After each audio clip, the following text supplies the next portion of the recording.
Alright, hello everybody, and welcome back to Discipline Before Dishonor. Attempt 26, Episode 2, and Episode 1 was amazing.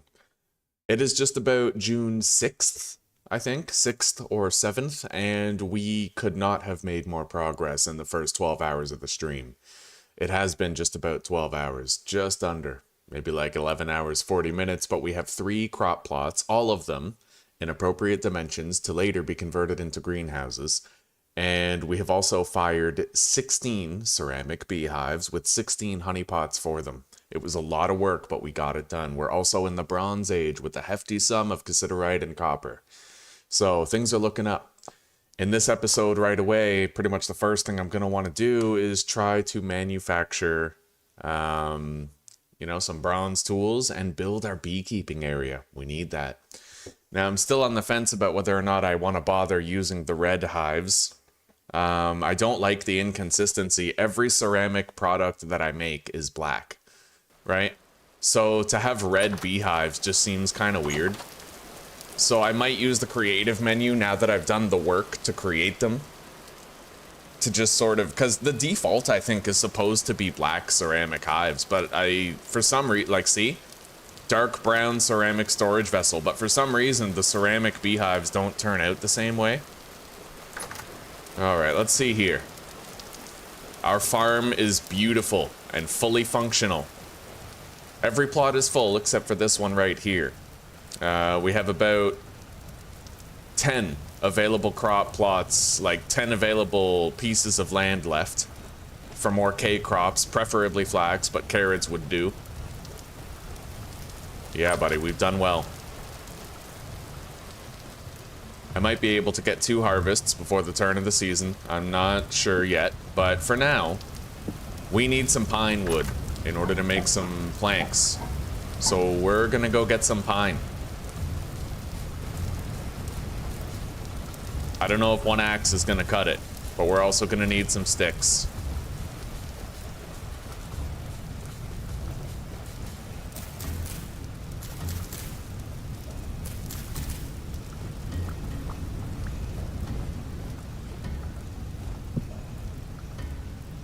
Shit, I didn't want a flint shovel. I guess I'll make it anyway. Might find a use for it. I'm gonna see if I can get chat open. I was having wireless problems last night, so we'll see. See if those persisted at all. Okay, the biggest, baddest, tallest pine tree I can find, huh? It looks like this one.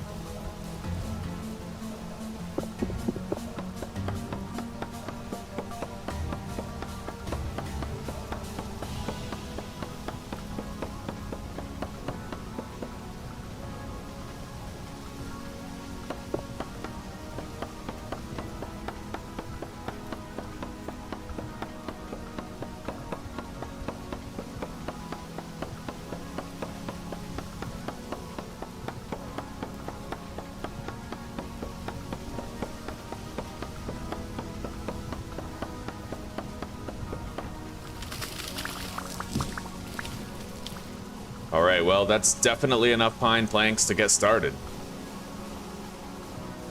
And I'm gonna have to start gathering mushrooms in the area.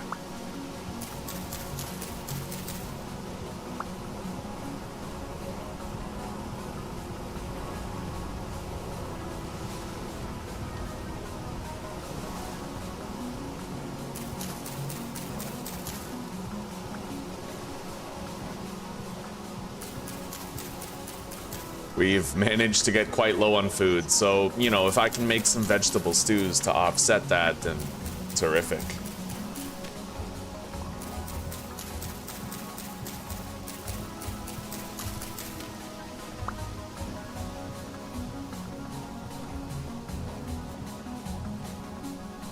Certainly no shortage of mushrooms in these woods.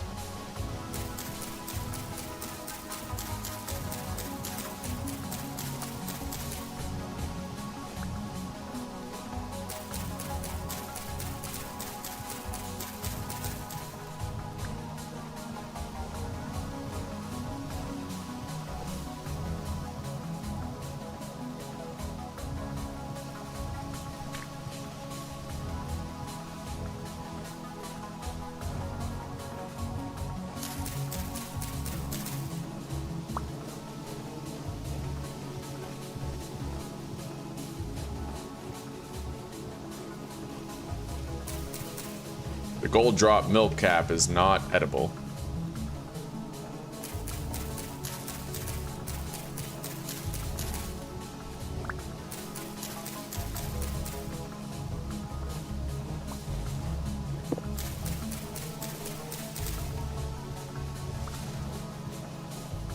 Alright, let's eat some of our berry porridge. And continue foraging. It is getting late.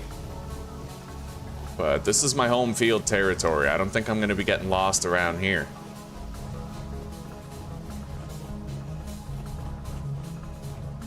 We'll seek out more mushrooms over this way. Gold drop milk cat. There we go, bearded tooth.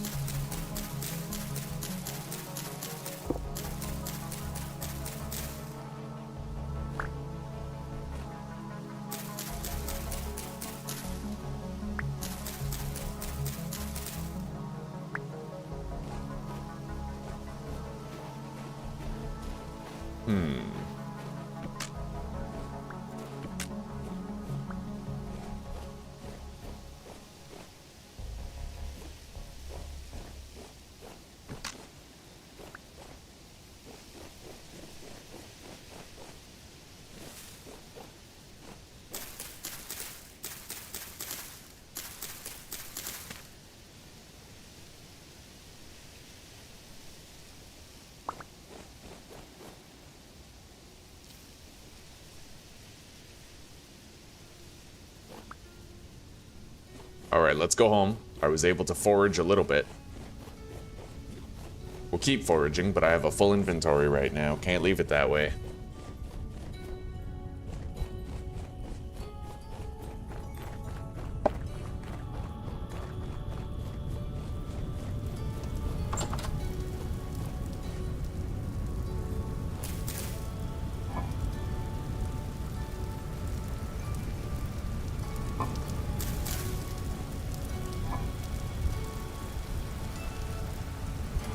Let's eat these berries here.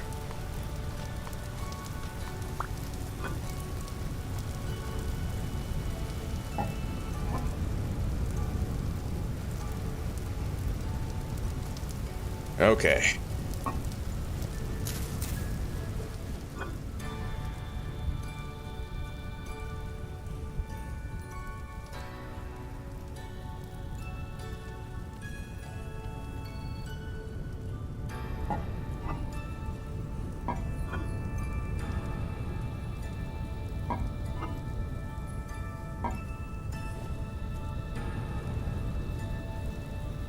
Let's now deposit the saw. The shears we'll still need. We'll continue foraging for mushrooms while we get more sticks in the area.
Alright, well, you know what I'm gonna do? I'm gonna take all the skeps that won't populate, and I'm gonna take them to my base. After we get some more sticks for the fence.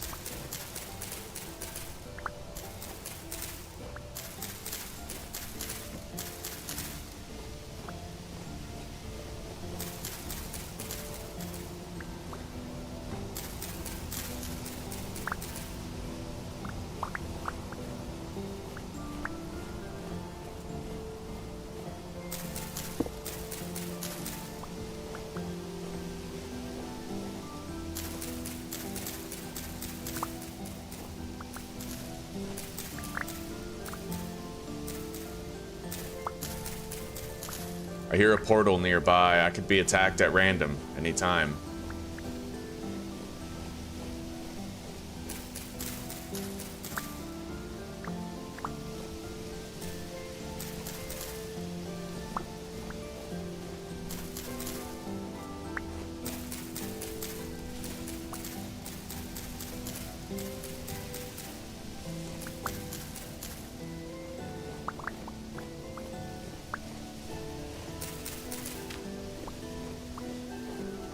Alright, let's head home.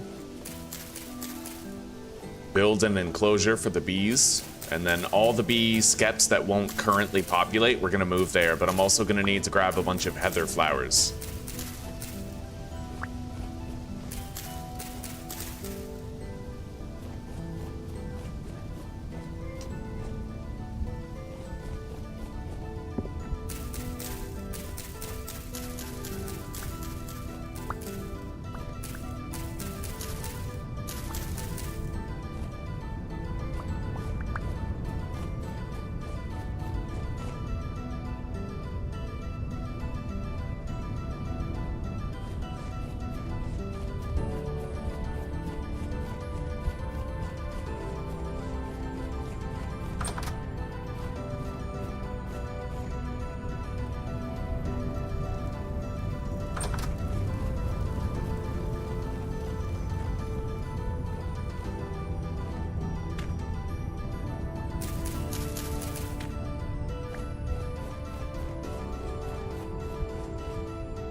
We need more food.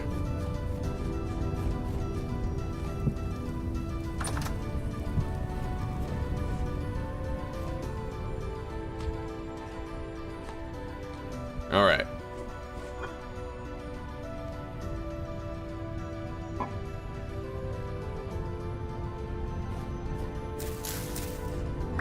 I was able to get more mushrooms.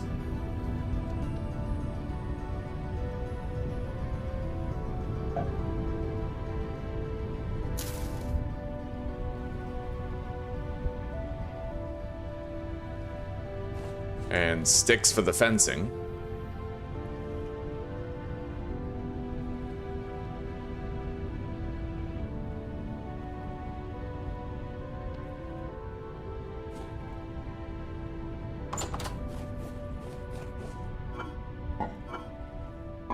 All right.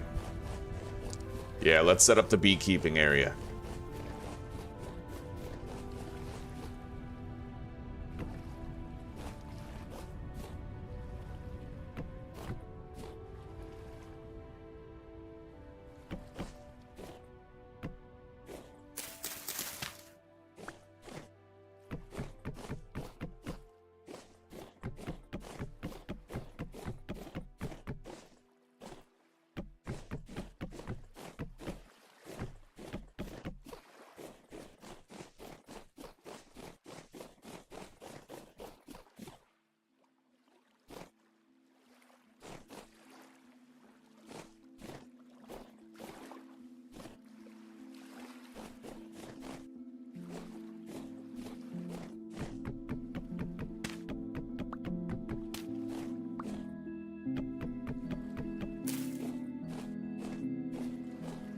Okay, that's where the gate goes. Gates.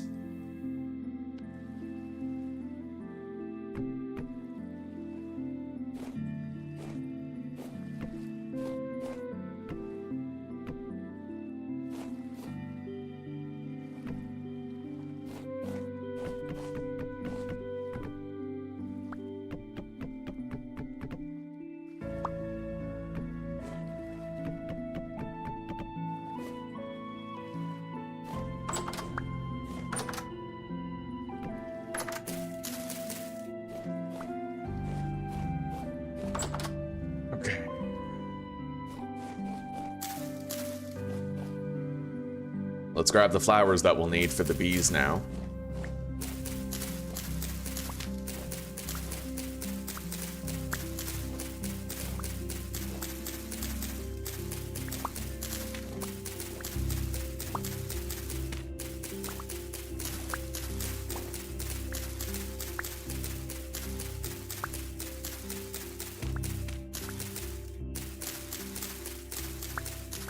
It'll melt the axe's durability, but it will be much faster to gather these flowers if I use it.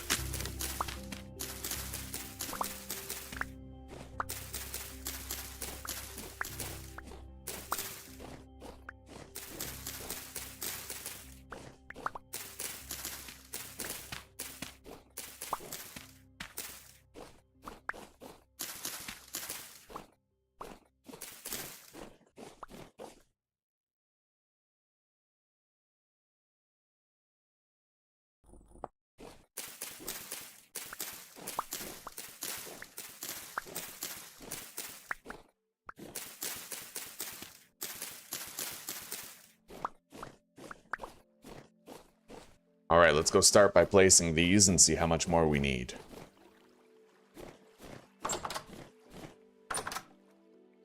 So...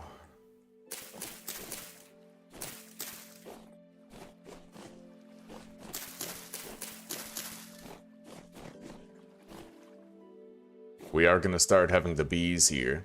I only have 16 hives, so bearing that in mind, I'd like to have 4 per row. They can be pretty well spaced out.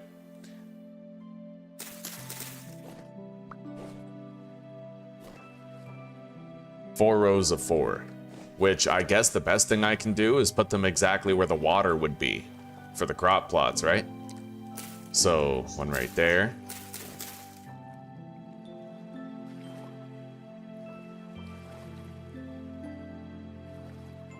God, there is something really wrong with our wireless internet right now. My cable connection is fine, but the wireless is borked. I don't know if Susie's dad is home. I can't really ask him to reset the router. Well, I know for a fact he's not home. I have to deal. Okay.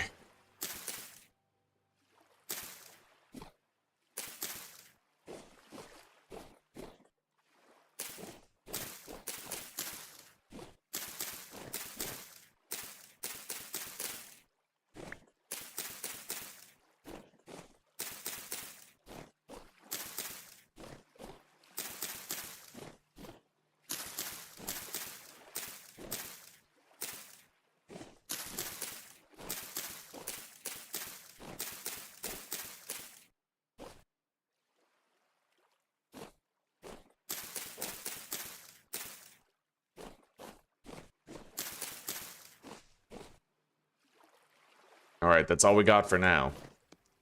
We'll need more. Okay.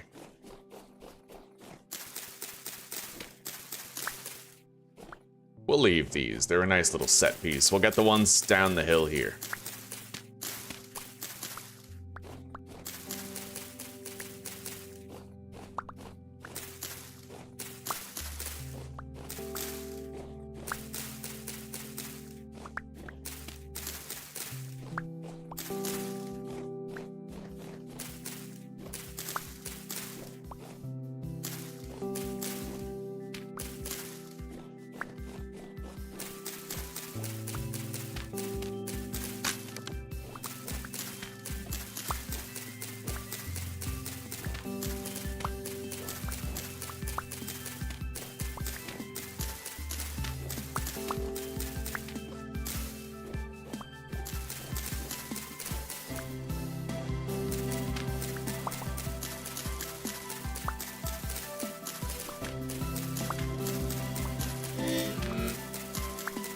Alright, let's go get some food.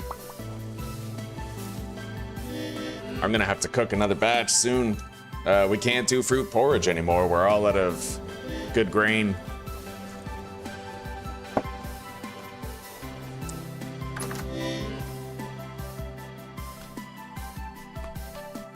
Alright, this is my last serving, which means I really need to go ham show on finding more mushrooms right now. We'll try to get as many as we can and take them home. We already got a whole bunch, but I could use more. We'll find what we can in the neighboring woods.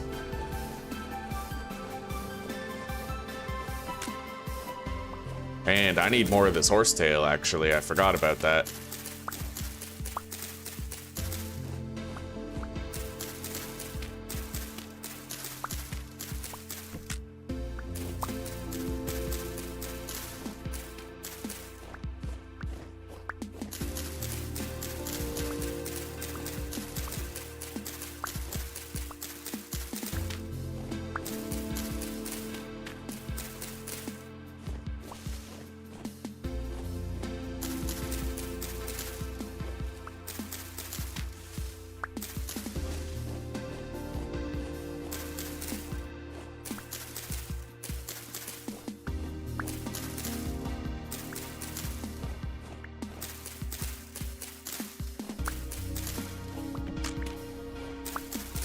Okay. Any mushrooms nearby? Not that I can see.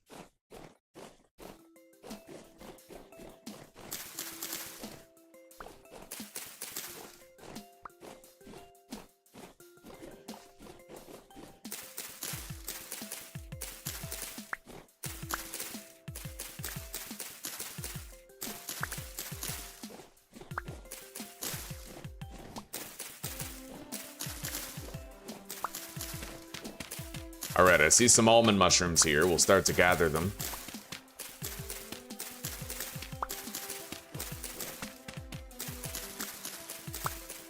Should be a good amount of horsetail for a while.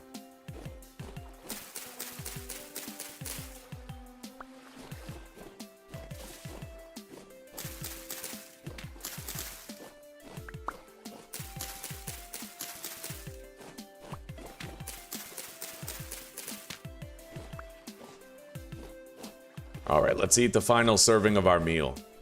It's time it went down the hatch.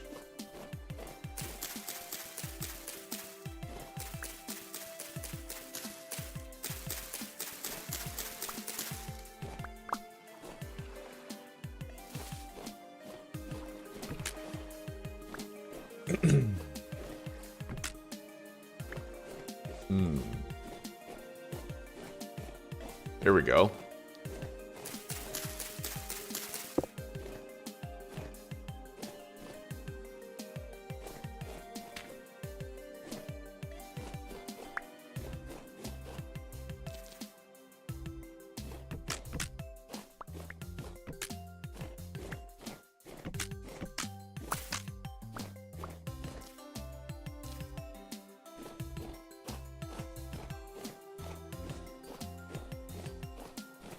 Any more mushrooms around?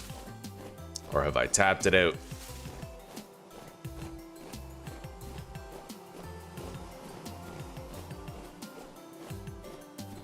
Not seeing any more. Hey, look at that.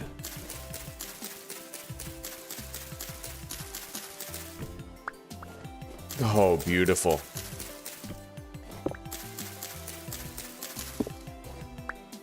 Alright, let's go make whatever sort of veggie stew we can with what we were able to get.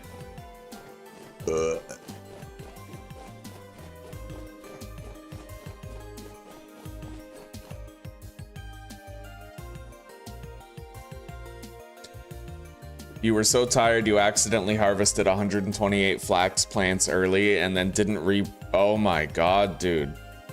That is a really big mistake.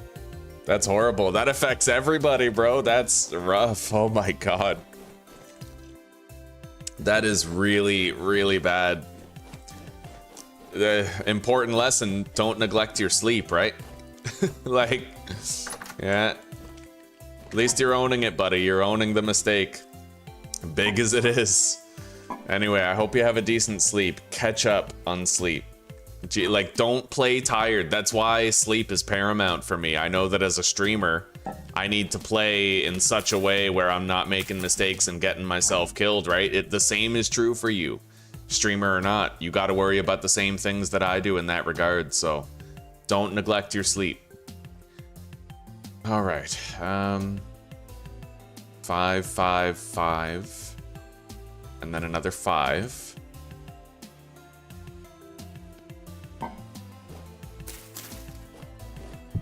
Let's get cooking.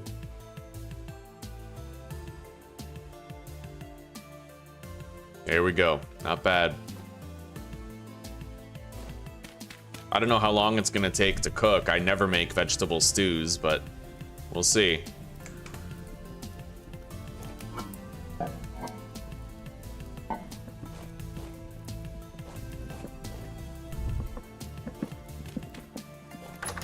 Let's go plant some of these.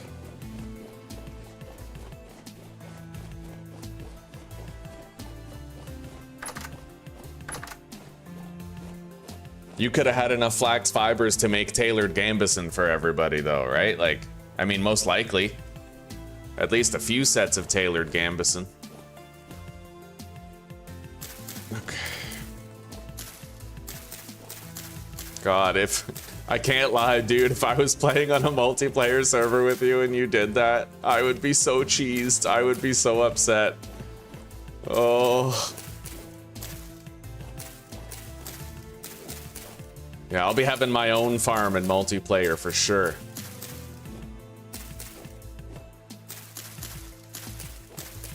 All right, this place is full of the requisite flowers, and we have 16 slots remaining for our bees. I'm gonna need to make those planks. We'll chisel the planks after. Maybe I should do my bronze forming now. Let's grab all the hives that we need. That's gotta happen, which means I'm gonna have to unequip my hunter bags.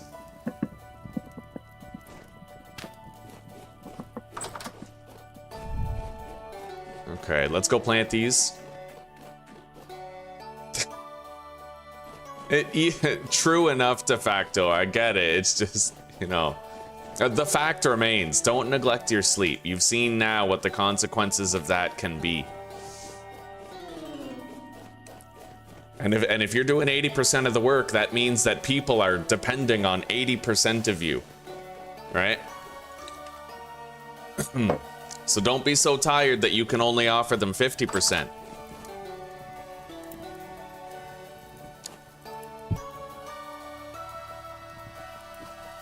All right, veggie stew. That's it, 480 satiety? Oh my God. Not the best, not the best, but it's something, and it'll keep us fed for a while. Let's make planks. And I'll try to walk around a bit so I can conserve energy. I need 16 planks. There.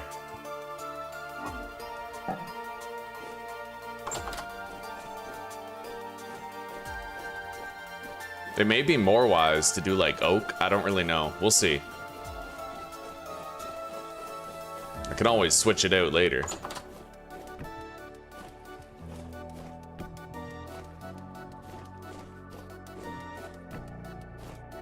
Yeah, it looks like these end up with a different grain texture depending on where you place them. So you can't fully synchronize it.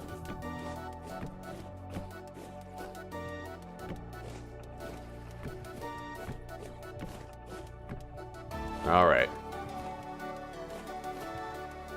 Room for 16 hives. Now we gotta make a chisel and get started on that, but I'm gonna bring some empty skeps over first. We need to do that. Let's deposit most of this stuff.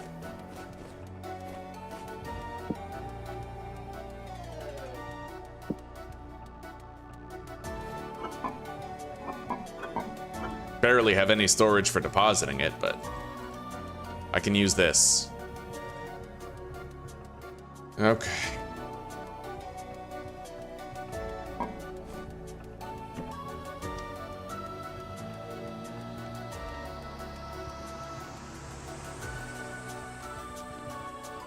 I can only take over 3 at a time.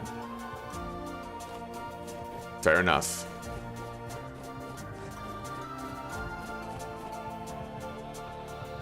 $19 degrees? God damn. Well, I mean, that seems pretty hot.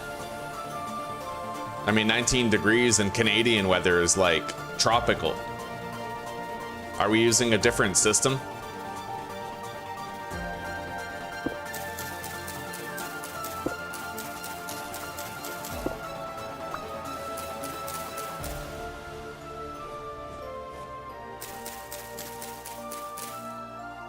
I wouldn't want to pour concrete in 19-degree heat.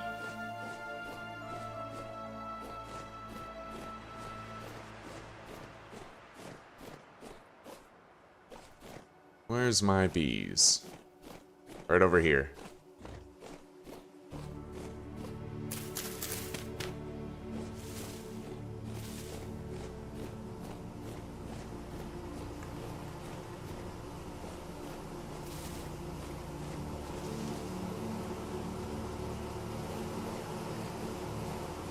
All right, let's take these 2 empty skeps.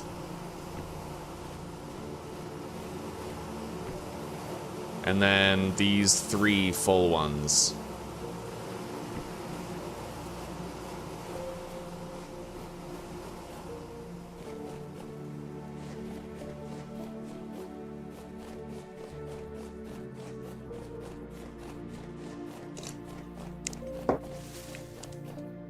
Right, I think I'm Celsius, so F is like 19 Fahrenheit is cold as fuck, right? Just to make sure we're on the same page. All right, let's put the empty skep down right here.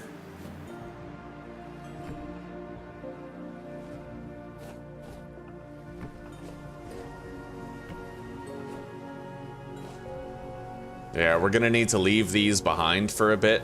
I need to have the rest of the skeps populated.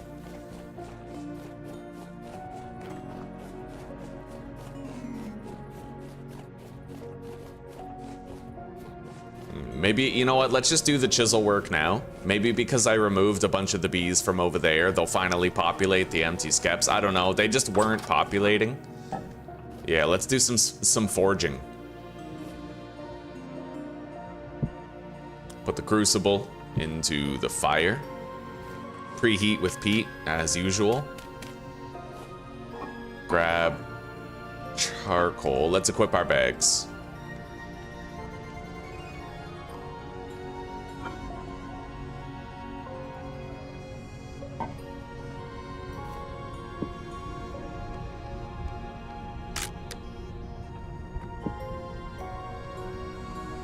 All right, we have 412 copper nuggets, which is respectable. Could make a lot of bronze.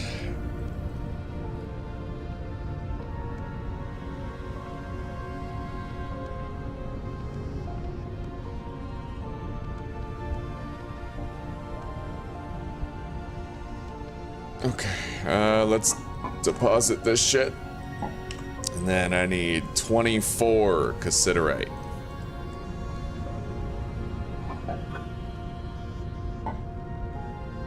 All right, there we go. Everything we need. 1,500 units of tin bronze.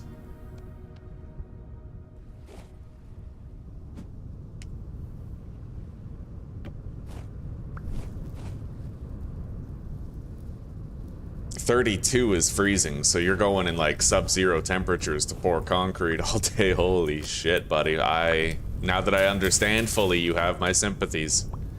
That is rough. You need a nice hot meal when all that's said and done. Okay.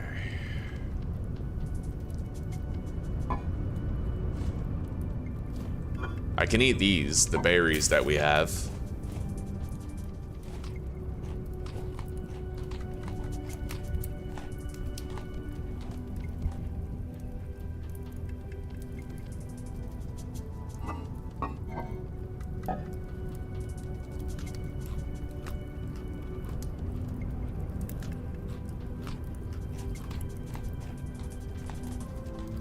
All right, that's gonna take a long time to finish.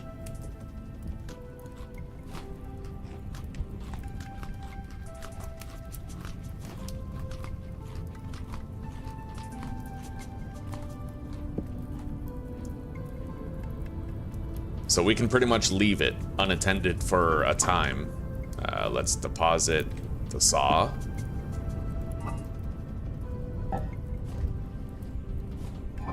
Yeah, this is where we do like the mass production of all of our really important tools, so I'm gonna need...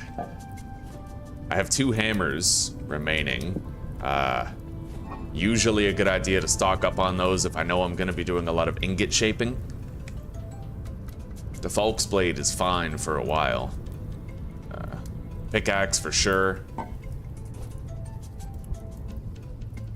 Think I'll make another pro pick as well. Is my pro pick broken? Or did I like deposit it somewhere? Most likely it's broken. And my pickaxe ain't looking too good either. Yeah, we're doing a full round of tools here. With the exception of the Falk's blade.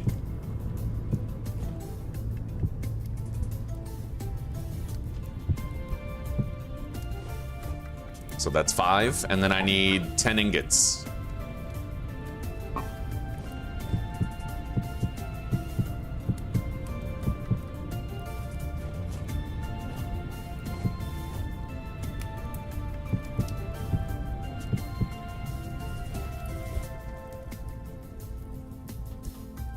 All right.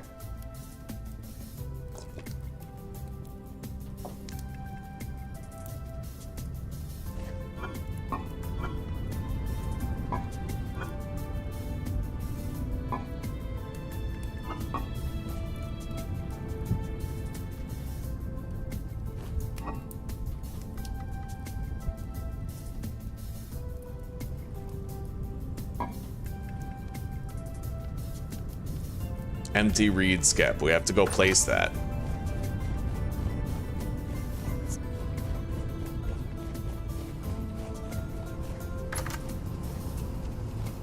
Oh, that spread quickly. Holy shit. Okay, well, I feel like we should just bring the empty ones over here then. Or were they already populated? No, I think that one was empty. I grabbed, I think, 2 empty reed skeps, didn't I? Well, it happened quick. Maybe there was built-up progress when I moved it. I don't know. Regardless, let's relocate some of these bees over here.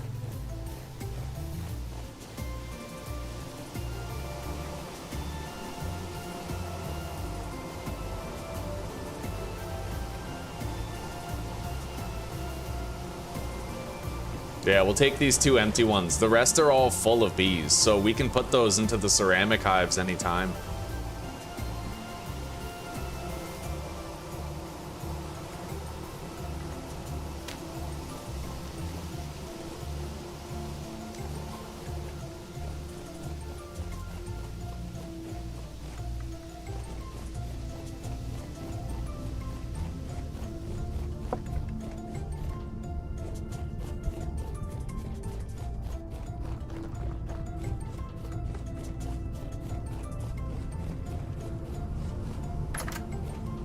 All right.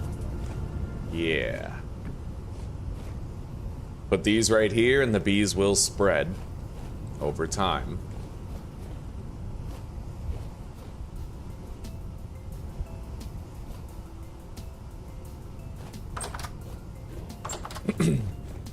That's the plan anyway.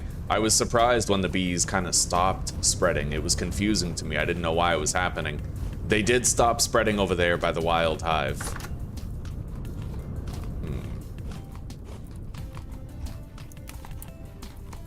Anyway, I think I want to swap out all of these red products with brown ones. Let me just check. /GMC.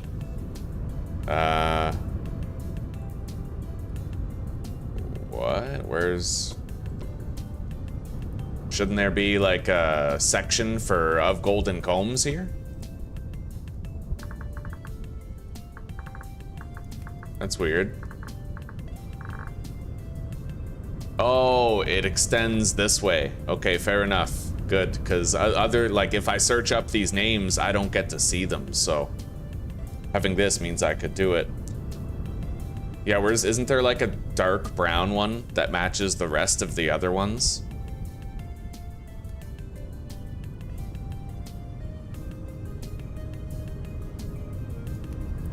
Doesn't look like it. I'll have to find the closest approximate color.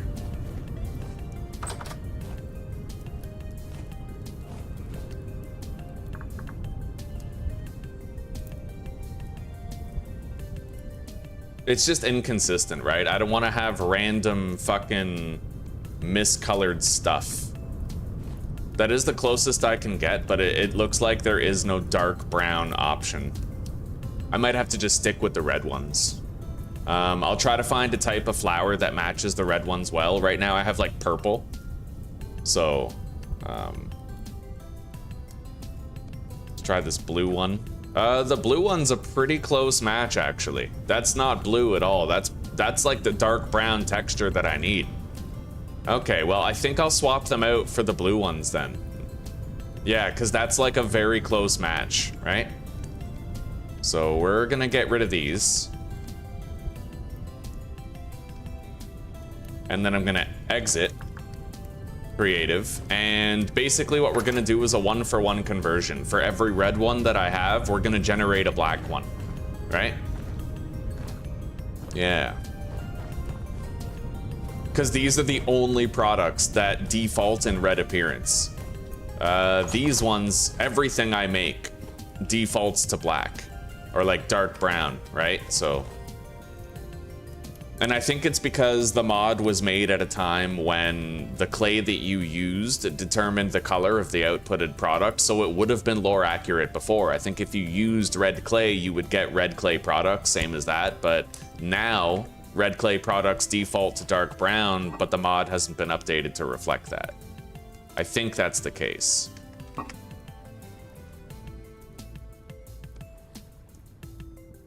All right, we have more bandages.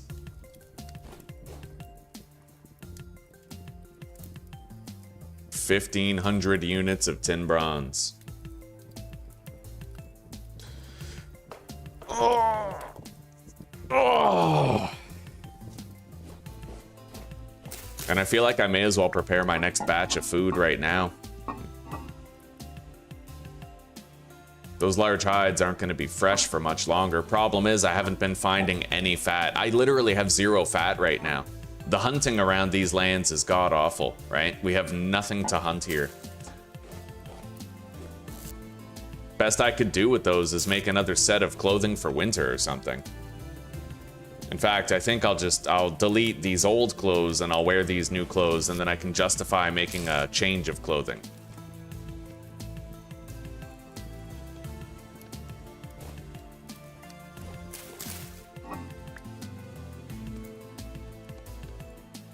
All right, rawhide mantle, backup rawhide mantle.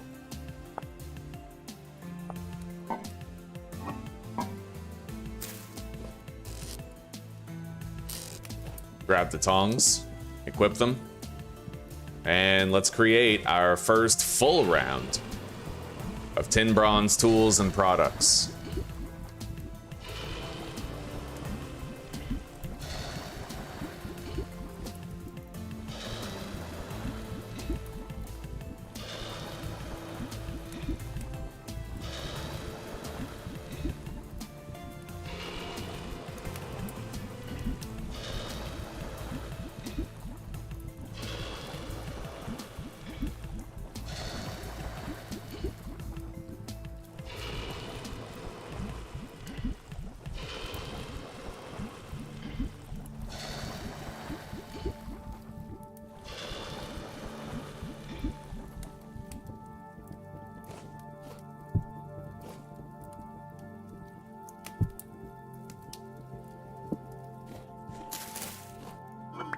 Grab some of these mushrooms here.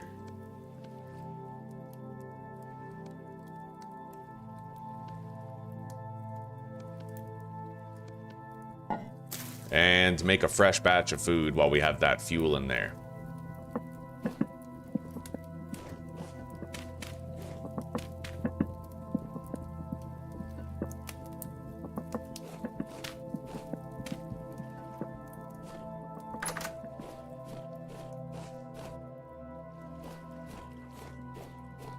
So that's going to be greenhoused eventually. Yeah, it's going to be greenhoused, so that fence won't always be there. We'll use the pine. I like the contrast of the pine. It's kind of a darker wood color, soft wood color with the purple flowers, and then we'll have the blue ceramic hives. I will have to set those up, but first I need a chisel. So at this point, literally all I can do is sleep. We're going to sleep. You know what? That's not necessarily true. Let's go get some peat. I need more fuel for fires. I know we're living on top of a massive peat reserve, but I prefer not to harvest the ground if I can avoid it where I live. So, and hey, it looks like there might be field mushrooms here. I'll try to find as many of these as I can.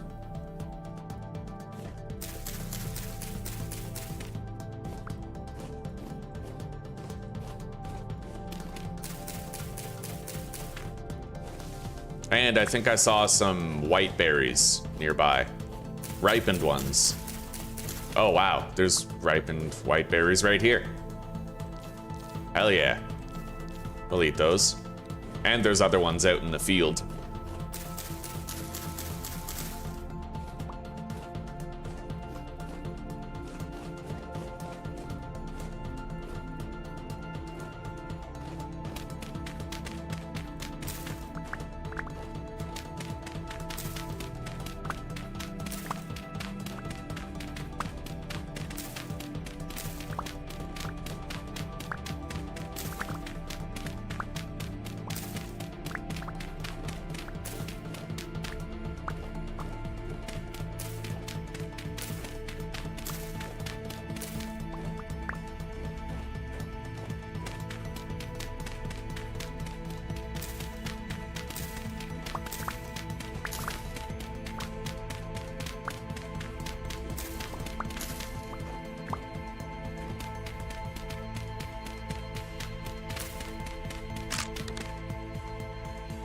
Make another shovel.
All right, that'll do for now.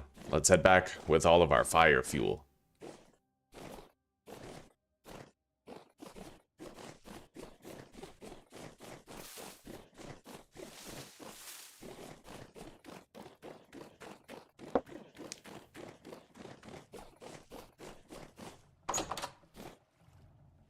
And let's go to sleep.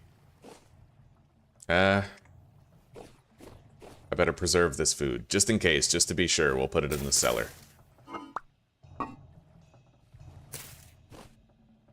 And when we wake up, I can immediately get to work on forging, and we're gonna have a shitload of bronze tools to enjoy the usage of.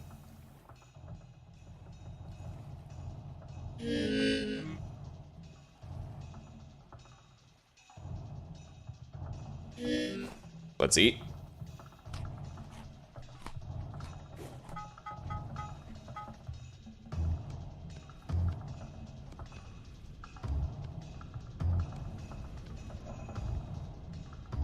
Beautiful.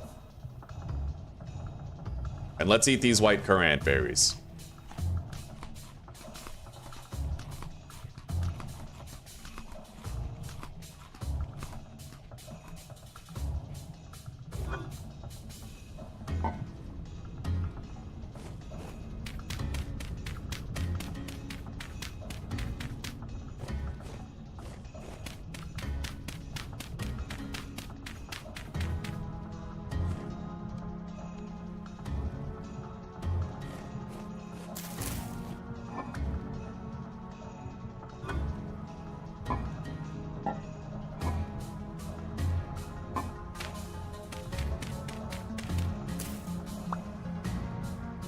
Okay. Collect and store all the ceramic ware, all the molds, ingots.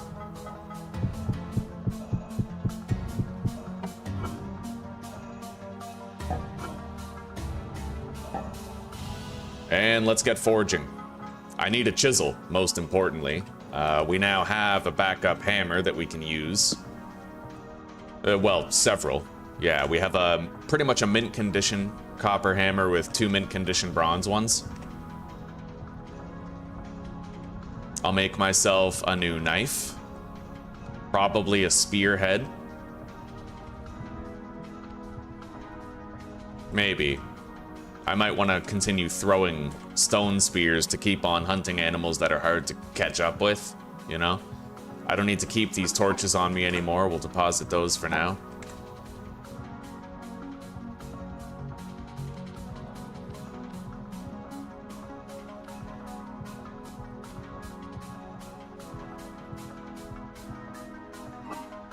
Deposit the bronze ingots, and let's get those heated up so we can start working the metal.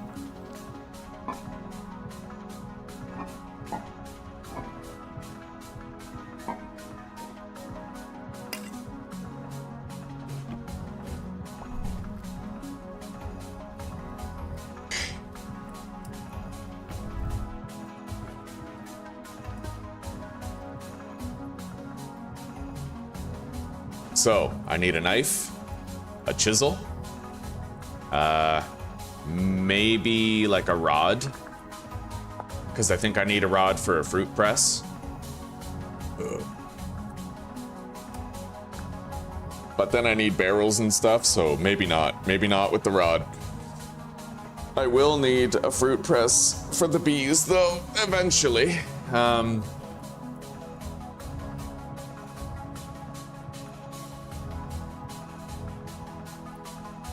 We'll figure it out.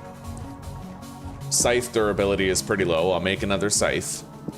Shears are about half. That's fine. The saw is damn near mint.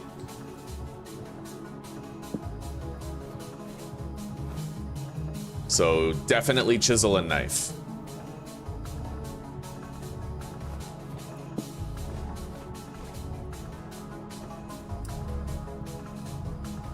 Possibly spear, but we'll see what else is there.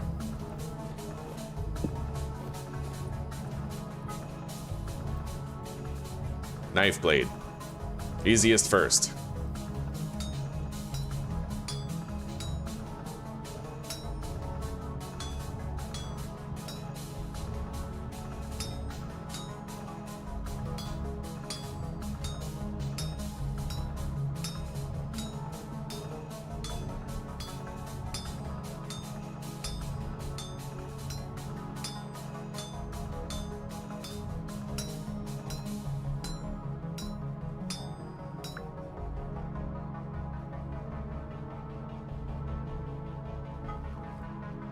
All right, new scythe.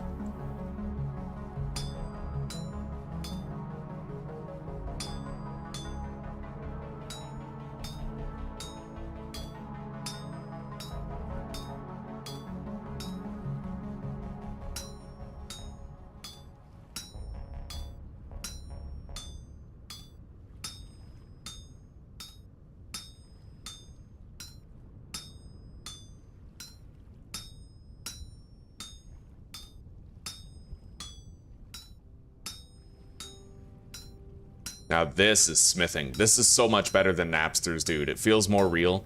I'm using more durability. I have to be pixel perfect, and it's possible for me to ruin a tool by trimming too much off of it. Like, yeah, I don't think Napster should work for smithing.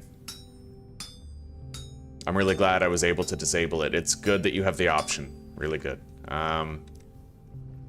So I have a new scythe. I have a new knife. I need a new chisel.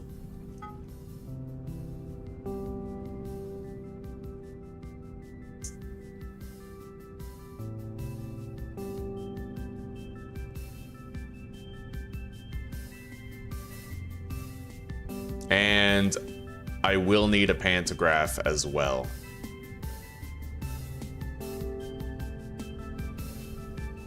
All right, we'll make a chisel and a pantograph then.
All right, there we go. Everything is now done. Let's hang our tools. Heat up. And cool this stuff off in the water.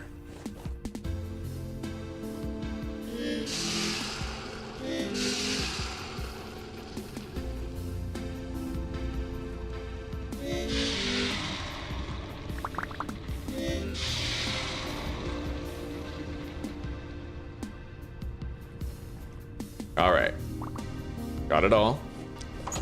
And we're now ready. Let's make our knife. Got it. Craft our new sickle. Done.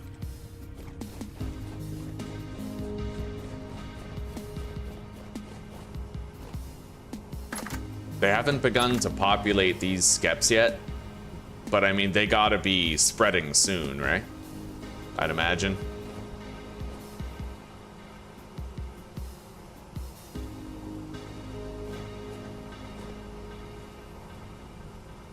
Hang on. Can a harvestable reed skep still populate other skeps? I'd imagine so, but I'm not really sure. Harvestable skeps won't swarm.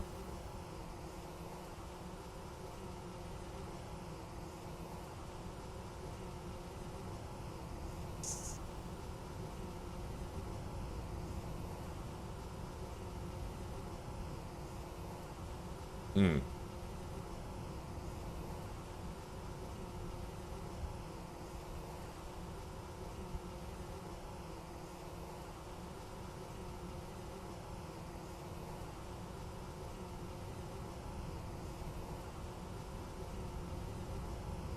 Okay, well, you know what? We might actually have to pick these up.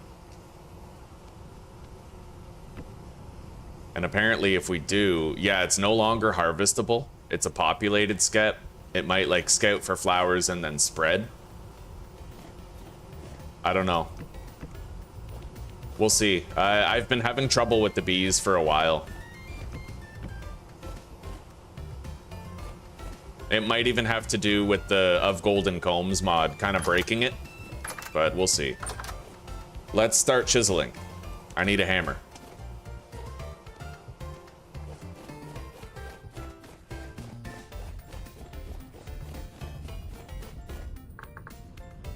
Because by rights, I should actually have all of those skeps populated by now. So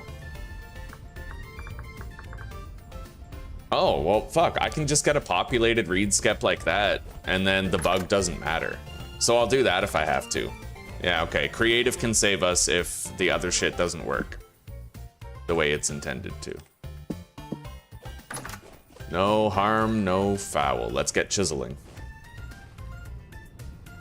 Where's my chisel? I have two hammers. I accidentally put the chisel on the rack.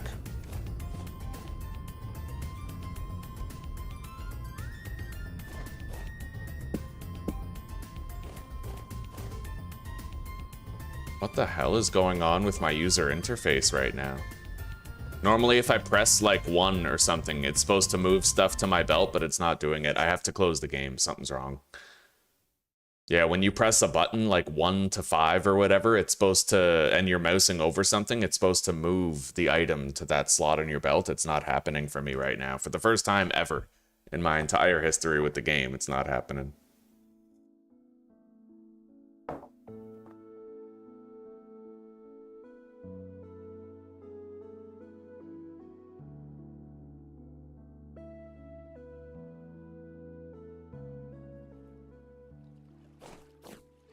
There, now it's working once more.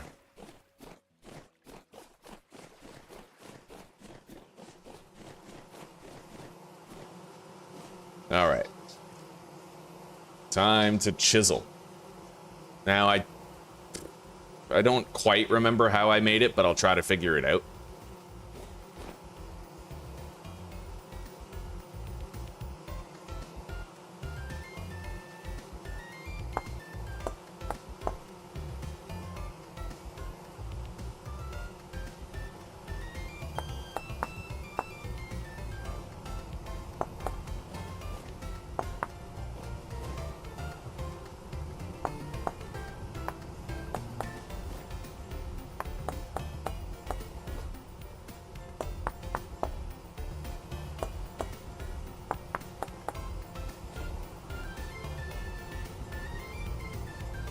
Let's go take a look at my previous series and see how it was done.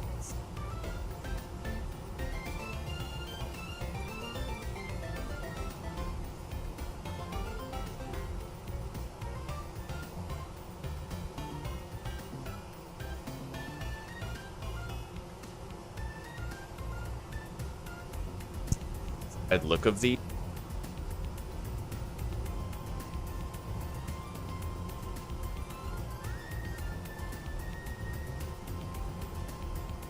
hard part is going to be finding a time in the stream when I was looking at my bees.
Well, not here. Let's check this one.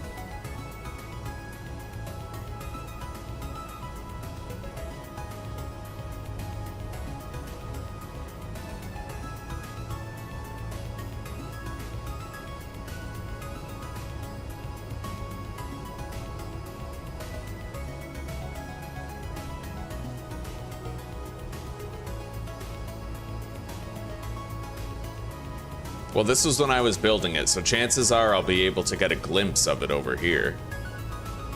Yeah, this was when I was flying around in creative and building it. So let's just find the time when I was building it, like building my beehive area.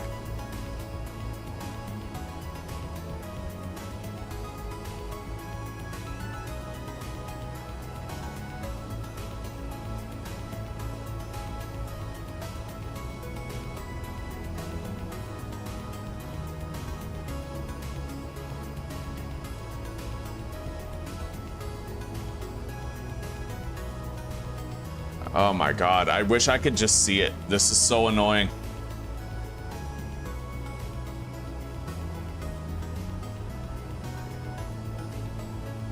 Can't believe I spent like multiple hours trying to build a greenhouse, only for the game to tell me that there's apparently a maximum greenhouse size and that my greenhouse was too big to build.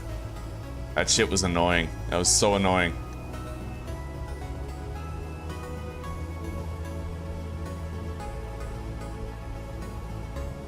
Oh, right here. I think. Yeah, well, I see. Oh, there it is. Okay, good. So I can kind of see it. It looks like I actually have this right here. It's kind of like a flat table on top. It rounds out all the way to the top.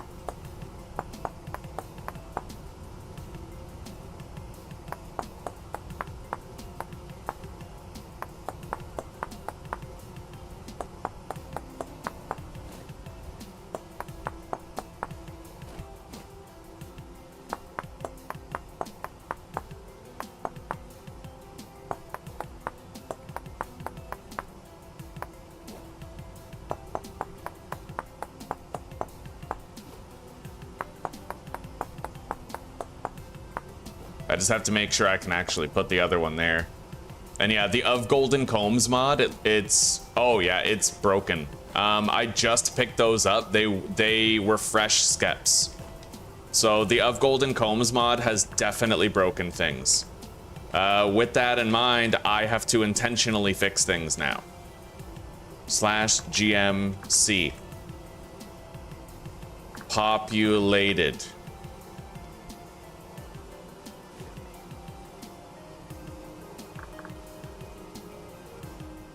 which is kind of annoying. But yeah, I have to fix it. So there.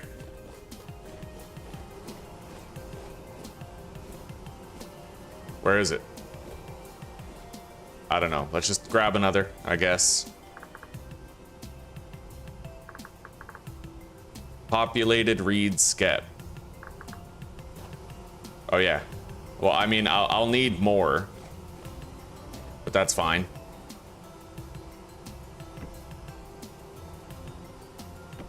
Yeah, this is the only way I can fix it. The Of Golden Combs mod, definitely broken right now.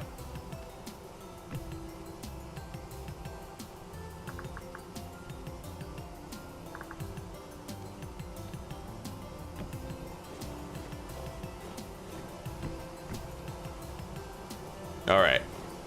Yeah, because these ones, they went from scouting to flowers to instantly harvestable. So there was a period of time where they were filling properly, but then eventually the filling just entirely stopped happening. So I have to fix that on my own, unfortunately. A byproduct of modding a game is sometimes you gotta fix broken shit, right?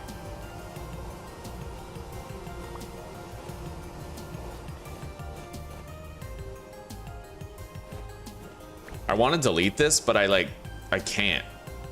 So what I'll do then is I'll place it, break it. Oh my god, this is so annoying. Yeah, Of Golden Combs, bad mod. It's a bad mod, dude. It breaks easy. And it breaks other things too. It's like it interferes with the rest of the game. The idea is great. The execution is flawed, and I feel like the creator of this mod needs to do a lot more work on it in order to stabilize it. 100%. Like, I can't even get rid of this. It's literally like a persistent entity. That's insane. Can I set it on fire in the middle of a gravel field, perhaps?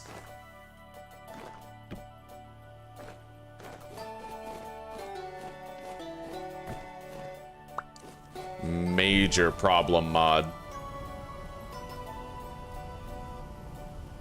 All right, I was able to set the skep on fire, which is honestly kind of cruel, but now it's gone. It's not our problem anymore. We have the populated skeps that we need. And now I have to keep chiseling that table, as we had originally intended. And I have to test whether or not I can put the ceramic hive on there.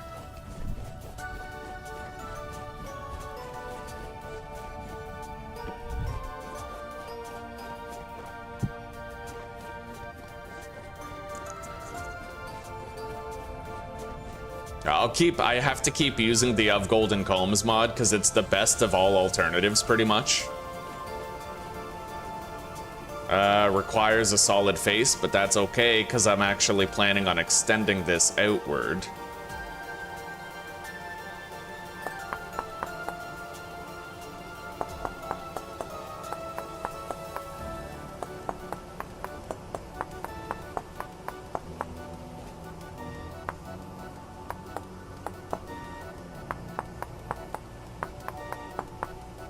Once I fully chisel one of them, I'll be able to copy the design and paste it to others, so I just have to do it this one time, pretty much.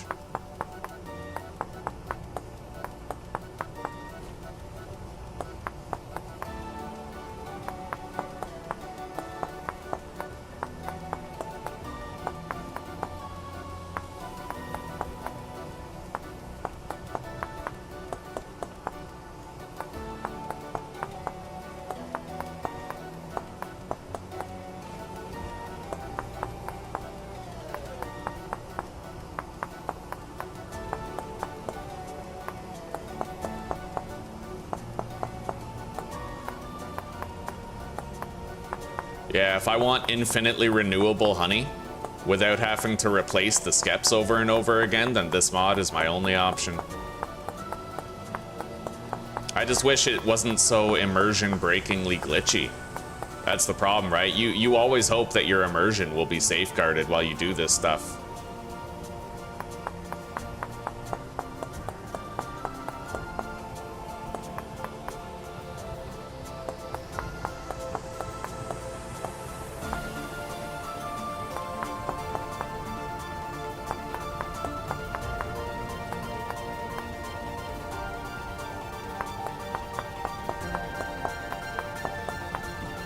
All right.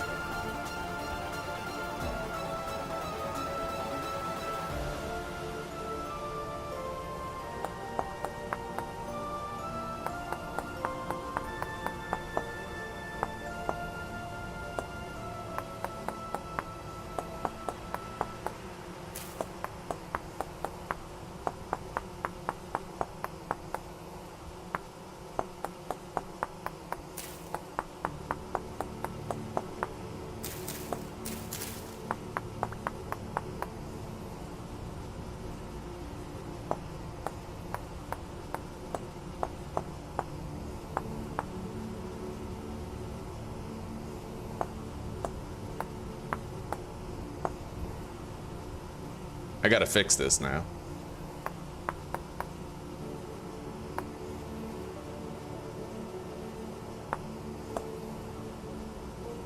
That's the only part that needs fixing, really. I think I can leave this off. Hang on. Yeah, that.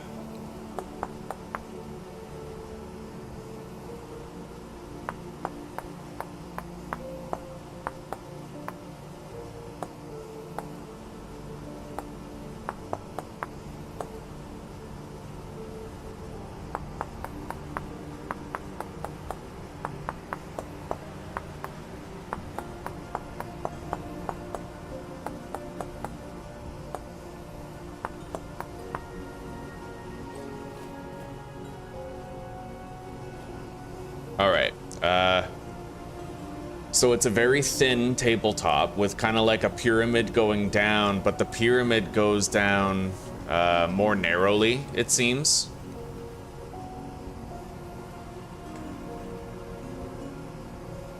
Very narrow under the bottom. So I have to trim this down more.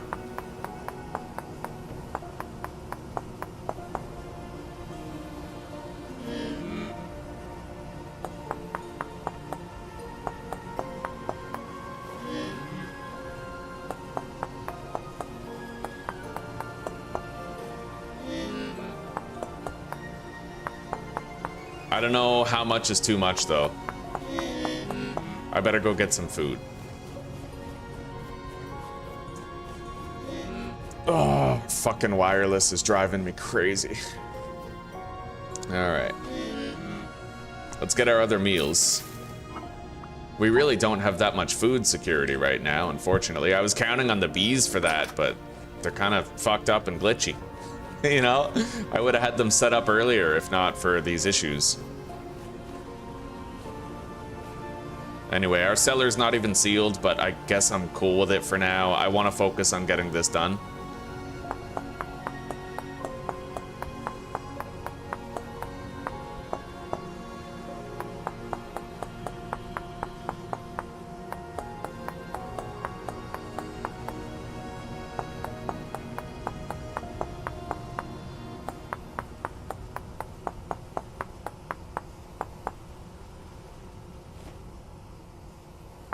It's weird how the wireless can like break and be completely weird, but the wired internet is perfect.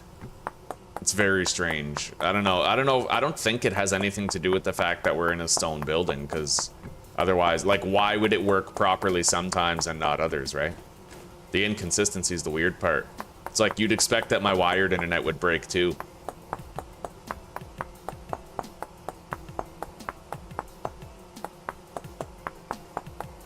But yeah, right now, guys, I can't see chat.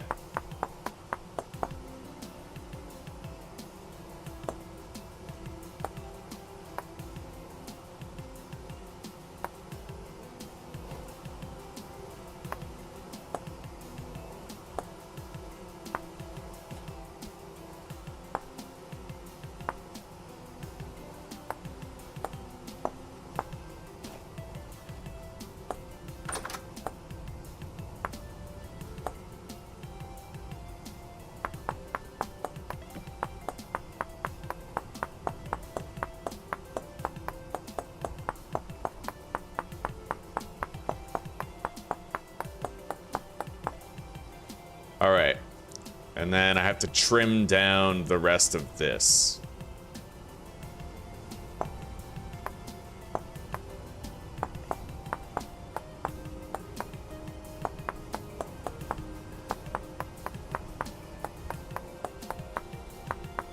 Yeah, once we've completed one of them, the rest will happen pretty quickly. We just copy and paste, but for now we got to do the... Well, we worked hard on those tables in the previous playthrough. It didn't seem like it because, you know, it was done for many episodes, but we spent a lot of time on it.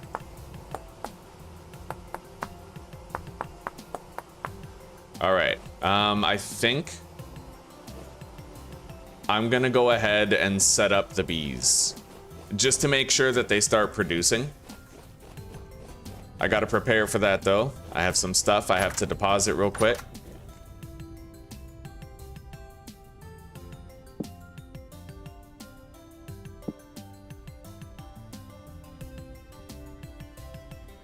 I'm gonna need a new shelf.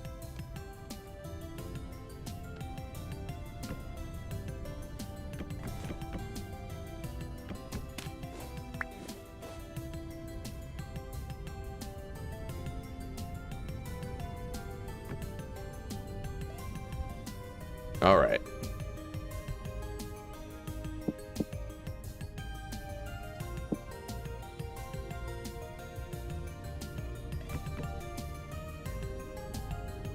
Yeah, we gotta empty the inventory for the transporting. Grab another serving of our mushroom stew. Really not lasting that long. I'm starting to feel the pressure of having virtually 0 animals to hunt in this area.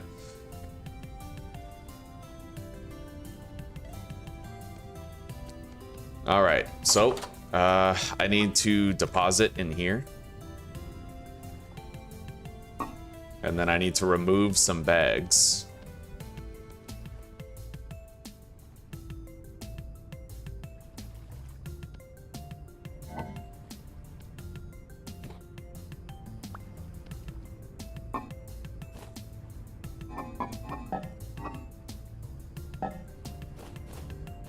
All right. And now I can start moving the hives closer. But actually, I still need the bags. I might not, actually. I'm gonna be swapping out all of these red things here in exchange for the blue version. Oh, this is annoying, though. I have to pick them up and then put them in my bag. I can't just pick them all up. I might be able to. Let me empty the entire belt, and then if I go to the very end of my belt, then I can pick up a bunch of them. The problem is that they auto-fill your tool belt instead of going directly into your inventory. Yeah, we're gonna delete all of these, and I'm gonna give myself the blue ones so it's more consistent. Every item that you make with the red clay always produces a blue ceramic thing, like a dark brown one. But this mod was created during a time when red clay gave you red products. So it's an inconsistency that I'd like to remedy. I did the work, and I made them. It's just that in this stage of the game, the colors should be different.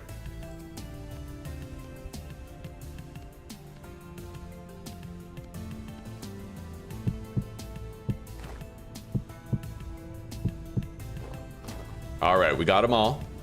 Delete them all.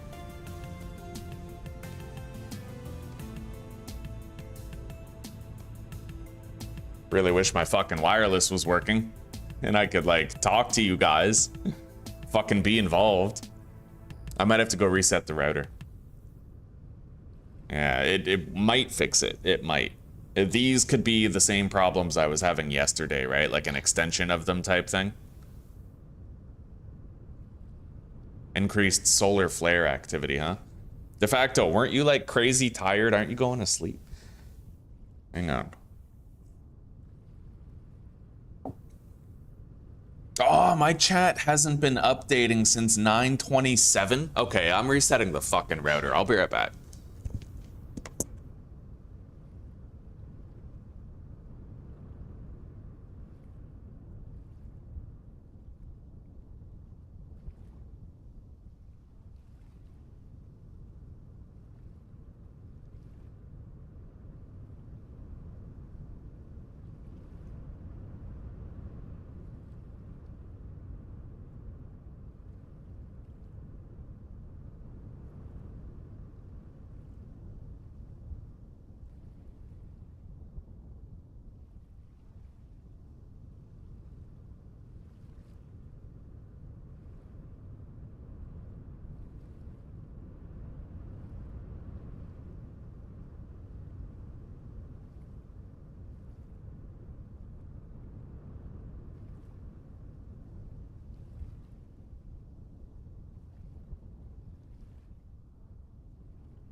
All right, I just realized I can't reset the router. There's a new wireless system installed.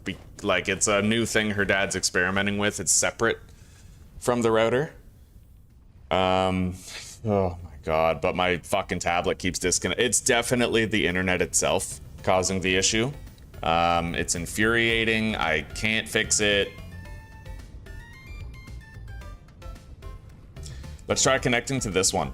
The old one. It even looks like the old one might still be there, so maybe I'll just start using the old one. Honestly, yeah, I put the adapter back in our wall and it's connecting, so maybe that's the solution we need for now. We'll see.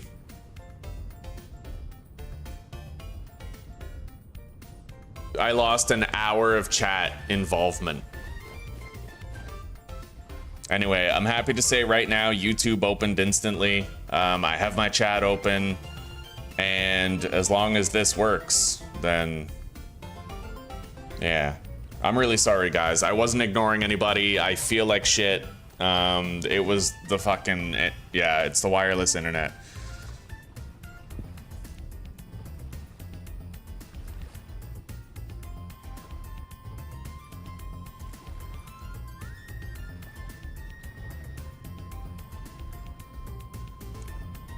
The more flowers, the better, but the bees are supposed to spread and they weren't spreading. I had 58 flowers over there where the wild hive is, and there were a bunch of skeps that remained empty. And then over here, you guys saw, the bees went from scouting for flowers to being harvestable skeps instantaneously, right? That's not normal. And what was supposed to happen is, hang on, GMS, they were supposed to, hang on, let me fill my belt. They were supposed to say, like, will spread in however many hours, right? But it wasn't saying that. Yeah, we were getting a glitch with it. All right, I have to move all these skeps, which means I have to drop my bags.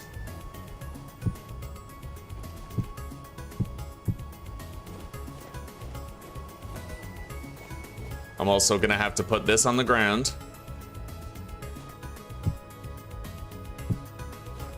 And then /GMC, I have to give myself the blue ceramic vessels, because those are the only ones that actually look the way that they should. So the blue ceramic hives with the blue honey pot. Those are the only ones that look like the brown ones that I'm making, right?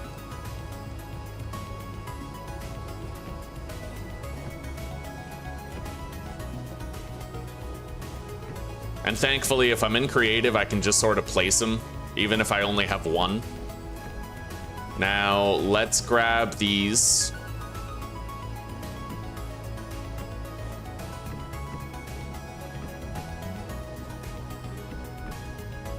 And then we can start populating.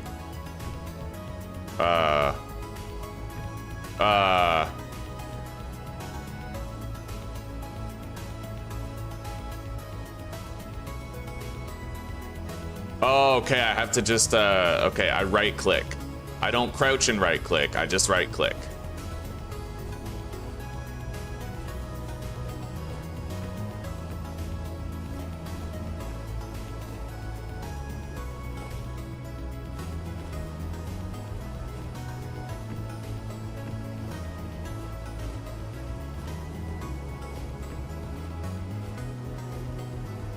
All right. We're working on it. Working on it. Now I have to just make sure there's one of these everywhere, which we now have, and then we'll put the honey pots on there. It looks like I can't attach the honey pots until all the bees are in place, so let's get rid of these. /GMS, go back to survival mode. And then I'll be right back. Yeah, we have to go collect the bees and bring them over and fill all of those hives. See, now I'm all paranoid that my chat's not even working. It's there, and nothing's changing, but that's, you know, that's the risky part. Anyway, at least plugging that thing in does seem to have fixed it. All right. Let's grab those harvestables, bring them over.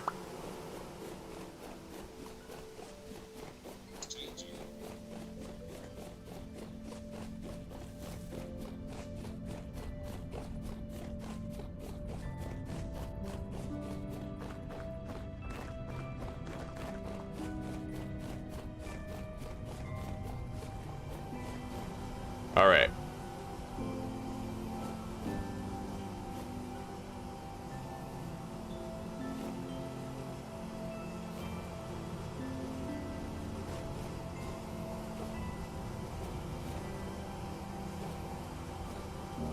I need 3 more.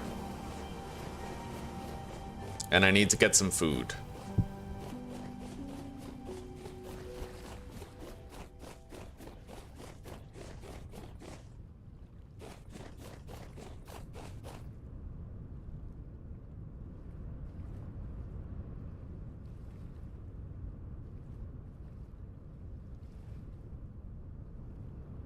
Chat's working on your end. It's working on mine too. I see that, yeah. Good. It has to do with my wireless. Yeah, it's not the chat that's broken, it's my wireless internet. It's just the experimental thing her dad's trying out. But now, well, now I can actually, you know, I have an alternative, and the alternative is working, thankfully. Let's just grab 4 of these just in case. I can burn the one that I don't need. And let's place this fence back down.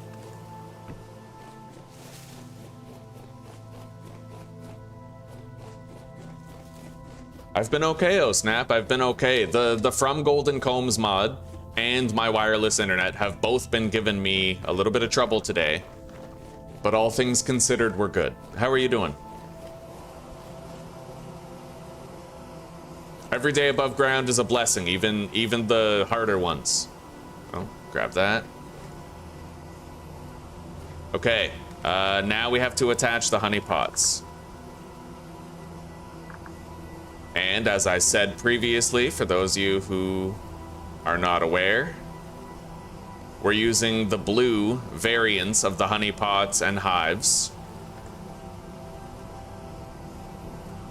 Although it looks like I can't have an unlimited amount of the blue ones in my inventory the same way that I was able to have an unlimited amount of the hives. Okay, so I'm gonna have to /GMS.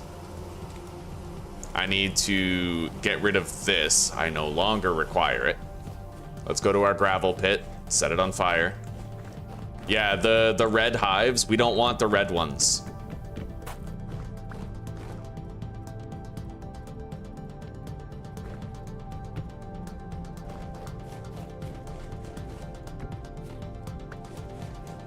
I was explaining it before that it's kind of an outdated part of the mod. Before, you used to get the clay products that you got depended on the clay you used. So if you used red clay, you would get a red, like, vessel or whatever. That's no longer the case, but the mod still thinks that it is. So I'm just gonna go ahead and give myself ones like, you know, everything that we make is dark brown, so we're giving ourselves dark brown honey pots too. And dark brown ceramic hives. Playing some Valheim, eh? It might be time for me to revisit Valheim soon. There was a lot more to the bear arms update that I didn't really understand at the time. Like, apparently I can parry a lot with those bearskin gloves, apparently. /GMC honeypot. I need a bunch of the blue ones.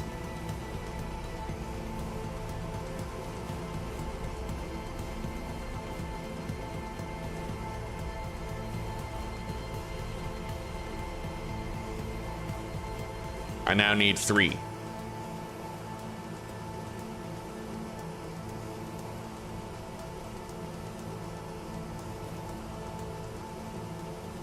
Oh, that's right. That is the hive. Delete the hives. I need the honey pots, not the hives.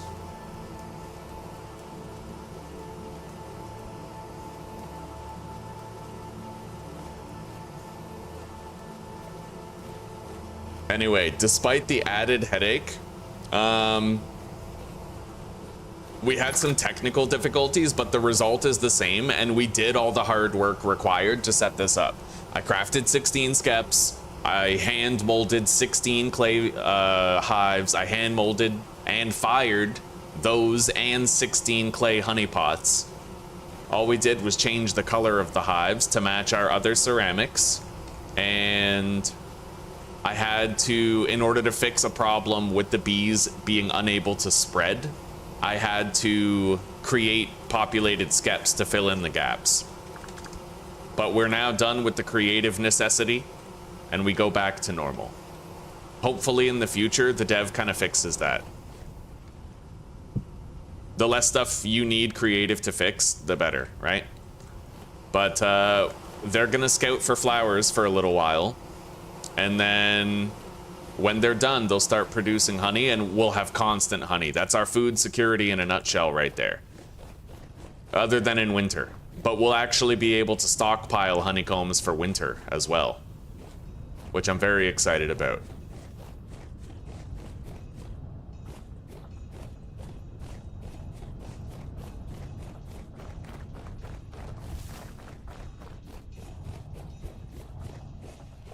All right, now that that's done, the bees are done, the farms are done. So we set our sights on other goals now.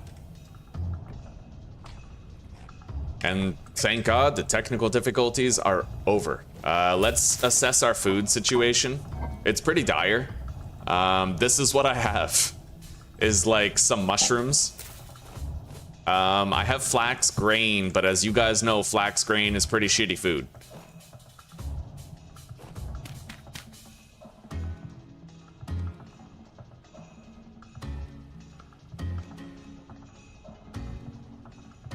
The best I can do is making 3 servings of an extremely weak stew.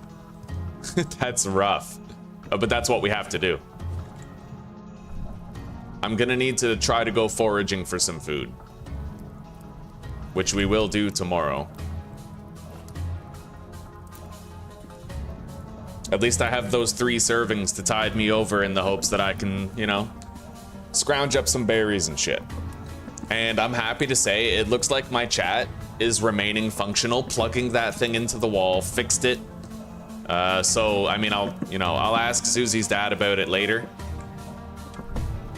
But for now, we have achieved basic function. Thank God we had a solution, and there's nothing to worry about.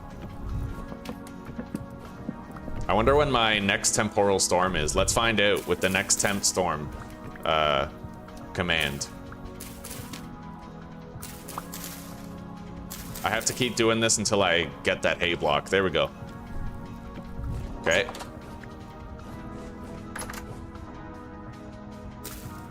I refreshed all the torches in the home. Eat those. Grab the cooking pot. We now have food for a while. I have my spears in here. We'll take those. I no longer need this red ceramic hive.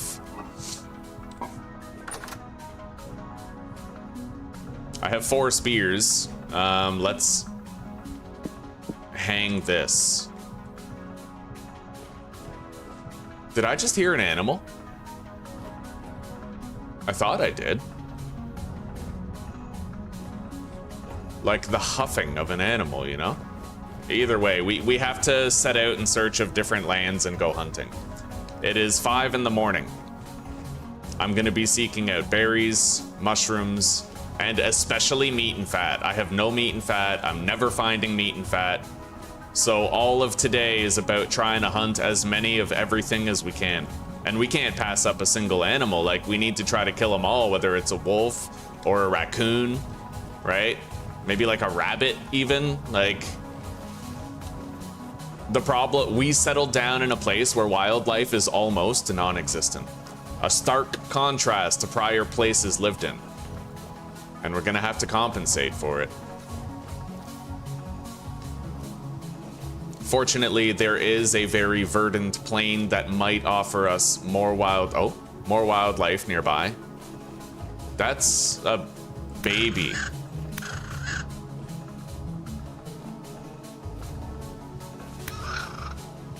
Oh, that's a female. Okay, we might get some fat from this.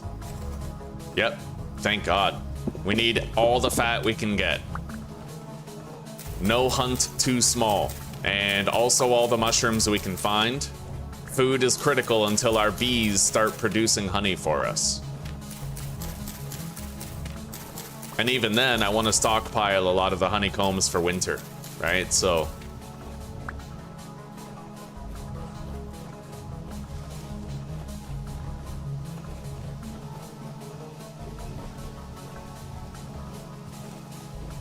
I have a waypoint marker right there that leads home. I came here to get my... Wait, I need to find out something. Fox, male. It does? Oh my god, you can potentially get fucking fat when you kill a fox. I had no idea. That's important. Yeah, just so you guys know, you can get fat from a fox. I had no clue that was even a thing. So now foxes and raccoons, they don't seem so shitty, right? Not if they're gonna be giving you like much needed fat in a seed where maybe you don't have that many animals to hunt.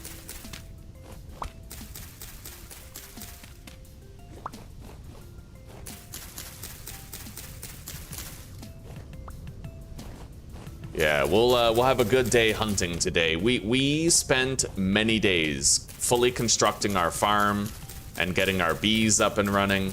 And now that we have a full complement of bronze tools, the time has come for us to just focus on getting other resources. A lot of hides, a lot of pelts, a lot of fat for our windmill, shit like that, right? I mean, shit, I've got 200 flax growing. What more do I need? And if we can find some grain, then that's a good bonus. The bushmeat I don't care about. I'm pretty much willing to delete it. Now, that goat could be tricky to kill. I'll probably need to use like a ranged option to try and whittle it down, like with thrown spears rather than using my weapon.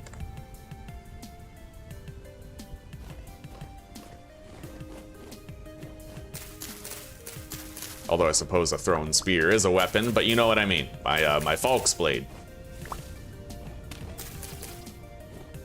There are a few goats around here. Might be my ticket to some good meat and loot. Some fat, maybe.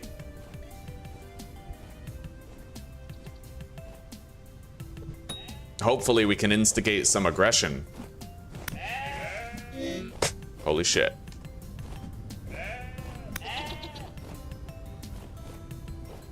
There's a few goats over there.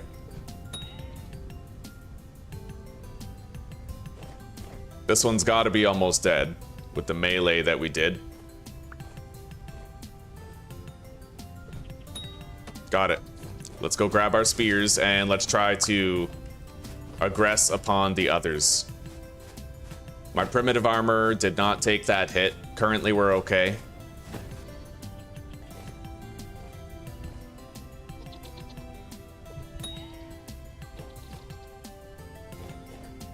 Hopefully I can induce some aggression. Get them running back here and engaging me out in the open. Not that we have an open space, but... I'm gonna delete the bushmeat. And the horns, as well as the small bones. We don't need those. But we're finally getting some fat, which is good. Let's eat some of our weak-ass veggie stew. And let's try to track him down.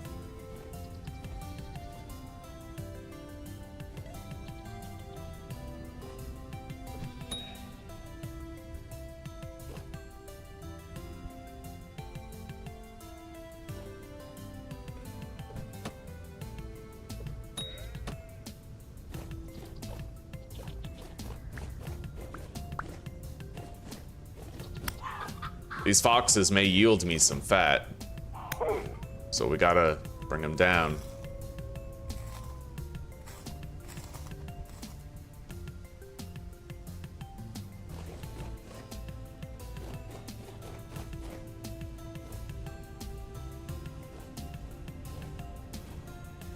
And these goats won't be easy to hunt. Not with the hilly terrain, but we'll try to make it work. Right now, they're the most lucrative thing we have access to.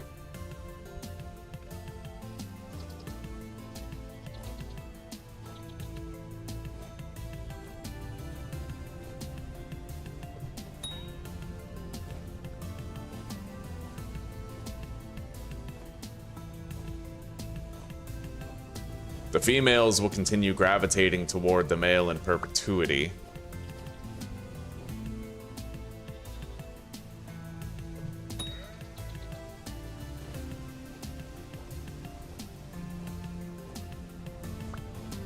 Potentially, even if the male is a corpse. So if I kill him, I might make like an anchor point for the females, but...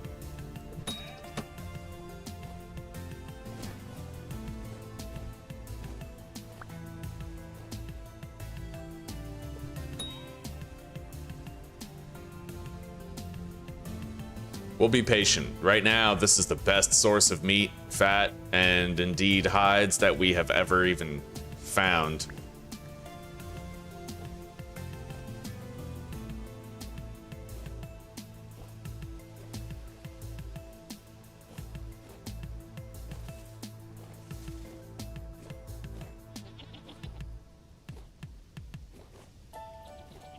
I'm happy we have the step up mod because it helps for hunting. You can crouch up a 1-block hill, right? Like I can crouch up 1 block.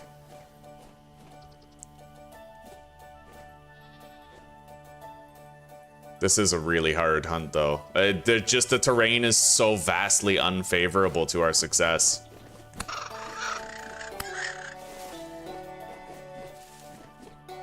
I'm not going there. We have to keep on trying to hunt the goats.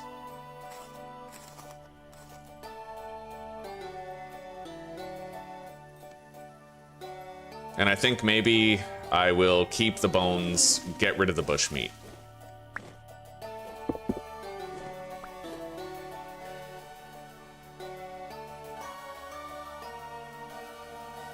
Alright, one of the goats is over here. I don't know if it's the male or the female, but I just gotta make sure I don't get lost.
I still remember the way home. Like, I'm not really lost. I just hate all the fucking trees around here. It's like the game just doesn't want me to be killing animals. Fucking pacifist run without a choice, you know what I mean?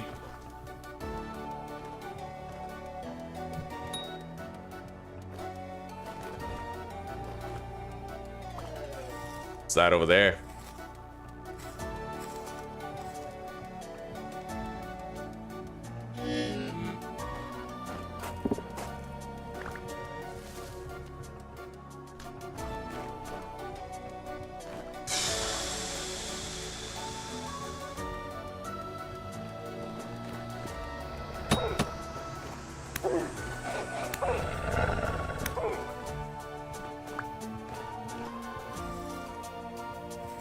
If I get rid of one of these spears, then I could start to grab the bushmeat too. For now, we'll just stack it in our little delete slot. It's a little grace inventory slot.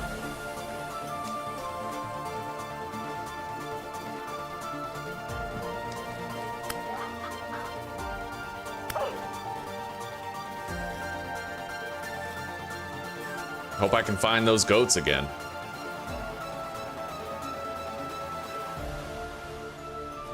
Yeah, I can't leave behind anything revolving around fats and hides. It's been way too slim pickings in our playthrough, so. Holy shit, this fucking raccoon is slippery. It's I'm gonna call it P. Diddy, because it's like dipped in baby oil.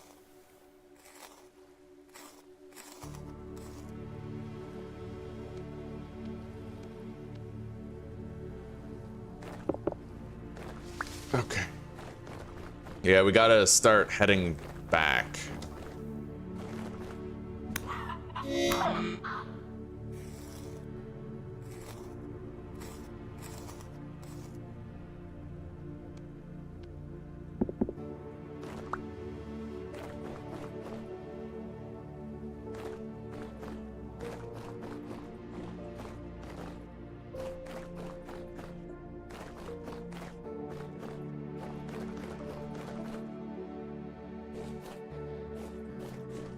The goats were previously seen around here, but I got no idea where.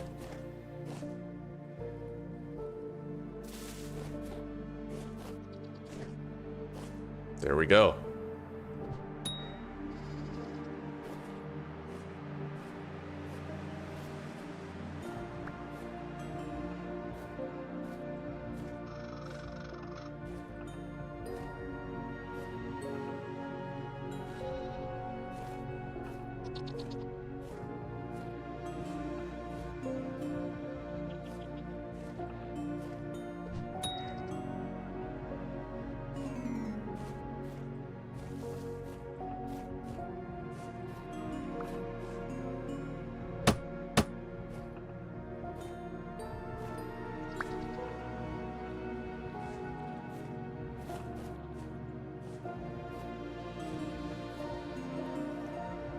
Sure as shit won't get any fat from a chicken.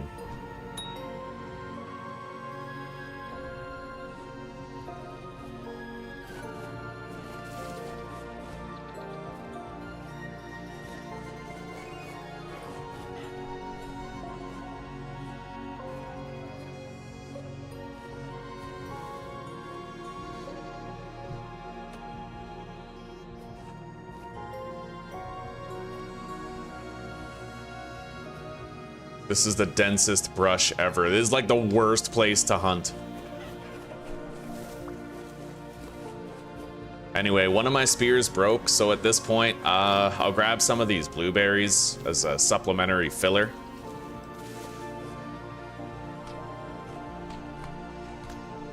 Home is that way, just about. There's a lot of small game around here that I could try to hunt.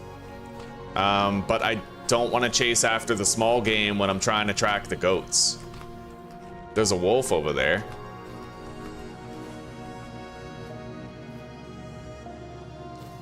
Grab the resin.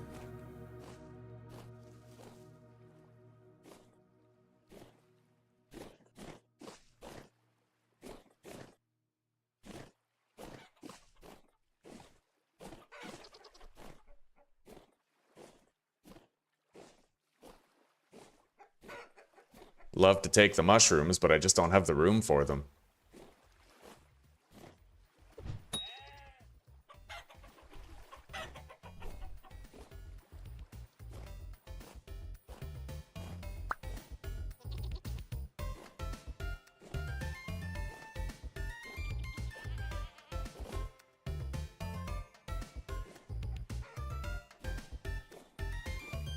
I'm about to break another spear. I had 4 when I left the house, so I mean, we're getting through them. Finally! Hardest hunt of my fucking life. Alright. We'll try to finish off that female. Oh, I just got rid of the red meat. Okay. I only wanted it for rot anyway, and there's other ways to get rot, so I won't worry too much about it.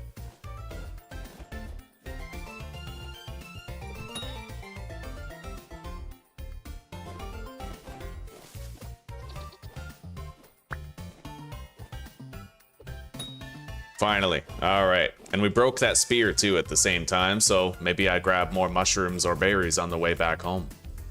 But we did good here.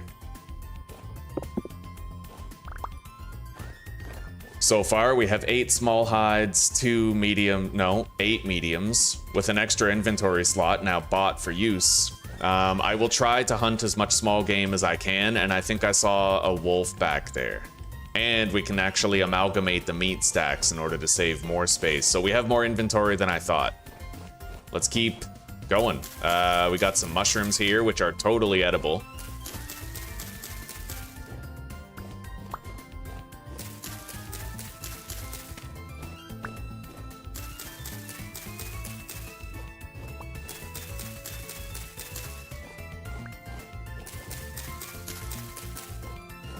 It's been one hell of a hunting trip, a very productive day.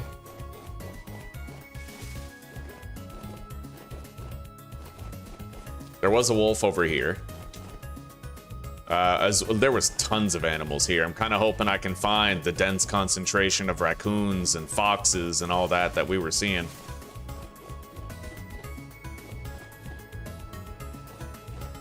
The wolf was sleeping somewhere around here. I don't know where exactly, though. Dead chicken over there.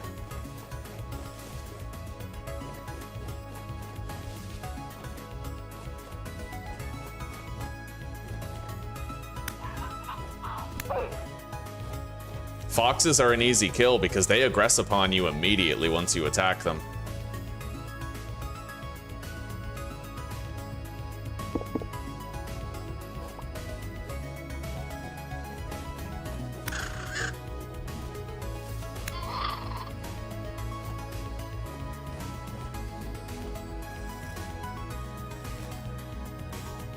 Anyway, we'll try to start collecting bushmeat now.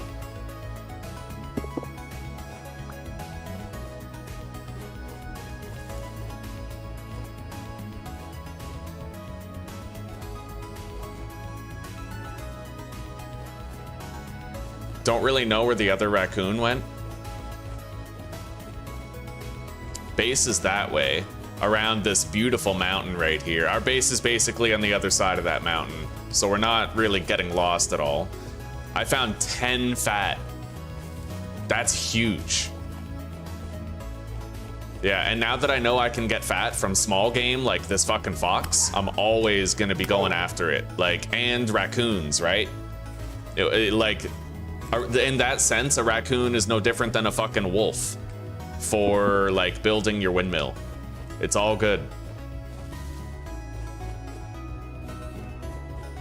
Oh my god, there's a fucking deer right there. Quite a day. I'll see what I can do, but don't hold your breath. That's a tough kill. I would need it to attack me, and then I would need to make sure it didn't kill me when it attacked me.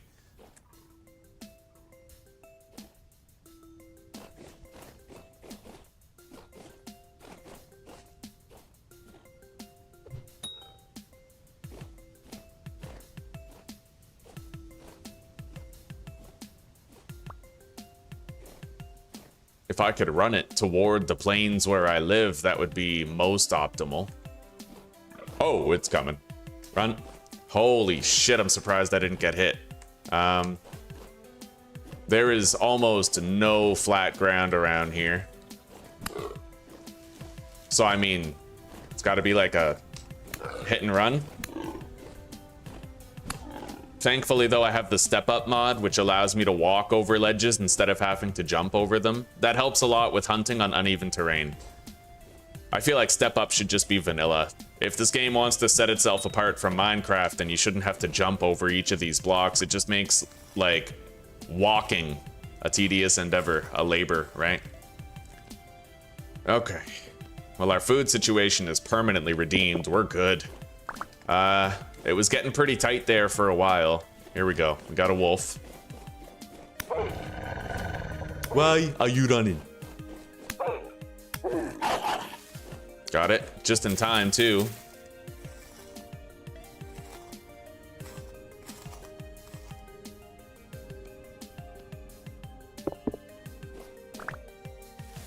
Let's eat another serving. Our last serving of veggie stew, actually. Okay. At least we know that the lands over the mountain are very verdant with wildlife. A lot of hunting opportunities around here. I might head home right now with what we've gathered.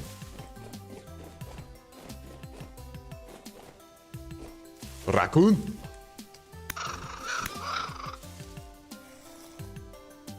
Fucking rakins.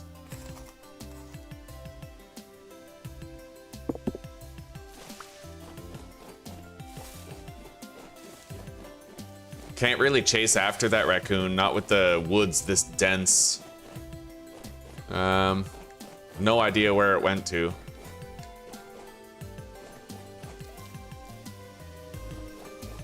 Anyway, let's just head home at this point. Hello there.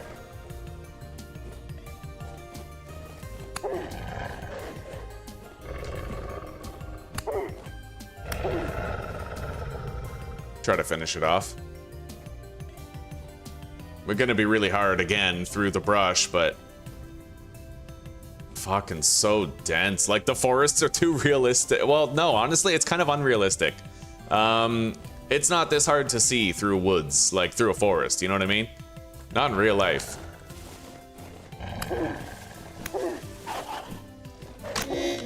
Oh god.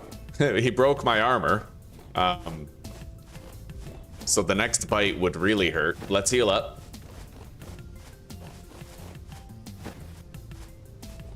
We're making our bear hide chest piece, but I want to try to finish these guys off. I'm doubtful that there's a third wolf in the mix.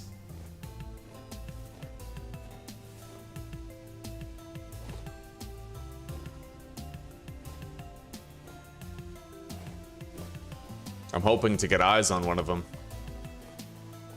Only getting hungrier. Here we go.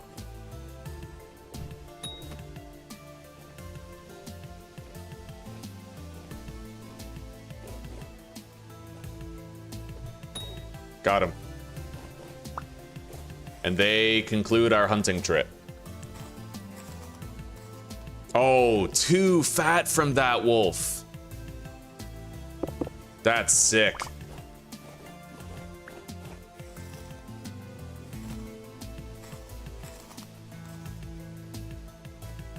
All right, 16 raw, medium hides, 14 small hides, and 14 fat, with some other little knickknacks too, like 21 bushmeat and 39 meat. My armor is broken.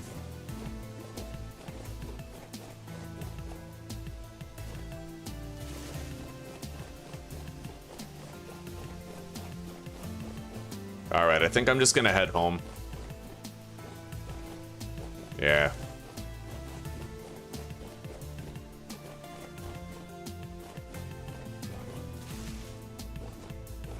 There were a lot more mushrooms over in that direction, too.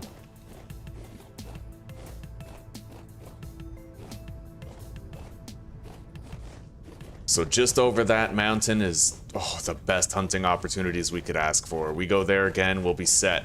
Anyway, check it out, guys. 3 greenhouseable grow plots, as well as 16 functional ceramic hives. We will be living in plenty soon. Now, I'm gonna have to use 8 fat, unfortunately. But we're getting 16 oiled medium hides out of it.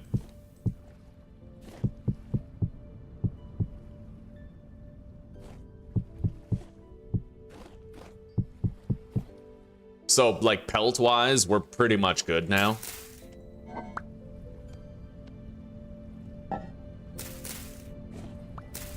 And these small hides are going to be fresh for 11 days in the cellar.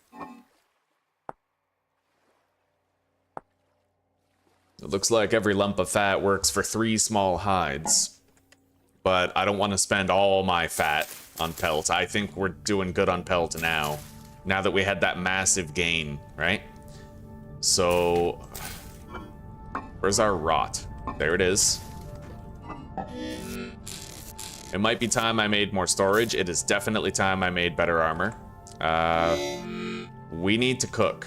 Gotta cook a meal. So let's put this on the fire. We're gonna have to listen to the accordion of pain for a little while. But we got plenty of food.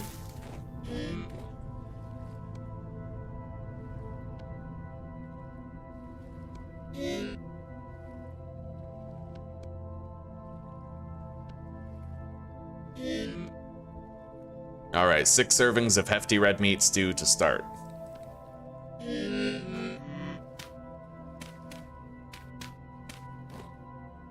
It's gonna take 9 fuel to cook all that up.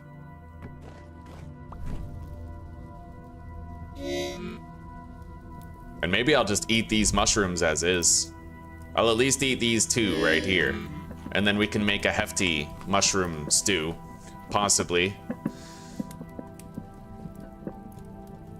Maybe I'll do something with this red meat and the mushrooms. For now, let's organize the inventory. The rot, we're gonna put in here with the bushmeat. The bushmeat will spoil.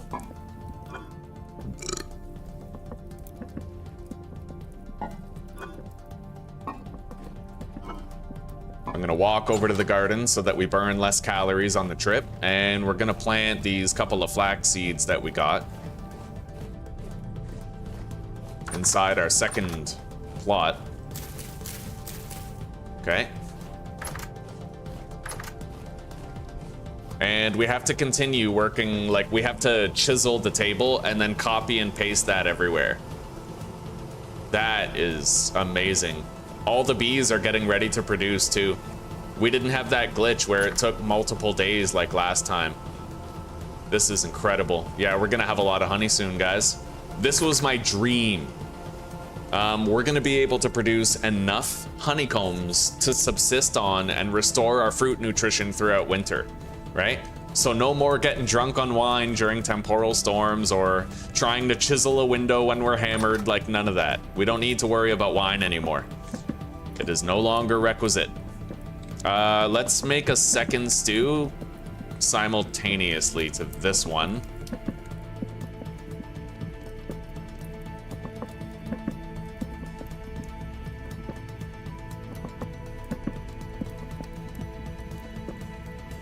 Can I make like a veggie stew with, I don't know. We'll find that out after. Yeah, for now, let's just cook that.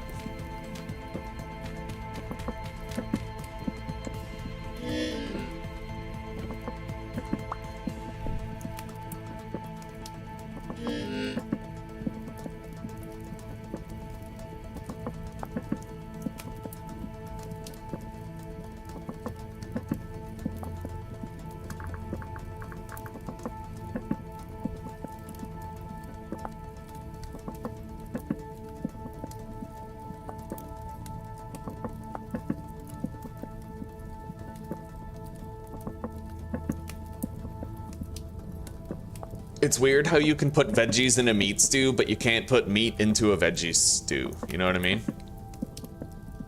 Now, one option is I could actually make soup, because I think soup universally, yeah, it accepts a slot of protein. And this is what I have right here. So I could do 3 liters of water, and then 3 puffball mushrooms in 2 slots, and then 3 meat in the last slot. I think I'll do that. Yeah, we'll make a soup with the last one.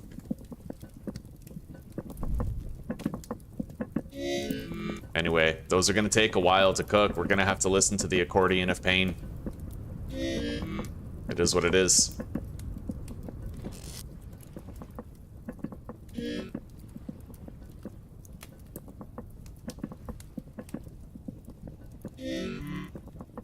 Let's go grab the 3 liters of water that we're gonna need.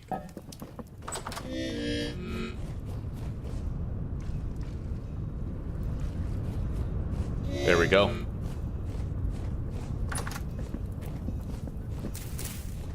It is really nice when you've been going hungry for a long time and you finally get a handle on your food situation, perhaps even permanently. Hey, Chris, it's wonderful to see you, buddy. Yeah, you know what? Chat is working better today. It wasn't before. We were getting the same problems as yesterday, but we had this adapter, this signal booster. I plugged it into the wall, It's kind of like a second signal that's still there, but it's weaker. But that's working better than the primary signal. So now it's working. Zuzi's dad tried to make it so we didn't need that adapter, so he set up something new, but the something new, it seems glitchy right now. So when I plugged that adapter into the wall, the signal booster, it actually worked, and now we're good, right?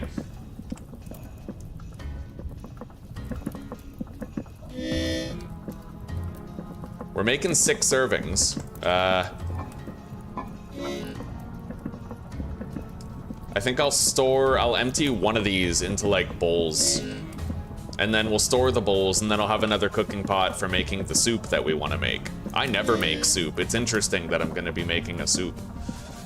Will that finish? Yeah, that'll finish before time runs out.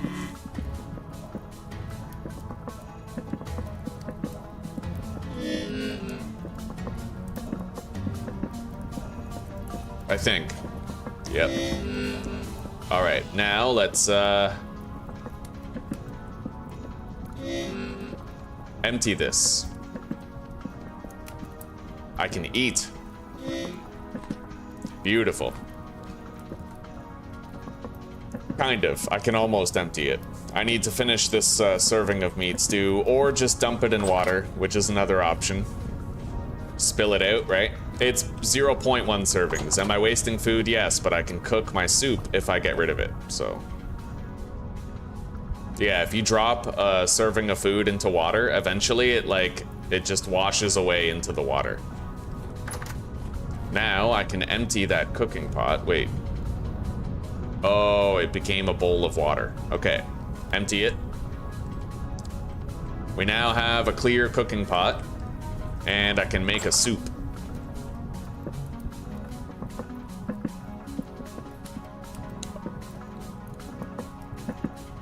Three liters of water. And that'll create 3 servings of puffball soup with stewed red meat. Not bad. I wonder what the cook time is on soup. I have no idea. No experience with it at all.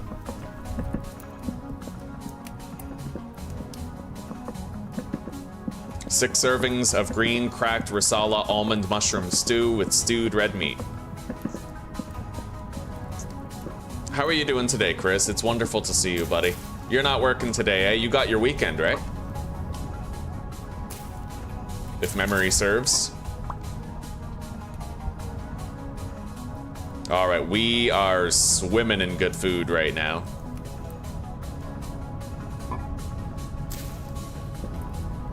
And we got a soup coming in.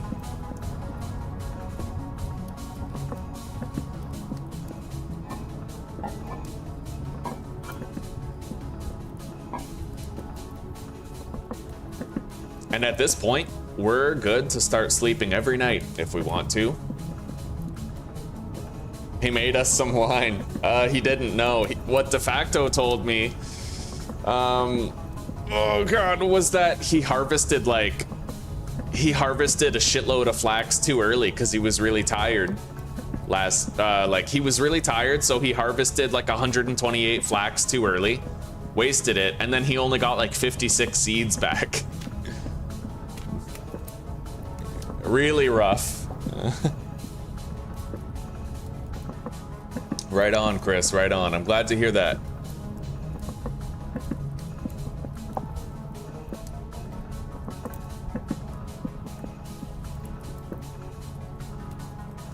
All right, and there's our soup.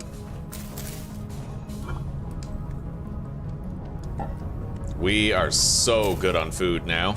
Let's grab a serving of probably the soup. I'd imagine the soup spoils faster. Maybe I'll just keep the soup on me and eat that first. I wish that soup had some sort of a special characteristic that distinguished it from stew, right? Like maybe because there's water in it, you just get like a... I don't know, there should be like some sort of hydration buff, I feel, you know?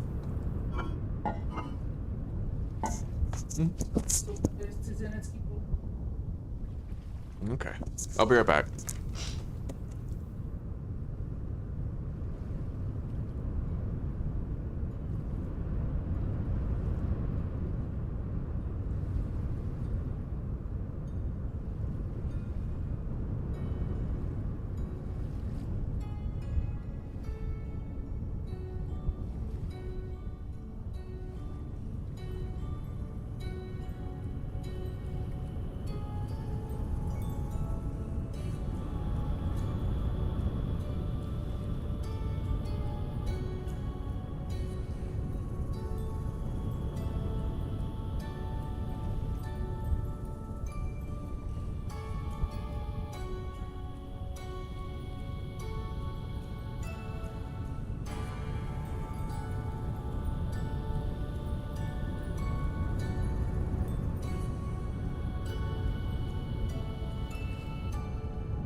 Alrighty, guys, we're good.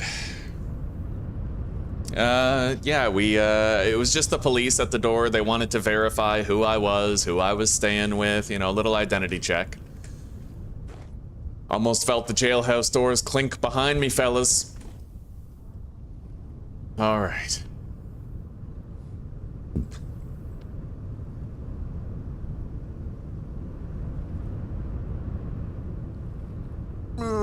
This soup will be fresh for 4 days.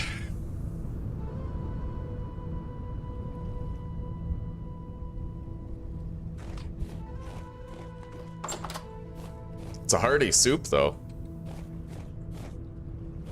Alright. Now, let's work on chiseling the rest of that table since we got some food security going on. Grab the chisel Washington, the hammer.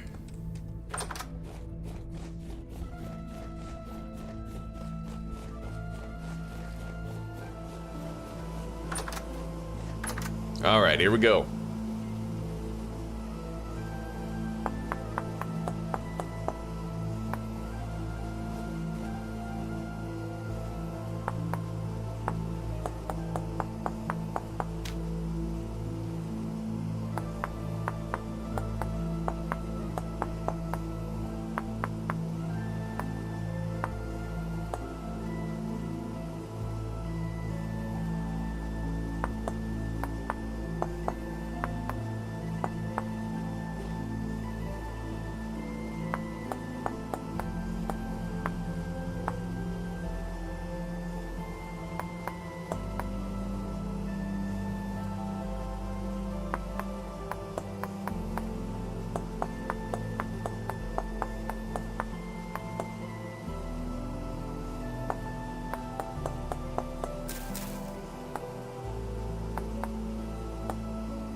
All right.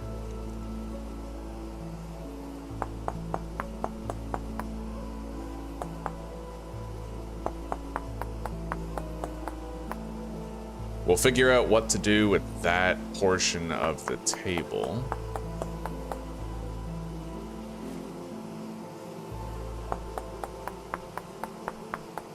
But we have the legs trimmed down.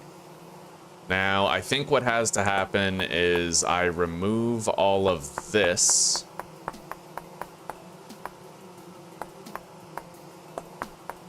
And then I have legs descending from this part, the lowest area. This may even be a considerable design improvement from the previous one, because I think we went more narrow on the top, which allowed us to have more steps going down.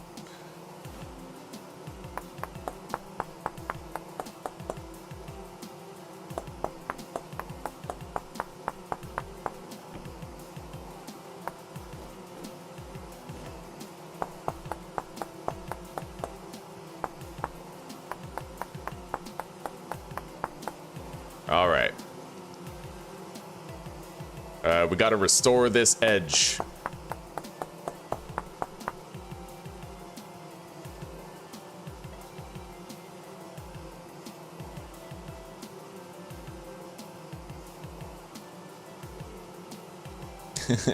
Yeah, go around, collect some flax. I told him to really try hard not to neglect his sleep, right? We gotta ask ourselves if that would have even happened if he had simply gotten the rest that he needed. I'm gonna want to be able to replace those blocks. Now, apparently he struggles with insomnia, which I'm no stranger to, but...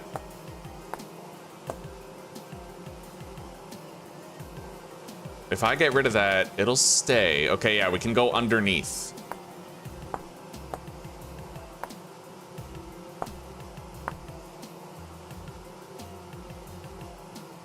Wait, do we have to remove more from over there? No. Okay.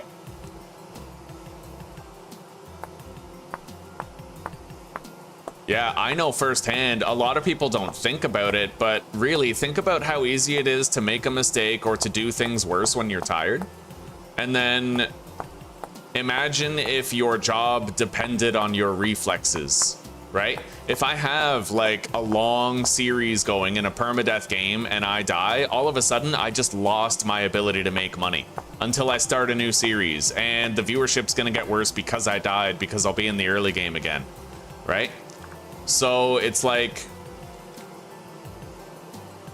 I know I'm very keenly aware of the value of a good night's sleep, you know? Because I recognize that it actually, it has a profound effect on what you're capable of and how well you handle things. As with everything else in life, right?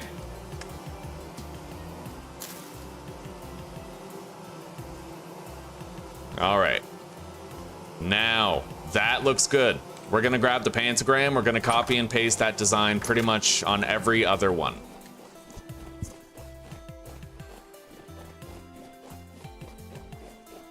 Yeah, neglecting one's sleep is like the worst thing ever. Now, as someone who also has struggled with sleeplessness, I totally understand it, but holy shit. I've also gotten used to trying to be extra careful when I'm tired because I know I'm more accident prone, you know? There we go, look at all this. I dreamed of this. When we lost our previous series and I was just sort of like laying awake at night thinking about the next one, this was what I wanted to achieve right here.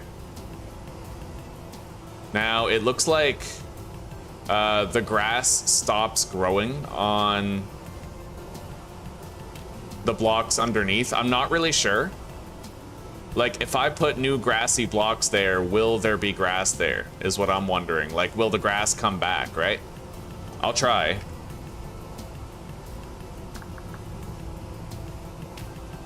Because I happen to have some grassy blocks right here from Creative, and I would like it if these were all green underneath. So we're just going to try to break those blocks and fill them in. Now that we're not placing actual slabs there, maybe the grass will stay, right? Because we had to start by putting planks there. Now that the planks aren't there, maybe it'll remain grassy.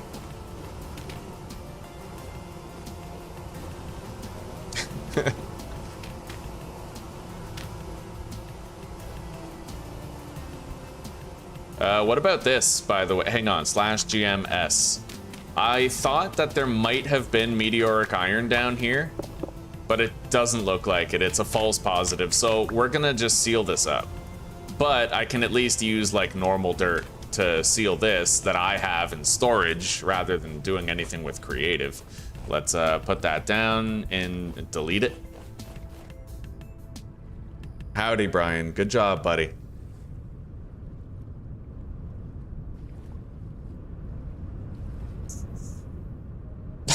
God damn, Brian, living the dream. Yeah, sleep is, I really wish that society wasn't so blasé about sleep. Apparently, people are supposed to be biphasic. Which, for those of you who don't know what biphasic means, it means that we're supposed to sleep, twice a day, actually, right? Because when you think about the old days of human life, right? You would have to wake up in the middle of the night to add more fuel to the fire, right? It was normal for people to sort of get up and then go back to sleep after several hours. So now, after Henry Ford of GM, after he implemented the work week and the 8-hour workday, right? We kind of lost our biphasic roots, and now we just have no biphasic schedule anymore. And people are chronically underslept because of it, because unbeknownst to us, we're actually working against our instincts. And yet, even if science did prove that biphasic schedule was required for human productivity and optimization, society still wouldn't change. You know, it's like, it's the way we've always done it, you know? All right, let's eat a serving of soup.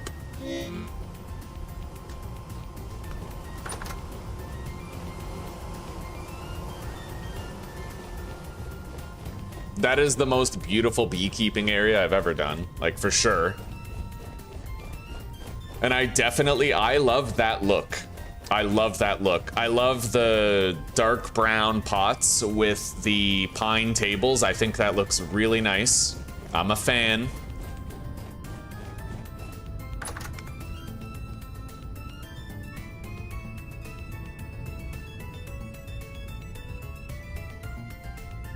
Yeah, Chris, and night shifts are another thing, right? Night shifts are very taxing. Well, again, it would be better. Like, that's the funny thing, is that if we maintained biphasic sleeping schedules, then night shifts would be okay, right? But we have a world that is alive during the day and asleep during the night, even though we sometimes, for our jobs, are awake during the night and asleep during the day. So it's weird, right? I feel like personally, every single job should have night shifts. Every single one. Even office buildings, you know? There should be no buildings that are only open from 9 to 5 on business days. Everything should be open at all times so that people who, like, you know, you can always get something done and you never feel like you're missing out on the world because you're doing a round of night shifts, right?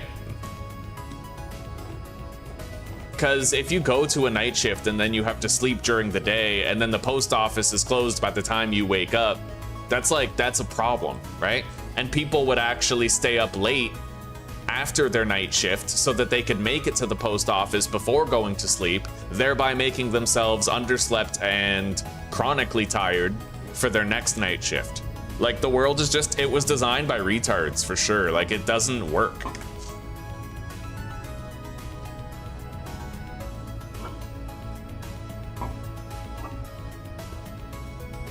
That's the thing. I've never been one of those people who romanticizes North American life.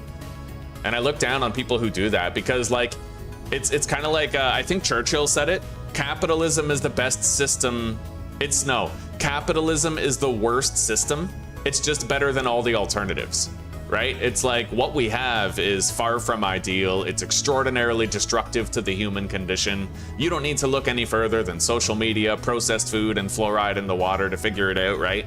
Our way of life is highly detrimental and destructive to not only ourselves, but also the environment and our social lives, biological, physical, mental health, all that.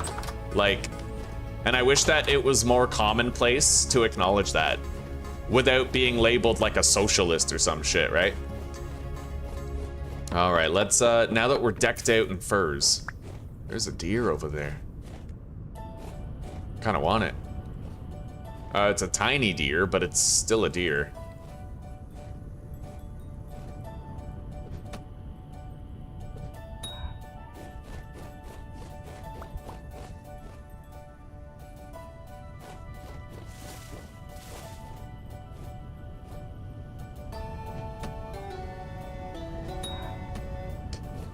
Yeah, a lot of people don't know it about me, but I am 100% on board with a universal basic income because I recognize it's going to be necessary soon.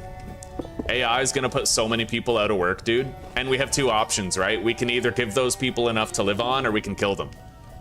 And what's really, like, when people say UBI, that's socialism, it's like, okay, but what's your alternative? They can never answer that question at all, right? The way I see it, everybody who can't work because their job was taken by AI, those people should grow livestock and garden.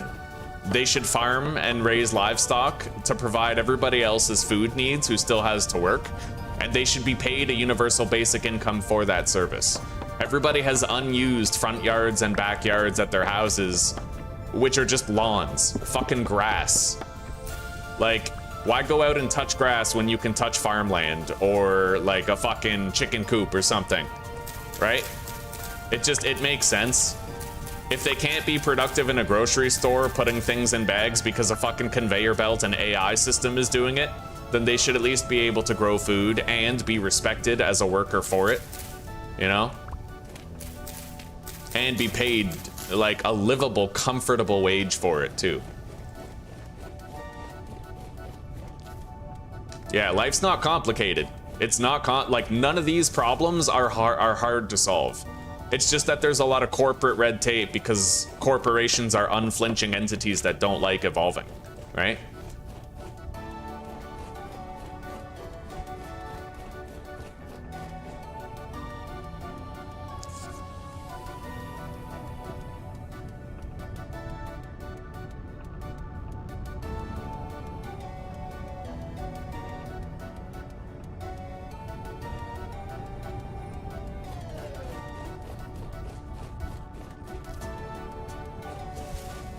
All right, now, I gathered some berries. I don't know what the hell we're gonna use the berries for. Oh, you know what? Maybe I'll make some jam to eat once in a while. But we're gonna have honey for fruit restoration, so... And I really like the balancing of... I like the balancing of the From Golden Combs mod, because the amount of upfront work that I had to do in order to get all that set up out there was staggering. Okay, it was an unbelievable amount of work to shape all that clay shit. So now I get to benefit from having pretty much unlimited honey for the rest of the game. However, it won't grow during the winter, so like that's still perfectly fine. I have to stockpile it in order to have enough fruit for winter. All right.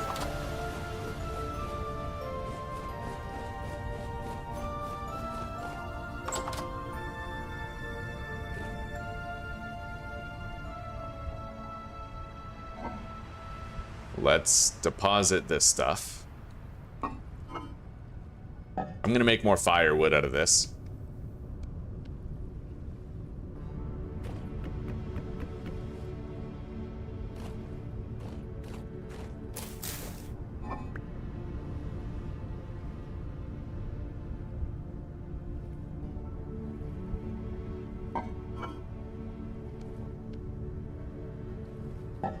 Now, I still need rawhide pants. And I'm probably gonna want like 2 changes of clothes for winter. So let's make that. And then another pair. Followed by a rawhide mantle out of these small hides. That way we're using them for something productive. I already have a change of clothes on me, a warm change of clothes. So now we just deposit this. I now have 2 sets of clothes for winter.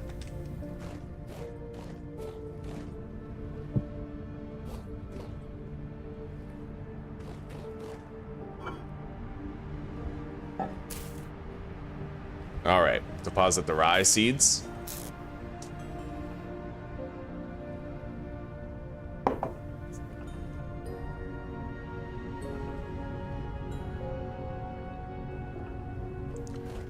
Okay.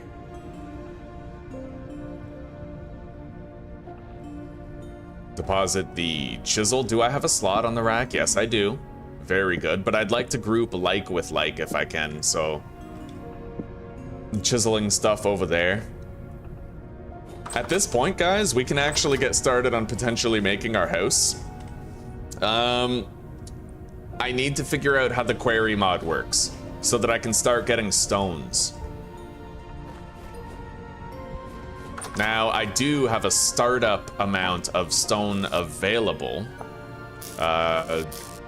in here, possibly with extra in one of these.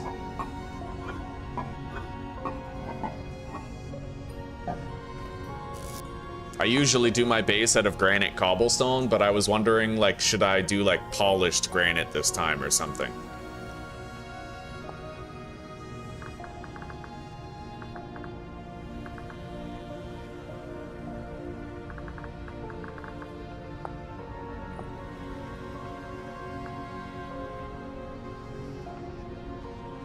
It looks like you can only make polished rock out of... Weird. Yeah, you can only... Oh, here it is. Granite rock polished. But that actually requires the granite rocks. Let's take a look at some of the granite stuff. Granite ashlar block. Those look pretty good. Not gonna lie, the granite ashlar looks really good, but that requires the ashlar itself as well as mortar, which is like way beyond us right now.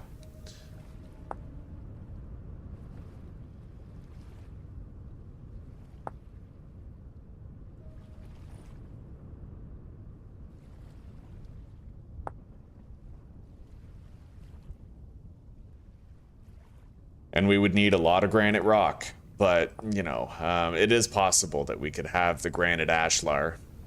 Mortar looks like something I might be able to make.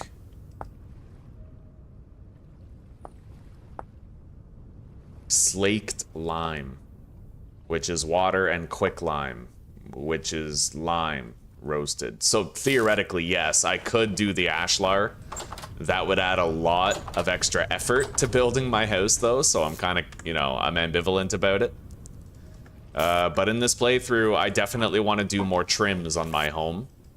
I don't want to just have a fucking, like, granite house with a wooden roof again. I want to have, like, nice trims. A beautiful home.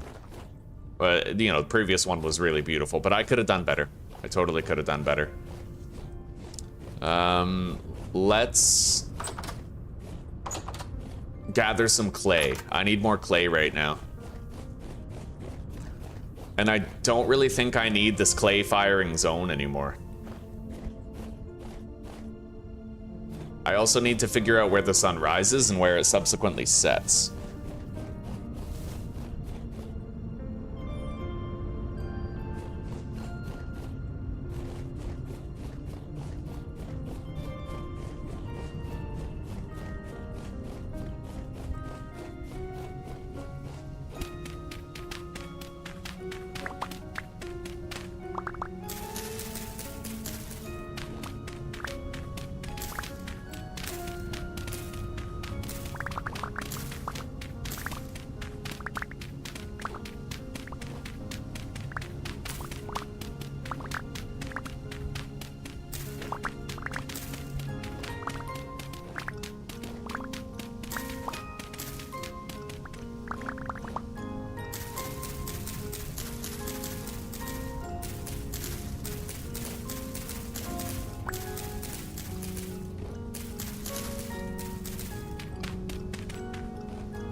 It is nice to have a shovel that can do this work very fast. 10 bronze, baby.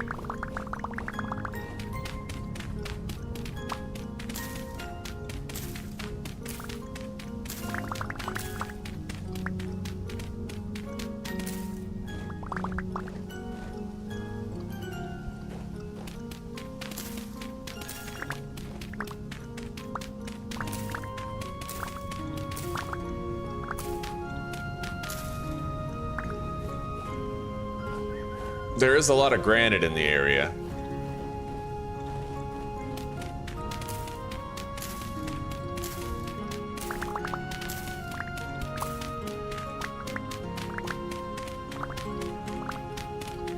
So at this stage, I'm actually thinking that I might want to... I want to try some new things in this playthrough. I feel like it would be really awesome if I did end up with granite ashlar and built my house with it, right? It takes a lot more work. It's gonna take a lot more work to end up with the mortar and make the granite ashlar, but it's something where it's a project, right? At present, we have a functional home, more or less. We have a little shelter to live in. We have a farm, a respectable farm. Same with the beekeeping area, right?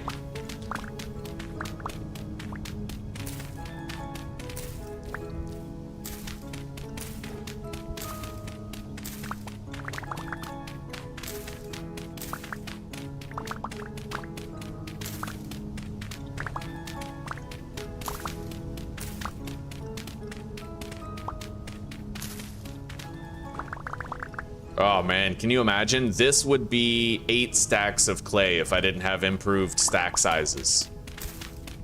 So useful, dude.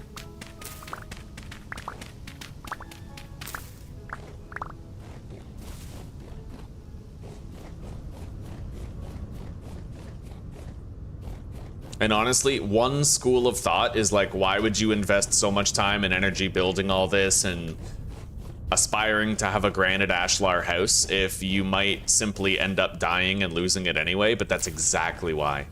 If I can die with an ashlar house, then that was a good playthrough, you know? Now, I need to find some lime.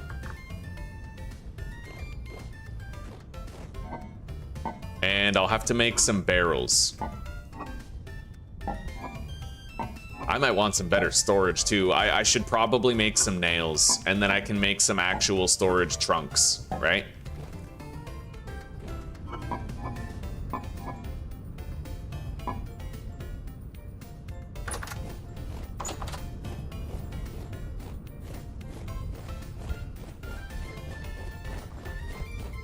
I'm thinking I'll have my house kind of like right here, more or less.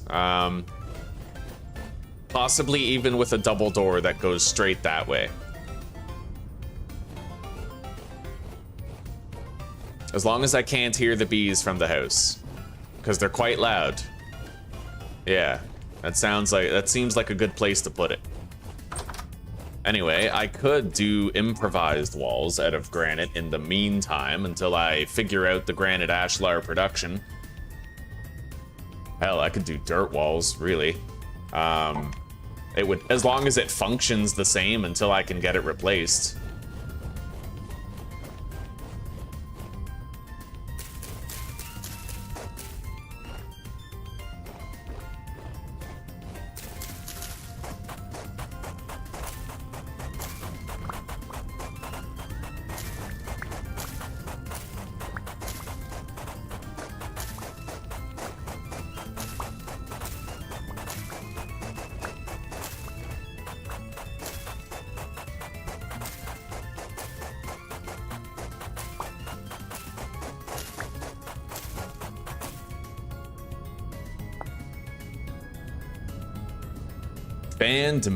Granite cobblestone is an interesting idea. That would require gravel and sand.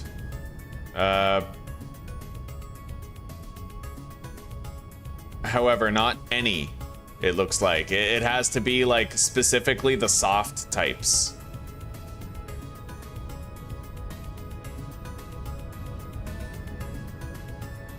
Yeah, specifically it has to be the soft types of stone and sand, and it can't be the hard ones. I think. So this, well, wait, no, because granite gravel, if granite gravel can be used, then it would work. Yeah, it's just not showing me the soft stuff. Okay, fair enough. So yeah, I might be able to use this.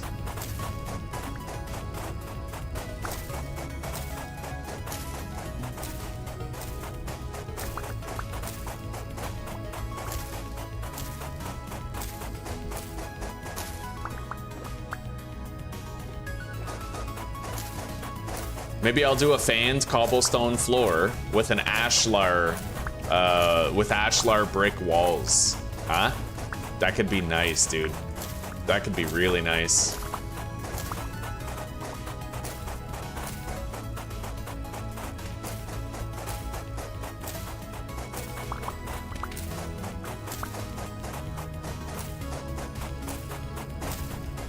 Good morning, Chezzy. Good morning, buddy. Yeah, mining cave-in. How are you doing? That mining cave-in was rough. That was rough.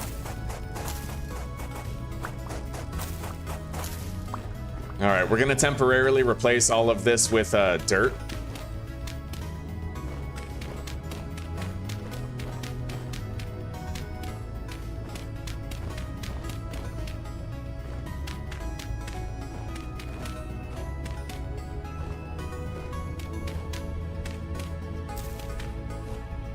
And that'll serve as the foundation for the house for now until we have a better floor to replace it with. But dirt is quick to destroy, easy to get rid of if we want, you know, to place something better.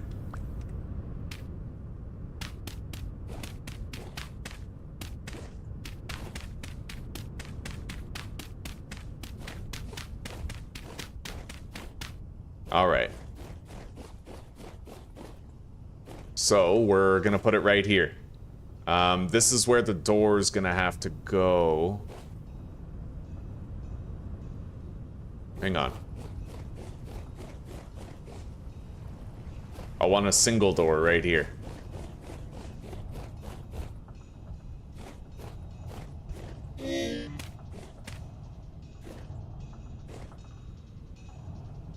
Yeah.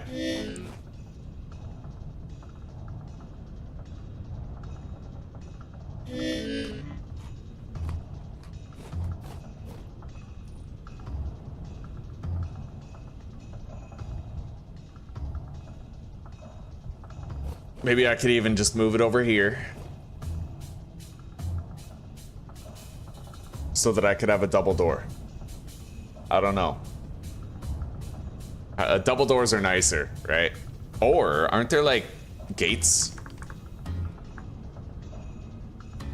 a 2x3 gate, but I don't think there's like a 3 by something gate. See, that's 3 height. I don't think there's a 3 wide gate. However, there are mods that add more types. There are.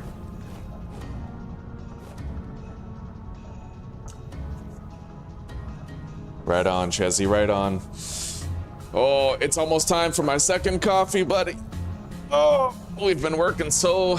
Well, I'm not gonna say playing video games is hard work, but we have been grinding hard on the base, and it's looking good. We have massive farms. All of that can be converted into greenhouses later, too. It's the appropriate dimensions for it. Now we're trying to get like a little skeleton house put up.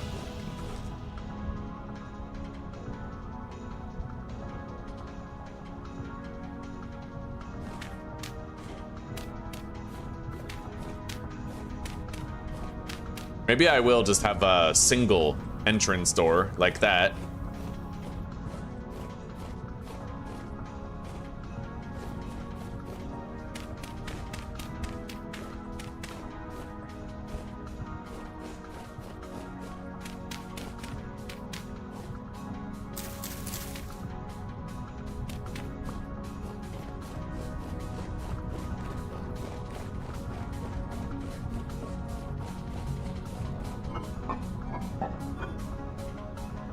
I'd say the most important thing to remember between playthroughs, guys, is don't try to recreate the last house entirely, right? Like, I like the design of the tables, so I looked at my last playthrough to figure out how I made those tables, but I want to build like an entirely different house this time. And there's gonna be problems with it. Like, I'm not good with predicting house dimensions and making sure that things look good, but we'll do what we can.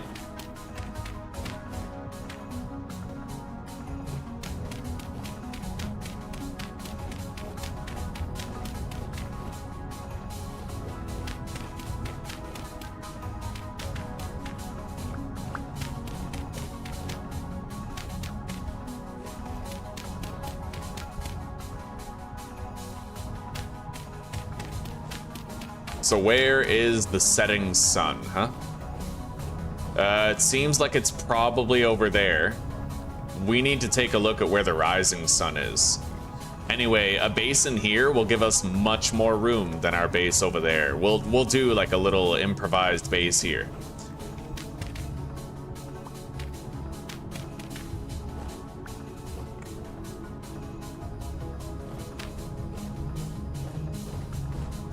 It is going to be made out of dirt.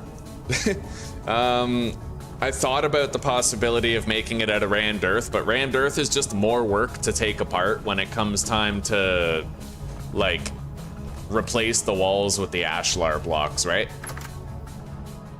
So for now, we're going complete minimalism, bare bones on this base, but I have to make sure that I can spawn-proof it. So I might want to get a lantern. 1 or 2 good lanterns would spawn-proof this house, which means I'm gonna need some candles. I think that's an exact midway point block right there. Wait. 1, 2, 3, 4, 5, 6, 7, 8, 9, 10. We're gonna expand the walls by 1 more.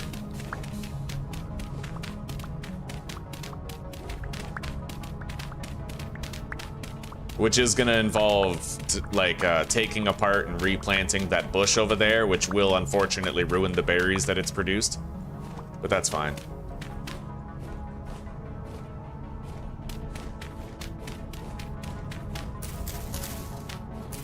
Oh, those were gonna be ripe in less than a day, I think. Oh, that's rough. Okay, put those down right here. Oh, hello there.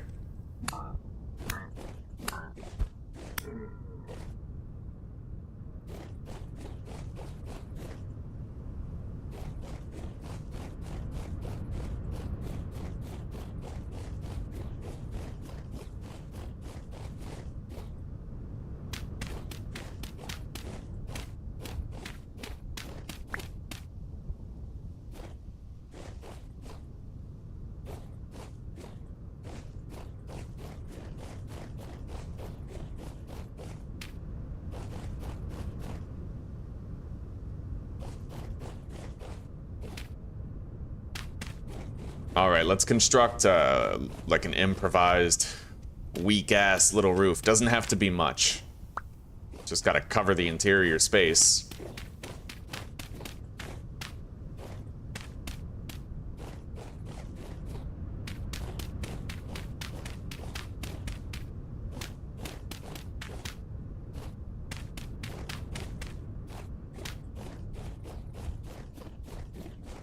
And then let's think about making lanterns. I can't harvest the bees yet, so if we don't want to wait, another possibility is that I try to get lucky. I pan through this bony soil in the hopes that we end up getting candles. We may. Like, you know, rarer things have happened. Let's grab those oak boards.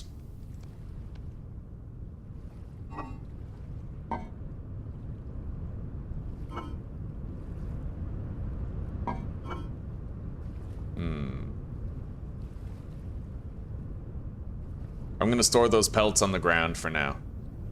Put the sticks in there. Deposit the gravel. And let's grab our next round of meals. Fresh for 4 days, fresh for 4 days. Doesn't matter what we eat then.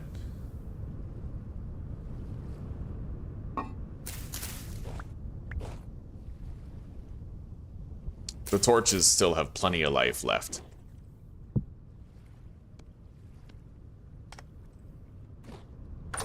All right, let's go panning. We'll pan the bony soil. Hopefully we get a few candles from that, and with the candles, I will be able to make lanterns. But if not, we wait for the bees to finish doing what they're doing. They will produce wax for us, and we'll be able to use that wax for the same purpose. Make our own candles. Ruin a cooking pot in the process, but just the same, right?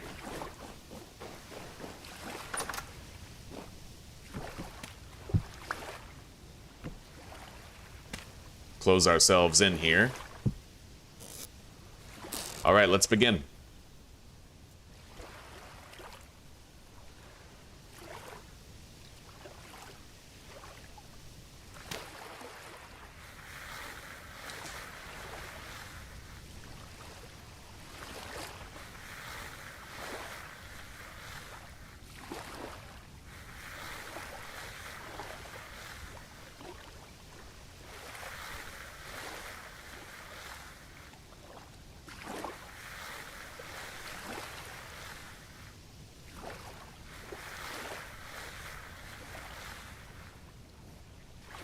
Wow, we just got a candle right away. Didn't even finish the first block. That's crazy. Those are way rarer than that.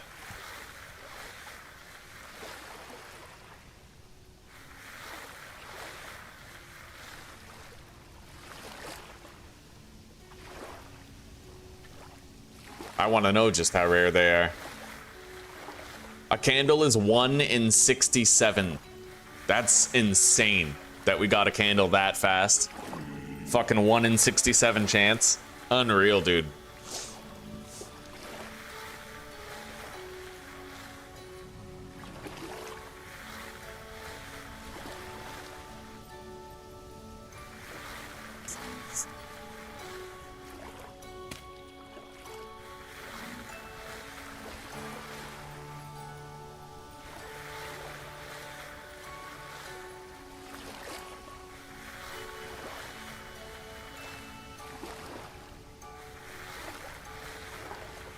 But the more the better. So we're gonna fully pan all of this bony soil over the course of the evening.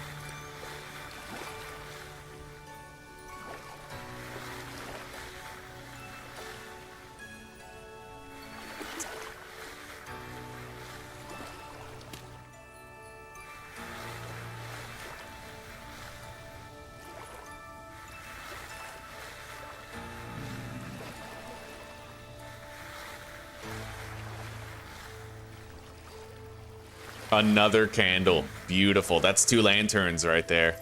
And a cooking pot that I won't have to ruin for a while. And there's no telling how many candles we might get before all of these blocks are gone.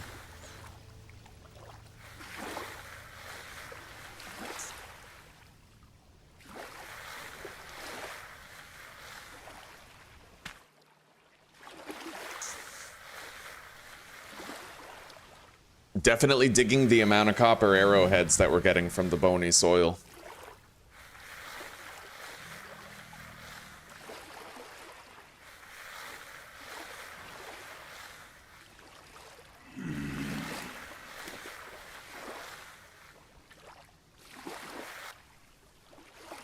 Hang on. Next temp storm. 2 days. We have 2 days before the next temporal storm is slated to occur.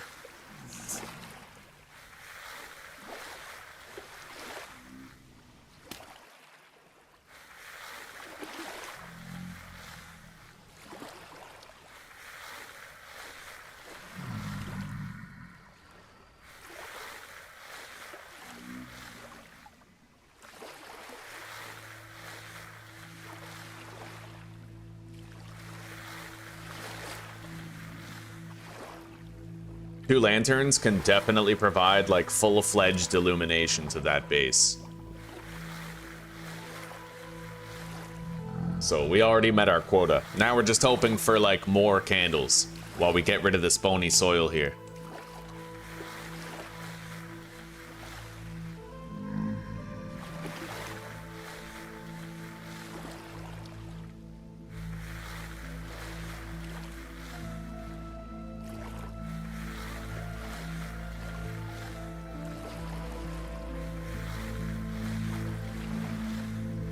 Apparently there's a custom class mod that someone made it where one of the classes can make a copper pan. I wonder what the effects of that copper pan are. Probably just improve drop rates on whatever you're panning, right? I'd imagine.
I'm not sure, Chris. I'm not sure.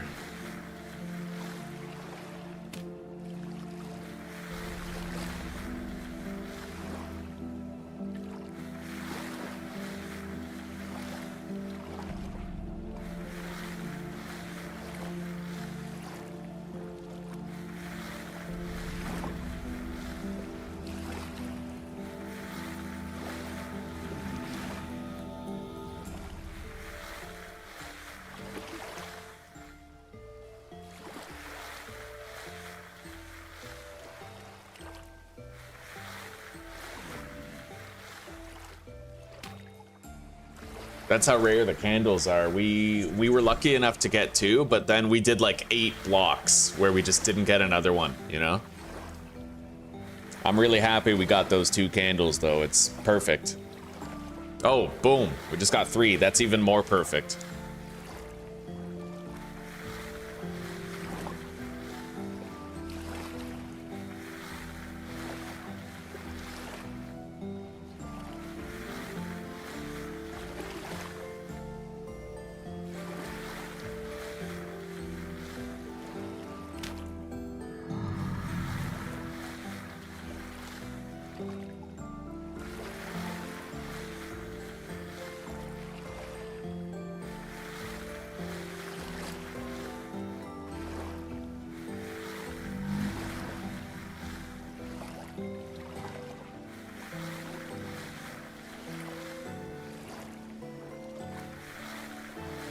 All right, this is our final block.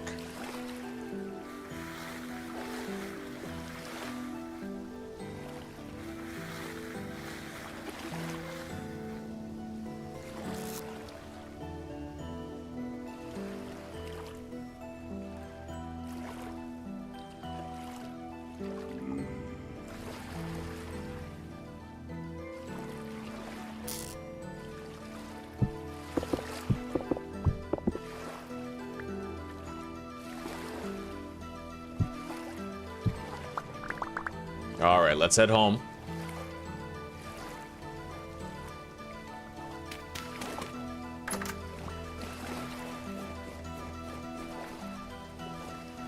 The sun is rising. Judging by the light level, it looks like it rises over there, but I'm gonna want to get, like, an exact look at where the sun rises. I want to see the actual sun itself.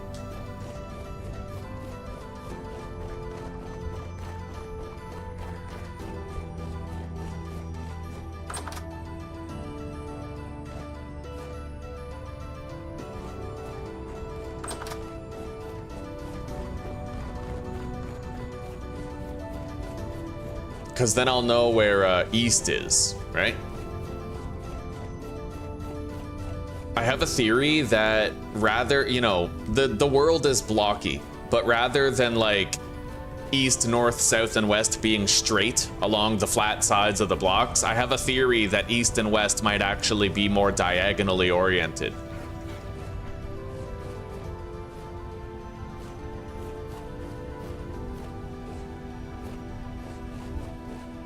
I gotta see where the sun comes up. It's 2:41 in the morning right now. Can't really see it, but I will be able to soon. Let's eat. And let's head up here.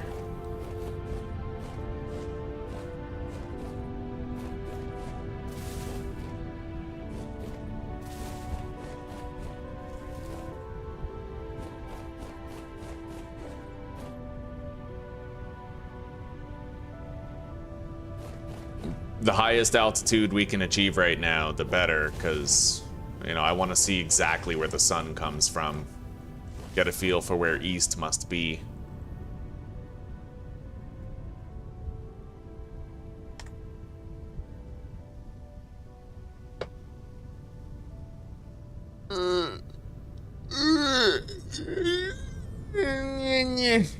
Alright. I wonder what we'd find in these plains. Like, hunting opportunities for animals, right?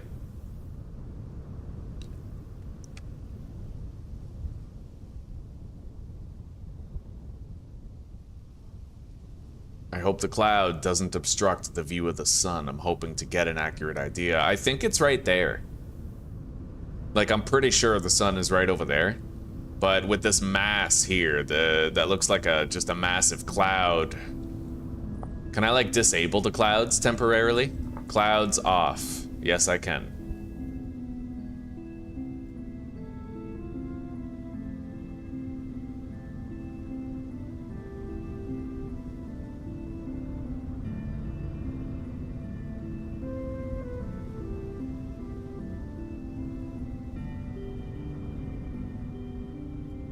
Yeah, it looks to me like that's east. Which, I'm looking at like the corner of a block. So that would make this north. That corner right there. Basically the direction of my copper mine.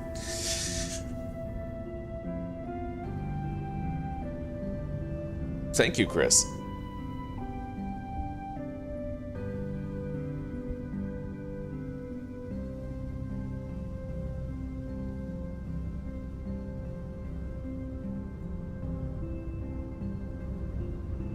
I've never taken time to just watch a sunrise before and see where it comes up.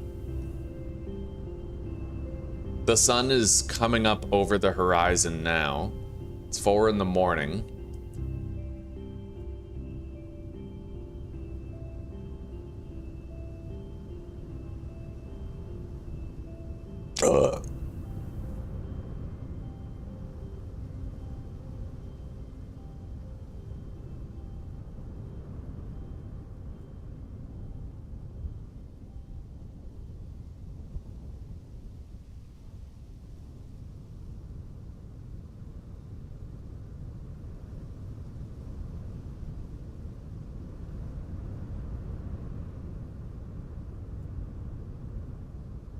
Okay, yeah, you know what? We confirmed it. That's the east. The sun comes up diagonal to the blocks, which means that north is that way. Fascinating. Very fascinating. At least that's what it looks like.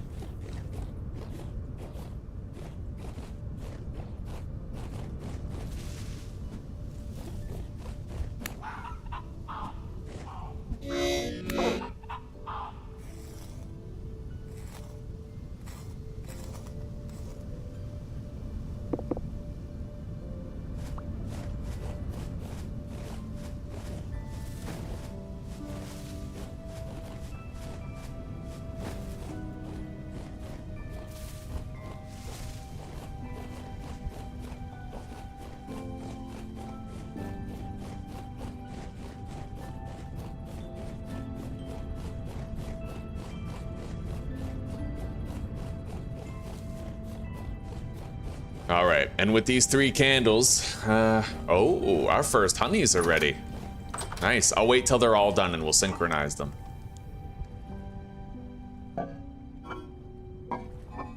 Inventory's looking pretty ragged. It's almost time to make those chests.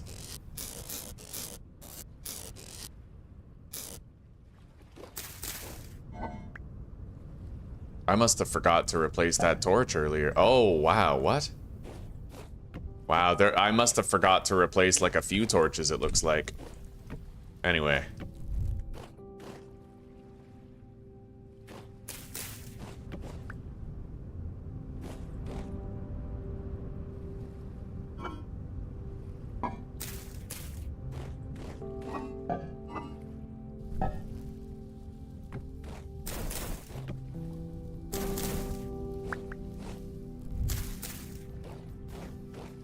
Remedied. Now, time to do some smithing. I have exactly enough plates to make 3 lanterns. Well, exactly enough ingots to make exactly enough plates to have exactly 3 lanterns. Let's grab the hammer and the tongs and let's heat those up.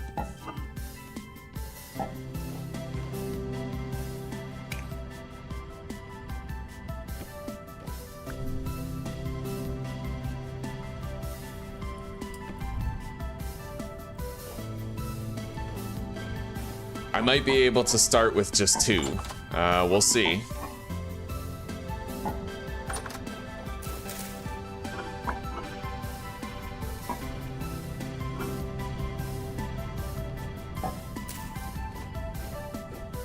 It depends on whether or not 1 lantern is enough to fully illuminate the base.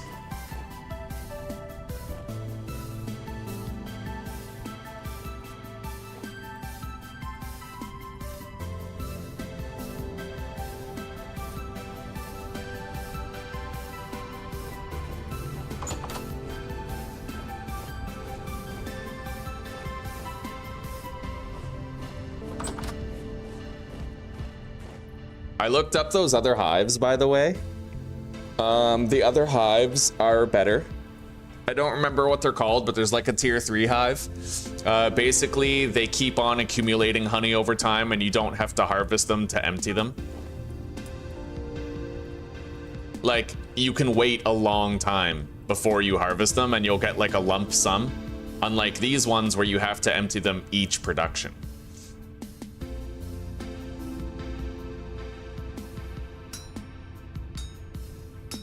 Nice. It is so fun to require heavy hits again, you know? To actually have to do the smithing myself. Instead of having a mod trivialize it. Yeah, no more Napsters. I've missed this.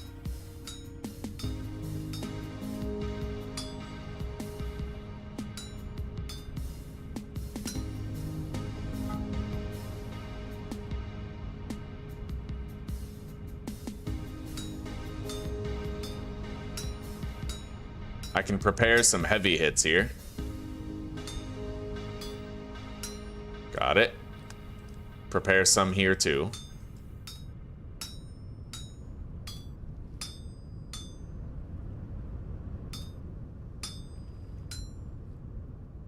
All right.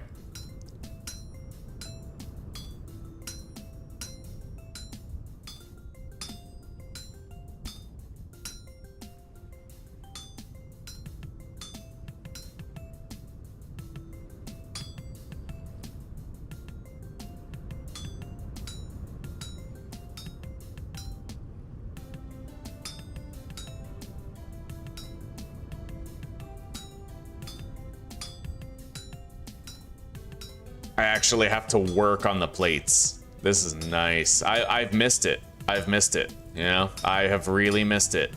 Felt dirty every time I used Napsters to smith. Now I don't need to feel that dirtiness anymore.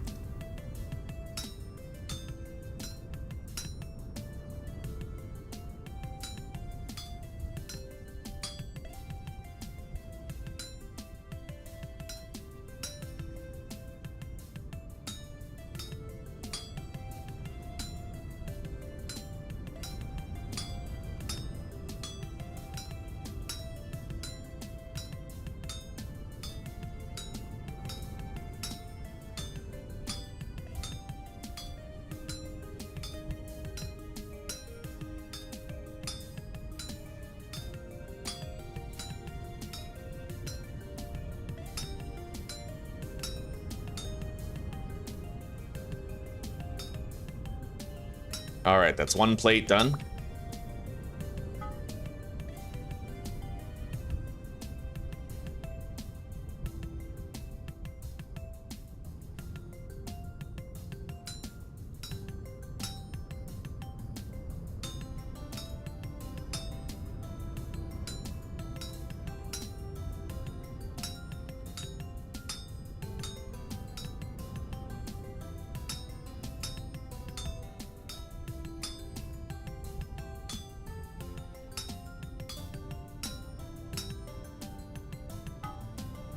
Beautiful.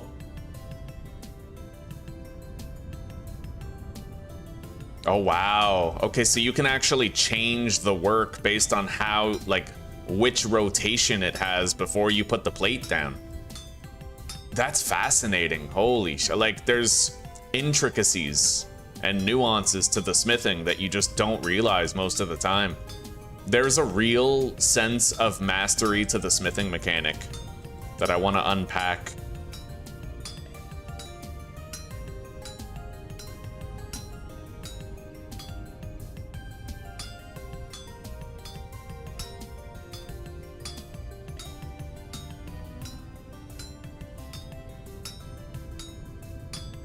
And oh boy, do you ever need every last ounce of hammer durability with smithing.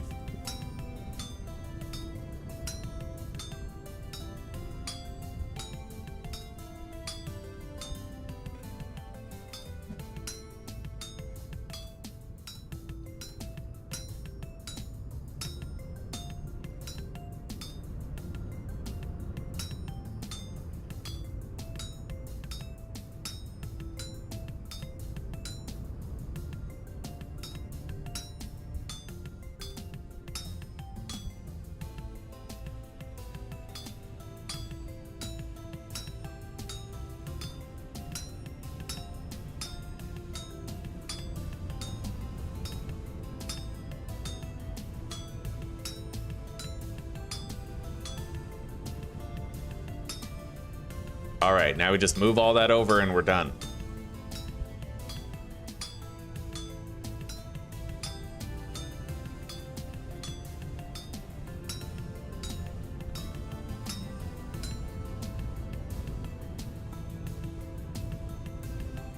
The last world random? Oh, just go look at the replay, buddy. Yeah, we died in a mining cave-in.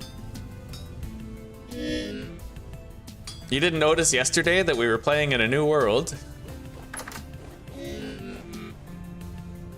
Although maybe you thought that we had, like, moved to a new location, eh?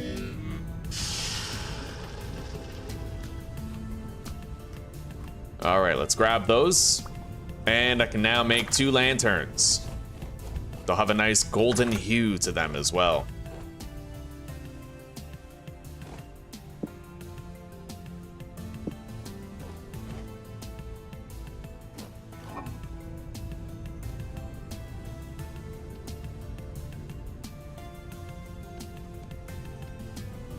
Boom. Now I have to assess the light level situation when I seal up that improvised new base. Bleh.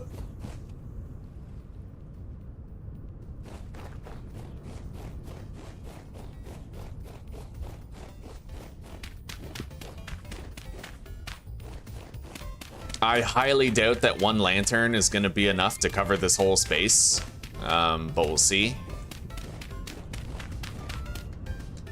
The lantern does have a pretty surprisingly effective light radius. It's pretty big. It may yet be enough for this entire area.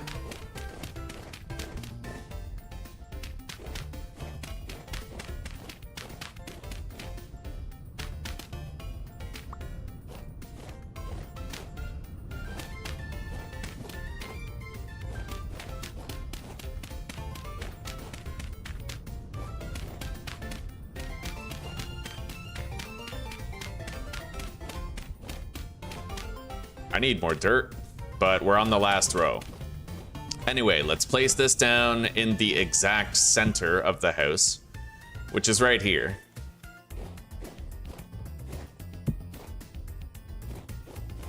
I think. 1, 2, 3, 4, 5. Yep. Okay. Well, true enough, Jack. True enough. How's the bees looking? They're producing. We're just gonna wait. Gotta wait till they're all synced up. Grab a little more dirt.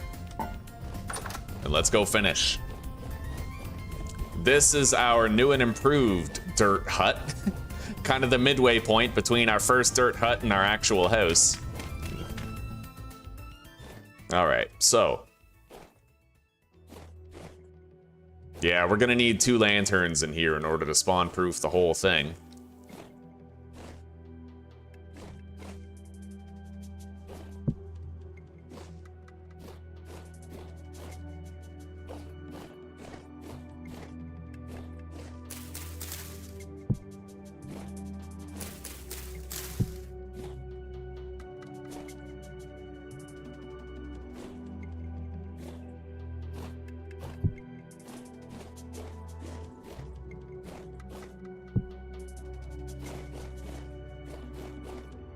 All right, the base is spawn-proofed. Nothing can spawn in here.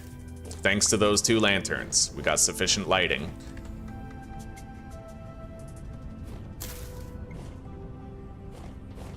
Now, I can and will make another lantern. Turn off the lighting overlay for now. We have exactly enough of each material. I have 2 more clear quartz, 1 more candle, and just enough bronze for another plate.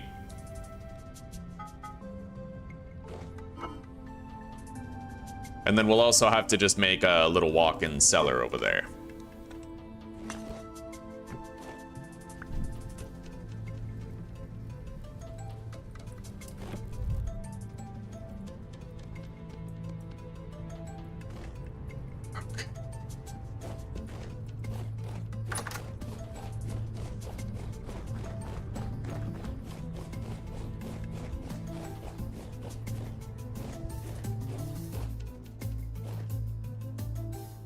Theoretically, I could try to shrink the dimensions.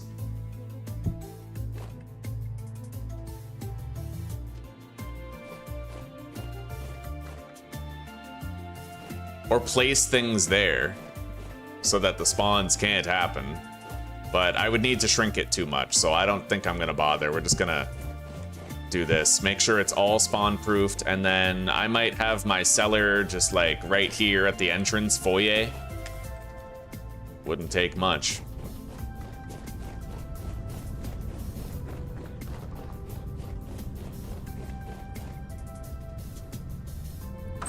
All right. That copper hammer is gonna break.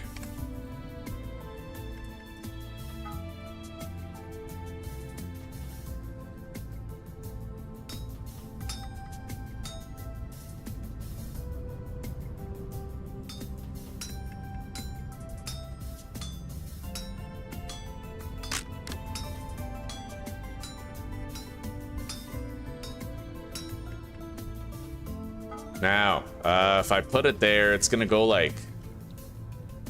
Oh, shit. Put that there.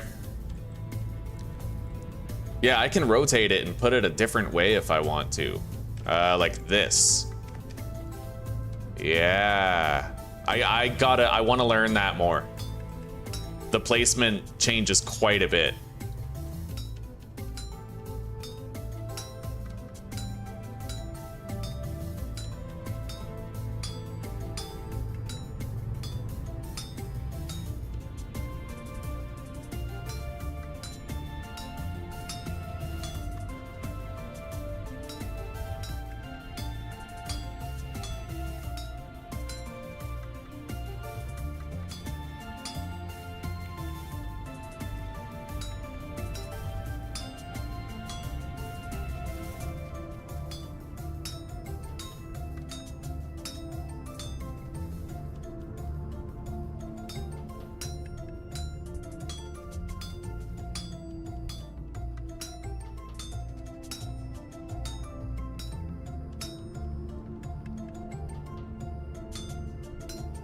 All right, fill all that in.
There we go.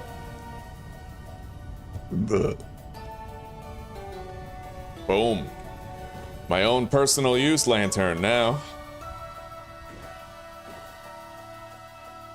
And we can start moving into the new location.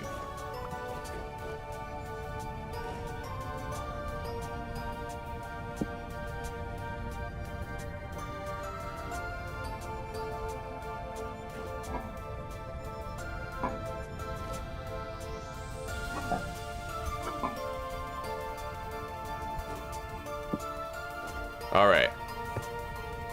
I'll put that on my back and then grab this one and we'll head over.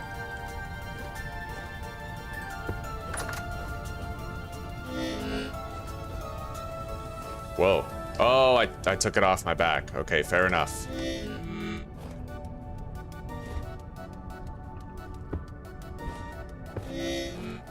I'm too hungry. Let's eat.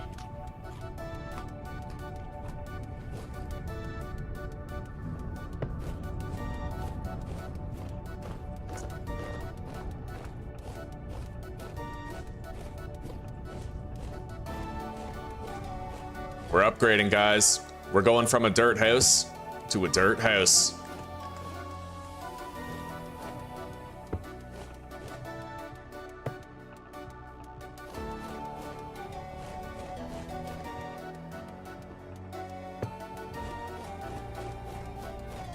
All right.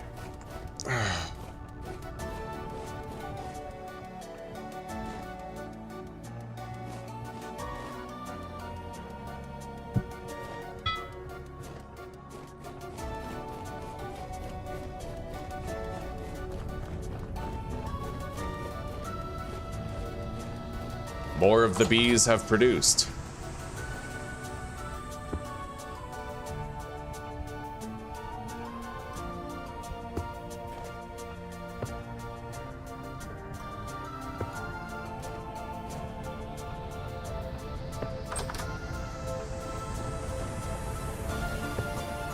You can actually walk faster if you're already moving when you pick up the vessel. I'm gonna use that all the time. It's an exploit. 100% I'm exploiting the limitations of the mod. I'm cool with it.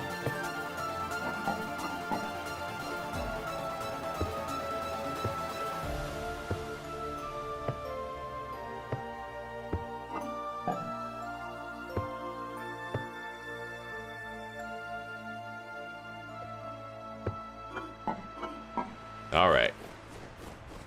Let's keep going.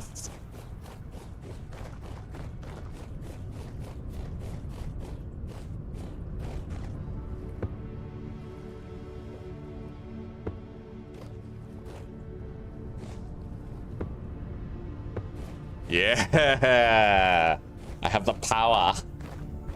Okay.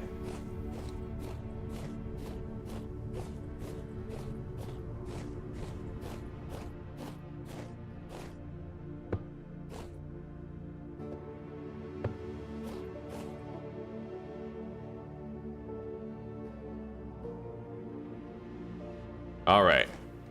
Yeah, we got a spawn-proof base in here. Gonna want to build a little cellar somewhere.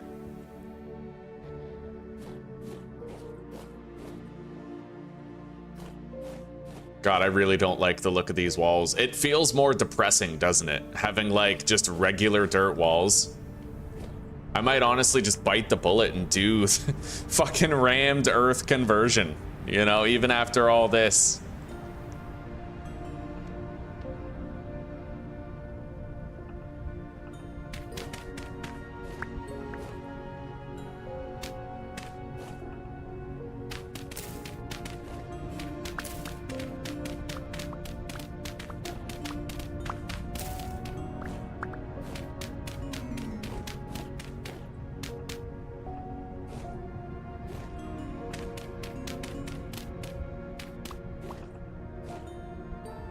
Yeah, that looks a lot less depressing. We're gonna do that.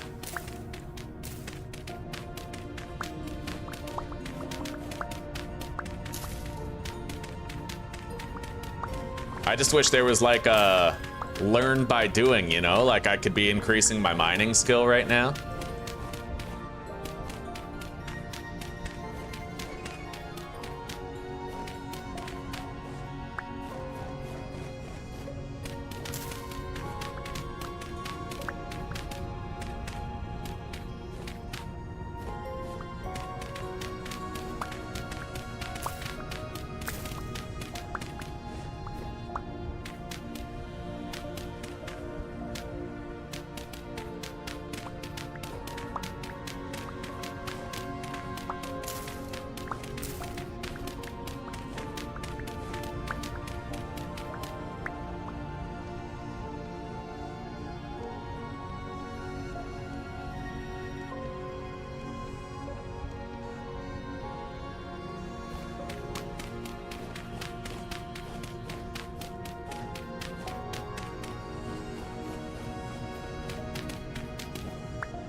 All right, the walls are done.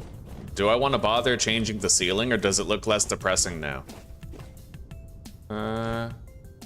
I think we could leave the ceiling the way it is, but honestly, we'll just convert it.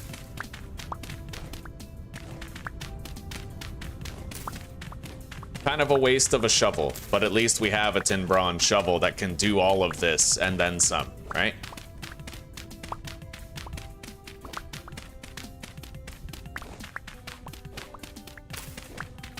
The thing is, we are going to be living in this version of the house for a while, like half a year at least, while I try to hoard a shitload of the materials that we'll need to change the house, right? Because we're not just doing cobblestone anymore.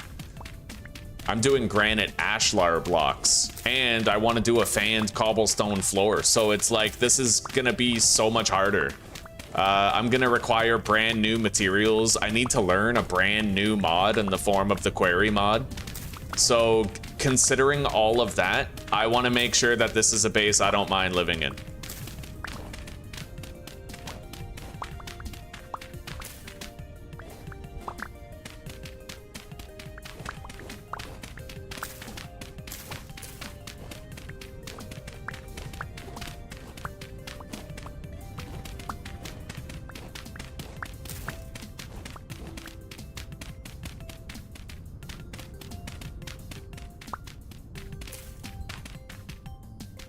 Oh, and I found out how structural support beams are supposed to work. Apparently, I was using them wrong. You don't place them from... I watched a video on YouTube about it yesterday. You don't place them, like, top down the way I was doing, the way that normal beams should work. Instead, you actually place them on the ceiling horizontally, and they hold up whatever blocks they're touching. Apparently, that's how it works.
Let's eat.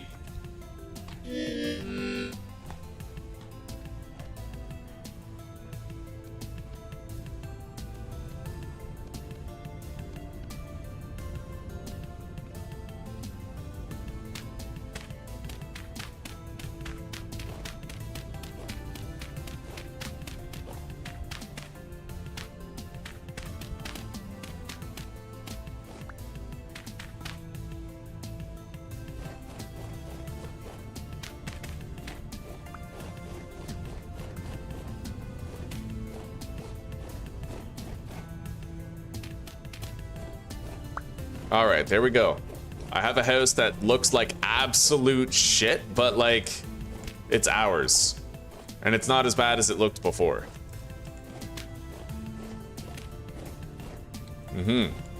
I might even fill in these corners.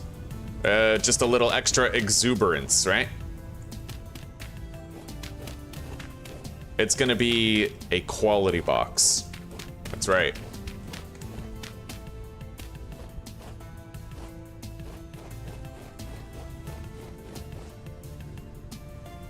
You know what? I prefer without this.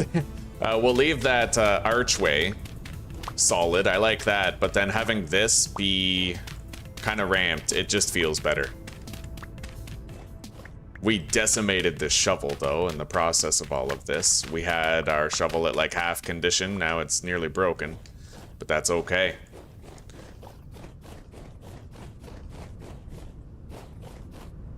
I do like having these corners here, though. We'll do that.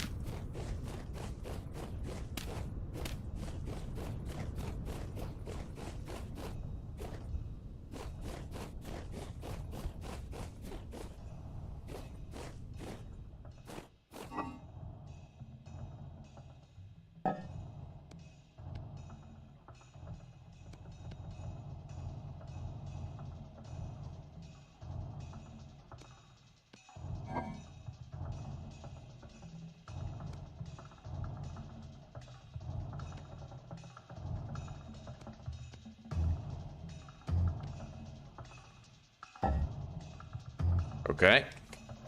Now we gotta just cart everything over here. This cooking pot is now empty.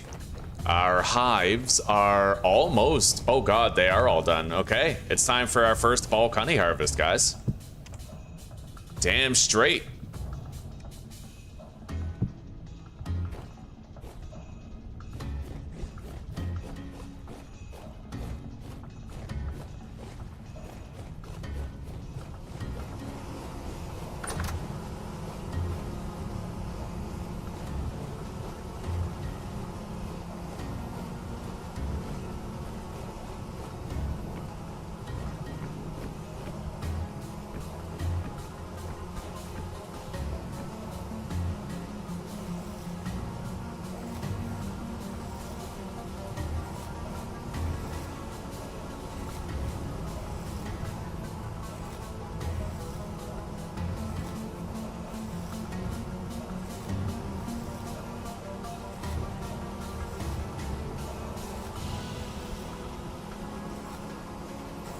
Okay.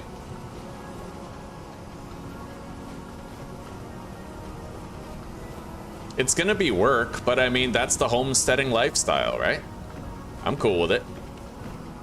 Especially if it leads us to plenty. The whole point is to have so much honey that I can literally live off that shit in winter. And then we don't need more honey, like wine and stuff, because I don't want to have to get drunk again. Weird, but okay. What, my house design choices?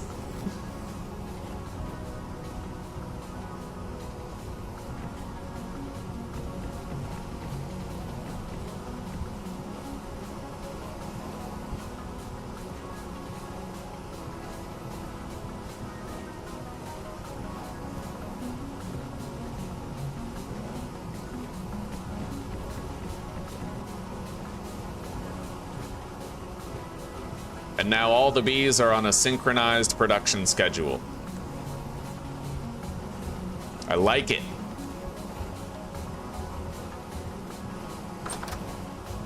And I got a stack of honeycombs on that first harvest. That's insane, buddy. Let's see here. 37 times 300. 11,000 fruit satiety right there. That's nice. And I can do even more math. So every 100 satiety that you restore, I think you get 40 nutrition. So if I have 37 times 300, that's the total satiety. And then I divide that by 100. And we get 111, and then 40. Okay, so I could fully fill my fruit nutrition 3 times with just that, I think. If my math is right, which it probably isn't, to be fair.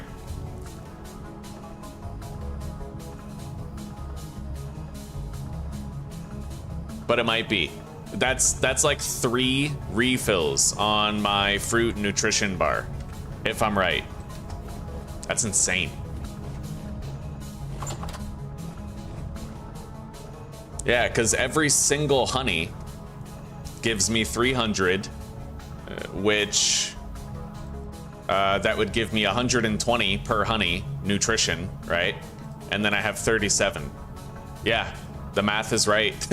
We're gonna be able to maintain, like fully maintain our fruit nutrition just with honey, thanks to that. Damn straight, dude. Oh, the support beam mechanic? I agree. I think it's pretty weird the way it's currently implemented.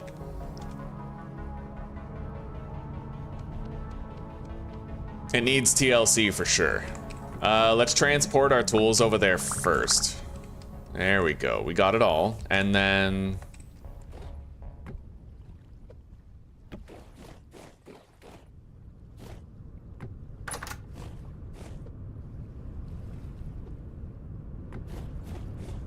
yeah, we were able to bring a whole bunch over.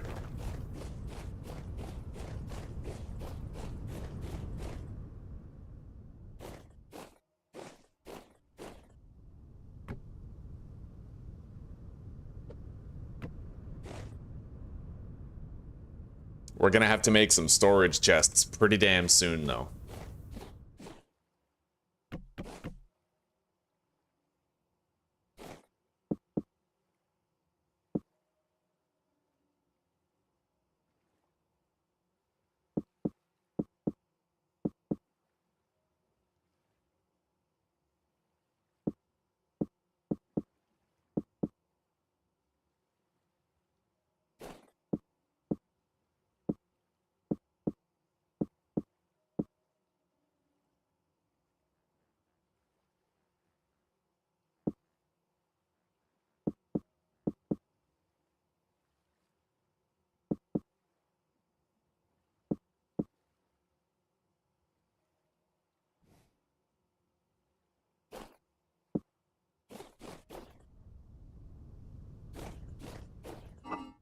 Oh yeah. They're gonna produce every 2 days too. Like, we're gonna be swimming in honey. I might have overdid it a little bit, you know. Yeah. Maybe 8 would have been fine. I made 16.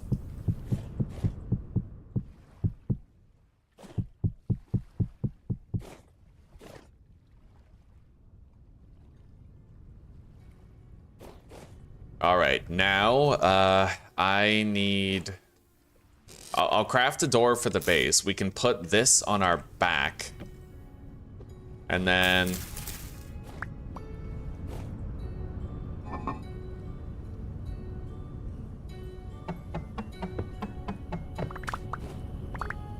take all the food. I'll grab the torches because we can very easily spawn proof the other location now. Well, it is spawn proof. I just need to put in a door.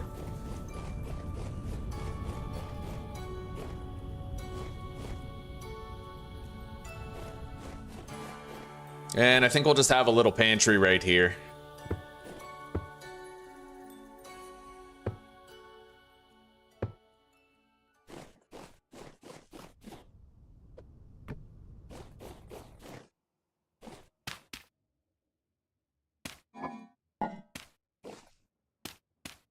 Just like that, with a little door to close it.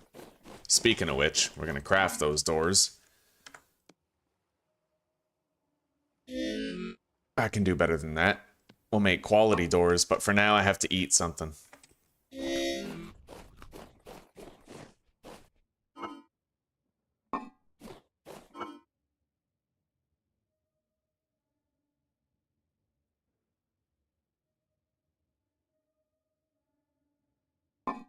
For now, we'll just close it up with that.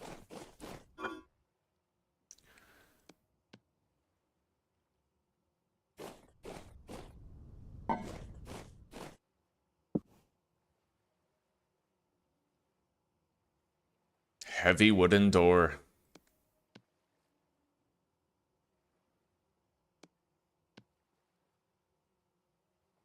I'll make 2 for now. I also need to make the door with the holes in it. I don't know how to make it though, off by heart.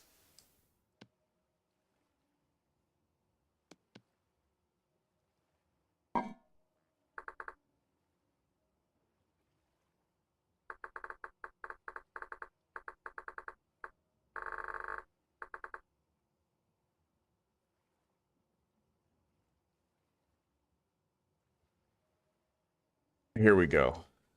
These are the doors. I need a saw, that's what I'm missing. Okay, so 5 planks with the saw and the hammer. Done. This one kind of has a little grate on it so that I can like look through the door. See, I can determine what time it is by looking outside. Well, like, you know, whether or not it's light enough to leave type thing.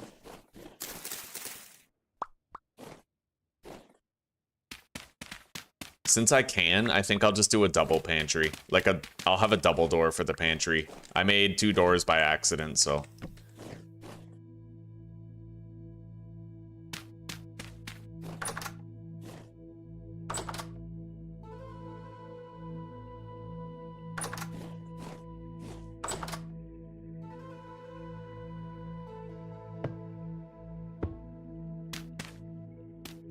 Wrong blocks, though.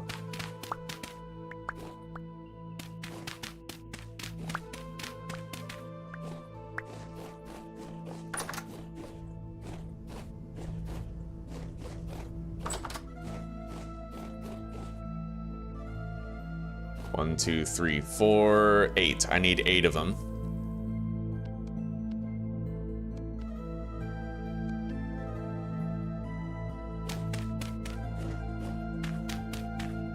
There we go. I don't even think monsters can spawn in there. But for the sake of it, I will be moving that oil lamp into the cellar.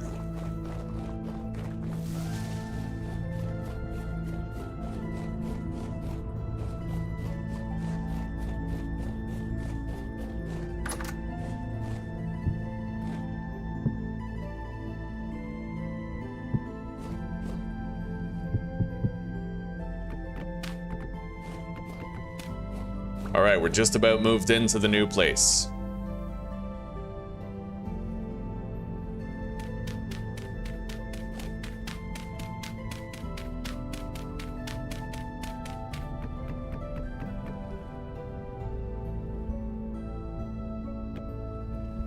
Done.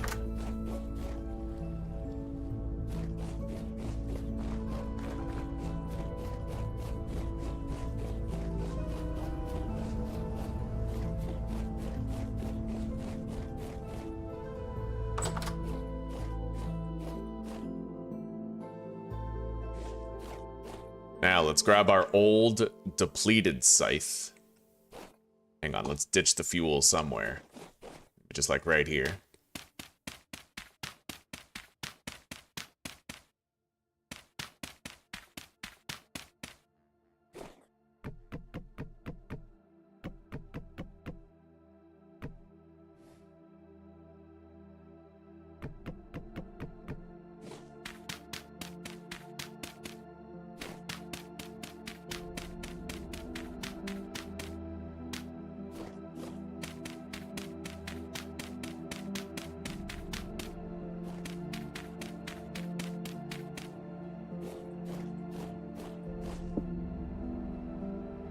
All right, and let's remove the grass from the floor.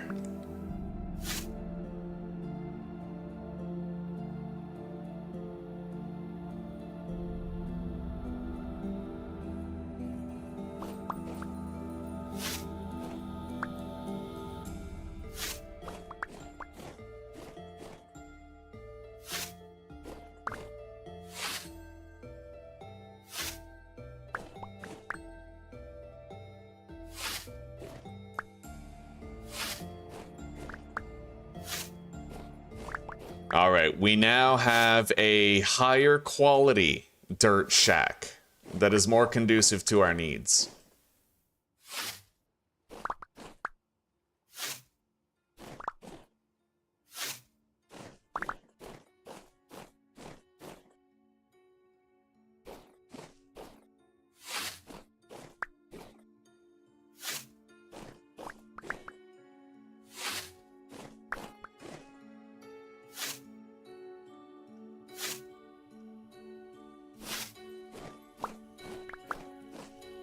All right.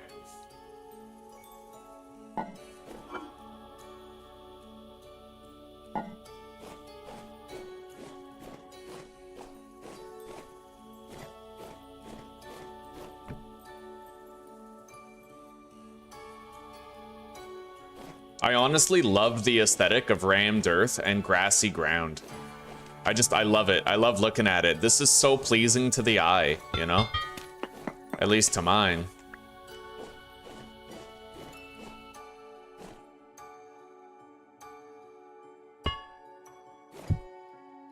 All right, we have our little smithing cubby right here.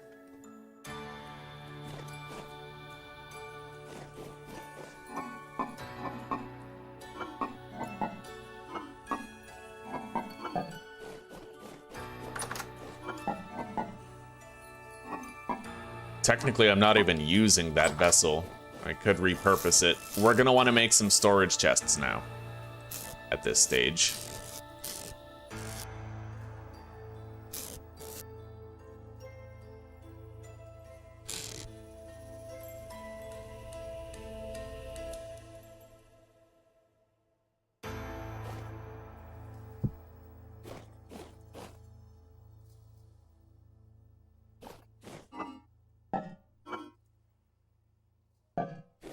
We got way too much shit. Yeah, we need the better storage chests. Even with the improved stack sizes mod, I'm still having some inventory trouble. So, I am a hoarder. I shall have hoarder. It's pretty bad. Okay, so I guess I could cook right here. I no longer need the hay grass, but what I can do is I can repurpose it into one of these. An armor stand.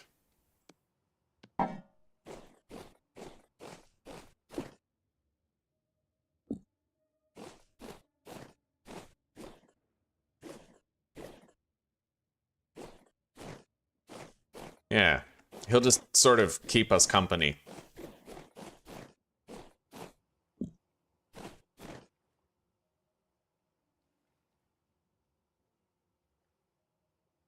We'll wake up and he'll be the first thing that we see in the morning. He'll be standing over us. Oh yeah. Yeah, it's fucking creepy. Oh, buddy. Okay. Let's make a couple of campfires.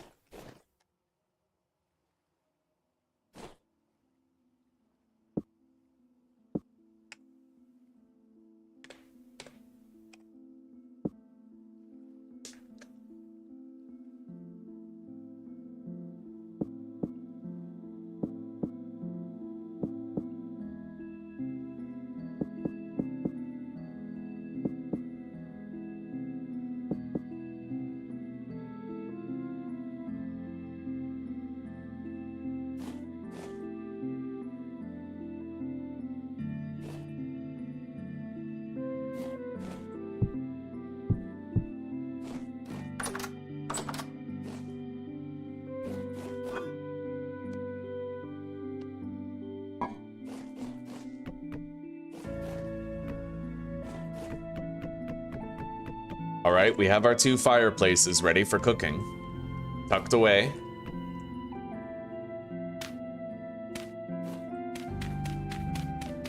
With fuel.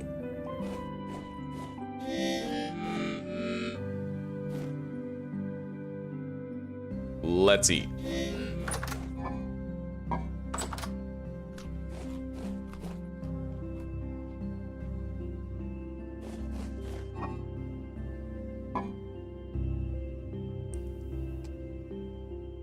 Beautiful. The crops are growing nicely, buddy. We have so much flax. We have just about 200 flax planted.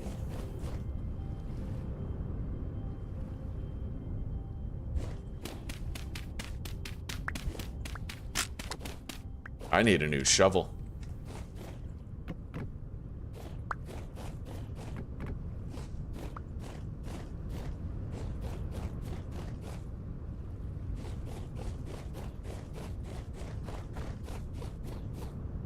Beautiful part is, I love having these gravel patches. It makes it so much easier to do everything. Like, we had 2 gravel patches, right? Massive ones. We were able to get good use out of them. Now, I need a new shovel. My axe looks okay, and we have a shitload of oak, like, wood already pre-prepared. At this stage, I need to make storage chests. I need 2 more rot. If I could manage to get it.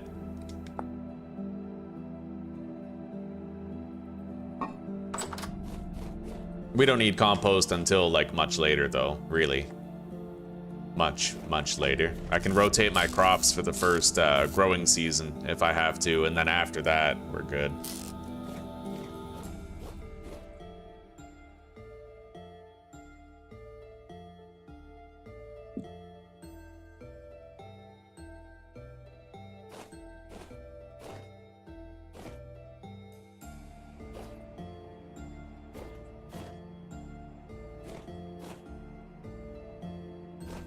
Yeah.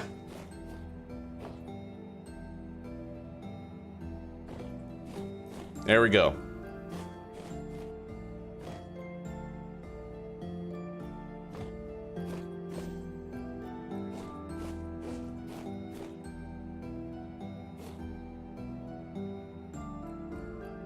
So at this stage, we got to do some smithing.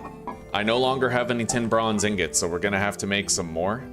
I'm quite low on native copper, though. We burned through it. I will have to go get more copper, but it is a chance to try out those support beams that we wanted to try out. Apparently, I need to debark some logs first. However, the oak wood is really good as fire fuel, and we'll also need it for making tannins, so I'll grab a different type of wood for that. Maybe just this maple right here.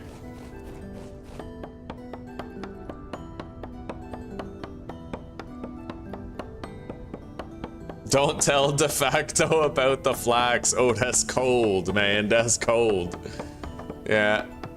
Well, honestly, the beautiful part is, though, like, if you guys wanted to, you could calculate how much flax you were expecting to get from the harvest and then just creative mode it in, right? He made a mistake, but he made a mistake in a game where mistakes are easily rectified. Of course, it's not going to be as good as actually just getting to, like, harvest it, because you won't know whether or not you're giving yourself too much, but...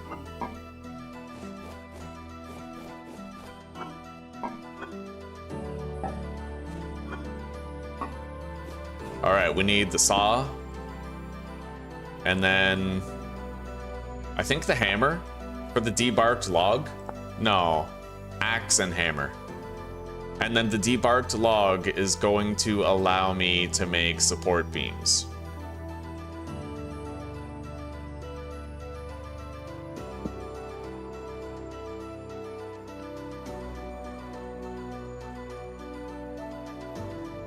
All right, we have 25 debarked logs.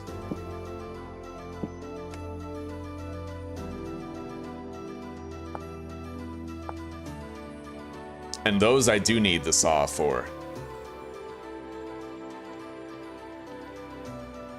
All right. I wish those stacked better, but you know what? As long as we have them, maybe we can stop ourselves nearly dying every 5 minutes to spontaneous cave-ins. I might want to start using maybe ladders too. I could just nerd pole up though. Let's deposit those wattle gates with the fences in here.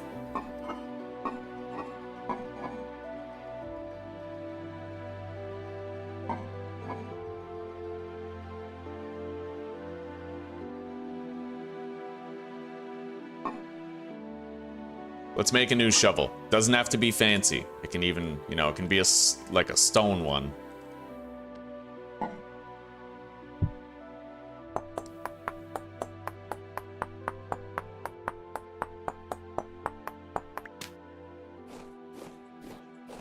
Hey, no problem, Jack. No problem, buddy. I appreciate your company as always, and hopefully, you know what?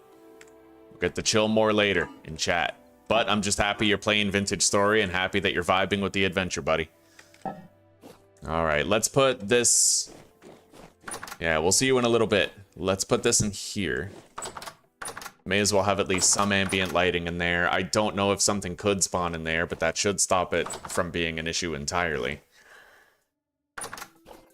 If it was 3 wide, then theoretically I could put it in the middle right here and it would look better. And then I would only need one of these doors. Maybe I'll do that. Hang on.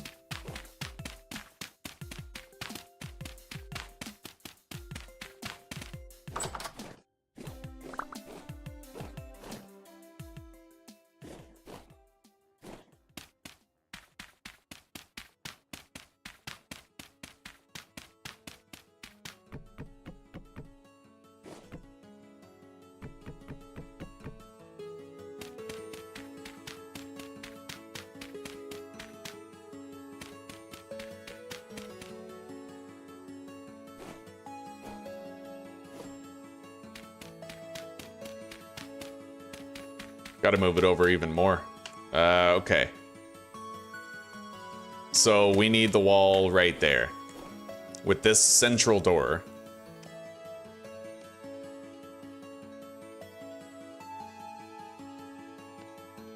And then we need 4 more of those.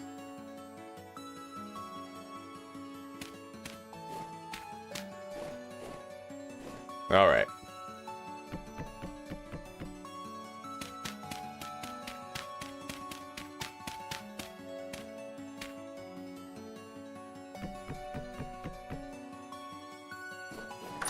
So now I can have a 3rd ceramic vessel in here. Do I want to bring this out? I kind of can't without upsetting the other stuff, but you know what? It'll do. If I come in here, I can access all 3 crock pots just at the entrance, right? And right now we're only using 1, so...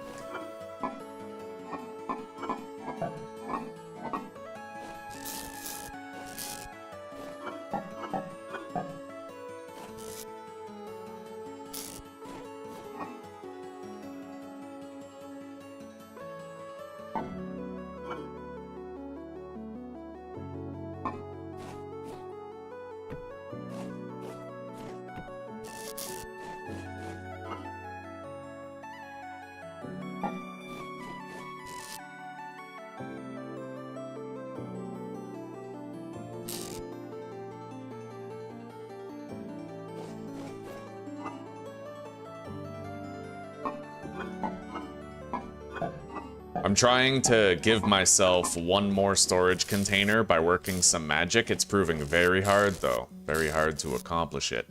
Now, what I could do to accomplish it technically is use some of this and some soil to make some paths. I think I'll do that.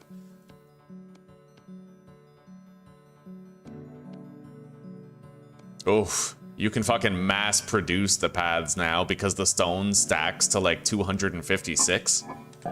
Anyway, I no longer have the surplus of dirt that I did before, so can't really do it. I made like some. I made a little bit, but I suppose as a temporary solution, what I will do is just put this in here. Kind of trying not to put it down at an angle, though. All right. I'll have to get rid of this.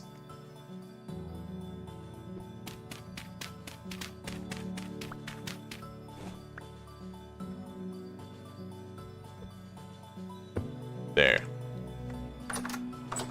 And then I will put the winter clothes in there, in the pantry. There we go.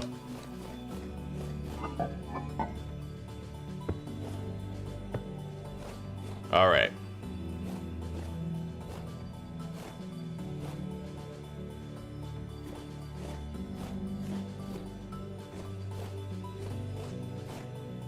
Then we can have 4 wooden trunks along that wall.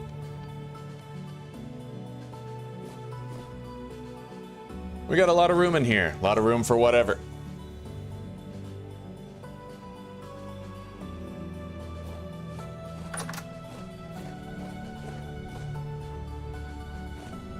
All right, let's grab some food and let's set out there to find a wealth of copper. I'm hoping that these structural support beams work as well as we are hoping they will, right? We'll certainly see. Let's make sure we have water in the bucket, and I have to deliver a water source block to the base. God, I can't imagine playing this game without the ability to transport water source blocks. The farm logistics alone would drive me crazy.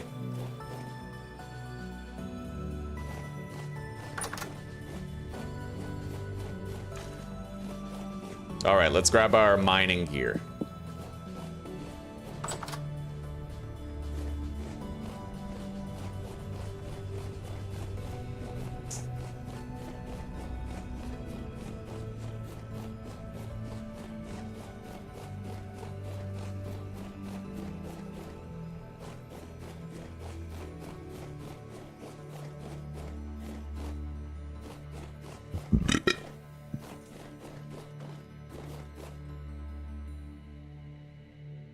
You can't use chat on your TV, eh?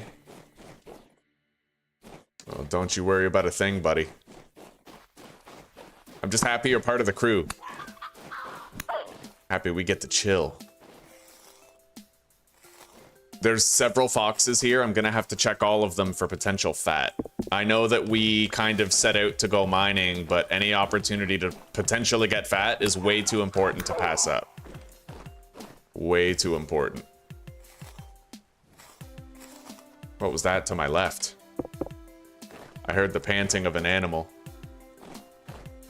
Possibly, like, I think it was a deer. Like a tiny, tiny deer type.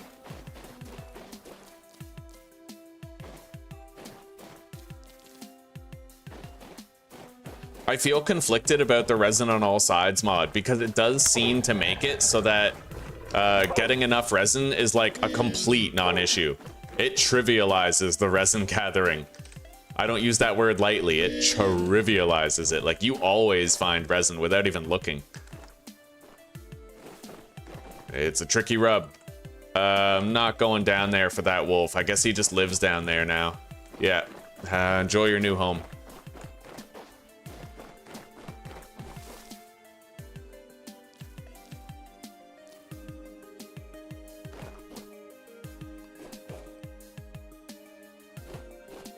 There's a fucking... what is that? A deer of some sort.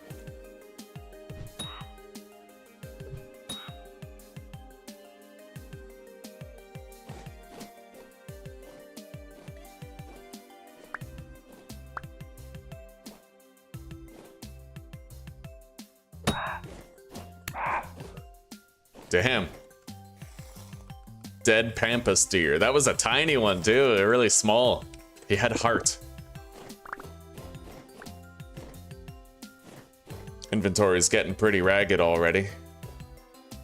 We certainly won't be doing much of a mining trip here, but getting even just a couple of fat is always worth it. We're gonna need it, we know that. The axles are not cheap.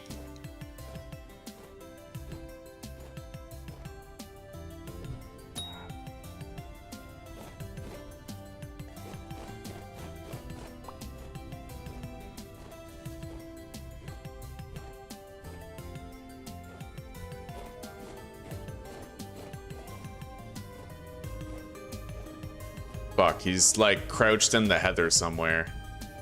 I see his footprint, but I don't see him. Oh, there he is. Fuck yeah. Can't hide from me. Third person God mode, motherfucker. We got 3 medium hides from that one deer. That's kind of crazy. Anyway, let's take this stuff home.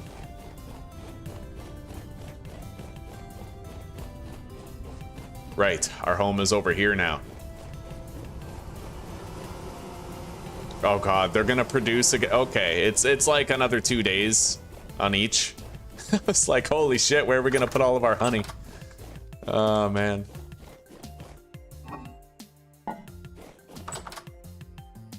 We gotta close the door. That makes a big difference in the effectiveness of the cellar.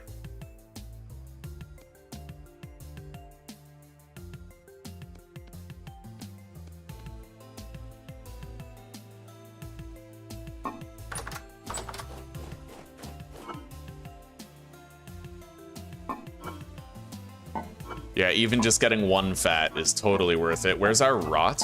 Right in here. So we're gonna put the bushmeat in there where the rot is, and then, you know, we can start making compost.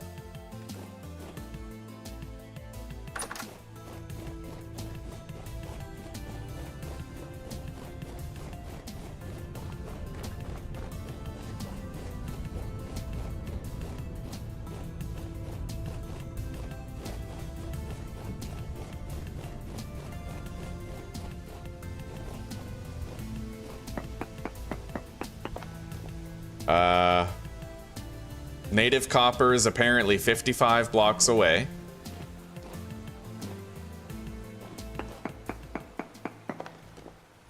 Now it's 45.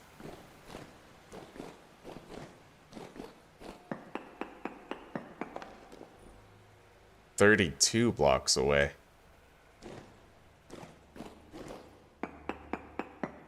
There's olivine in here.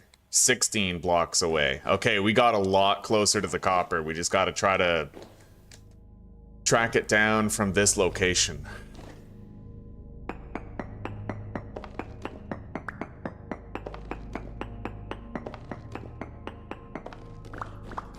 Oh, wow, here we go.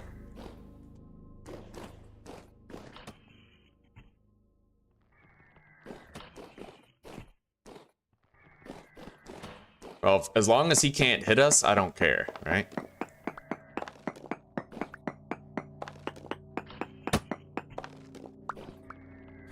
He's just about to hit us. Yeah, fuck that. Now,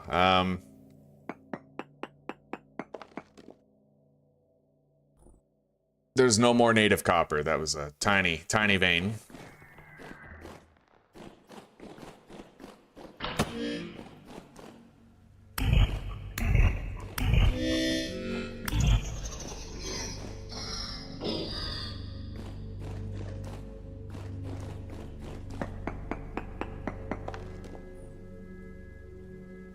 Yeah, it looks like that was it. Tiny, tiny little amount.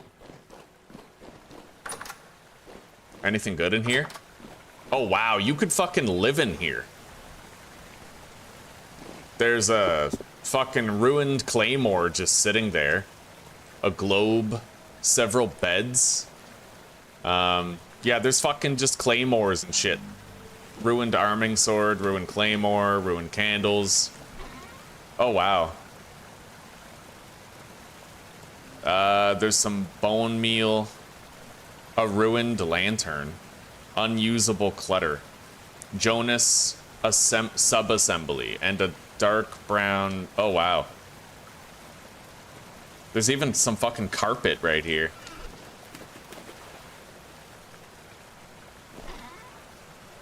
Chains. Copper chain. Oh, wow. Each of those... Oh, wow, dude. Copper tools just sitting here. Let's get rid of the arrows and the low fertility soil. I have a copper cleaver and a copper knife. Neither of those are going to be useful to me for a long time, I don't think. Oh, wow. There's like a cell.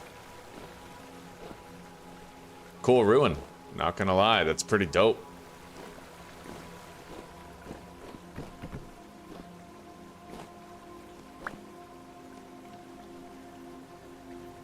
You can take that apart for dry grass, technically. I don't really care much, but you can.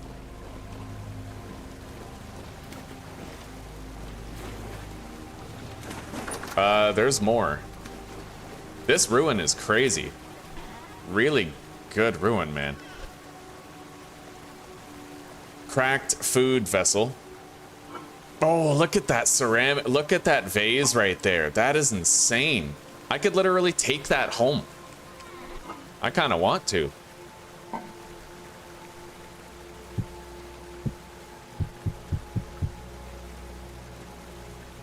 I collected the rot out of there. There's 2 torches in here, 53 aged logs. All right, you know what? We're gonna store some shit in here and we're gonna carry it all home on our back.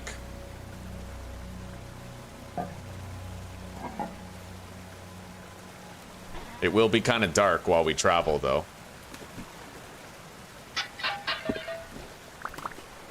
But the exit is very close.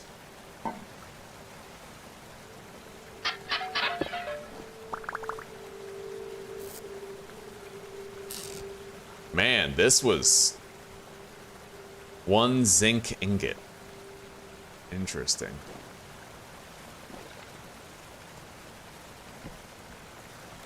May as well take those logs. I mean, they're free fire fuel. Anyway, it's really dark. Okay, I gotta put the lantern right there. Grab this. Put it on our back. And then we can go.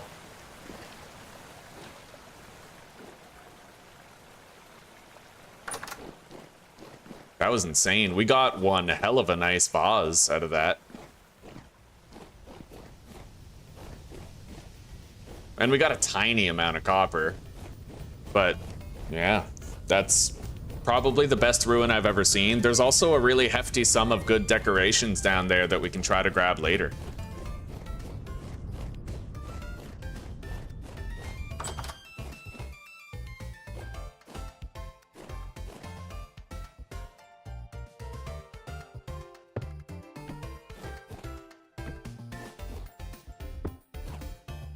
We're gonna use that for our fuel chest, I think. And we can smelt these copper chains down into 6 copper ingots.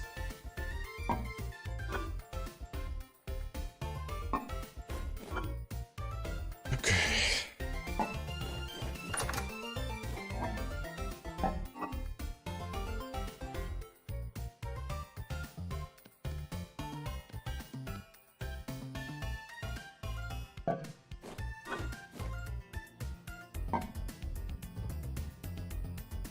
Oh, that's a Helvhammer mold. Interesting. I thought that was a bowl. But it's a new mold. Let's store it in there. Eat.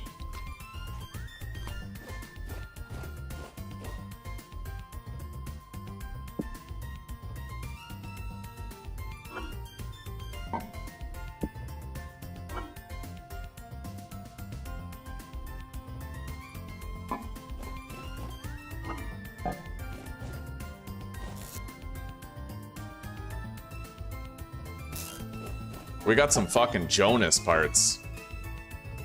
Unreal. You know what? I know that we're really low on stuff, but I think I'm just gonna go ahead. I'm gonna take 92 copper, as well as 8 cassiterite. And we're gonna go ahead and make those trunks now, because the storage situation got pretty untenable with the acquisition of all that new stuff. So anyway, we don't need stacks of fuel anymore. At this point, I can just store all of our fuel in that chest where the smithing stuff goes.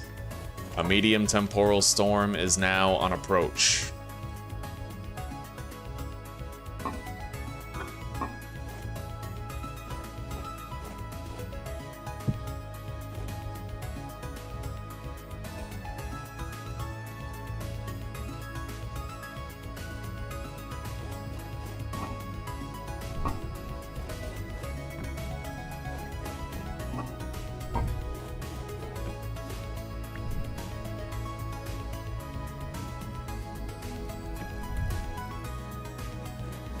Carpets, dude. Small turquoise carpets. Oh yeah, that looks terrible, but it's rare, so I'm gonna keep it.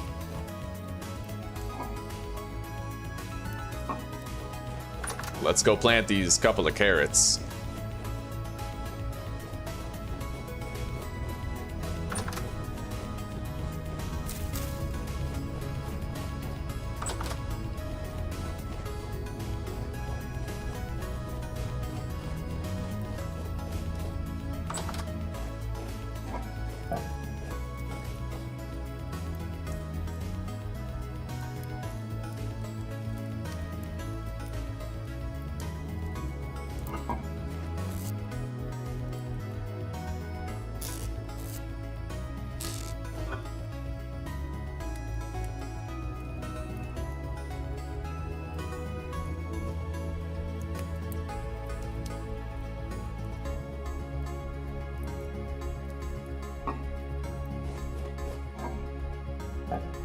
All right, let's make a barrel.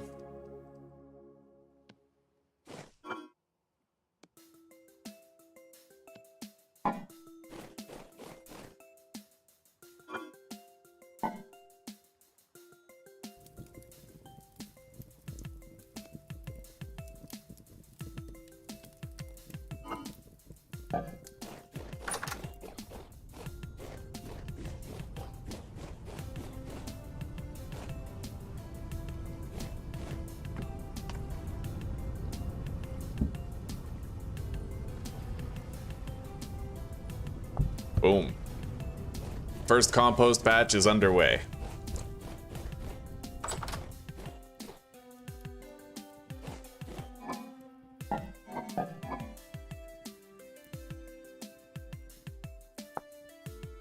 We have fucking Jonas sub-assemblies. Like, what?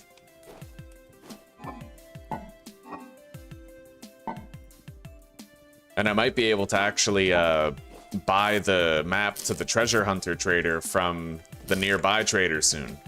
I think that's how that works. I'm not really certain, but...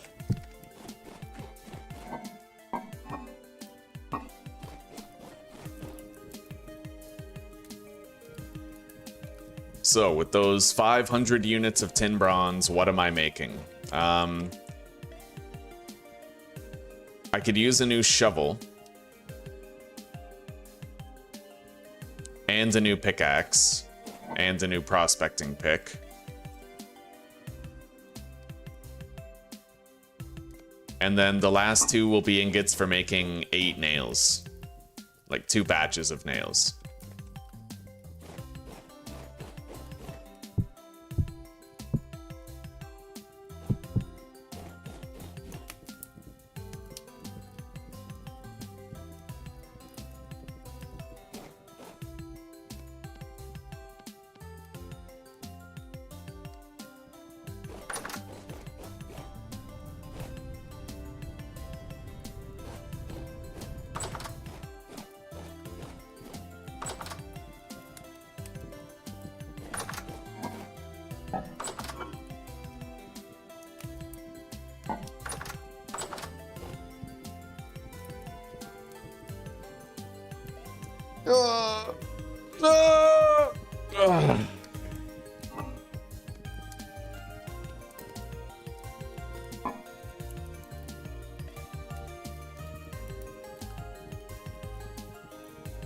I don't really know if I'm not gonna add another charcoal to that. I don't need to, but just to make sure I don't waste what we already used, I will add 1 more peat. And that will help this to maintain the temperature, making sure that it doesn't fall below a point where this keeps melting.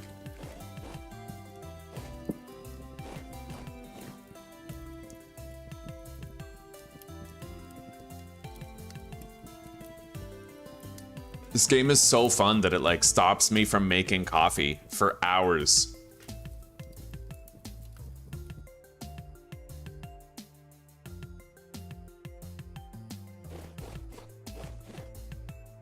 There's our shovel. Our pickaxe. Prospecting pick. And 2 ingots, which are going to become our nails.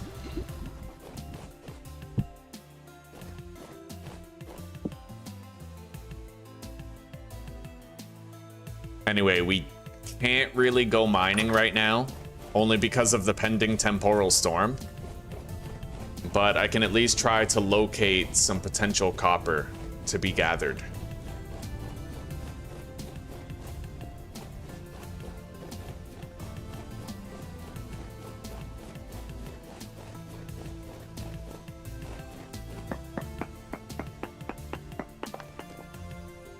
Quartz, olivine, and hematite.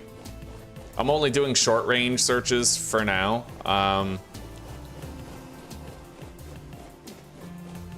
In the hopes that I can find copper that isn't too far.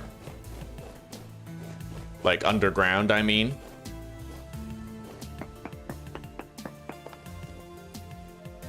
Olivine. Alright, yeah, maybe we'll just start doing distance mode.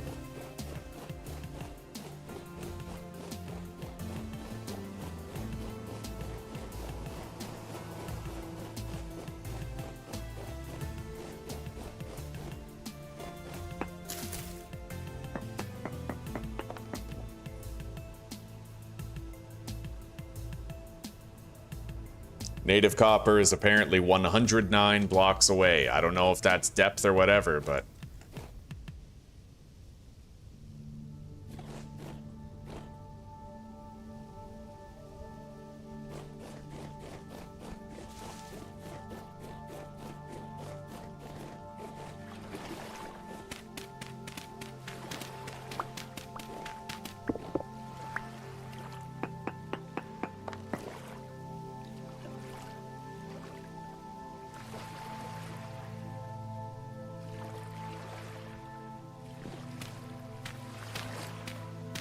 Alright, you know what? We'll just dig down a little bit, and then we'll get a reading, and we'll see how far away the copper is.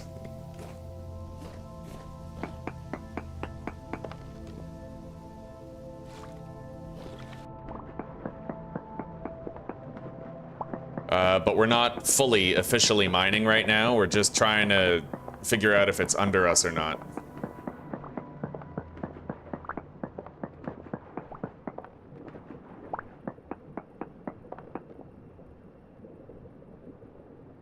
$103 blocks away. I can't see what the previous reading was. I really wish this log didn't delete so quickly, right?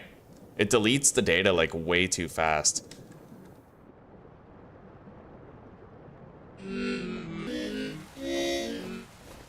All right.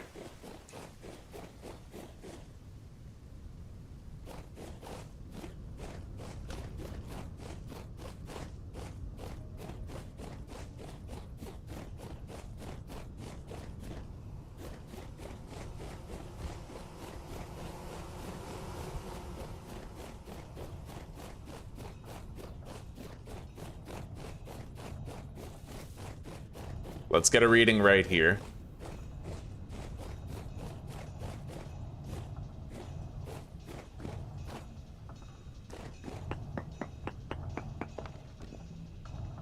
Native copper is apparently 43 blocks away from this location. Okay, fair enough.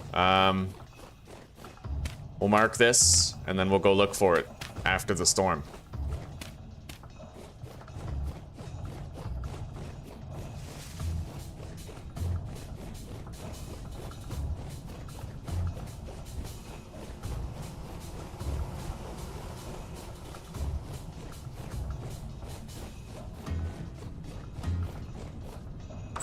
Anyway, let's sleep and make our Temporal Storm begin. Our entire base is spawn-proofed. I don't need to worry about monsters showing up in here. I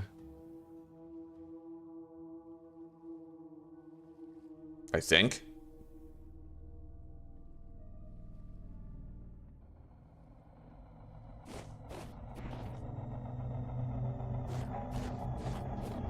That spot being yellow is marginally sus. Let's leave the lamp there for now then, just in case, unless... Oh god. Quickly, yeah. Just a fraction of a second might make one... Oh. Alright. Holy... Oh my god.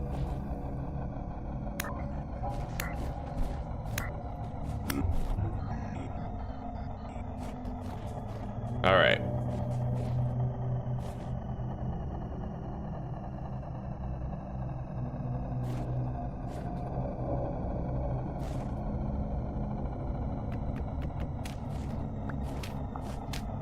If I move the door and put it like right here, then I don't think I'll need that anymore.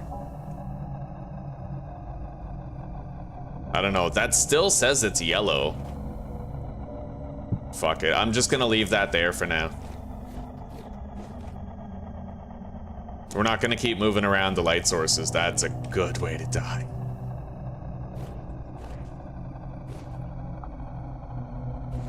This one doesn't matter. Having a torch right there does work for that spot, so I'll probably just make like a wall sconce for that location right there. And then we don't have to worry about spawns anywhere. And this will be where we hang our torch for like lighting our fires and shit.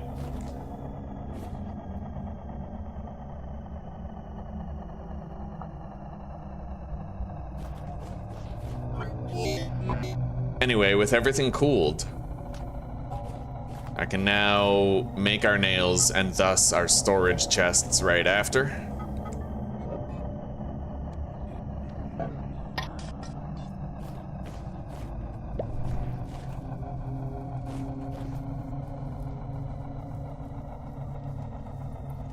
The only thing is, I don't know why the ceiling block over there is yellow, and I don't know what it means when the ceiling block is yellow. You know what I mean? Like, it's a wild card, so... Tensions are high right now.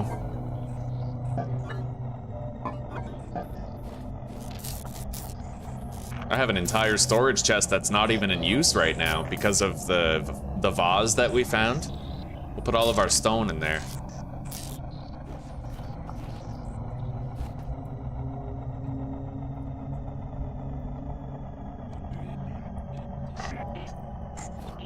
Oh, that sounds fucking creepy.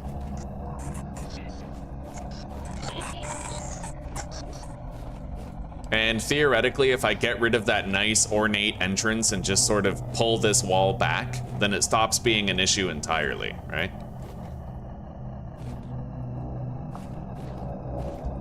All right, let's grab our smelting gear.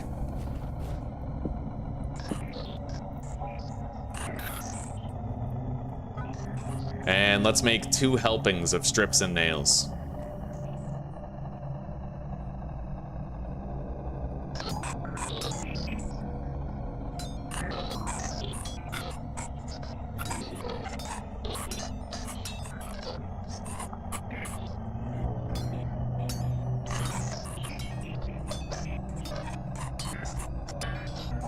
I'm gonna try something as well.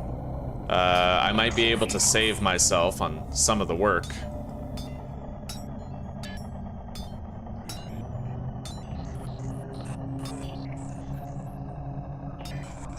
I'm gonna try to neglect the center portion here.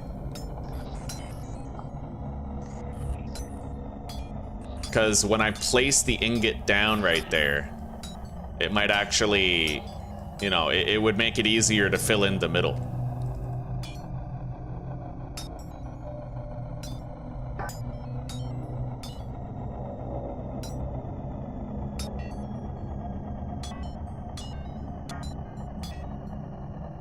And I'll use all of these voxels for making the outer edges.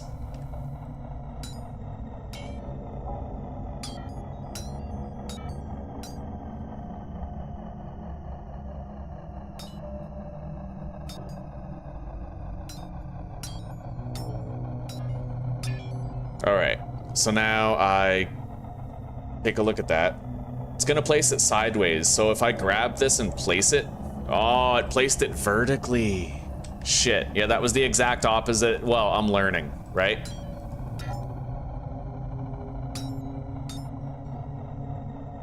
So next time we'll try to assume it places it vertically. Now that might not always be the case. It might actually place it based on the axis. In the same way where you can only do 2 walls of a clay formation. Like, you know how I do that thing where I do the 2x2 to fill up a single wall, but I can only do it for like 2 of the walls? It might be the same type of thing. Maybe it always places the ingot in the same, like along the same axis, independent of the anvil's rotation and every other factor. But I'll keep trying to discover that over time. Knowledge, education. All right, there we go.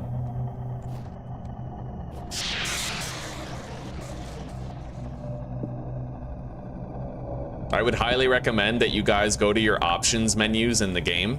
You go over here to accessibility and you put glitch strength waviness all the way down to 0.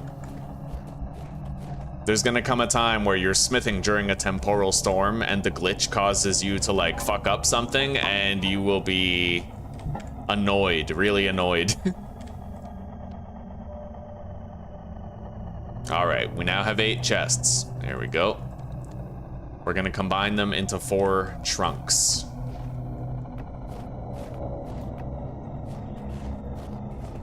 And now we can begin to amalgamate our loot into those.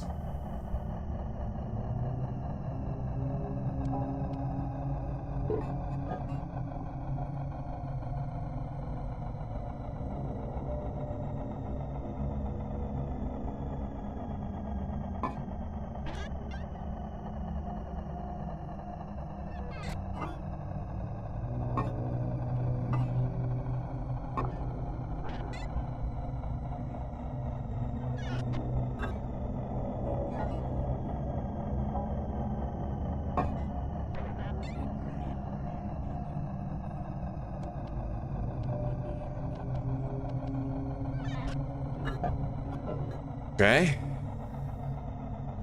Feathers, rusty gears can go in the next chest over, but we will put the small bones in there.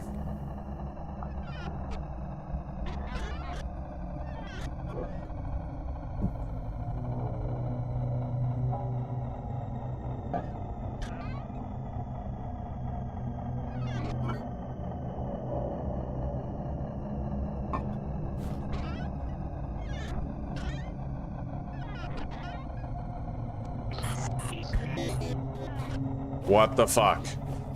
How? How did you get in here? That's not cool. That is so not cool.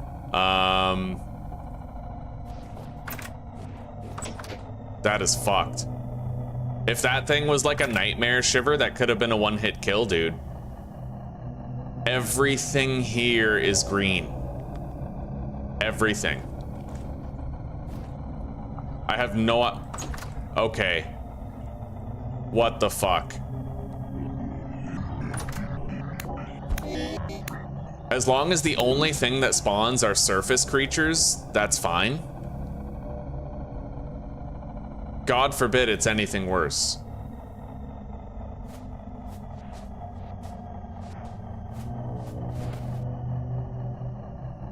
Christ.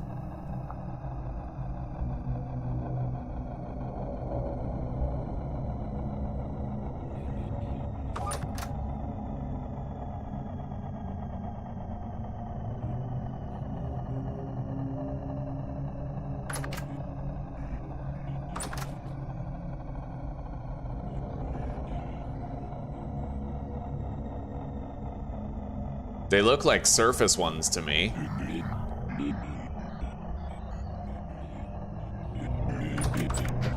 There's a lot of shit in there.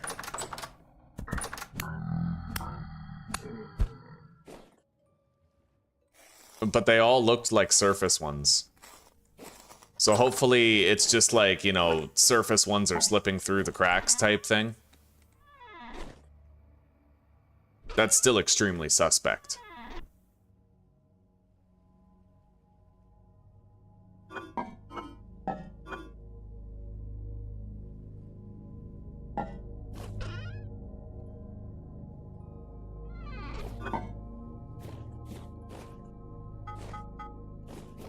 But I mean, that's why I try not to unequip my weapon.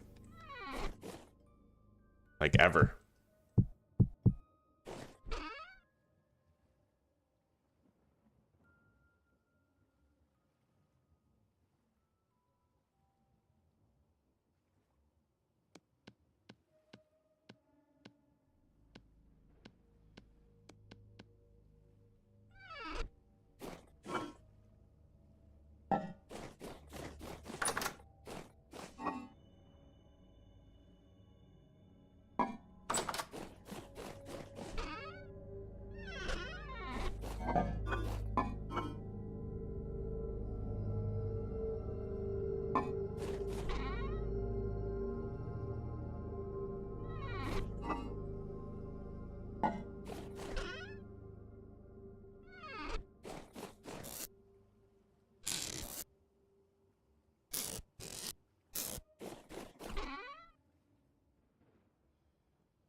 All right.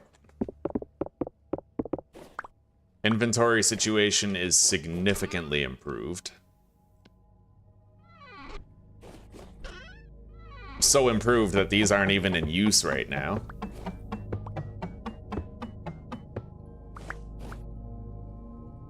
No, enemies don't spawn just because your stability is low. No, you don't hallucinate a spawn.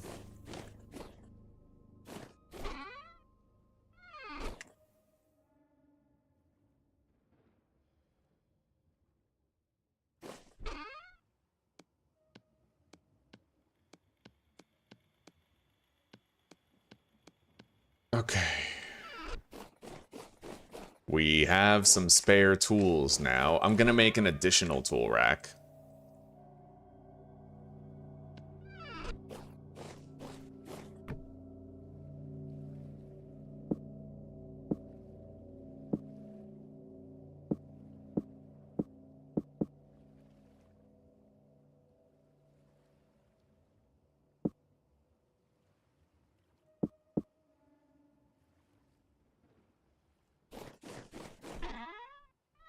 All right, the inventory is much cleaner now. Much cleaner. Let's make some more food.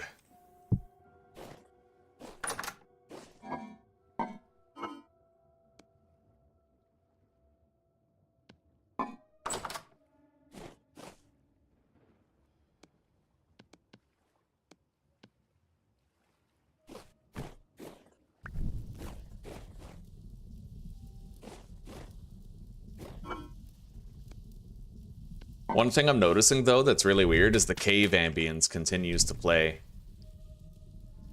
instead of music.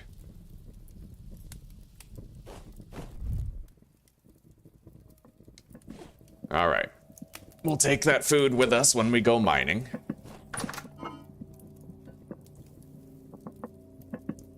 Still have that bowl of food, too.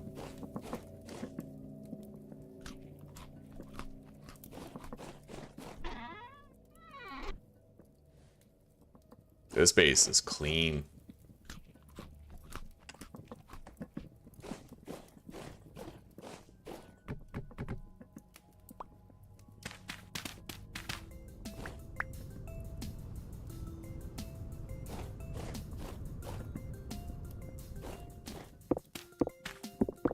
Oh, that's why the cave music was playing. It's because I was completely enclosed in dirt. So the game took that to mean that I was underground. Anyway, in order to stop that from happening again, I think I'm gonna close this up. I don't know, I like the look of that. I do, I like the look of it. We'll try to keep it. Like, I'll see what I can do.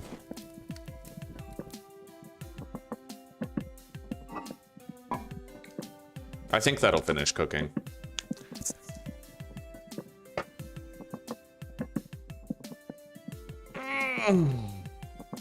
Okay, we have some food for mining. We need to get a whole bunch more copper.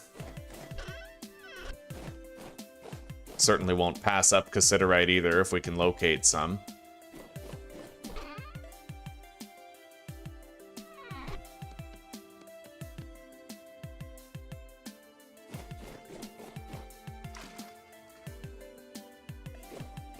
All right, I'm gonna go start my next coffee.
Now, I do have a theory about why that spawn in my base happened.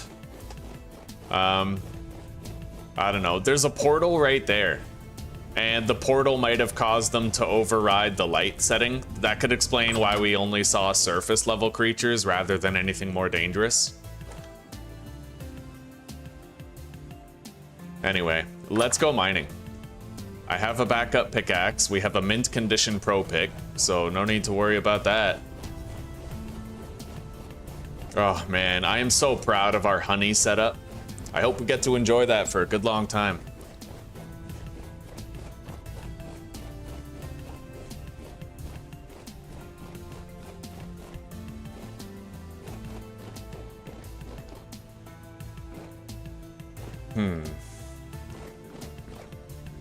All right, put that there.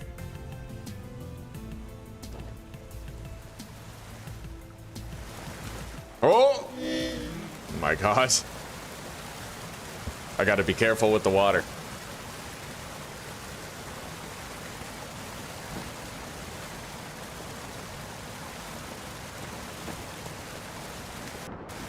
Holy shit. Okay, this does go pretty deep. Let's get a pro pick reading.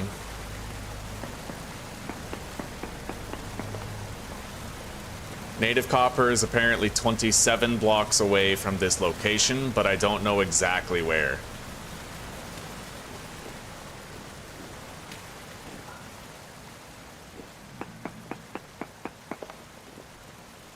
$30 blocks away from here.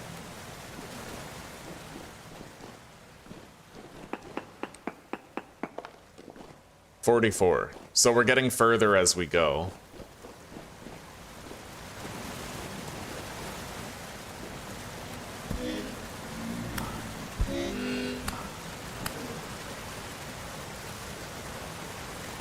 Okay.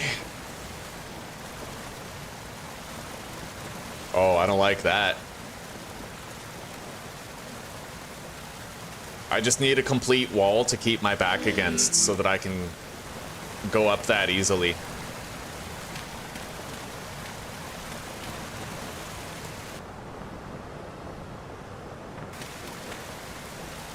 All right, that will help.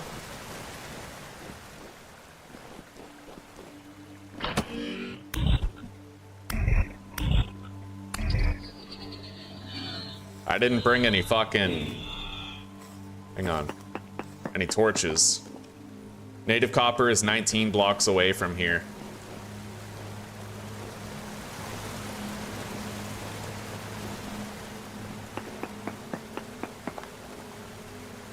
$25 blocks away from here. We got further.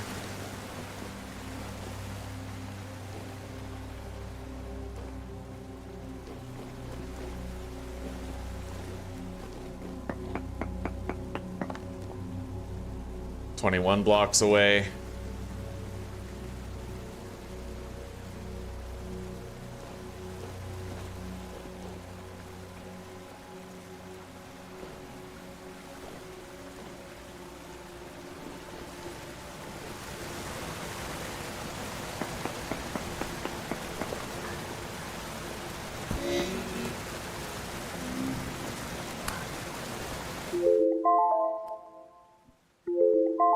Be right back.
All right, just after 2 and I'll be able to have some coffee.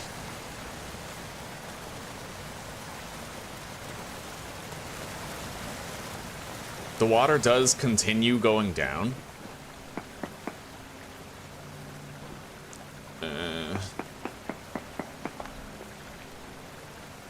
But the copper's further away when we go over here.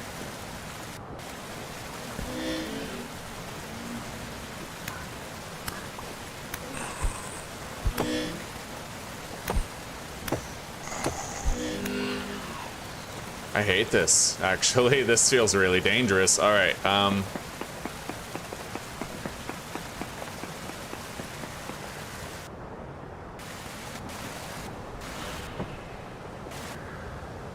I really wish the game would let me fucking go in there. Holy shit. It's the flow of the water. It's fucking me up. Okay, I gotta heal. I ceased the flow in that direction.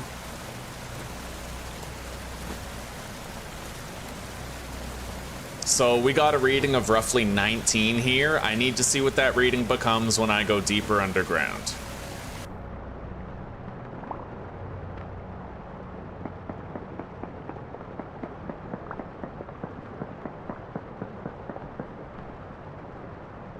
$18 blocks away.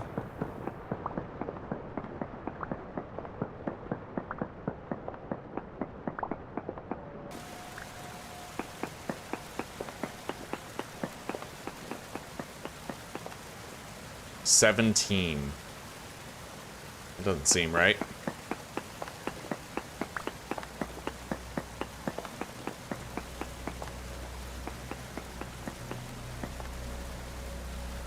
$13. Okay, that's better. We're getting closer going this way. We'll keep seeking it out.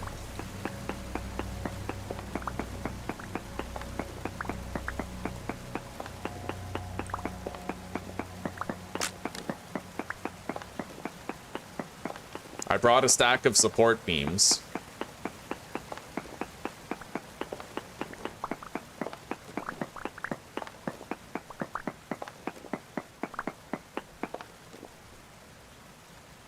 $9 blocks away.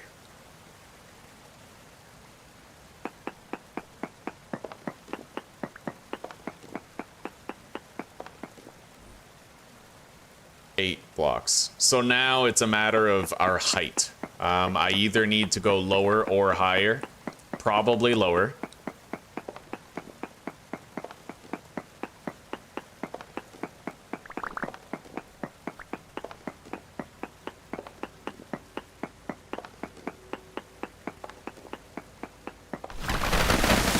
Oh, wow.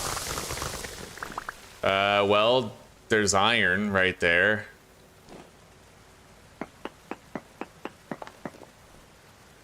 Native copper is apparently 6 blocks away from here.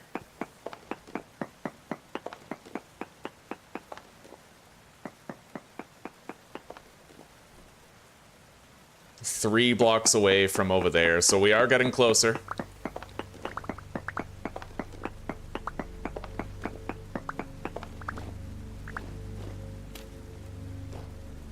I'm just gonna create a little barrier right there.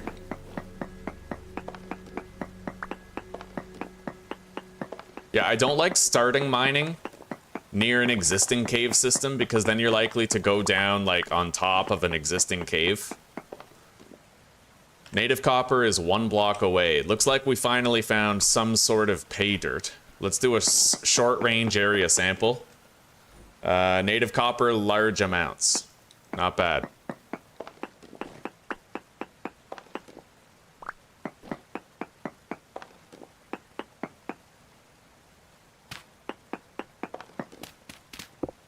Anyway, we'll try to use these structural support beams to mitigate worst case scenarios. The main time I'm gonna use them is when there's ores in the ceiling that I have to get.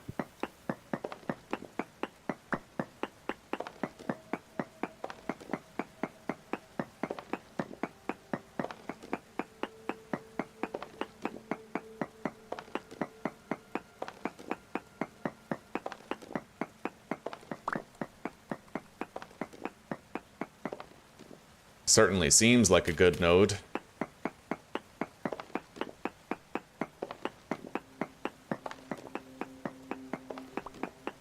And we seem at the perfect height with it. We might not need to test out our support pillars. Unless there's copper above me, but right now all of it has been either on level with me or below me.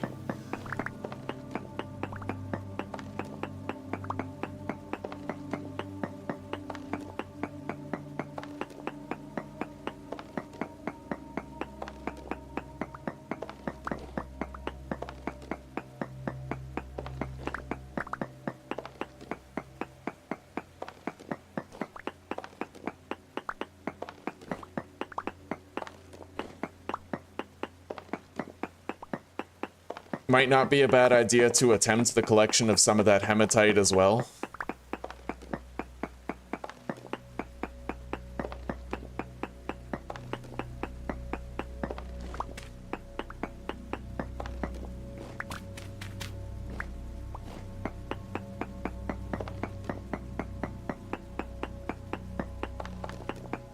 I know that iron doesn't seem that close, but really it's not that far away.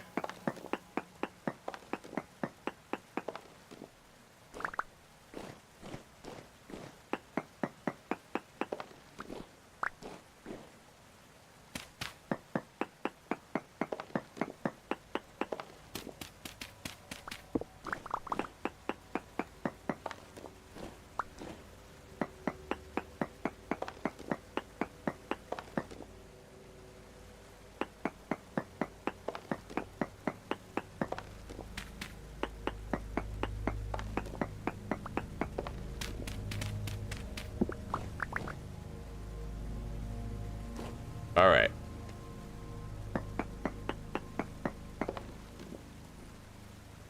Native copper is 6 blocks away from right there. 6 blocks away from here also.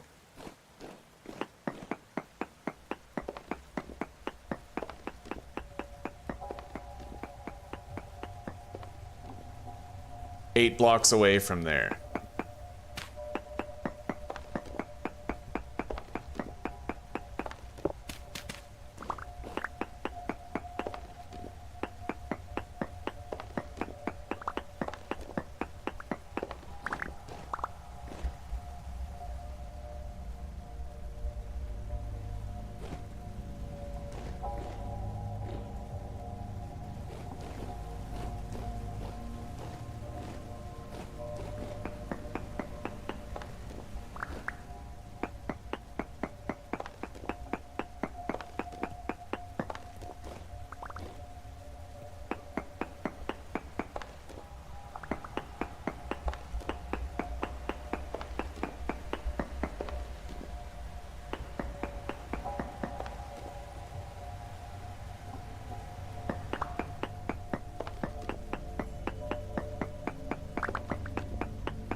Hematite 2 blocks away.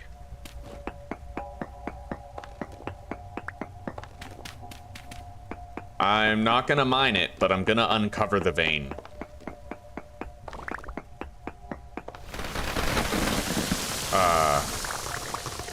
Yeah, that's sus shit. I don't like that.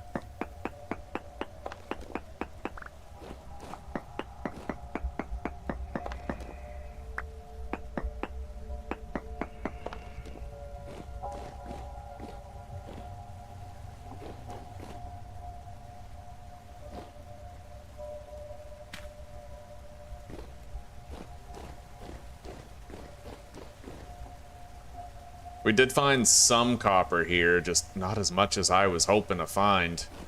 There is hematite down there, but I'm struggling to find it. And I'm hearing noises that are giving me pause. I don't know if I'm low enough to encounter the really dangerous drifters here is the problem. Could be. And that is a scary thought.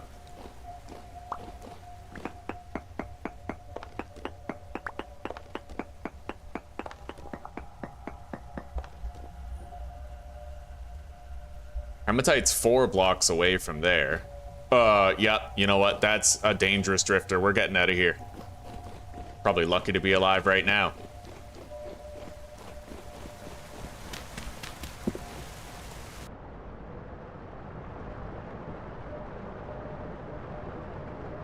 Anyway, it's an extensive cave system that we've got here. I'm gonna get the hell out of it. Try to stick exclusively to tunnel mining, because I feel safer when doing tunnel mining.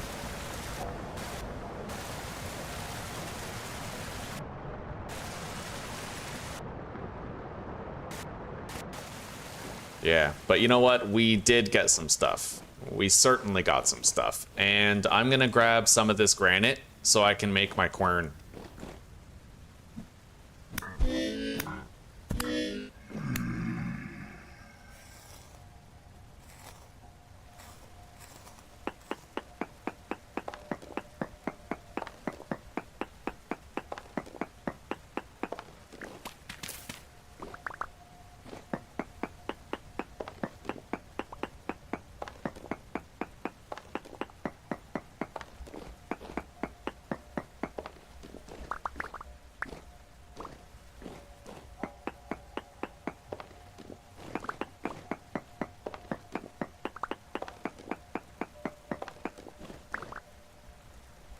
Hello, Zachary.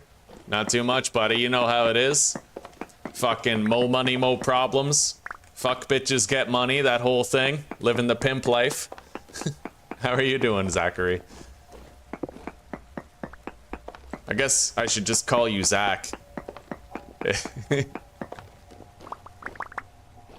Fucking make you feel like you're in trouble or something. Say your full name.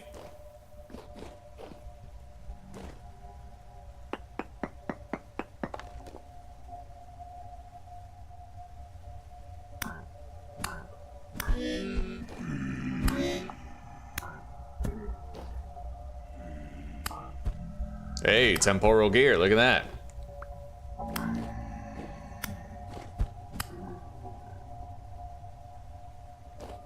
Okay, let's get out of here.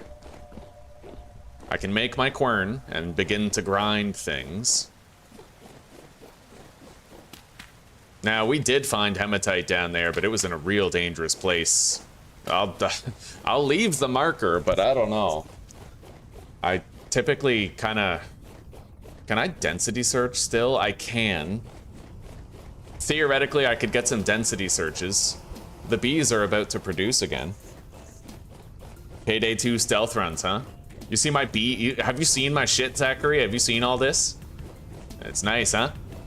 We got 16 ceramic beehives over there, constantly producing a shitload of honey. We moved out of this little starter house that we had built. I'm gonna use our stone shovel for the rest of this.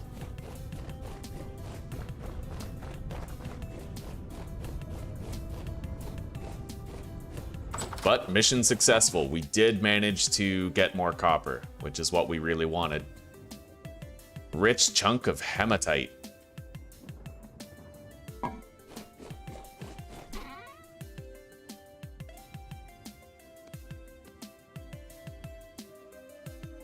We didn't even have to test out our support beams.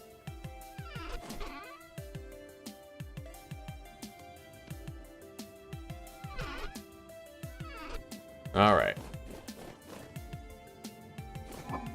So at this stage, I'd like to try to melt down these copper chains. We sure as shit don't need them. But I can't put them in here. You know what? It might actually be the kind of thing that I have to use a chisel on. Yeah. Okay, so I got 120 copper bits, just like that. That's really nice. I appreciate that.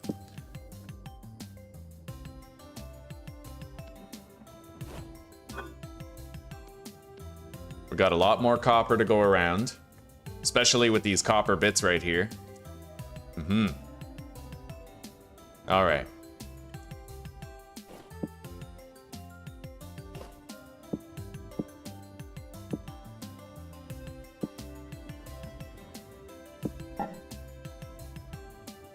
Okay, now, don't need that in the offhand.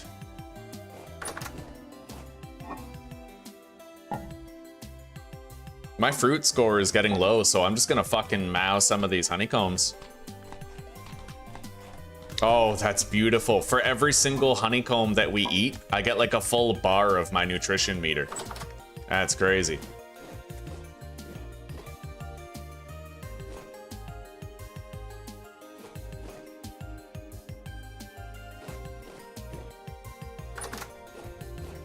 Which makes sense because it's 300 satiety, which would get you 120 nutrition. It's just over 1 bar each. Let's heal up. And then make 3 more batches of bandages. Thank you, Zach. Yeah, I like it, buddy. It looks real good. In the last playthrough, so there's nutrition in this game. I don't know how familiar you are with this game, but basically there's 5 different food types, and if you eat a wide diversity of food types and get good nutrition, then you have more health. In the last series, in order to maintain my fruit nutrition, I needed to drink wine and get sloshed during the winter because wine was the only thing with a shelf life suitable to it, right? But now I have honeycombs, which are non-perishable, and I'll be able to eat those instead of getting hammered every week. Yeah, that's kind of why I wanted to go so hard on the honey production. All right.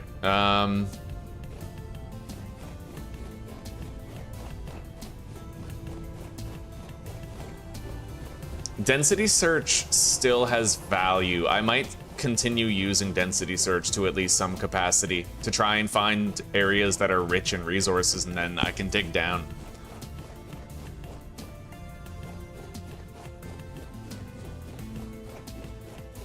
This is where we found that copper before.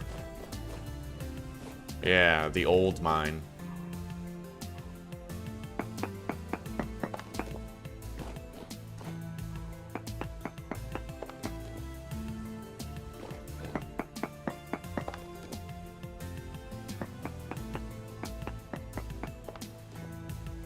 Oof, very poor everything. Fair enough.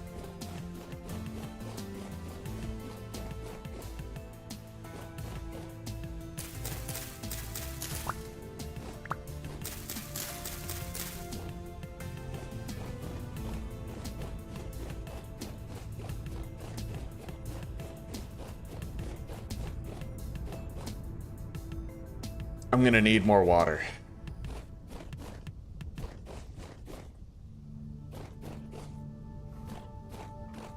And I definitely want to try to kill that if I can.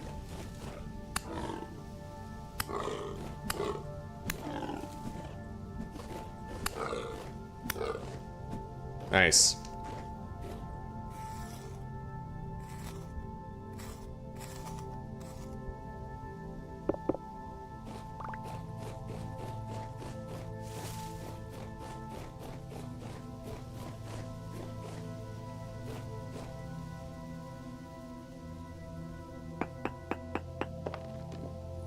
Native copper, very large amounts, apparently. Let's do a short distance search right here. Native copper is apparently 70 blocks away. Presumably it would be 70 blocks down. We are in a mountain.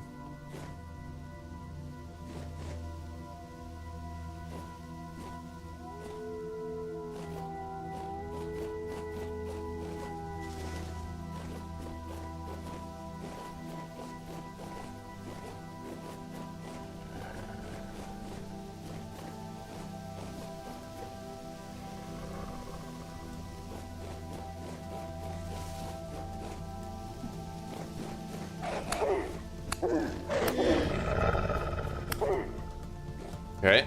Threat eliminated.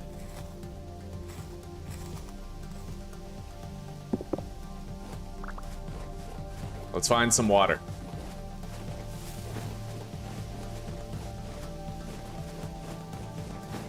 Anybody's guess whether or not we'll actually find any up here, but...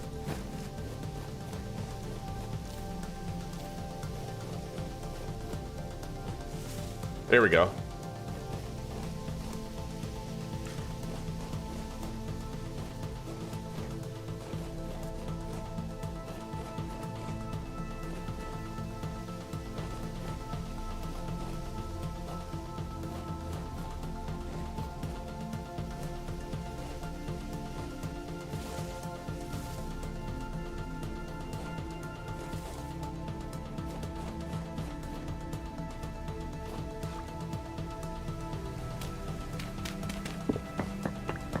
I just used up the fucking water. Damn it. Hey, so you can actually grab a water source block from flowing water. I didn't know that. So our prior reading was 70 blocks, oh my god, away.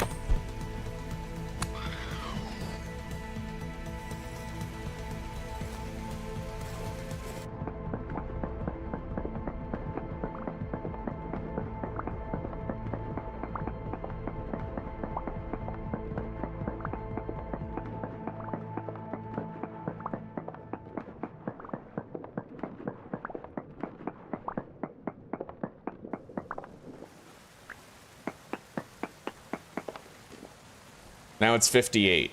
Yeah, we got nothing but closer to that copper. So somewhere in this mountain is the like a very large amount of copper, apparently.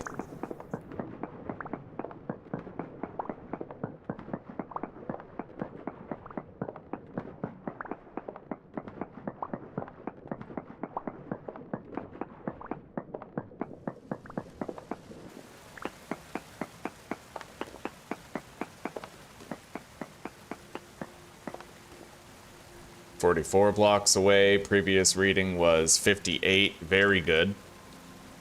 We might be coming straight down right on top of it.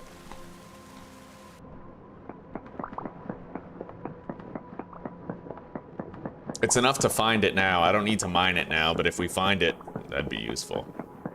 And our temporal stability is not decreasing in this area, which is good.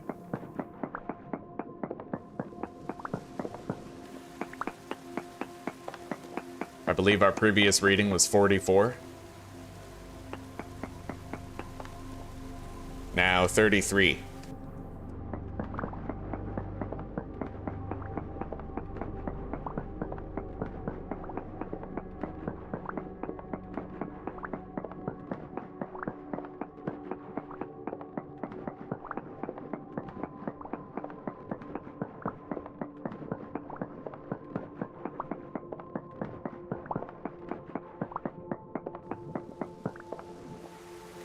A lot of cracked minerals here.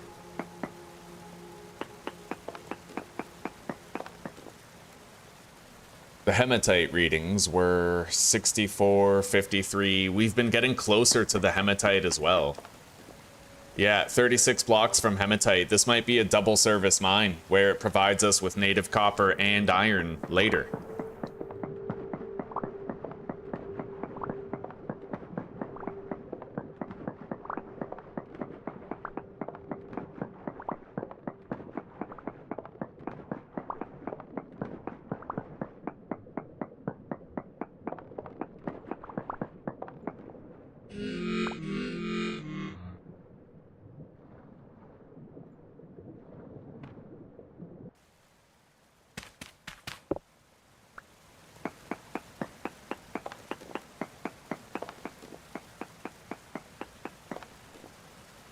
Hematite 23, native copper 11.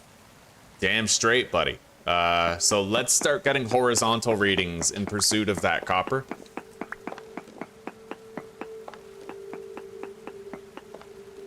Native copper 14. It was 11, and then it was 14, and now... It is 12 that way. So actually kind of further.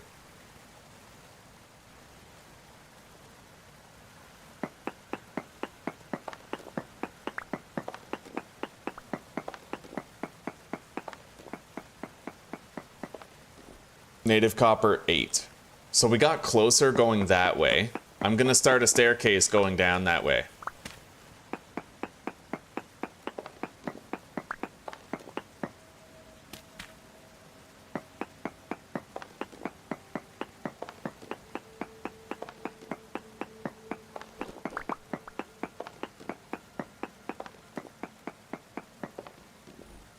Native copper is 6 blocks away. Previous reading was 8 from up there, so that does kind of track. We may technically be horizontally aligned with it now. Native copper is 4 blocks away from right there.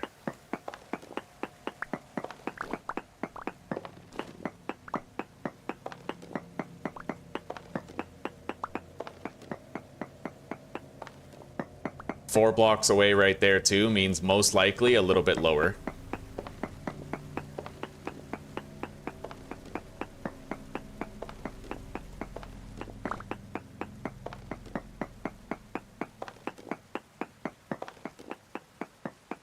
Anyway, we have those ceiling beams if we need them.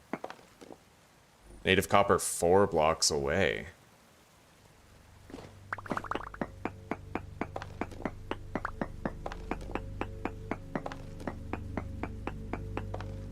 Six.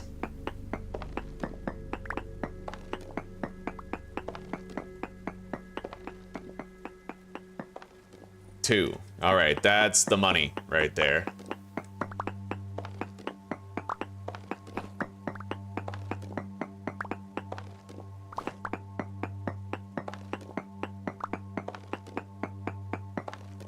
There it is. All right. We've hit pay dirt copper.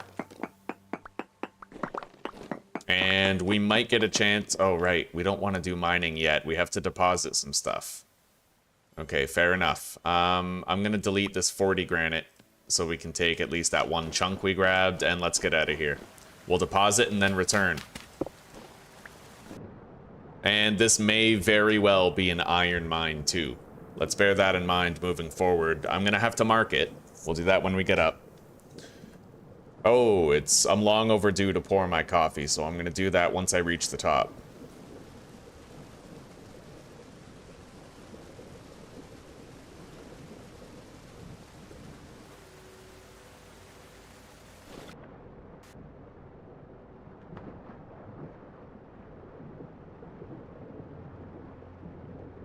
Here we are.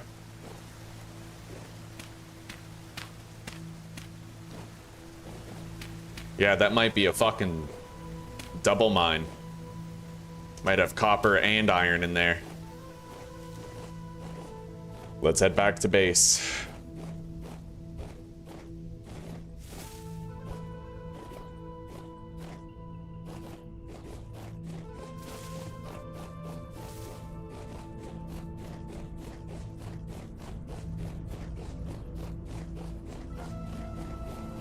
Our bees are becoming harvestable.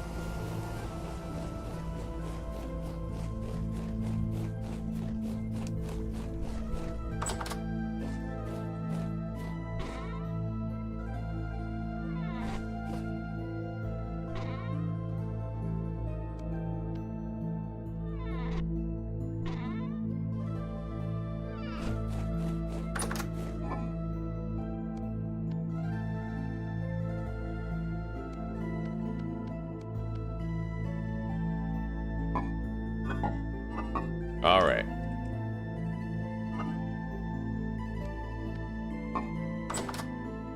I'll eat 2 of these. Our fruit nutrition is now pretty much capped out. I only have 1 more serving of this stew, but we can make another stew.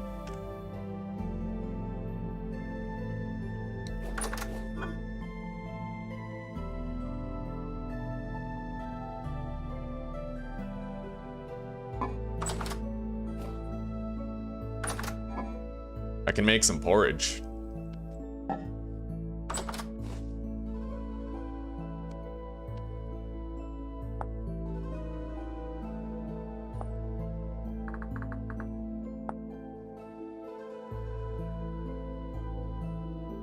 So you can't add meat to porridge. It would have to be vegetables or fruits, but you know what? We actually do have a lot of fruits around. What I'll do is I'll make a meat stew. 2 servings of hefty red meat stew.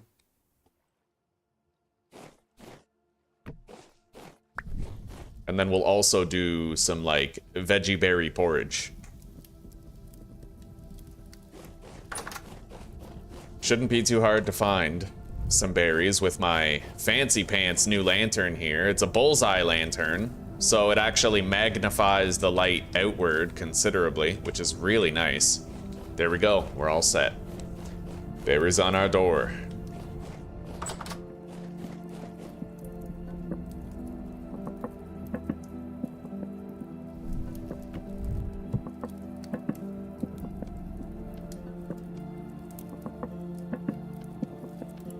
Alright, there we go. We can just eat these.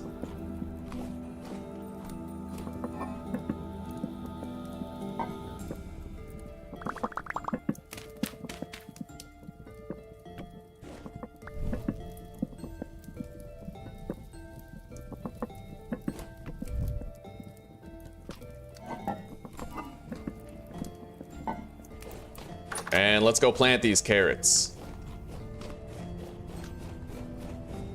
And I think that's gonna have this crop plot be full? No, one more slot. One more. The carrots are growing well, though. They sure are.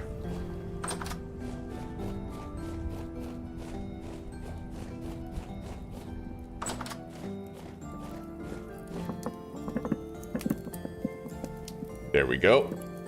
We have 2 servings of meat stew.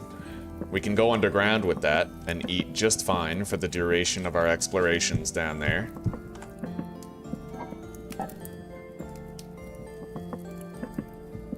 I don't like how I'm not using that wall for anything. I might put like a little kitchen over there.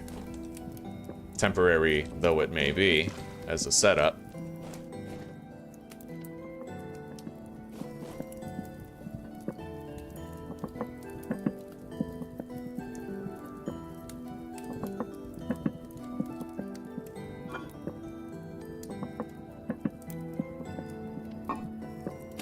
Alright, that'll definitely finish cooking. We'll leave it there.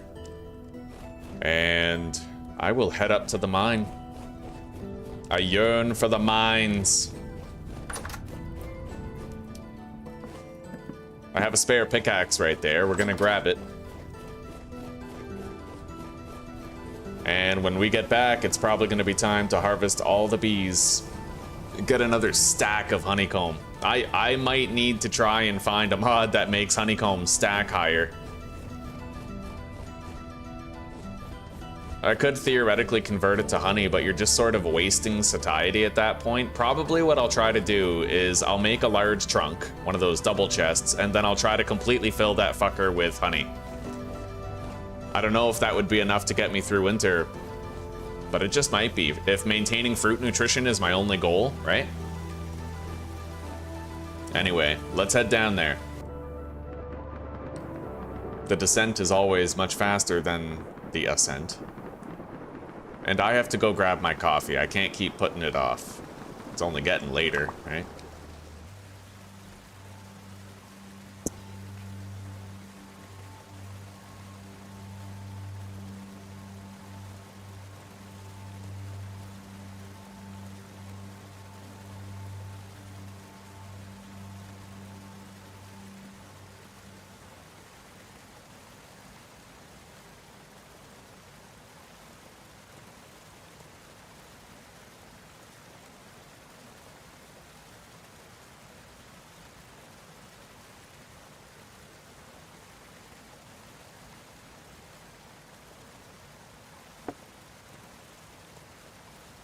We have actual snowfall outside right now here in Czech Republic.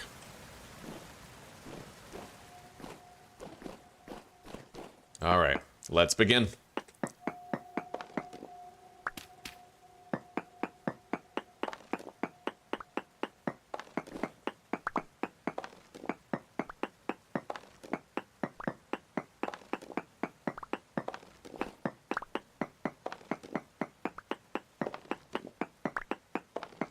Again, it looks like we might be directly on top of the node, so we might not actually have to dig out any ceiling blocks.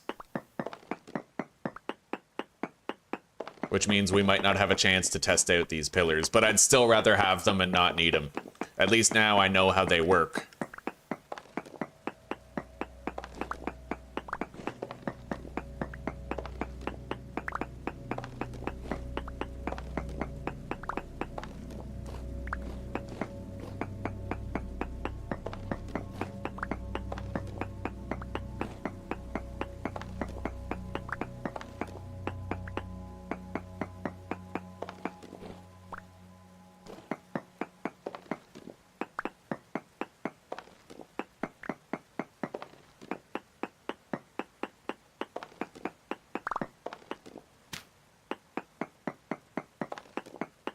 It's funny, that whole time I feel like I was getting lucky with the cave-ins. I didn't understand how structural support actually worked. I didn't get it at the time. Now I do, but I did not have an adequate understanding of it before.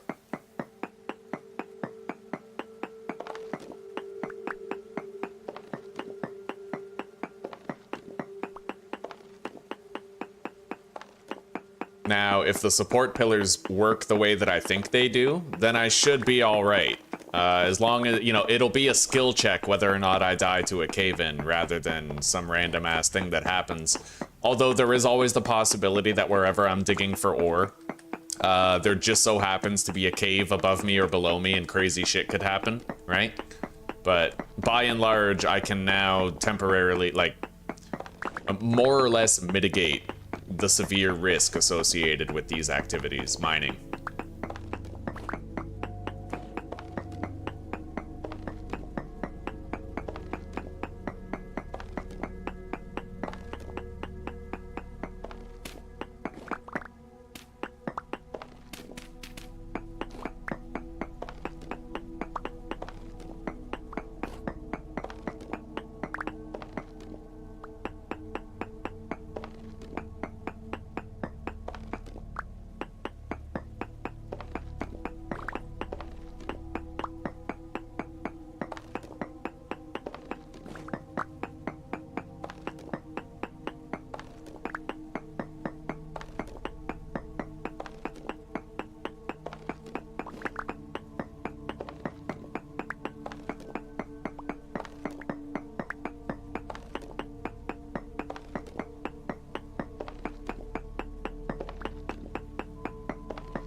Jesus, this is a fat vein right here, dude. Okay.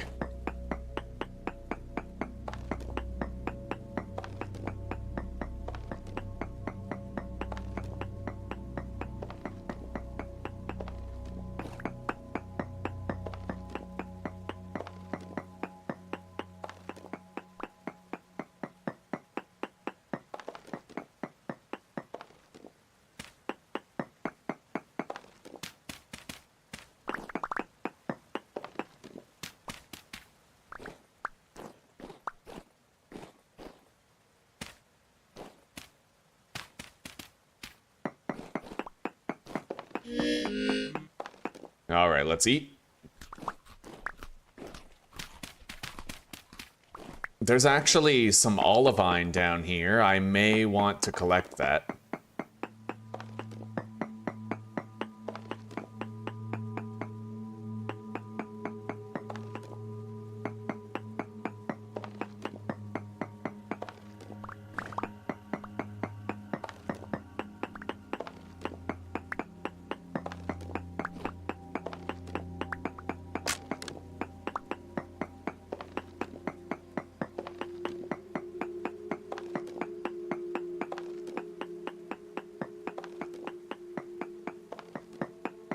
We will need it eventually, right? And I feel like if we're sitting directly on top of it like this, it'd be a waste to not grab it.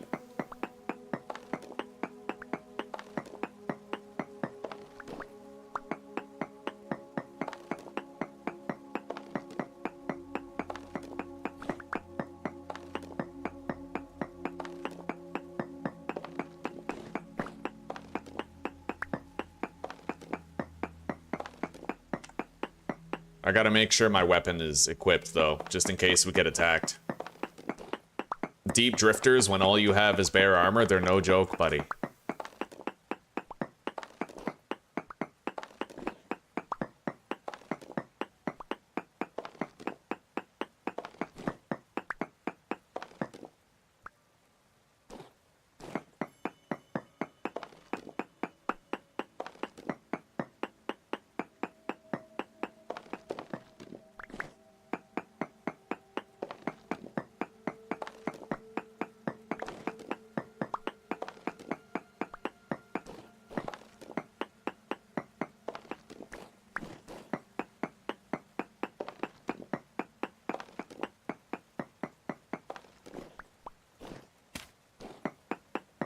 Who knows? Maybe this is the mining trip where I finally prove that I know what I'm doing regarding structural stability.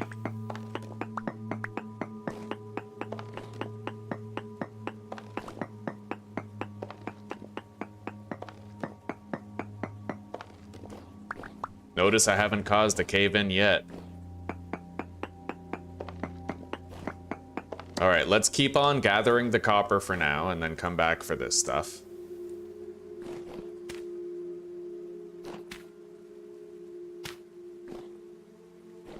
There was a little bit more over there.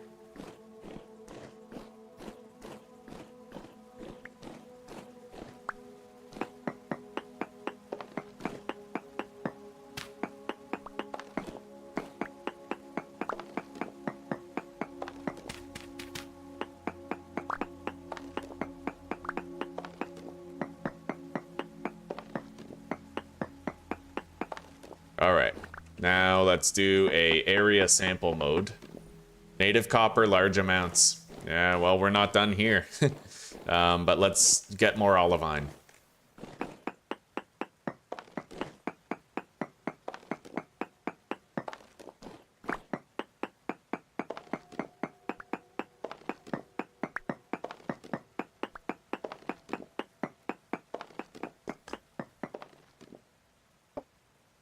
So let's do a little test here. Okay, yeah, look at that. I attached. Oh, that's amazing. So I put that one little pillar right there and I attached it, and these 3 blocks became 0 instability. That's insane.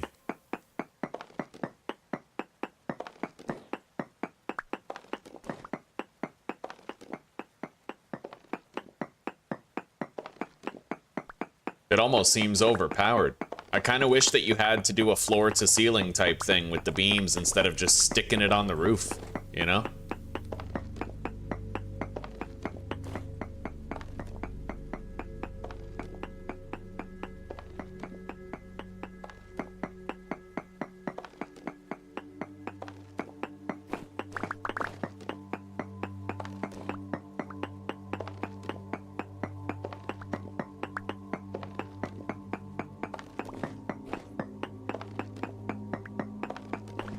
I like knowing what things I need now, because now I know, like, if I see something while I'm out and about, you know, if I see olivine while I'm mining, for example, that I should grab the olivine because I'll need it later, you know?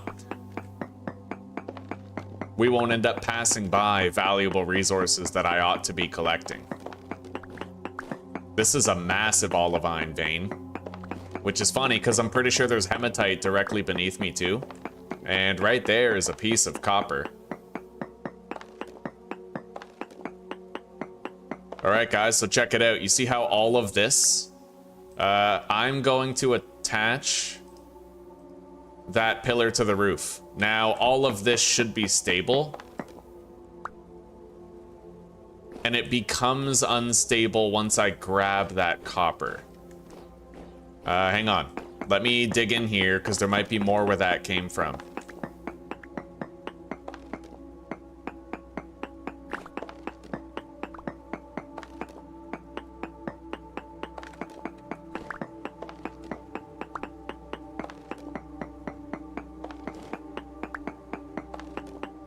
Yeah, there's like a massive olivine copper hybrid mine here.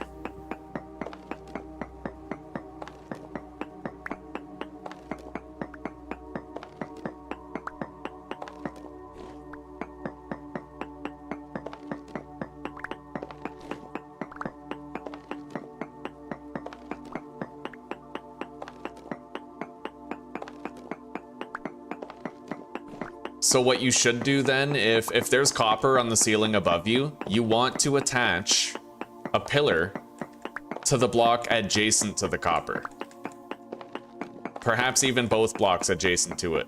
Like, I don't know. But that seems to be more or less the case. This is a crazy amount of olivine down here.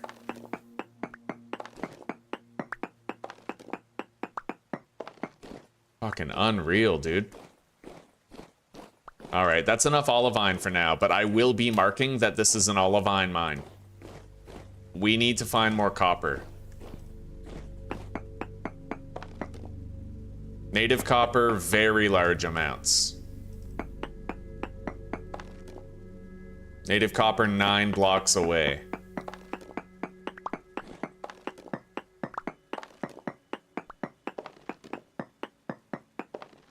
$11 blocks away.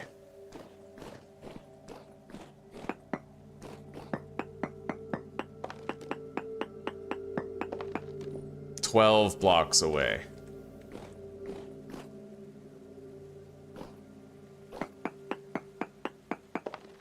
$3 blocks away right there.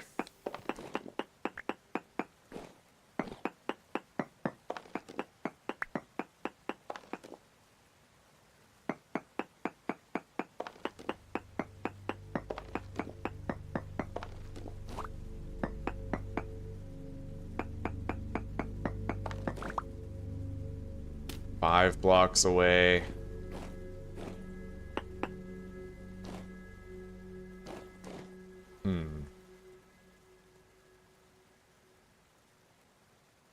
It's so hard to like find the vein with better prospecting. It makes it so much harder.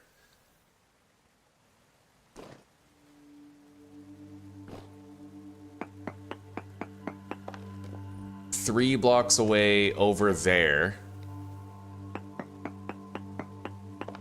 There we go. Okay.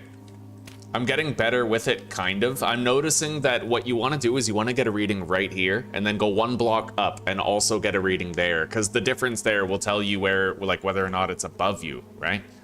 Anyway, we now have a chance to test out the support pillars. As you can see, I placed the pillar and it adds a bunch of support to this whole area. Even this is a 0% chance for a land, like a cave-in, right? And now I'm on level with the copper.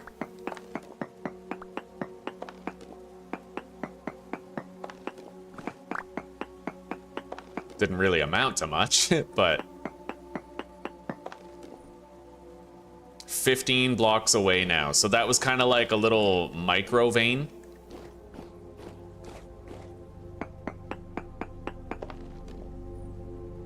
$10 blocks away from here.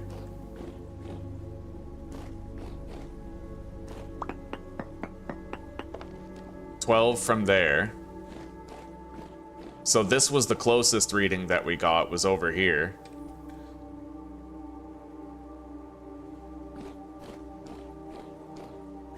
We did find some copper down here, didn't we? Yeah, but it doesn't look like there's more there.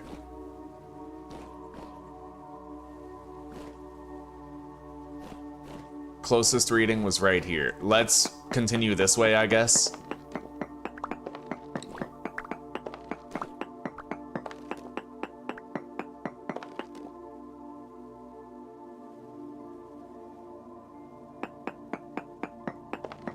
See that?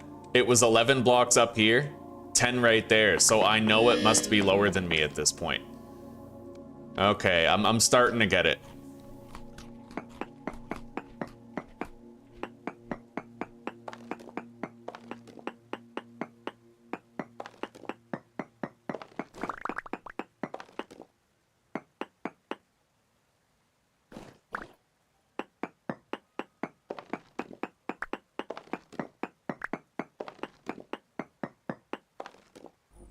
Nine blocks away right there.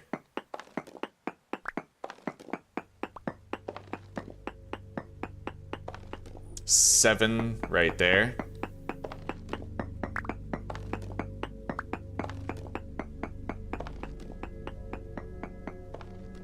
12. So it's gonna be in this direction. And it's still lower than me.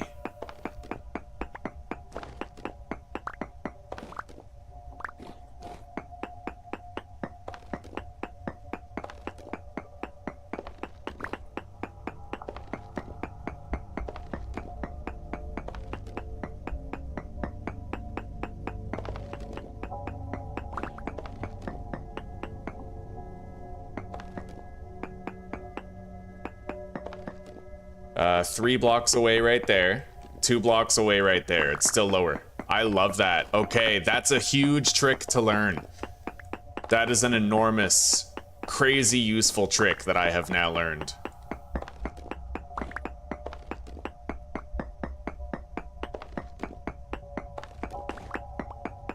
It looks like we found another sizable vein.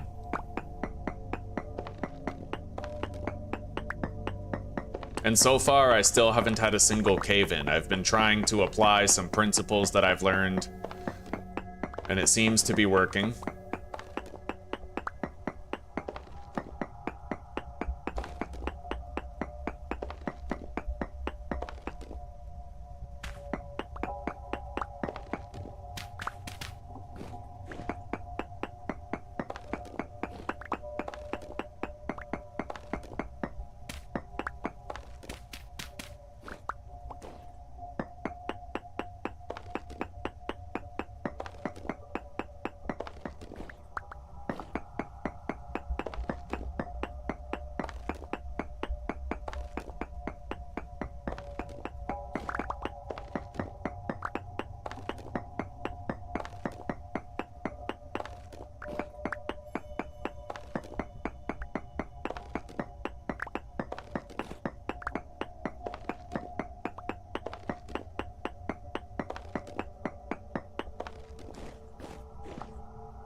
Justin, weren't you the one who told me to look up a video on support beams? I did. It turned out I was using them wrong. See, I was trying to use them logically. Floor to ceiling. You're not supposed to use them logically. You're supposed to literally just put them on the ceiling block. Like, place it on there, and then it stops cave-ins.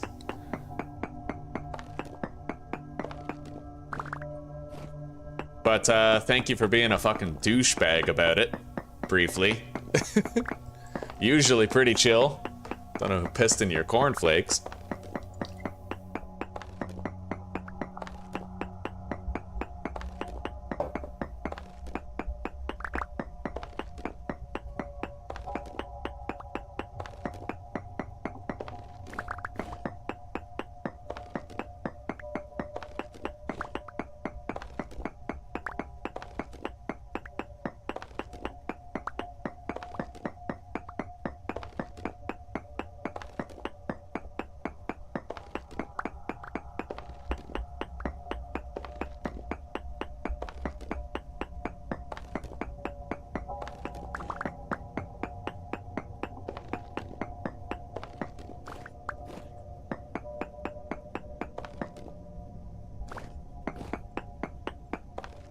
Still more back there.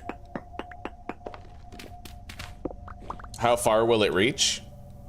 What, you talking the support pillar, Chris? It looks to be a 3x3 grid of structural support.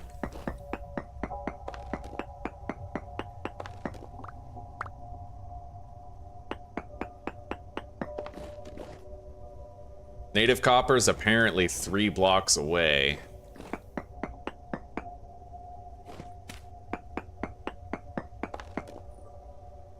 Still 3.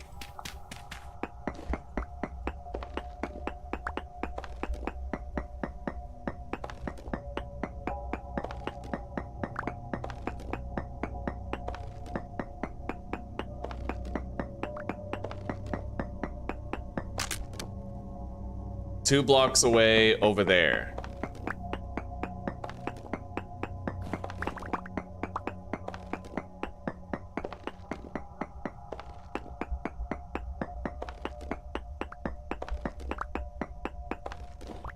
I might want to call it quits, though. I'm pretty sure we're just sort of cherry picking for whatever of the vein might be remaining, you know?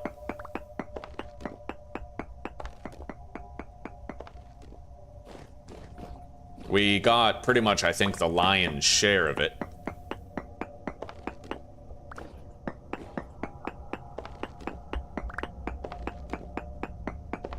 Yeah, let's get out of here. I just really don't think we're gonna be tracking more down without like a refresher on our prospector's pick, but we did pretty damn good.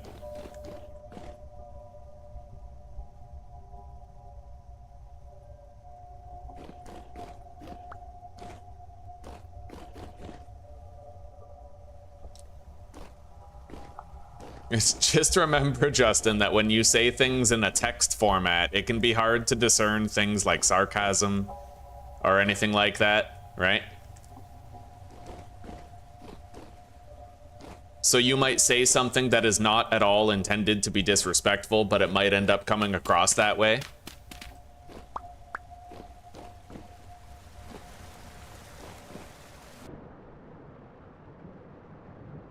That was highly lucrative. The olivine was just sort of a cherry on top. Yeah, from what I saw, Chris, the support beams, if you place one in the middle, think of it like a farm plot, right? You know how you have a block of water in the middle, and then it hydrates the 8 blocks around the sides? It's the same with the structural support. You put it in the middle, and it gives you 8 roof blocks around it of structural support. All right, all of our bees, as we predicted, are ready for harvest, and I'm happy to say I think I've figured out the mining and the structural support.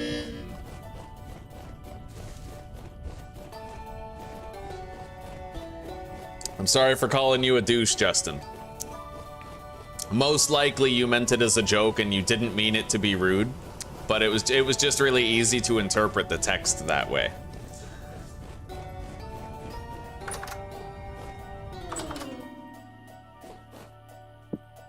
All right, let's crack this shit open.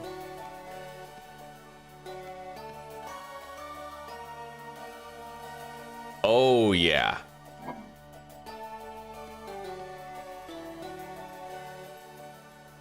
There we go. We have almost 1,000 copper. That's great. That was amazing. We also have some hematite, but I can't really do anything with it yet, so I'm thinking we just build up the stack. I do have 1,000. Oh, that's great. And we still have 67 cassiterite, but I will need some more. Let's grab our replacement prospector's pick. I need a new pickaxe, but now we're in a much better place to make one. Deposit our backup meals in there.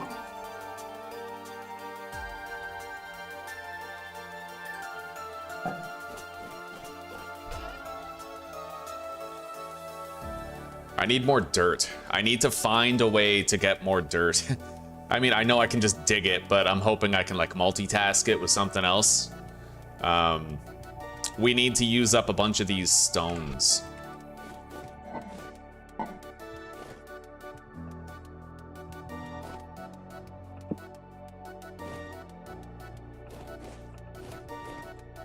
All right. Yeah, we'll definitely be going back to that mine again.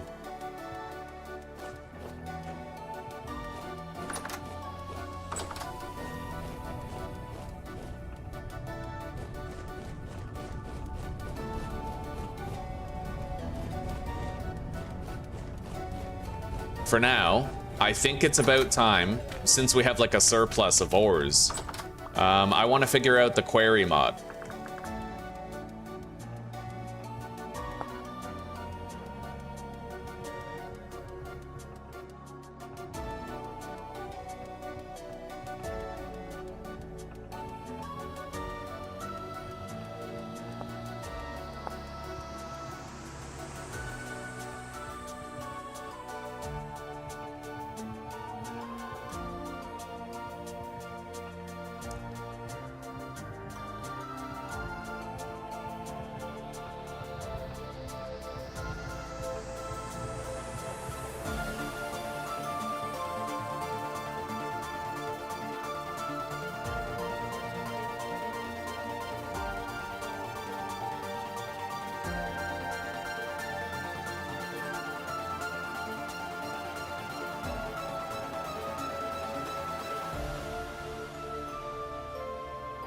Hmm.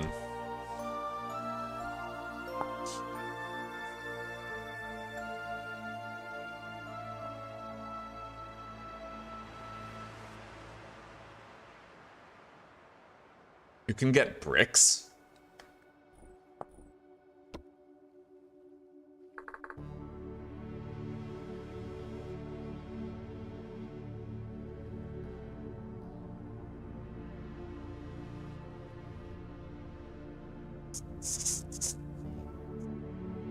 I don't get it though. I don't really see, like, what kind of bricks do you get? Because I'm not really seeing, like, granite bricks.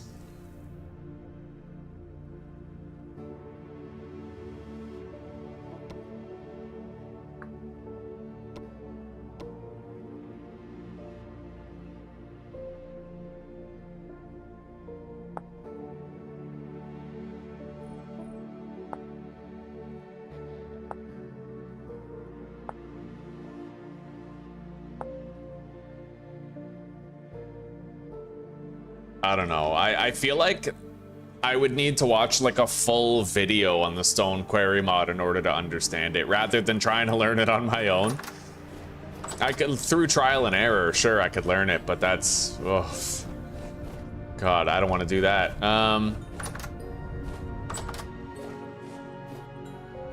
Maybe I'll start simple. I'll start by making plugs.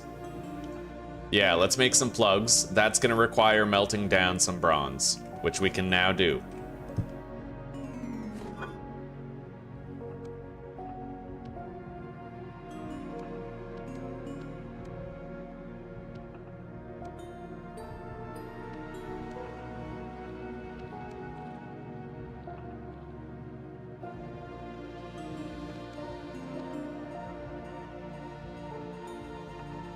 So 92 becomes minus 8.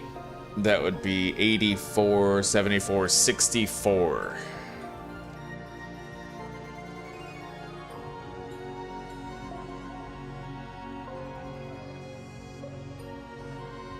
So that's, yeah, that would be 184, which is 92 times 2. And then I need a little bit more. And then we need 24 of this.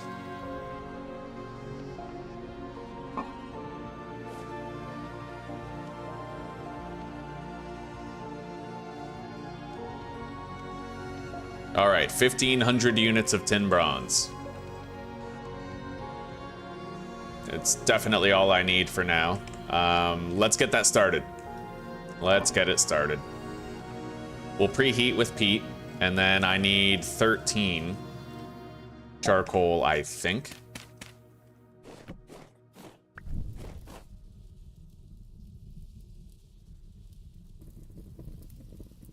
Goodbye, heal.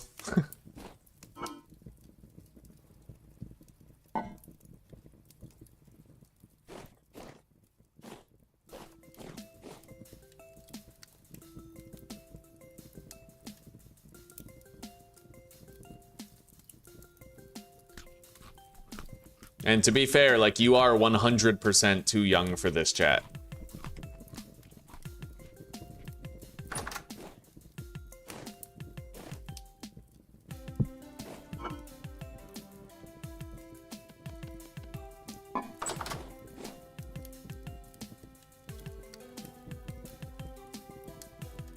All right, we can almost put the coal in there, the charcoal.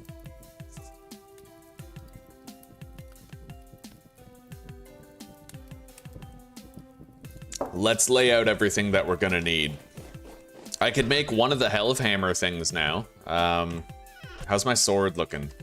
Just about half. We'll make a backup Falk's Blade now. Usually prefer to have backups of tools. Falk's axe. We need a new pro pick, new pickaxe, new shovel. Should probably stay ahead of the hammer game, and then we'll also do this one, the Helve Hammer mold. So that's...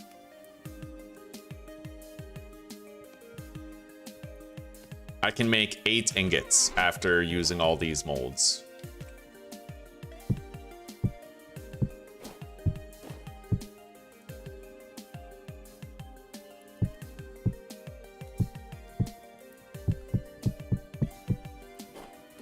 1, 2, 3, 4, 5, 6, 7, 8, 9, 10, 11, 12, 15.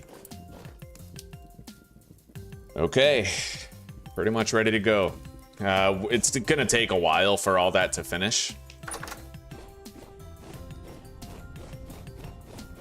All the bees are ready to harvest except for 2 of them. I suppose I'll just harvest what can currently be harvested.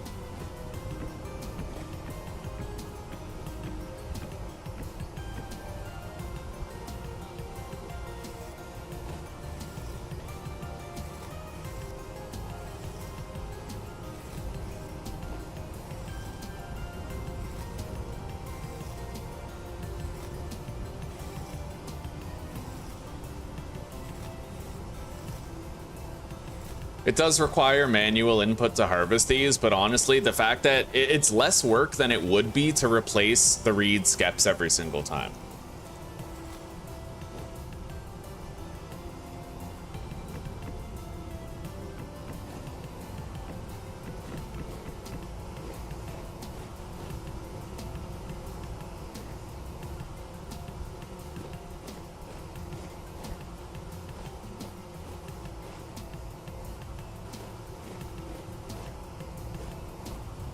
Okay, now we're just waiting on the last one to finish.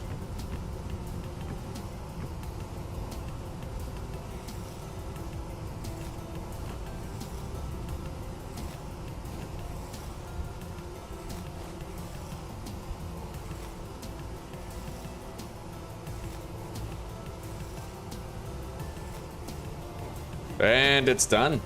Nice. Just in time. Not a bad way to spend our time while we heat up 1,500 units of tin bronze.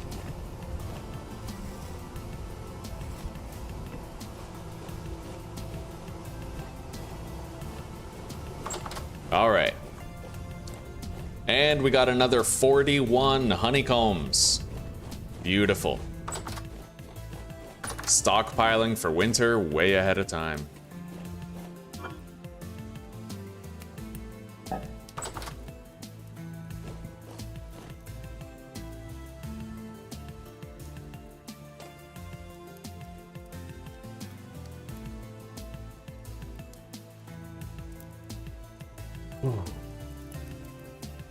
We still got some time left. Let's go check on the crops.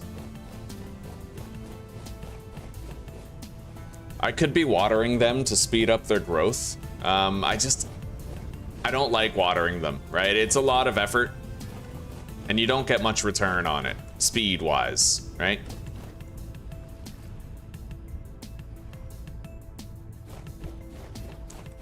Let's grab the stone shovel and harvest the old shelter that we were living in.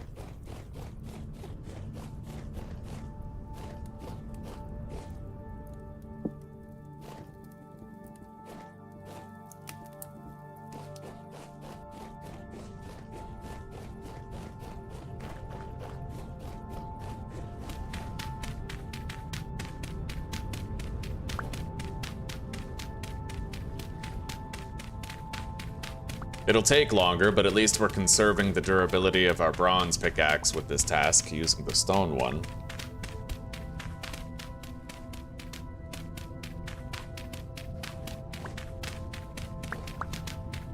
And I actually think that after this, after I make all those tools and stuff, I might actually make like just 15 ingots full stop, right?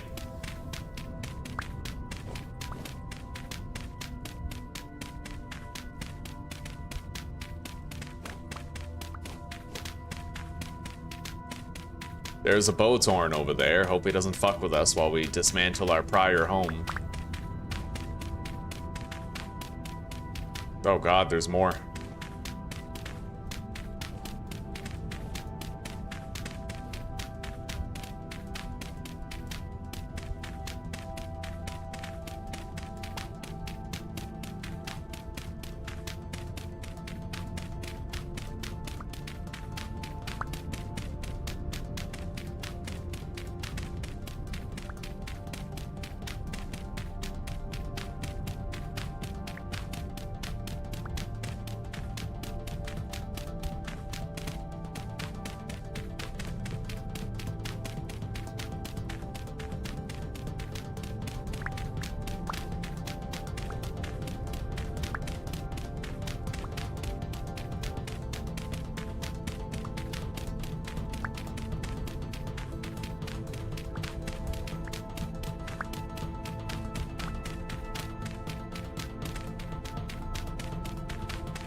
All right. Stone shovel's busted. The rest of this will be faster.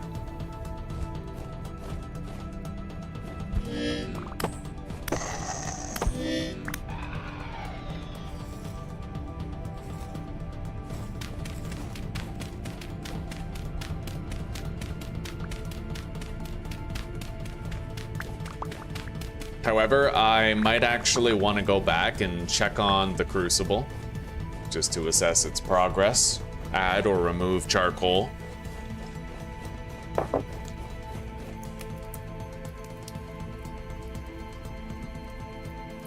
I think it only needs one more.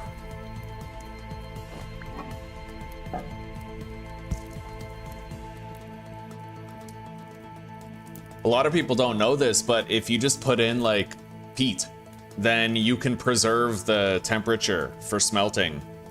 The peat won't let the temperature fall below what it currently is. So you could theoretically stagger, like you burn a charcoal, then you burn an oak log, then you burn another charcoal, then you burn another oak log, and you just keep on doing that to save on charcoal, right? Like theoretically, you could do that. It's more hands-on. All right, here we go.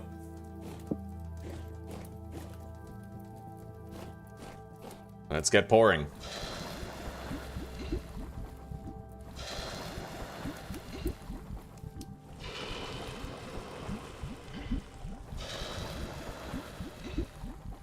Oh, you know what? The Hellhammer mold requires 200 units of metal. So my calculations would be off. I could forego making another axe and shovel. I guess I'll do that. We'll make another pro pick. Pickaxe. Hammer. Bulk's blade. And the Helve. I'm glad I took a look at that first. So let's see here. What do we still got? 100 units of tin bronze. Well, shit. Why is that? 3, 4, 5, 6, 7, 8, 9, 10, 11, 12, 13, 14. Okay, that makes sense. Right, I need 100 extra, not 200 extra. Do I want to make... You know what? I'll just make another ingot.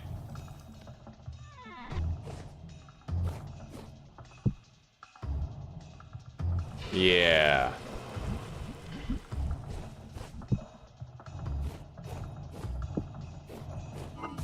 And then I'm gonna do that again.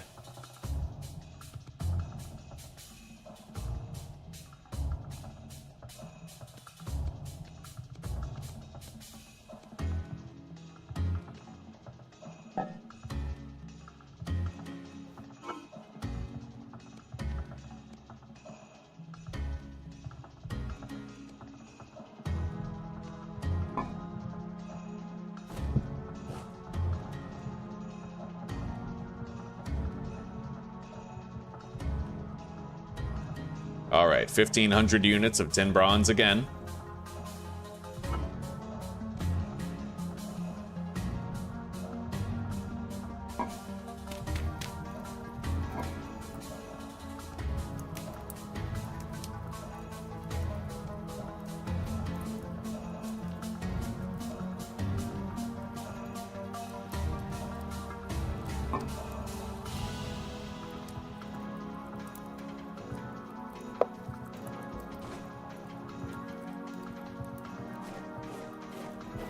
Let's go to sleep real quick.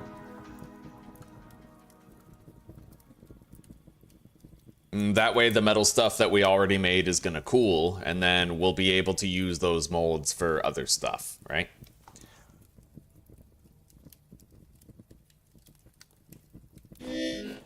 Let's eat.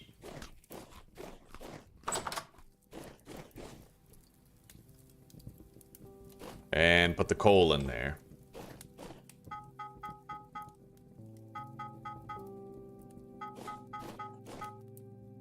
Beautiful. Let's make all these tools.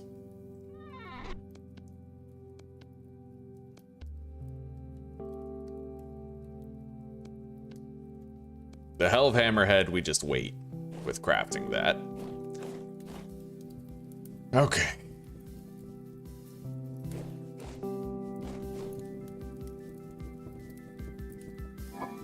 And I may actually try the oak log thing here. Put in a charcoal, put in an oak log, etc., over and over again. It took me 12 charcoal to do the last batch. So, I mean, if I could get this batch done with 6, you know, at least we would know that we could theoretically save on resources that way if we needed to or wanted to.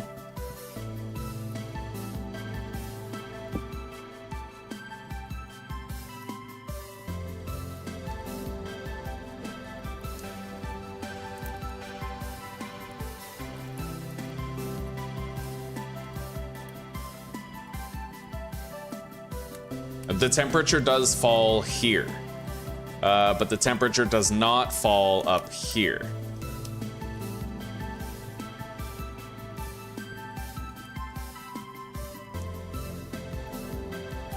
But I might want to reach the desired temperature of 1300 first before I do that.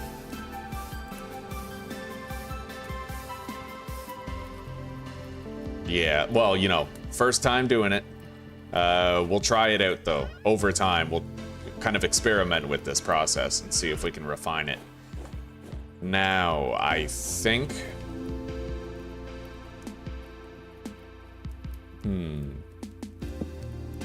I'm gonna need another chisel. Eventually. I'm also... I need QP's chisel. So you know what? Let's just make a QP's chisel. I have 3 hammers, but you always need more hammers. The saw is fine. Shears and scythe are fine. All right.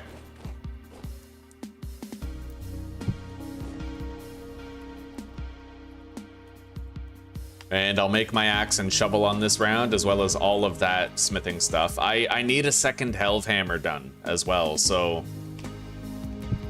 Then we're done with the Helve Hammer, though. So 1, 2, 3, 4, 5, 6, 7, 8, 9, 10, 11, 12, 13, 14, 15.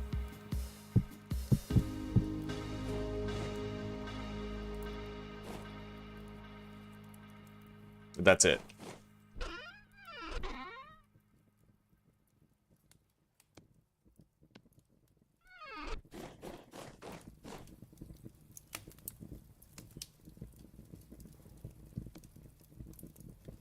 You know what? It looks like the temperature was low long enough for this to reduce. Because this green bar was more full before. So most likely, yeah, I don't know. Maybe we'll just leave the coal in there. It might work with peat, but I'm not really sure. Like staggering it with peat. But I don't know how much it would actually save you in the end.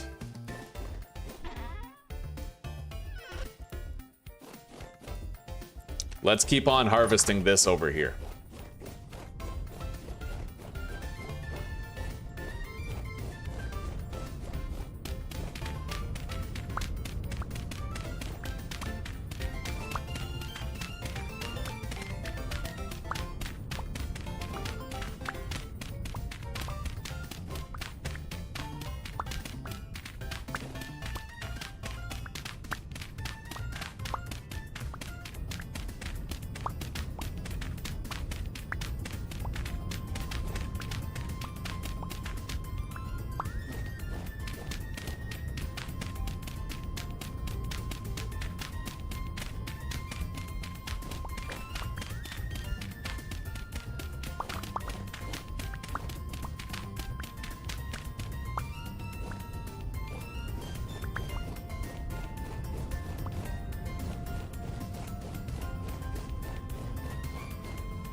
Carrots are almost done.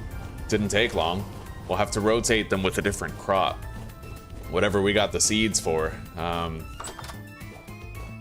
Pretty sure rye and turnips could not survive. No, they're heat resistant until 27 degrees, and it seems to just be getting hotter, right?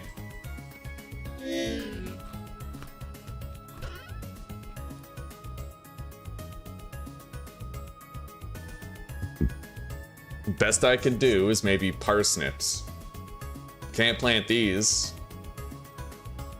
The spelt as well. Parsnips, spelt, and maybe the cabbage too. Yeah, I can do parsnip, spelt, and cabbage. Because we have to rotate, those are K crops in there, right? So we have to rotate with non-K crops that are still heat resistant because it's the middle of summer.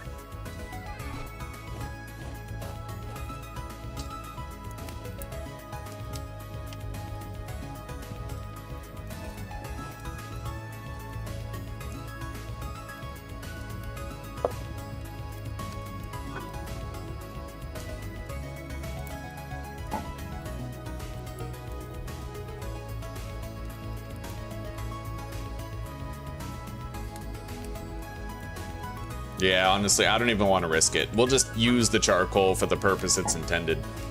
We won't screw around with it. We got pretty low on cassiterite, but it's a chance for me to try my new mining tricks, use the support beams, try to do it safely, right? We still have 4 servings left of rye porridge with mashed carrots and fresh red currants. Not the most nourishing meal, but it's something.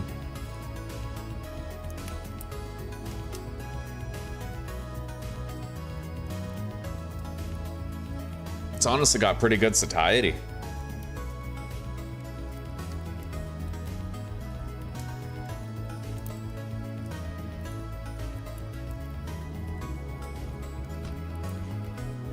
Boom.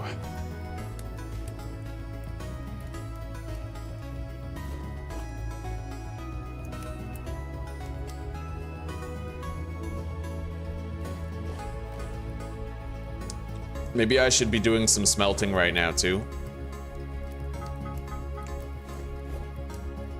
I need to make QP's chisel. Could use more nails, maybe. Like, just 4 more. QP's chisel, nails.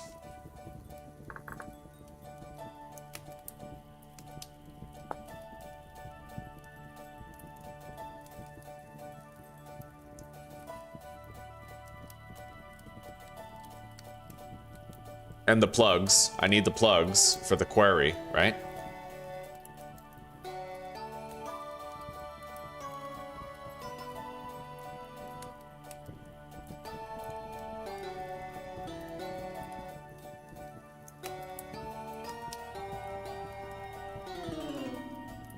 Yeah, those splitter plugs right there. I don't know how many I'll need, but we'll make 2 batches. Let's heat this up.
I don't know if that's enough fuel to finish the task. We'll have to wait and see. Very well might need 1 more coal in there, because we lost a little bit of progress before when we had the oak log in, right?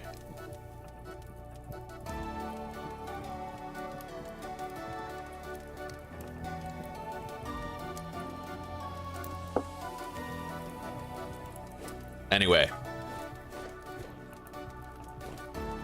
Where's the plugs? Right here, splitter plug. Is it really an 1 ingot per plug? Because that would be pretty expensive.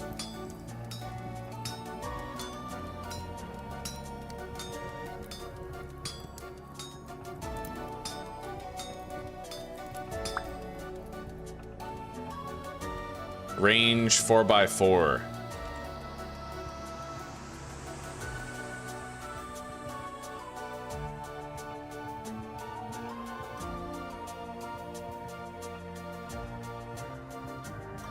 Eight plugs for a larger 4x4x4 query. 8 plugs? Oh my god. No way.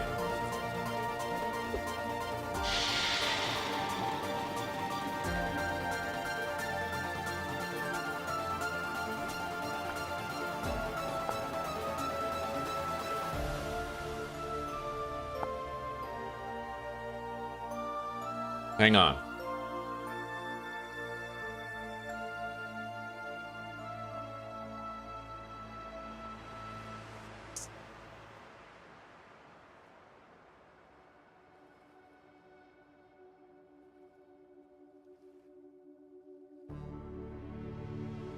All right. Well, you know what? Yeah, we have to make more plugs.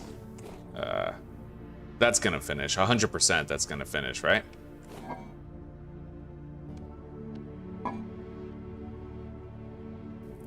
Just to be sure, I guess. Yeah.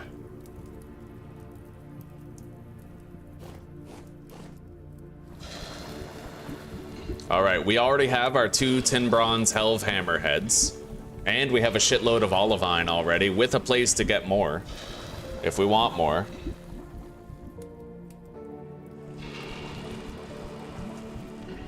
Oh, I saw that in a video, Encino. Yeah, it's good to see you, by the way. Hello. I saw that in a video recently. It looked pretty cool. The only reason why I'm ambivalent about it, honestly, is I might get less viewership if it's a gory game, right? Like YouTube might auto-censor that shit, or I might get less ad revenue, and yeah. You never know with YouTube. All right, let's keep working. I'll make a chisel here, tin bronze chisel.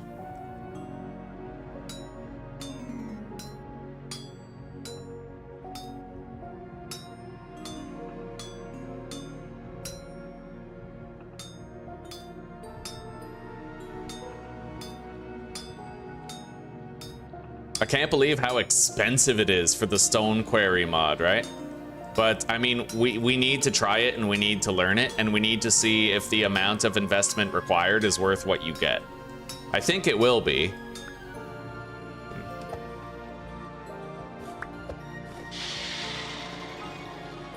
All right, we have the chisel. I have a pantograph. We don't need another one.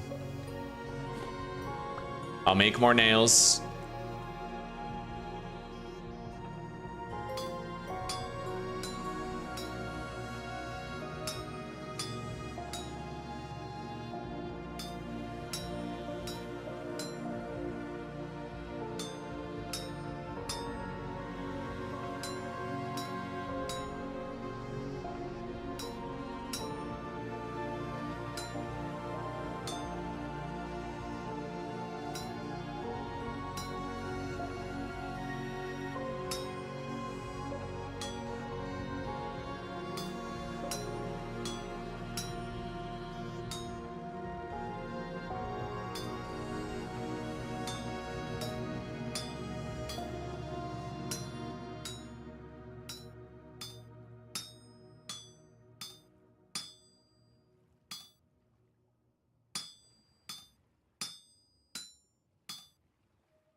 Okay.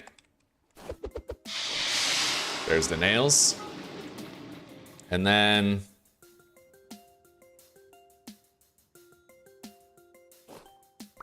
I think I'll make a tin bronze rod. We need one.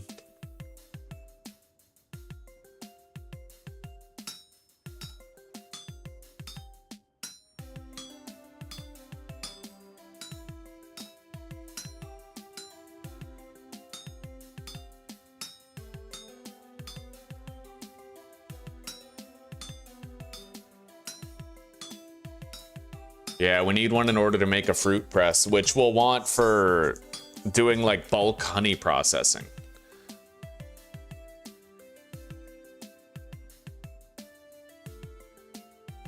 Anyway, I think this is actually easier if I just go like this. Move these over, right? And then I can move these up after the fact. Yeah, that's way easier than the way I used to do it.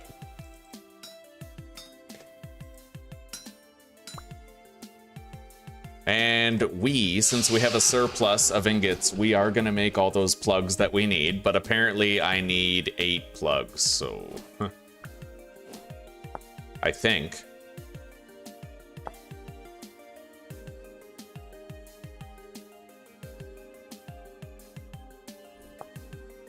How many do I need?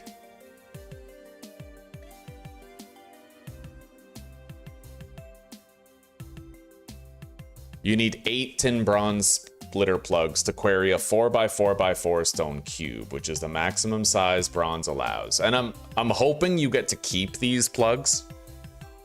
Does anybody know if you get to keep them or if they break? There is a video here that kind of explains it. We'll take a look at that soon.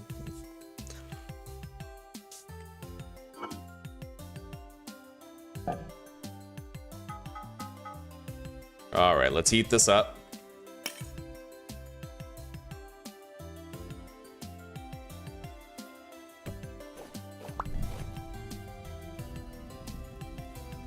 So expensive. I wasn't expecting the quarry mod to be this expensive, right? Anyway, we have nails and strips, which should, by rights, be in here, and then...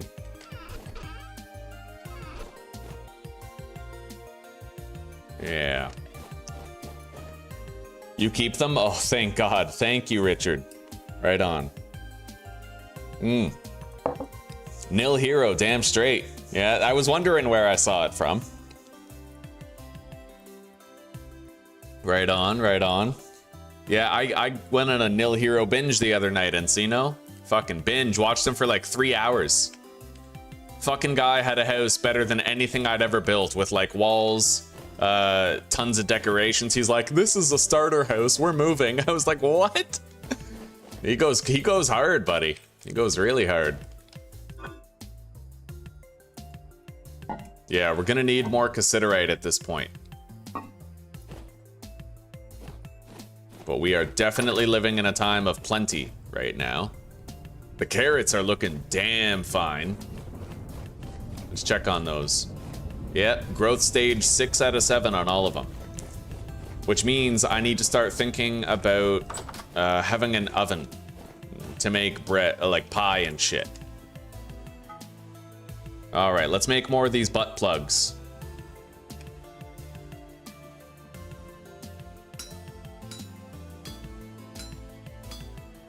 At least it's easy to make them. You don't even move voxels around. You just have to break voxels off them.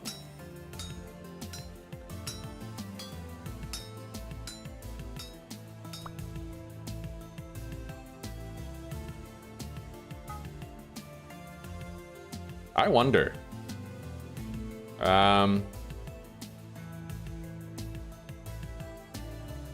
You can't like hammer and chisel the voxels off, can you? No.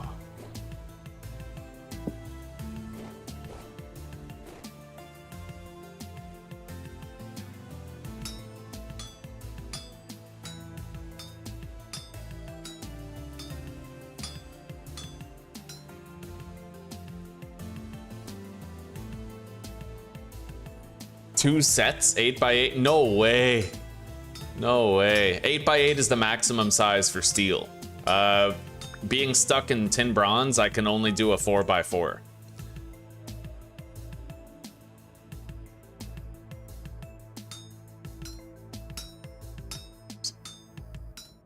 Yeah, so I'll need 8 plugs. Yeah, 8x8 is the steel size when you have steel plugs.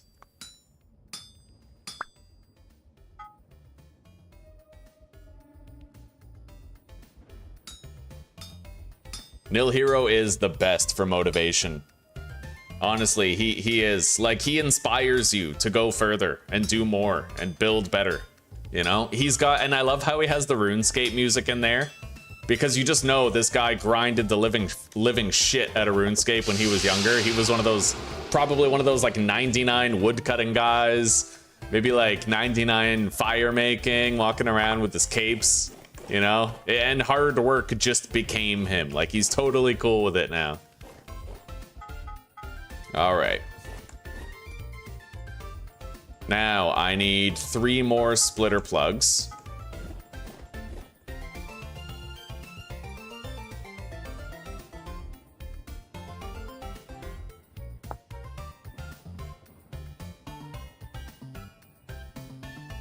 All right, let's watch this video real quick.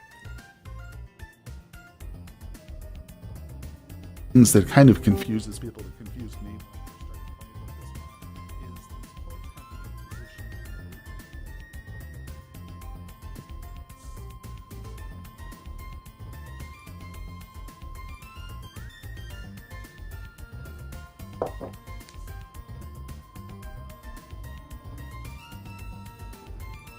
So they have to be at a 90-degree angle. Okay.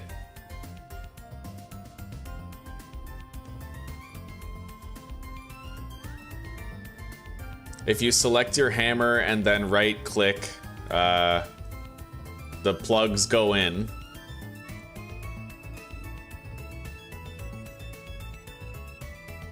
The last one triggers the slab.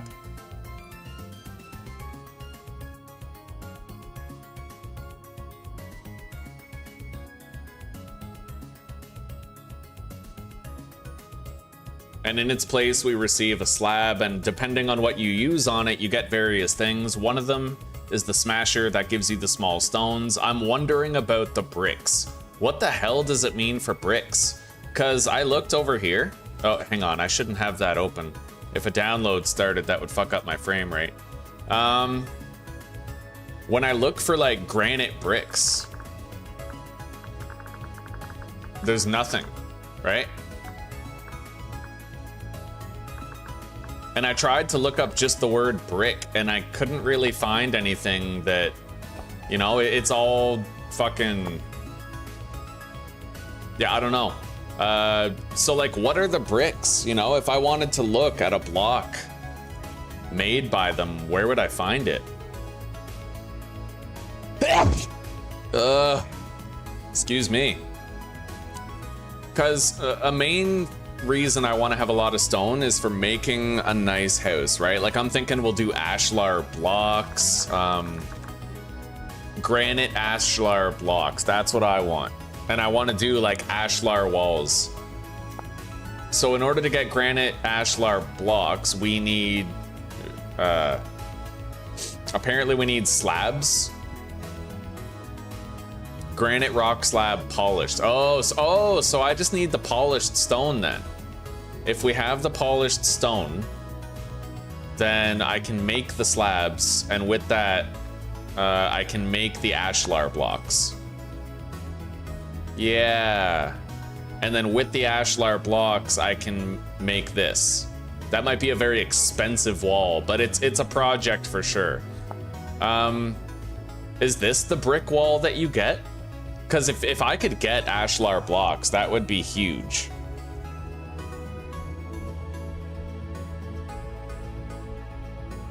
Oh my god, are you guys serious? Are you serious? So I can get ashlar blocks without even needing mortar? Are you serious?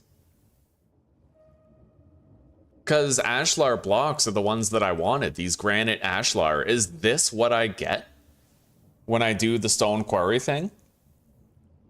And oh my god.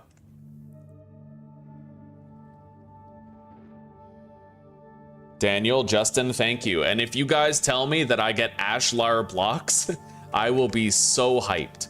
Because I was expecting, like, I would have to do a lot of work to get the ashlar because I need the mortar and stuff, right?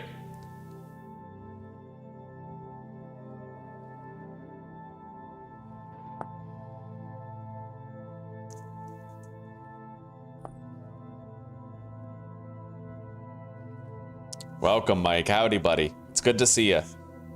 Yeah, I'm waiting for like 3.0. I want that learn by doing back.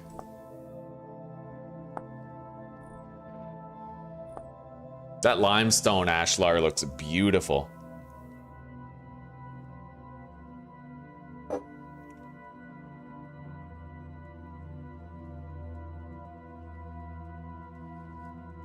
So these are the stone blocks right here. Dry stone, cobblestone, ashlar, polished stone.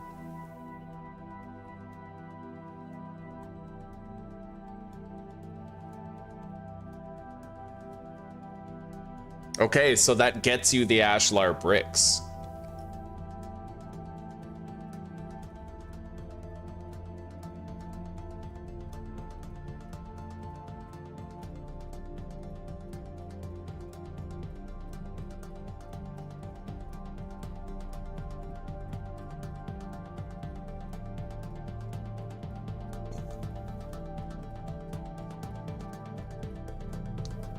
All right, well, you know what? We're gonna heat this up. And I'm gonna assume, stone cutting guide, that we need this, the wedge chisel. I have to, like, choose whether or not I want polished stone or bricks, but I think I want the wedge chisel, right? Let's look at the polished stone and the bricks.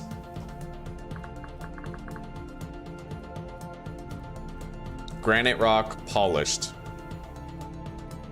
Looks nice, but it don't look ashlar nice, right?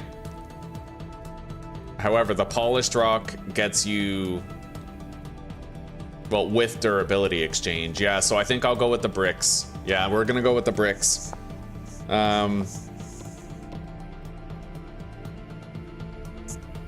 Which requires which one exactly? The wedge chisel. Wedge Antilles. We need Wedge Antilles.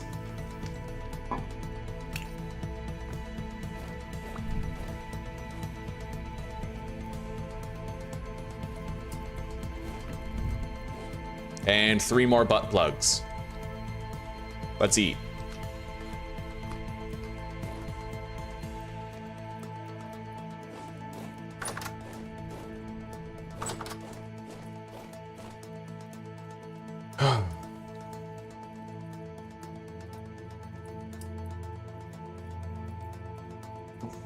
Right on, Mike. I'm hyped about it, buddy. I'm hyped to try it soon.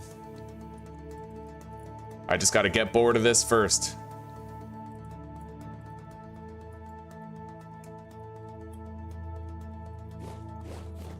All this stuff is done.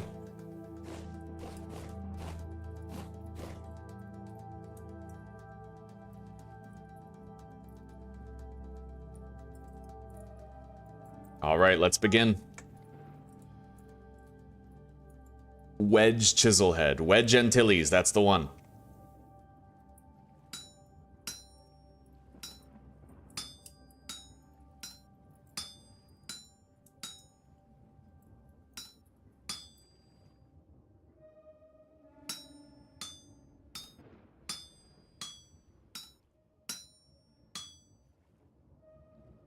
Oh, I don't like how hard it is. Okay. Yeah, these are the breakable voxels right here.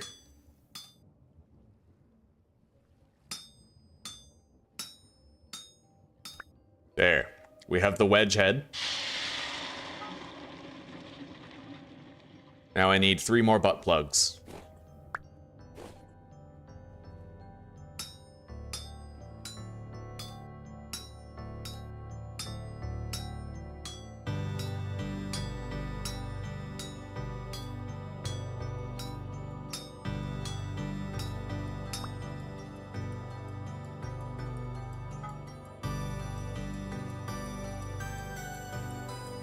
And we'll need a backup hammer. Most likely.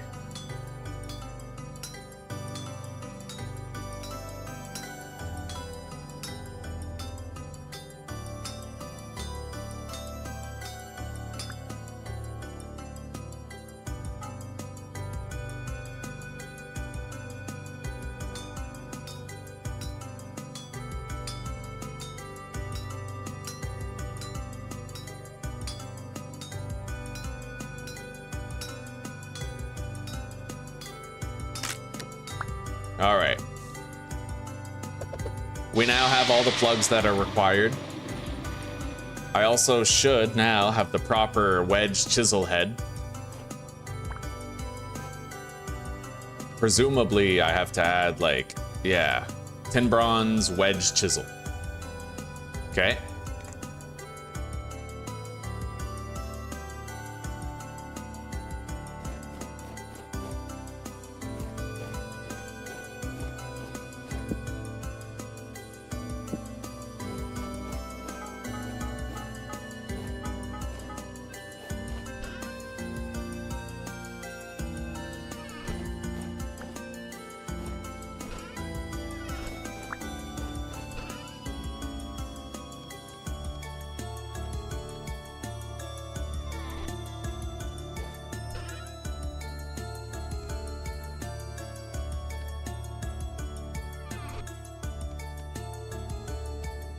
Plenty of spare tools.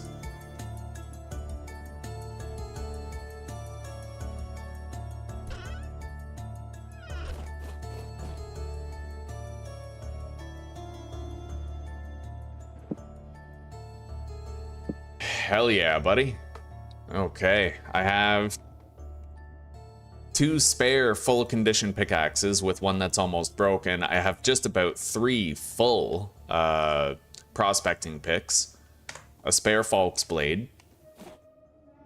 I don't even think I'm ever gonna need the cleaver, and even if I did, I don't think I'm gonna be using the bronze one. Or, sorry, the copper one. So we'll just delete that. Same with this copper knife. They were free. We found them in a ruin. Here. I have to make Q-piece chisel bronze. There we go.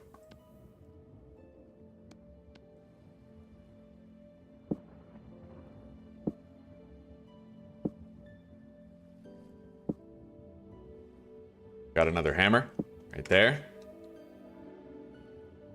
Okay. And then the shovel and the axe we'll put here in the equipment chest. Same with the spare Falk's blade.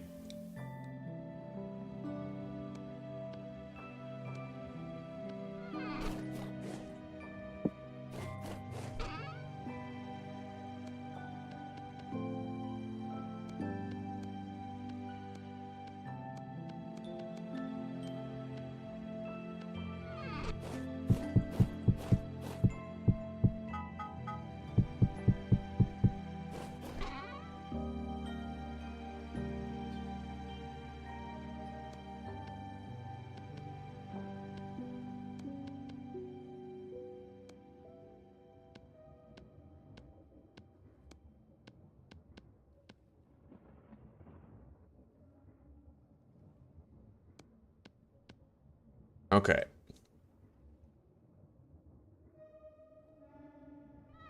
We got a lot of crafting done. And now we're actually ready to test out this mod and see what it's all about, right? Start getting our hands on those ashlar blocks. But I'll need to be pretty careful about how I use it. For sure, right? Let's go over here to this cave. You're making your first aviary. God damn.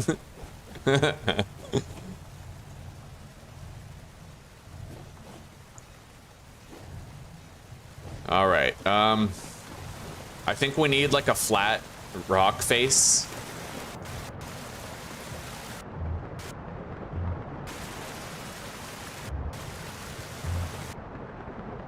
I'm gonna go back up because this isn't even granite anymore. Yeah, I gotta try to find a good place to do this. I have no idea how it really works. But apparently it has to be a 4x4 space.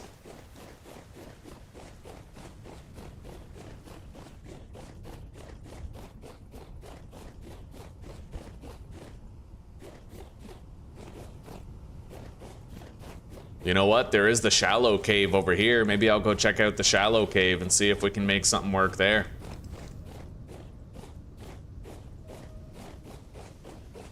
Right here.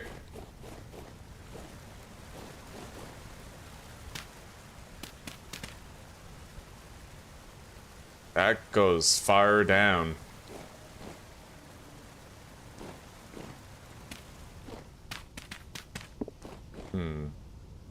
Yeah, I don't know if I can use this place. Kind of. Getting in and out would be a little bit of a hassle, but maybe I can figure out a good way of making an elevator that goes down and a mine that always works.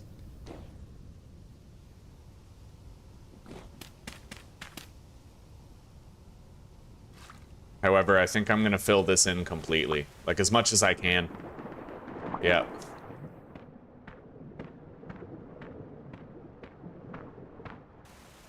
And then I'll, like, start fresh right here.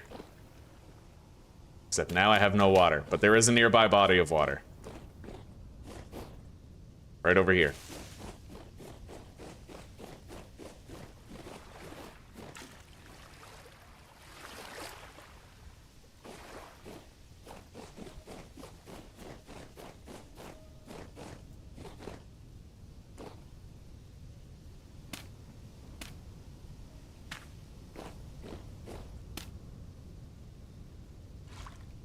Alright.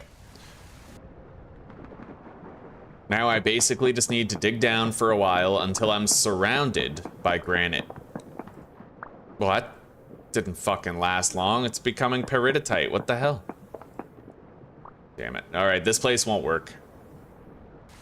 I want it to, but...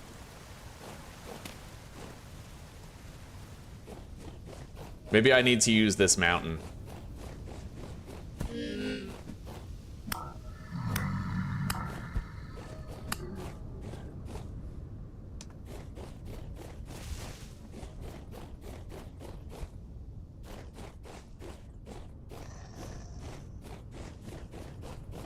Holy shit. Oh, buddy. Yeah, those guys are fast.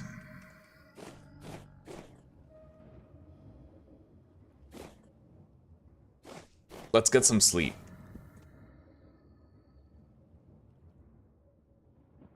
And then we'll set out first thing in the morning.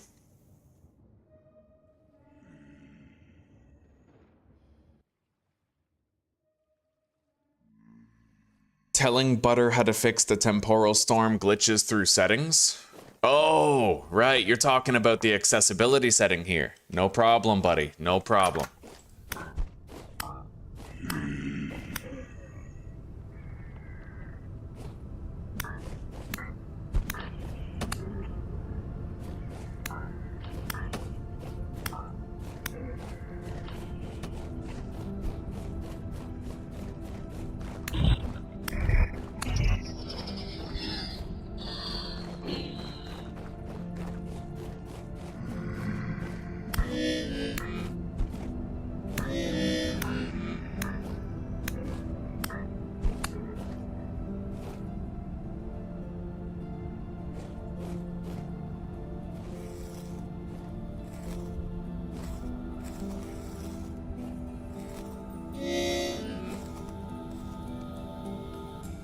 Yeah, we'll have to do it into that mountain, but thankfully we don't have soil instability to worry about. So let's get over there. I'm gonna walk instead of run because I'm working with like limited amount of food right now. I need a hammer though, right? Okay, fuck it, let's just sprint. I can grab berries if I start to get hungry.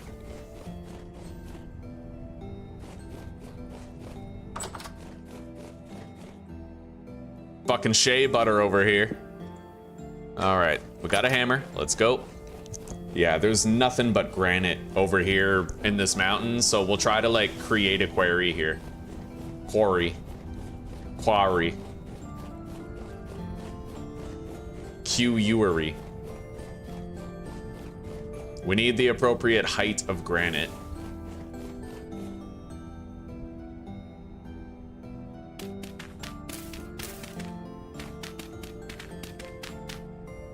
Alright, so, the first plugs.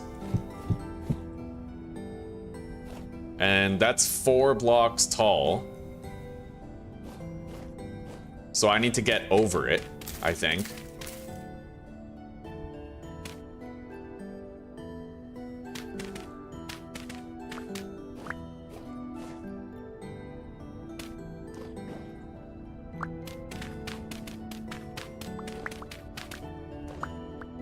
2.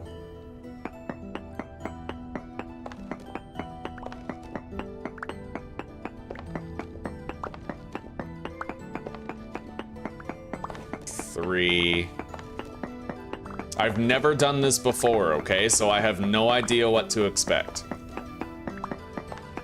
But if my understanding is correct, then I need to put all the plugs in like this.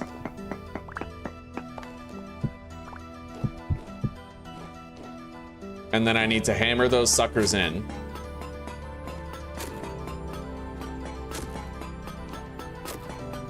And then when I hammer these in, it's gonna cause me to get like a big slab or something. Yeah. Okay. Large stone slab. That's 64 granite. And then what? Like, I go like this? Unless I have to, like, place it and then... Stone cutting guide.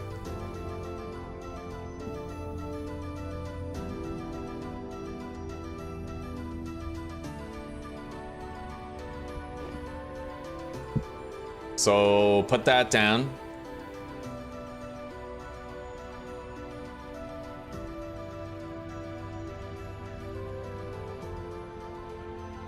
Requires a hammer in the offhand. Oh my god.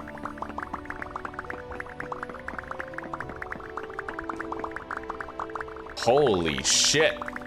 I'm getting a lot of granite ashlar blocks from that.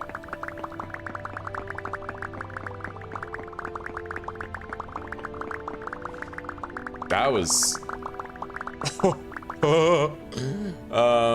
okay. Now, unfortunately, we only have the ashlar blocks themselves. I'm still gonna need the mortar. But we have the blocks. So the mortar involves lime. I need slaked lime, which is quicklime and water. And quicklime is ground up lime that has been cooked, smelted, or roasted. I wonder what the difference is. I don't know. It doesn't matter. Point is, we have a really good way of getting granite ashlar blocks. The vanilla way of getting granite ashlar is, like, getting these slabs is really annoying.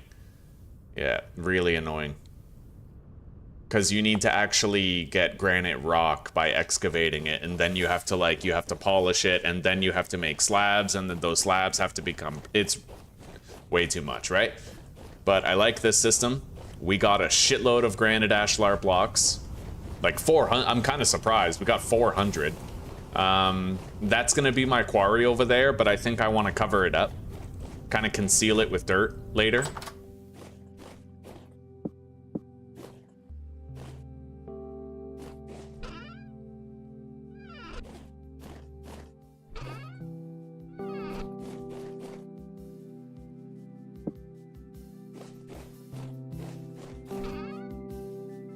Yeah, we need more dirt big time, at this stage particularly. Or else I can't get rid of these stones that we have. For now, I'm gonna store those stones in the other chest. Actually, I do have these. Yeah. We'll use the reed chests as temporary small stone storage.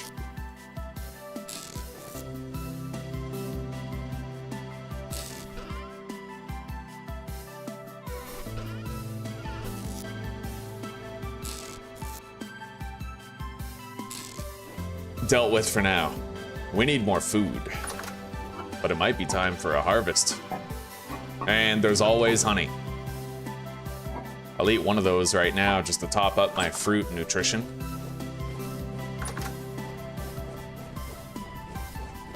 So are the carrots done yet? Not quite.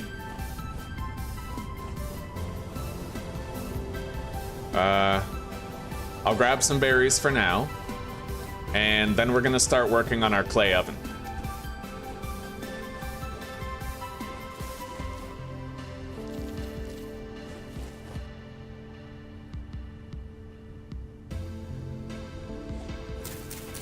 I could make some porridge. I think we have enough grain. Make some berry porridge.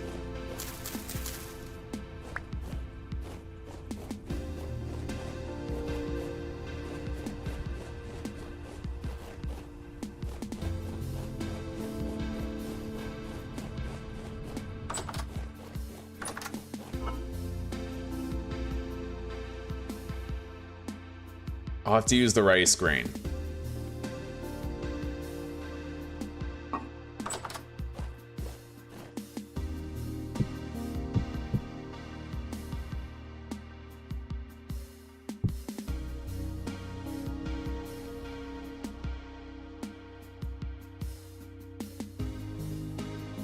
Six servings of rice porridge with fresh white currants and red currants, which we're just gonna call blueberries and white, yeah, cranberries and white berries.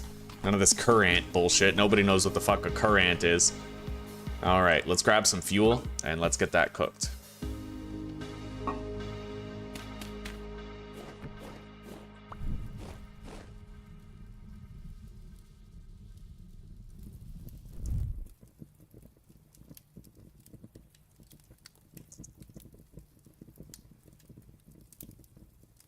Hello, de facto.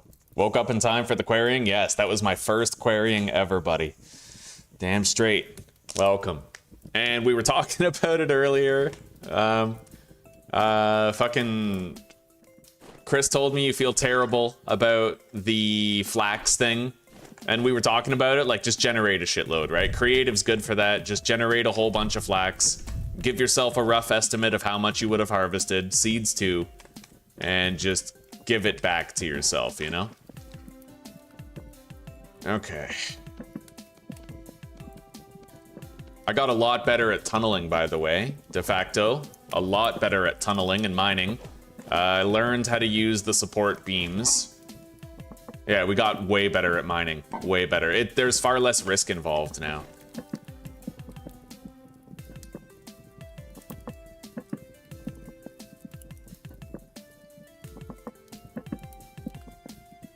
Now, what's next on the item list?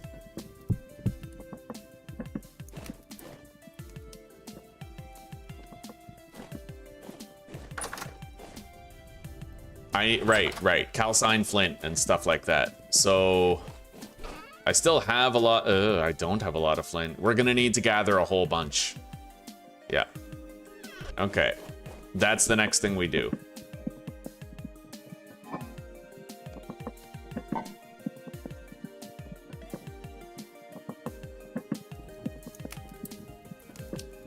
We just gotta grab these meals. And let's ditch the support beams for now. They count as a tool, so we'll keep them in there.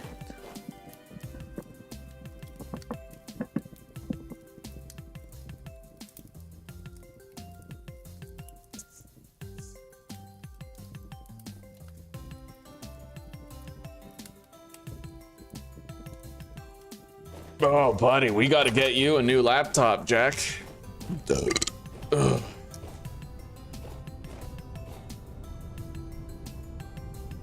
Do you guys think that his thing might... If it's an exclusive full screen, the game might actually run even worse for him. Do you guys think that if you put it into windowed mode that it might be better?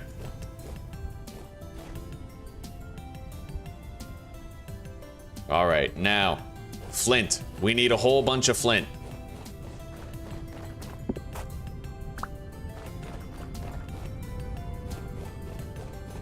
Which is... easy enough. We run around and we stare at the floor. It's riveting gameplay, I know.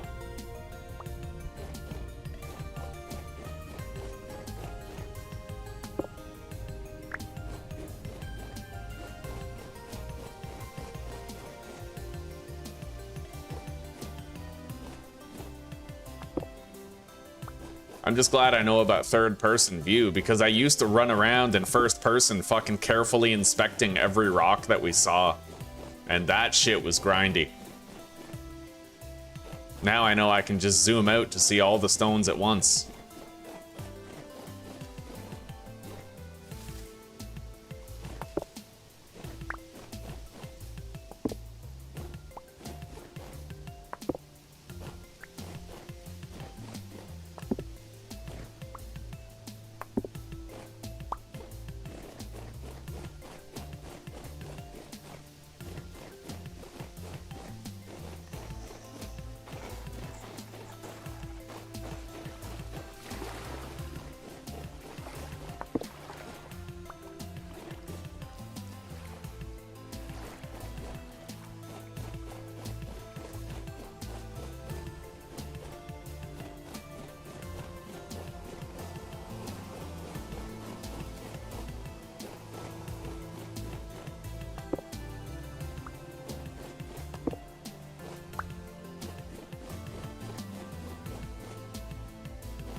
Gotta eat.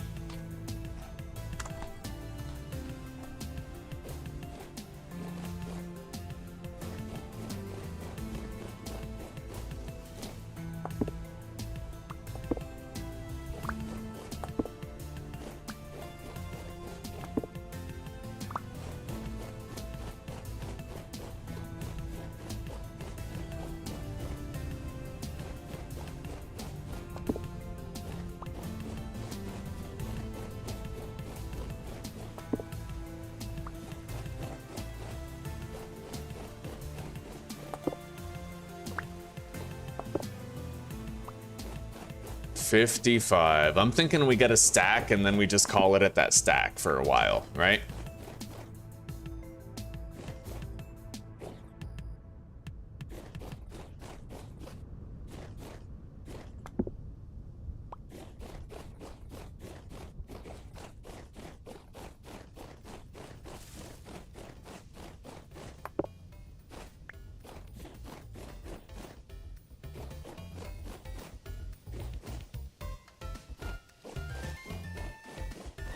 Oh, we got a chance at some fat here. Yeah, always kill foxes and raccoons when you see them, because you might get fat. That's something I learned in this playthrough. Like, it's a very recent discovery for me.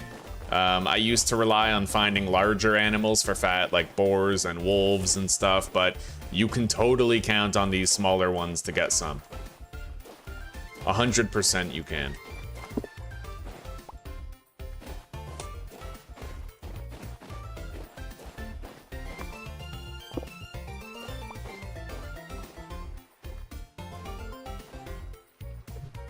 That's a tiny ass fucking animal right there.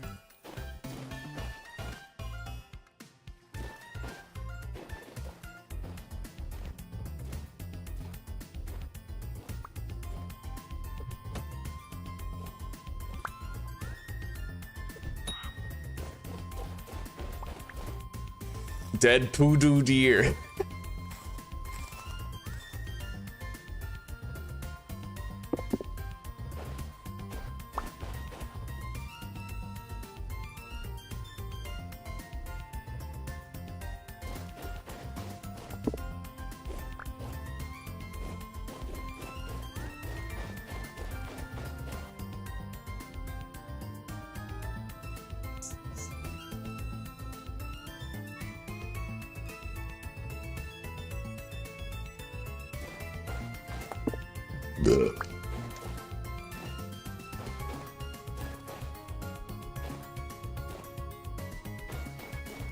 Oh, never again. I promised myself, never again would I know the perils of a cheap laptop.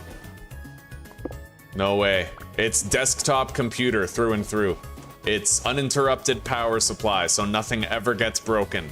It's being able to replace parts when the old ones go bad. Like, that's computer etiquette, bro.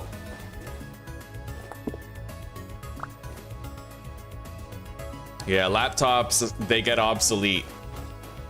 Desktops, if they're taken care of and you have like an uninterrupted power supply, will never be made obsolete.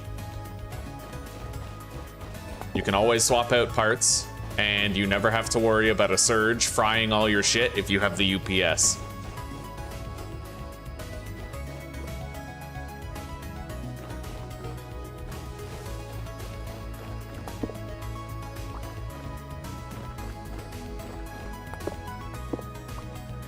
At that point, the only thing that can slow your computer down is a poorly optimized game. I don't play poorly optimized games that stutter all the time. 7 Days to Die used to be in that category, just constantly laggy.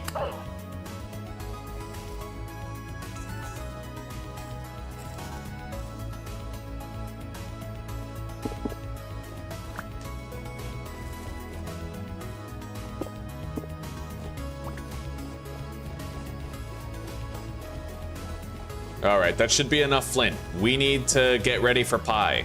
I'm gonna want to build my house right now. We're just, we need to find a source of lime, which shouldn't be too hard.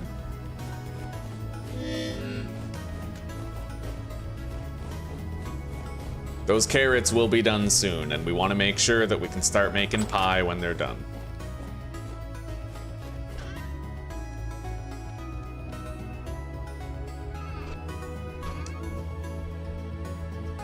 $10 fat, and guaranteed most of that fat has come from tiny animals. I'm telling you guys, if you're struggling with fat, like in this seed, I have barely any animals around me at all, right? So I need to rely on those small animals to get the fat that I need.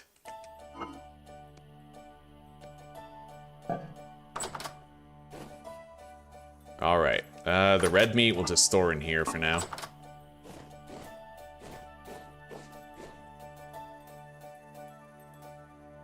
We're gonna have 2 fires going at once.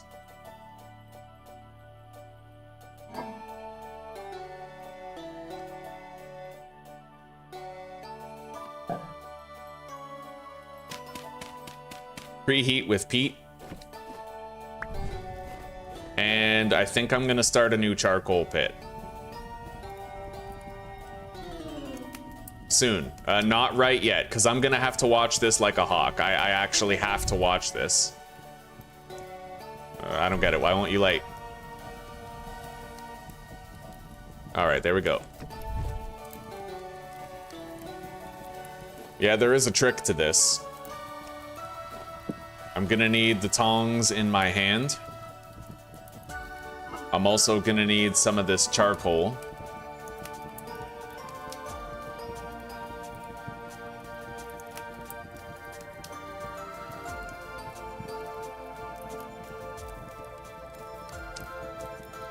Yeah, there's definitely a trick to this.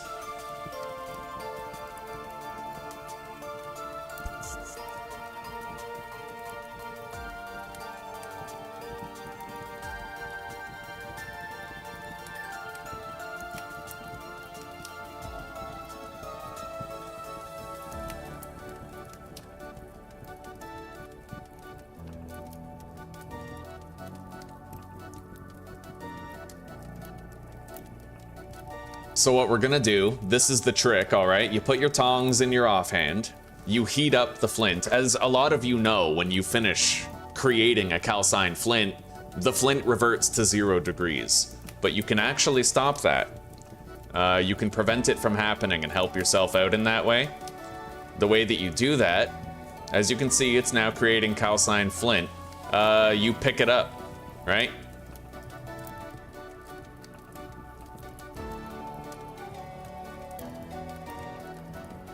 So I'm gonna collect that.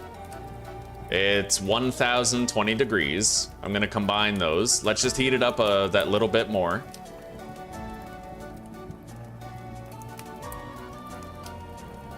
All right. And now I just put them in one at a time, right?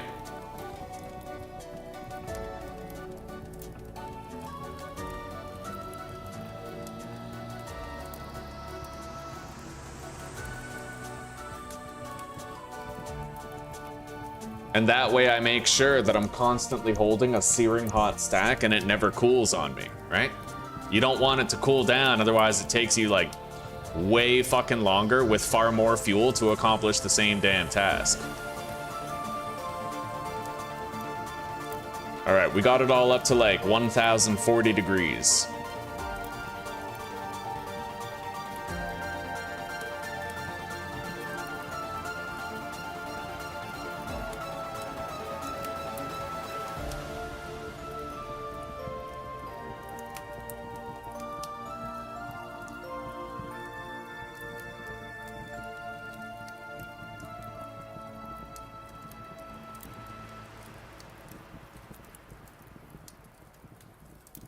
Like Ark. Yeah, God, fuck Ark. I hate Ark so much. Ever since I lost that manta, ever since that manta ray beached itself, I've never forgiven Ark. The better fireplace mod? I should probably just bite the bullet and get that. Yeah. But I feel like that also, like, if you're cooking a bunch of meat, it just trivializes that too, because then, like, you don't have to wait for the bush meat or for red meat to get up to temperature in order to cook it with that mod, right?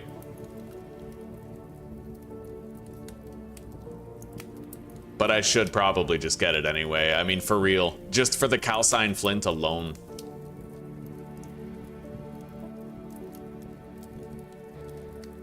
Icarus, huh? You know, Jack, I have a shitload of Icarus series, but trust me, Icarus is all smoke and no fire.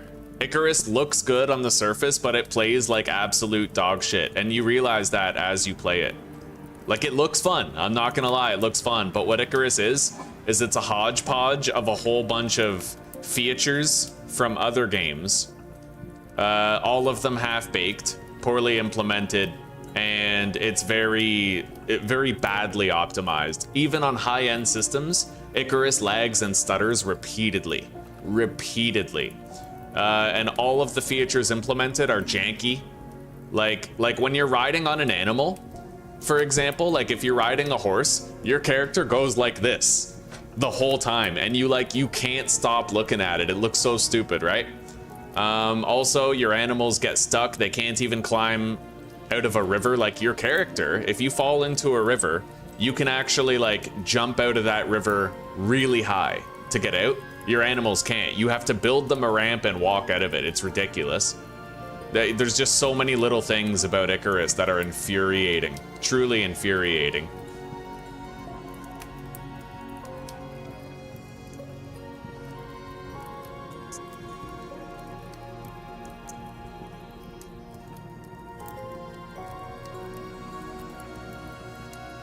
And there's a lot of design problems with the questing system. Like, Icarus did not start as an open world survival sandbox, rather it was mission based. You would go down to a planet with an objective in mind, you would build a home, complete the objective, and then you'd have to leave your base.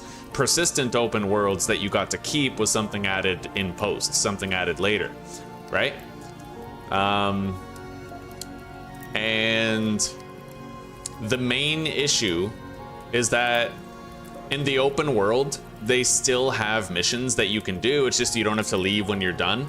But the missions are copied and pasted from a time like before open worlds were a thing. So I'll give you an example of what I'm trying and failing to say. There's a mission where you have to create a chemistry stage, like a laboratory in the swamp, right? So it doesn't.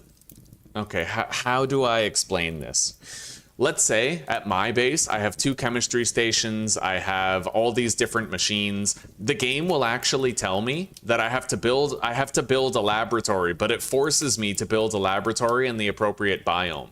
So my laboratory is not good enough. The game wants me to build a laboratory in the swamp biome.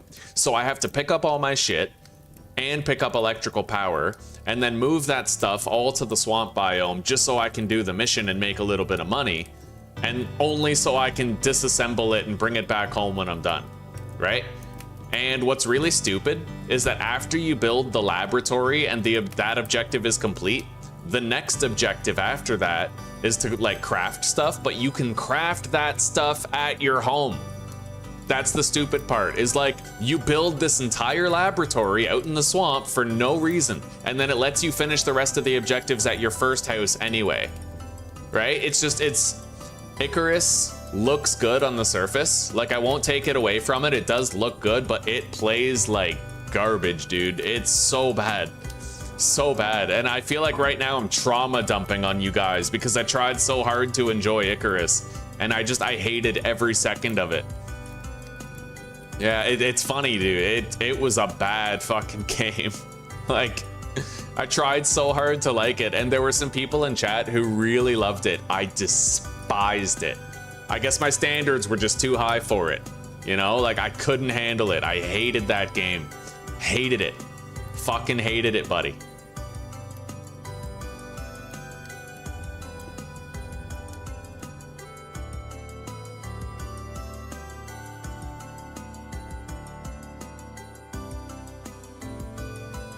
All right, and that is it. We can't make any more calcine flint, but we have 50. Not bad.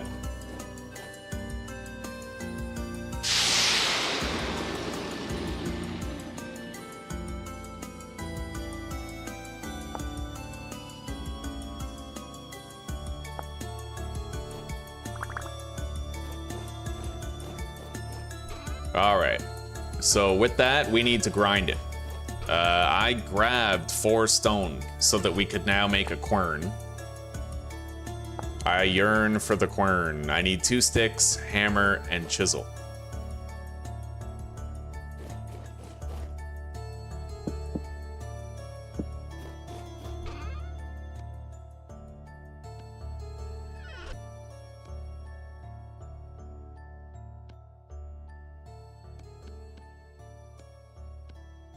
All right, there we go. We have the quern all done and ready. Deposit the hammer, deposit the chisel, place the quern.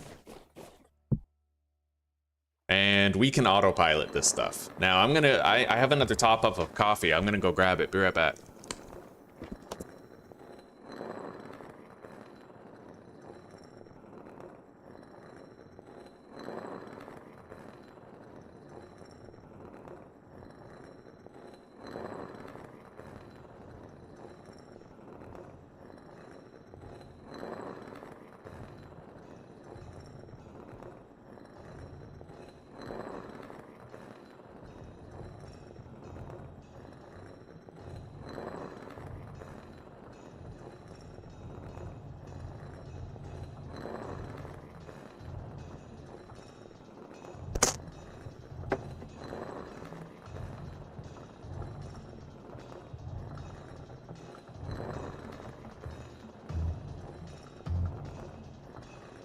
Icarus is Arc 2.0.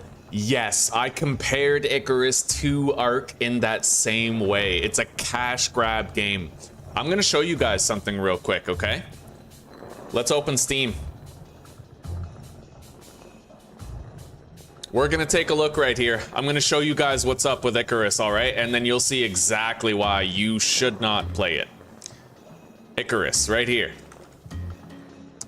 All right, so look, ooh, everything's on sale. It's fucking $4.90. There's a reason, okay? Not only does the game play like shit, but look at all of this DLC. And bear in mind, it's the Christmas season, okay? Look at all of this.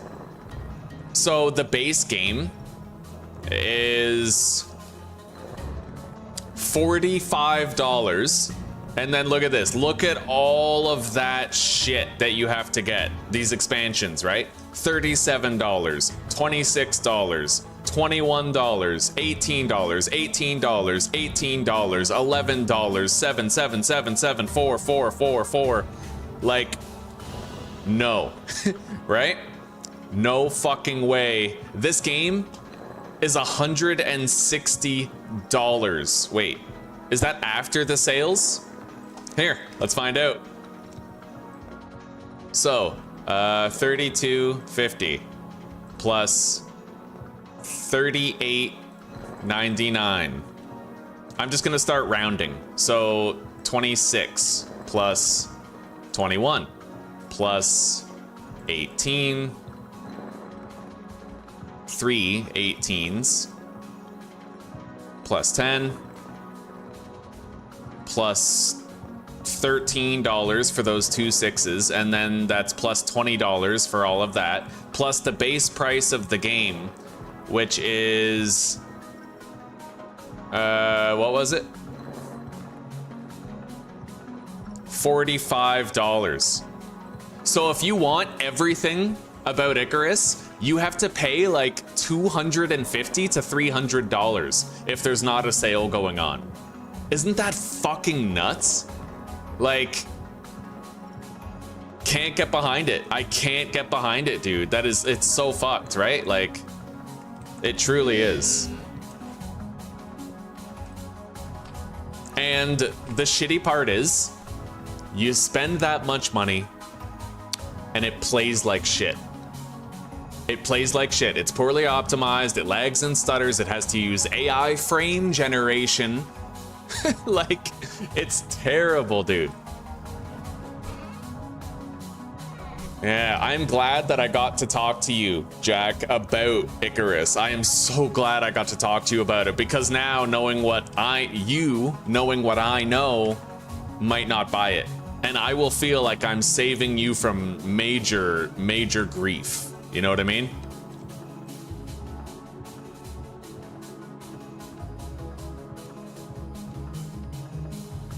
All right, we have a whole bunch of fire clay, like a lot. I could make multiple ovens out of that, which we will do. I'll make at least 2 ovens right now.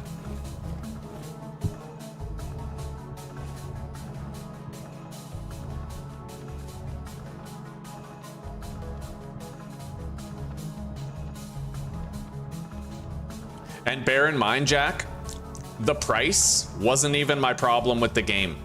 My first and foremost issue with Icarus is the gameplay mechanics, the stability. Like, there is a certain point where a high price becomes worth it. You know, quality goods require quality prices. That is not the case with Icarus. It is a scam. It is a waste of your money. It is horrible, buddy. Absolutely horrible. I gotta warn you. I have to, like, warn you against it because you will end up so disappointed. Yeah.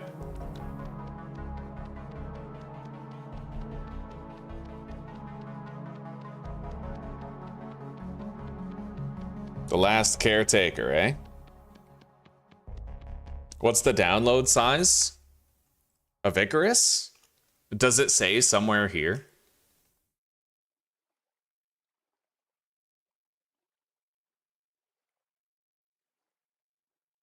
See, I gave the game a negative review. My review for Icarus is negative.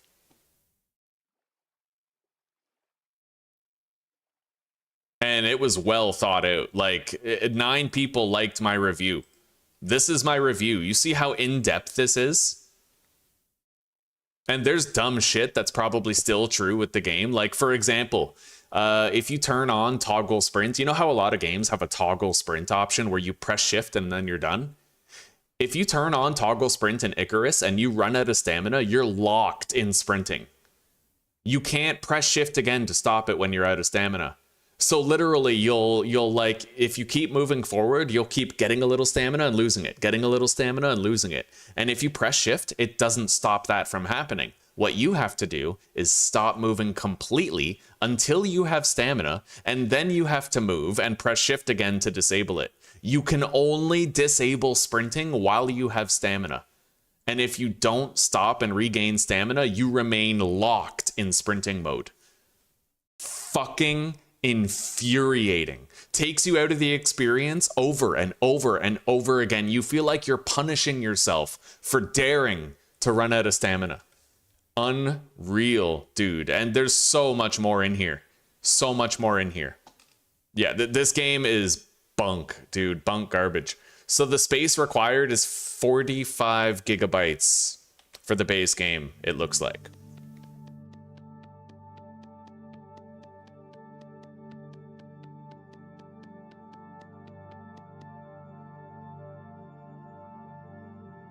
Yeah, Icarus is so not worth it.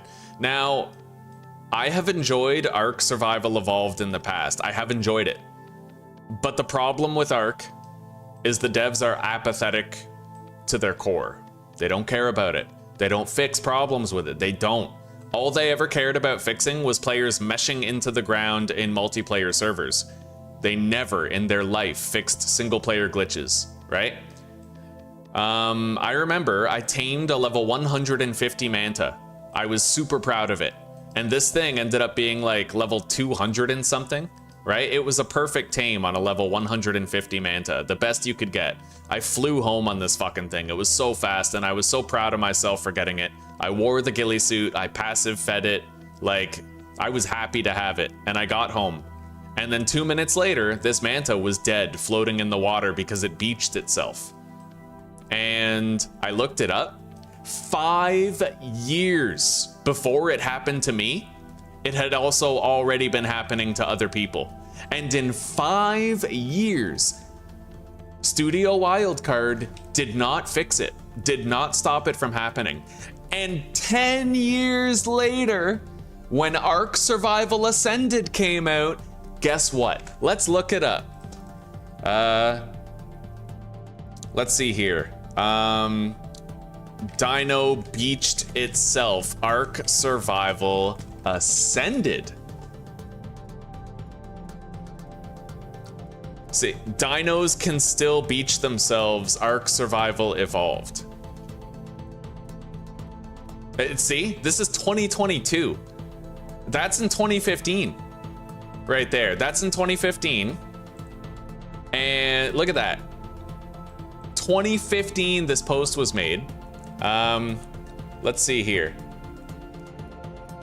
Dinos disappearing. Megalodon dying for no reason. Ark survival ascended. See?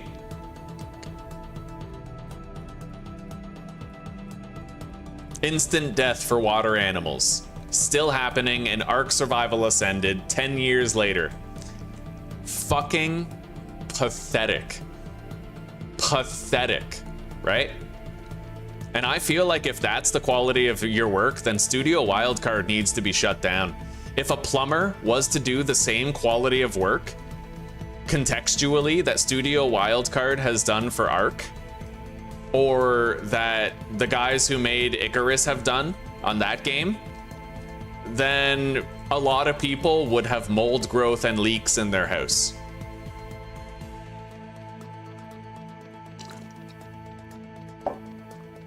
Agreed, de facto. Agreed.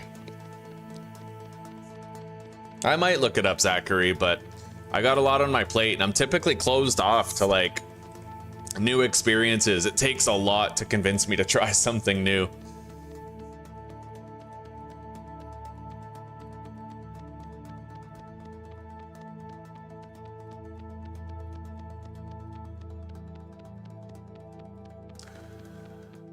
Oh man, yeah, Ark survival pissed me off so much. And what really pisses me off these days is the fact that it's still a problem, because there was always that thought of like, okay, if they ever fix that glitch, then I'll play it again. I haven't played it again. I haven't played it again. I still can't play it again. Fucking, I'm just really happy that the entire Ark community mogs on that game and shits on it, because I feel like Studio Wildcard is the epitome of a developer who deserves it. They just have that fucking cheap-ass made-in-China energy, right? Where it's like it never quite works properly. Like, you go to a store, you go to a convenience store, you get something made in China. Let me know how long that pair of headphones is gonna last. Right? Let me know how long that fucking baking pan lasts before the filament comes off and you're left with a body full of Teflon, right? Yeah, Ark is like the epitome of made in China quality. It really is. Remember, even China was made in China. That's the issue.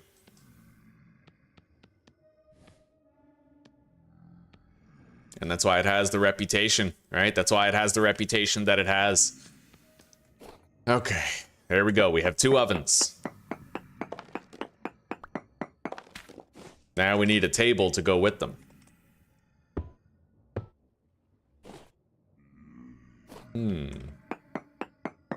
I could reorder my kitchen a little. Potentially. I might want to reorganize things, move them around just a bit. I want this to be like a smithing and kitchen area. So I need to pick this up. We're gonna move it over here. Move the bed. Sorry I seem to get like so upset, but that shit pisses me off so much. I hate it. I hate it. Especially as someone where gaming is my job. It's like I have to suffer the decisions that these developers make, or rather don't make. They don't choose to fix it. They don't choose to address problems. They don't choose to optimize performance, right? Especially in the age of early access. Oh my god. Yeah, early access games are a blight upon gaming. I used to stand for it. Now I stand firmly against it. Because I feel like in any other profession, if you sell somebody something that's broken, you're betraying the consumer trust relationship, right? If you sell somebody a car that's under construction, they can't drive it to work. You know what I mean? It feels dirty. All right, let's put the oven down right here. And then we're gonna put campfires underneath. It's gonna look pretty shitty, but it's gonna be functional. We'll be able to use it. Let's move these over one more block, and then I'll have the table beside the pantry. Let's make that table.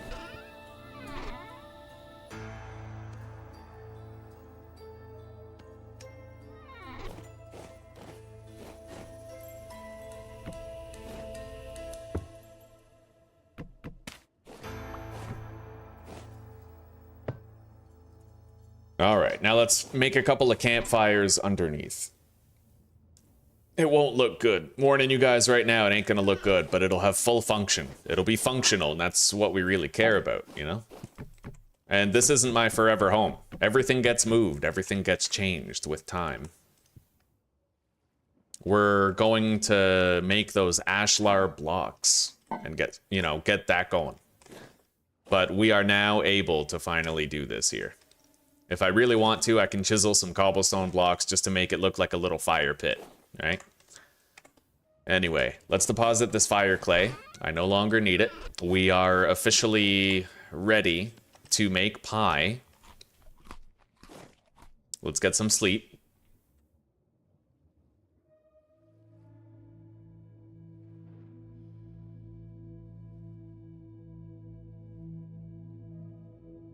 Yeah, you're not alone, Chris. You're not alone. Yeah.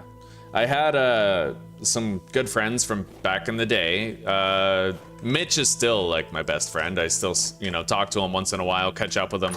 And Nick, they played a shitload of Ark, but they told me flat out, like, if they didn't play multiplayer, they couldn't stand playing it. Just because there's so many problems with the game where it's like the fun they have in multiplayer kind of counterbalances everything wrong with the game. Well, God, this is calm rift activity? What the fuck? These must be spawns from, like, last night, like, left over.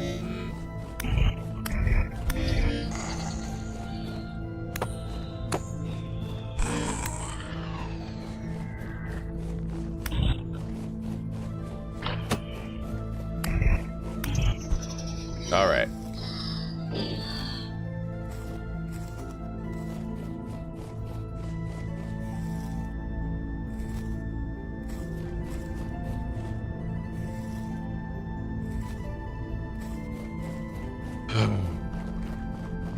Oh, the Ark rant is over. I go back to the life I want to live. The carrots are growing well, but they're not done yet. We can almost harvest the honey again, though. And I could, theoretically, just make some jam, you know?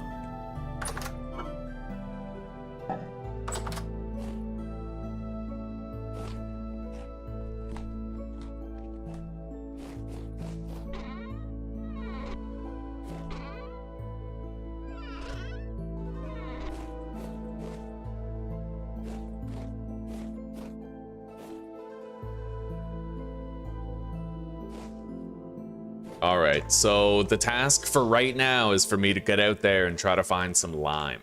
So that's what we're gonna do. We need lime. Any rock that can bear lime, any will do. It doesn't matter which. So we're just gonna do some stone searches, simple stone searches. Yeah, stone mode, long distance search.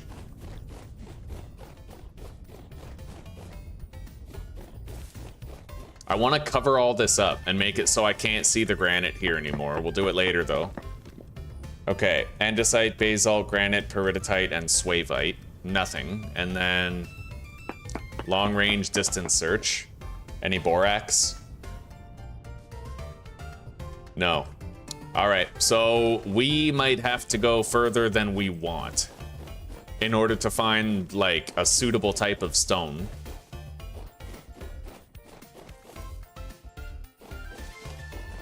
But we'll see what we can come up with. It can be anything. It can be marble, it can be chalk, it can be limestone, it can be borax, whatever it happens to. It can't be borax. I need lime specifically, but it can be any type of marble, you know. Still have 2 servings of this, and there's berries everywhere. And while I'm out here, I'm probably gonna get a whole bunch of dirt. I've needed dirt for a while, and getting it far away from home is better than scarifying my landscape. You had to go 2,000 blocks away to find lime, huh? I'm hoping that with my, you know, with the stone search option, I might find it like underground and not have to travel as far horizontally.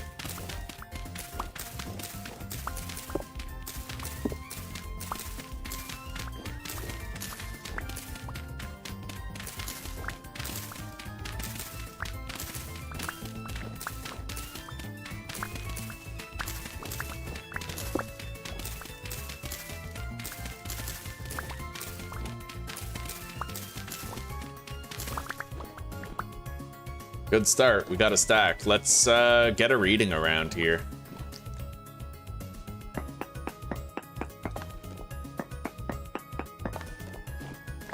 Andesite, basalt, granite, peridotite, swavite.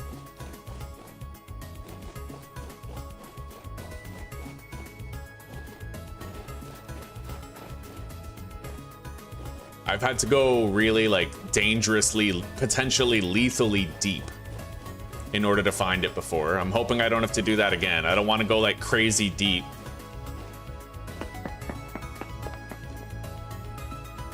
Nothing. Oh my god.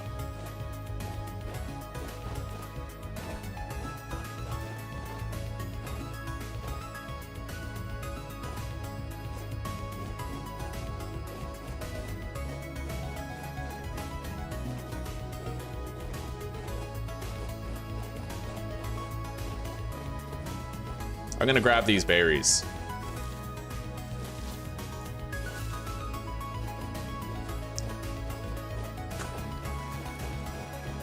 Is that acacia? I've never seen that tree before.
That's what really blows my mind about China is like, we get some crazy high-tech shit from China. But somehow China is simultaneously like the land of high-tech, but also the land of cheap garbage. And it's such a weird fine line to walk, you know what I mean? It's weird, buddy. It's so strange. It's crazy how we get so many like video cards and shit from China. And yet, China's also where you're gonna get stuff that breaks in a week from the dollar store.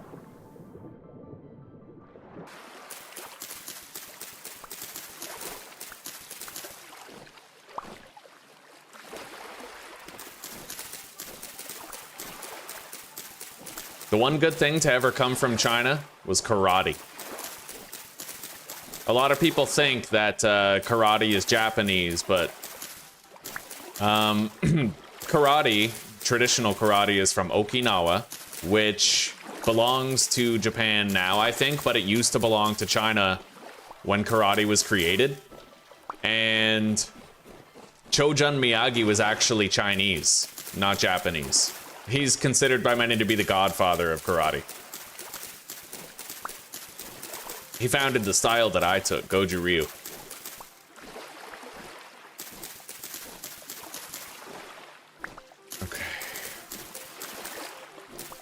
I wasn't expecting to get this many cattails when I left the house today.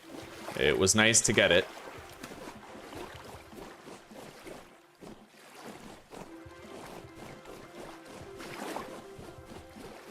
I'm thinking, I want to check out what the fuck those trees are.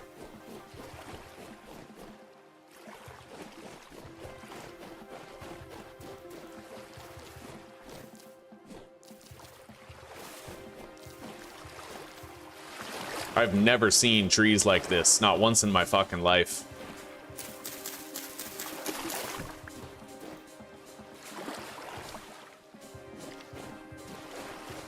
What the fuck is that? That's gotta be acacia, right? I've never seen acacia before. It makes pretty beautiful structures. Fucking wolf. I'm not getting close to that. Whatever that tree is, fuck that tree. I'm not getting close to a wolf. That thing will run me down in the water, buddy. Wolves in water are really dangerous on wilderness survival difficulty.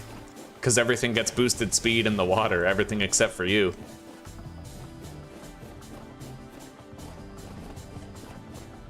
The king of firewood, eh? And the shittiest part is, I don't even care about the redwood. I could live without it. I'm taking it for granted, chat.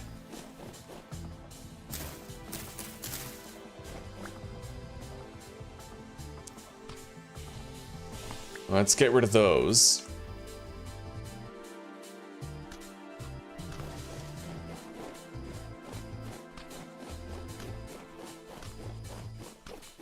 Yeah, I don't think we're gonna be finding one of those lime-bearing stone types around here. We'll pick a different direction to go in from our... Oh, wow. From our base. What the fuck were you running away from? Well, shit, if it took that much fall damage, I might want to try to finish it off.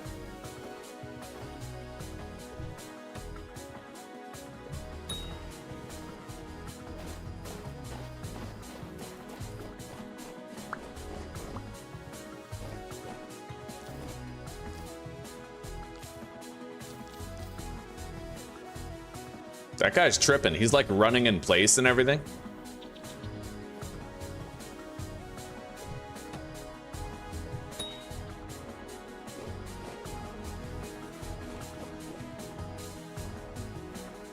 Shit. Straight into the woods.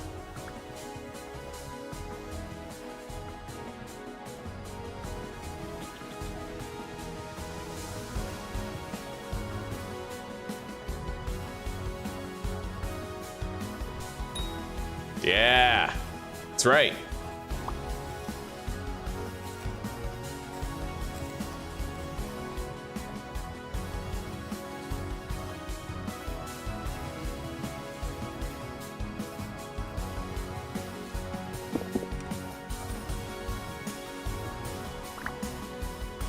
I was hoping to get more dirt than I got.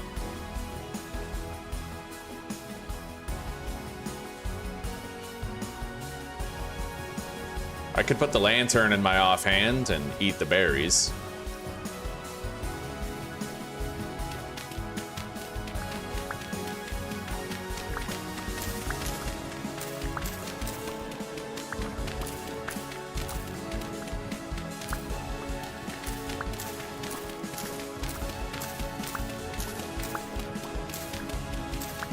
No, I'm good, de facto. I'm good. I don't need no redwood. We're fine.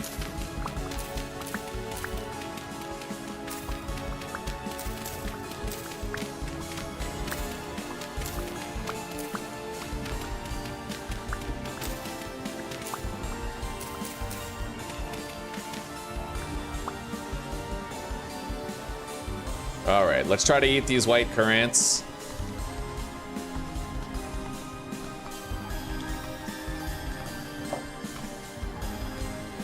I'll just finish the stack and then we can get more dirt.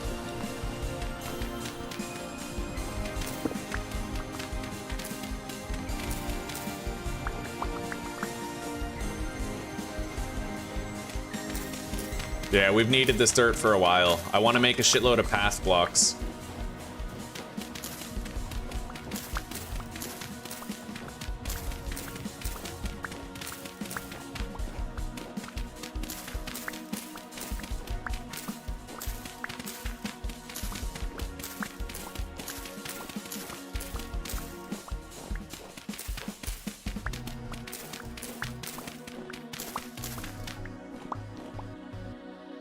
Let's get rid of that old spear.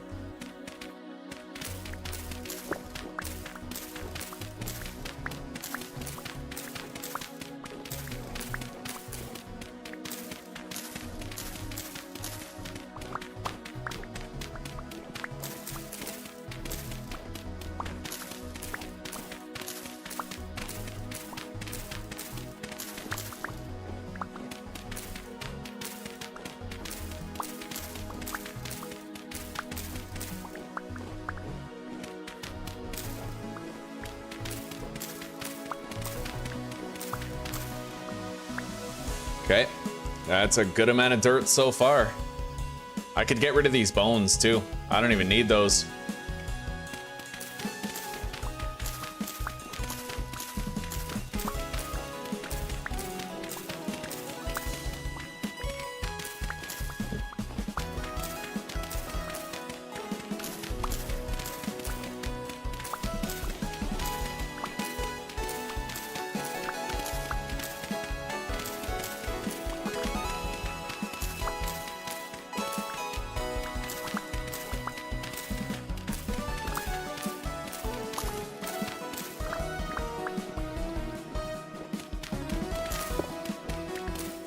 There we go. Let's head home.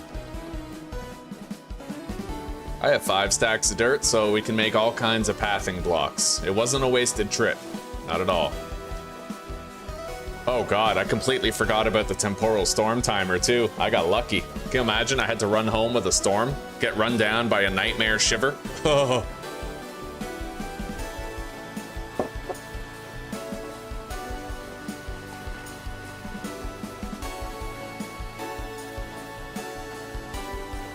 And bear in mind, de facto, I can't even actually mark a place. I have no map, right?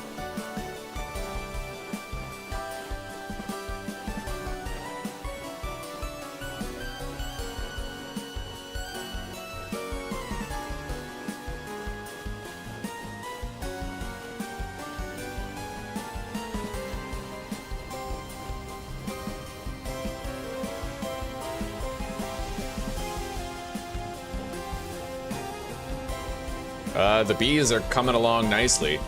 We'll have a full harvest of honey again pretty soon. The carrots might all be done by the time we sleep.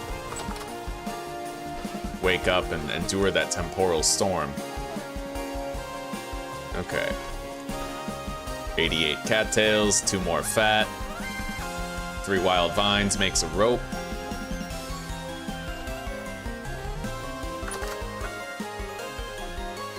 Beautiful.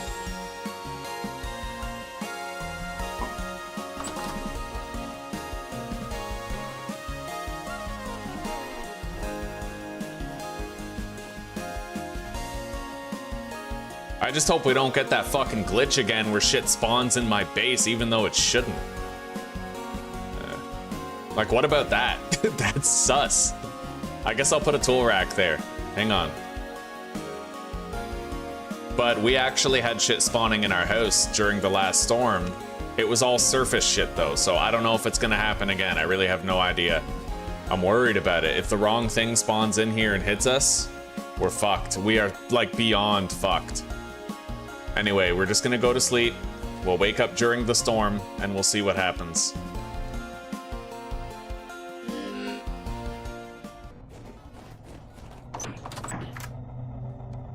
Let's eat.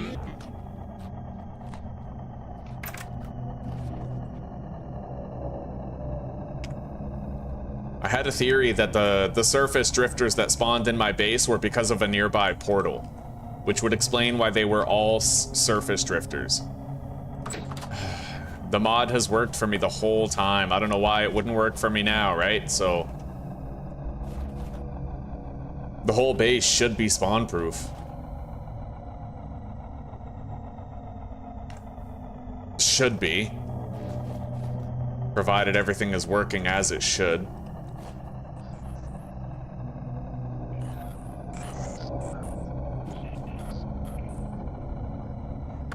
Makes me fucking nervous though.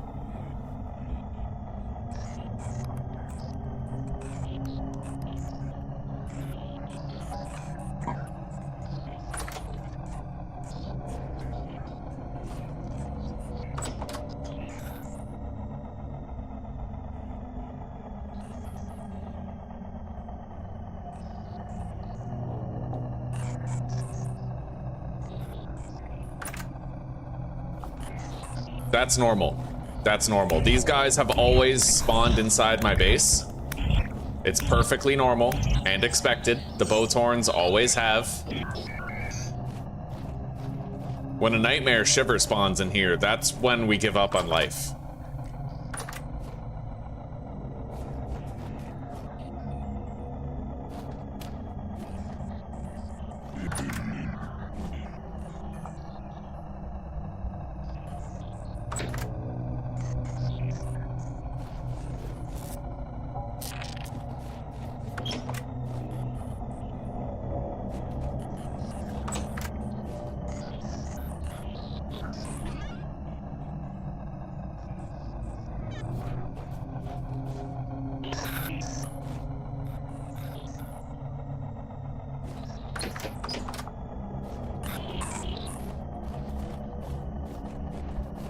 something above us on the roof.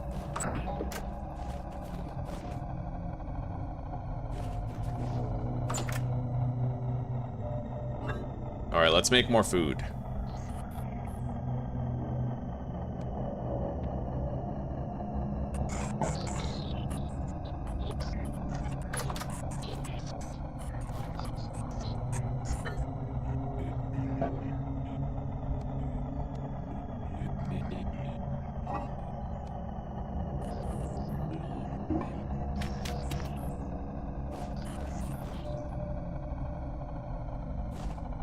That's the weak spot.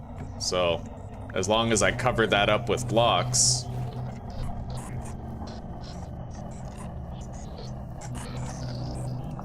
Alright.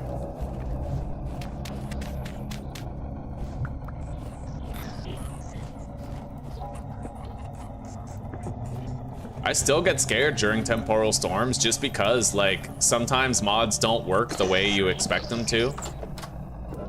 And that Weather the Storm mod is a real fickle mistress, man. Like, it seems to work. Sometimes Bowtorns spawn in my base, but I had surface creatures spawning in here last time.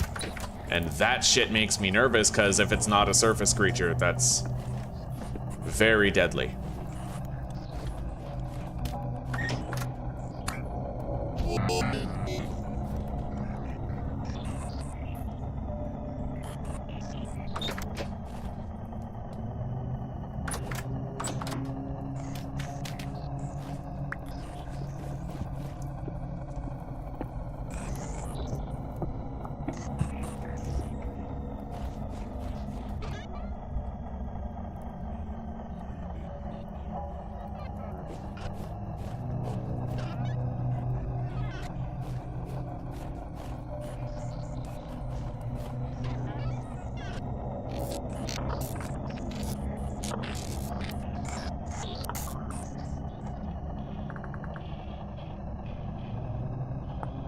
Band andesite cobblestone looks good.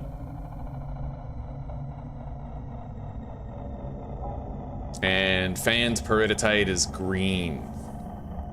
Kind of a darker green than the soil.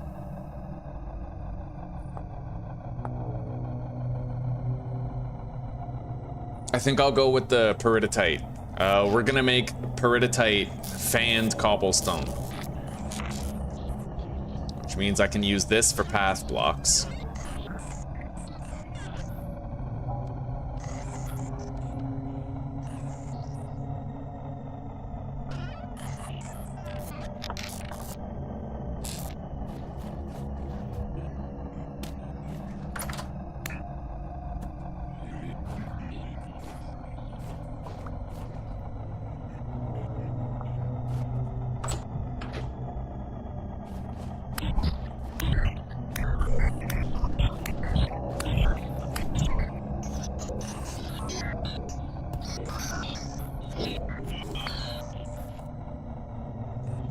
It's always creepy to turn around and see a Bowtorn in your house. Anyway, we have food.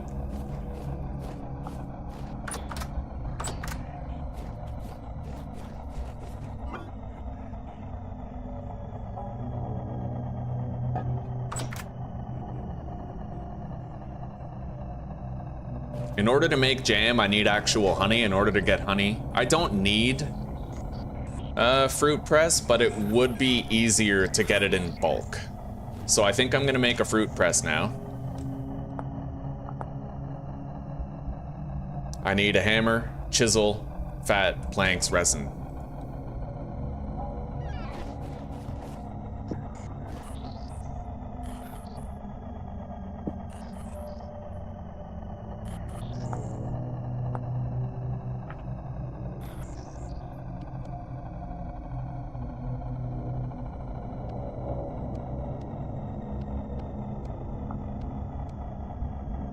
All right, there we go.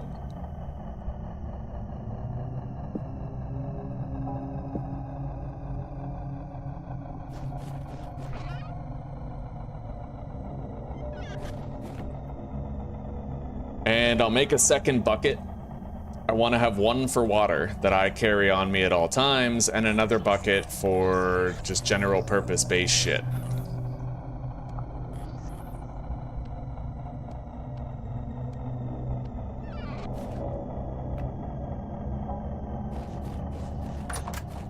And then I need a barrel as well. The honey doesn't spoil though, so.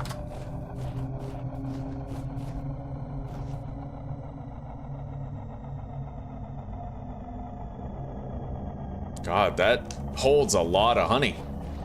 I wasn't expecting that.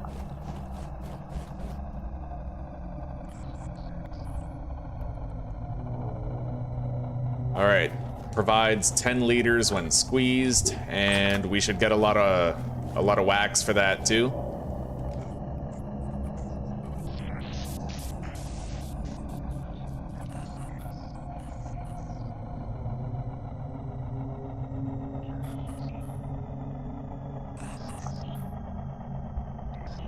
$50 beeswax and 10 liters of honey. Let's make a barrel.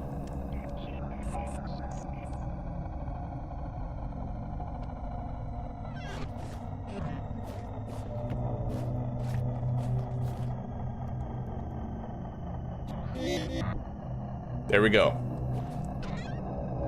Let's eat.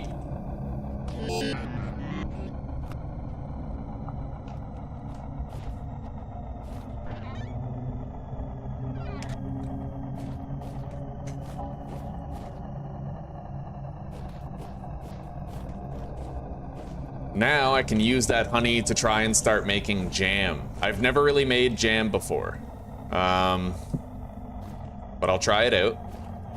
So we have the cooking pot, we have the honey itself, probably in a bucket. I don't know, the bucket might be too much, but we'll see. Yeah, you put it in a liter at a time, but I might still be able to work with that. I might need a bowl though. Jam. So for every 0.2, 2 slots of 0.2 it looks like. And then fruit.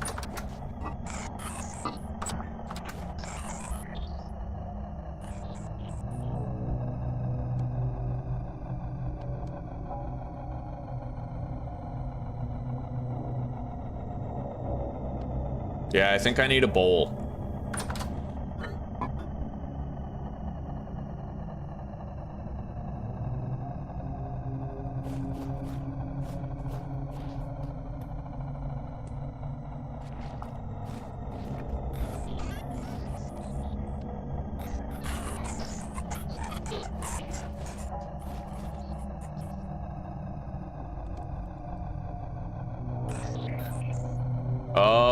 Okay, so that's the bowl allows you to add up to a liter.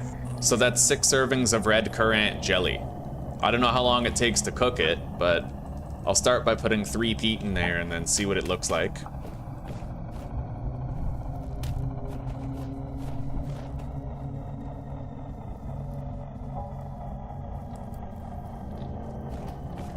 Yeah, I've never made jelly before. Not once in my life.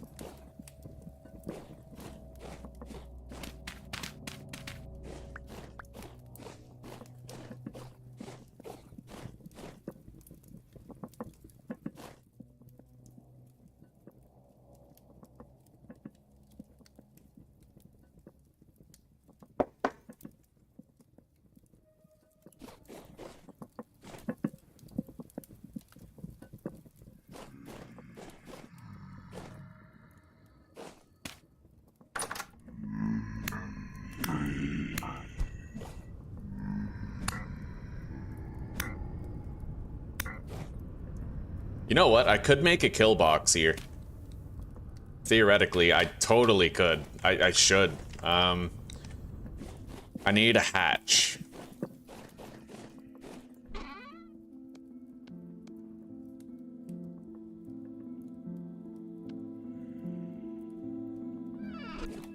And that might actually fix my spawn problem. Put that there.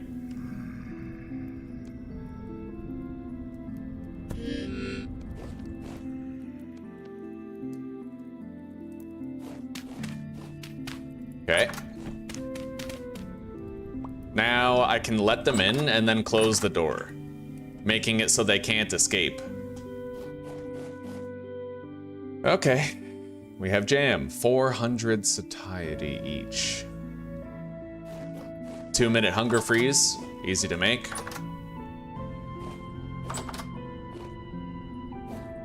There's a portal right outside my door. That's all right though. No problem.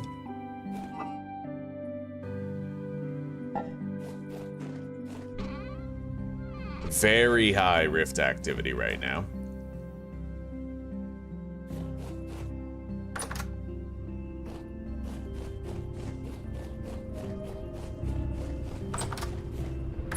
All right, I think all the carrots might be done. Definitely these 3 rows are done. And then we can plant something else.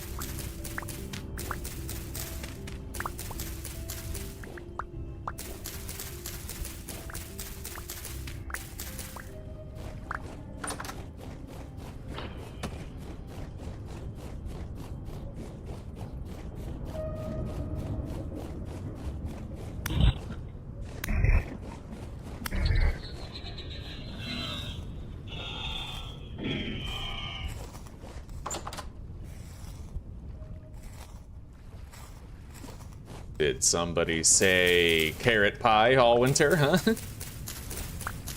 Yeah, it's time for our carrot pie bonanza. Although I'm gonna need, I need more flour to go with it. We have the carrots, but we need the flour.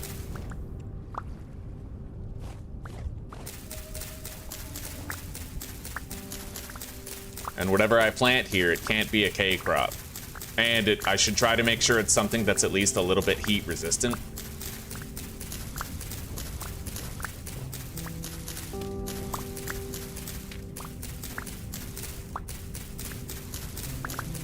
I'm just glad we have larger stack sizes on the vegetables and shit, right? My carrots are now stacking to 128 instead of 64, which will make the management of the inventory considerably simpler. How are the onions looking?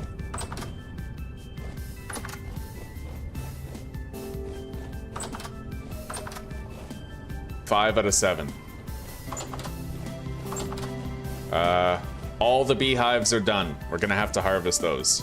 Let's go deposit the carrots. And then we have to replant. I'll remove that hatch for now. And we'll place it during the temporal storms.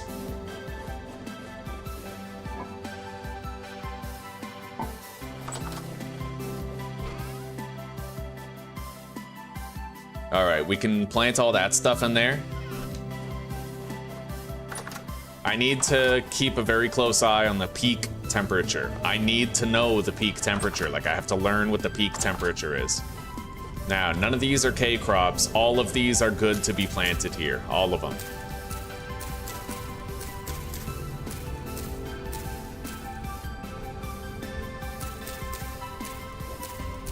None of these are K crops, but they also are temperature resistant.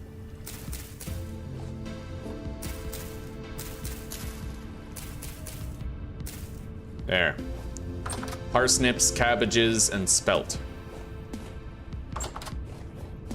Yeah, I need to see what the peak temperature is today, and from there we can make an educated guess as to whether or not we think it's safe to plant turnips and rye. Okay.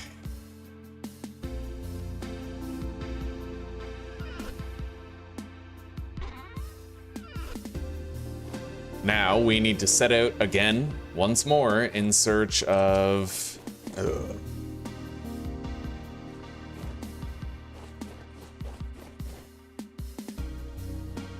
Grab that. Yeah, we need to set out in search of... Oh, what do you call it? Fucking...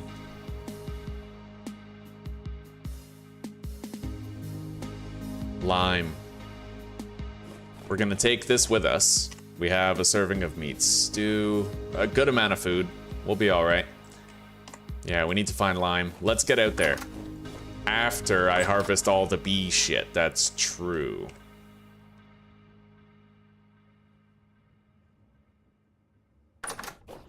I need to keep my weapon and my knife equipped, though.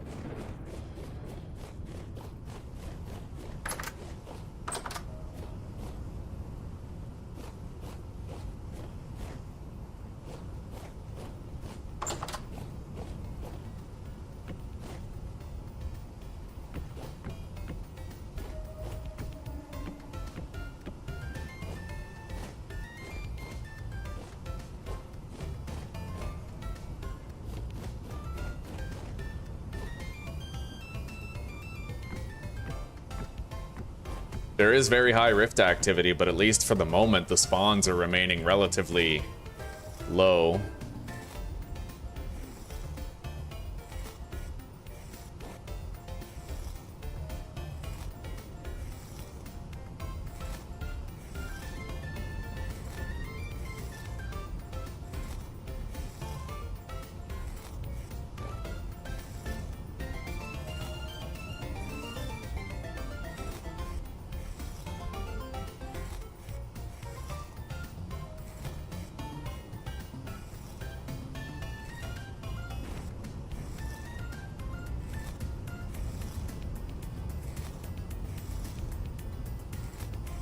Beautiful.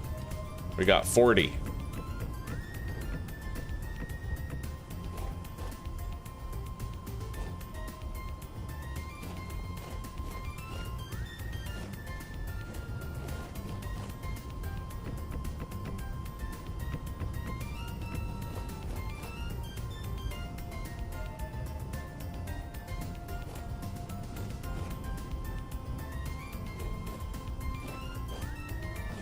There we go. None of the gates are open, so no wild animals are going to be touching our crops. So we're at 20.9 degrees. I'm guessing that it's still too hot to plant turnips, and it might actually get hotter. I don't know. But I think August is kind of like the start of fall, right? So 27 degrees.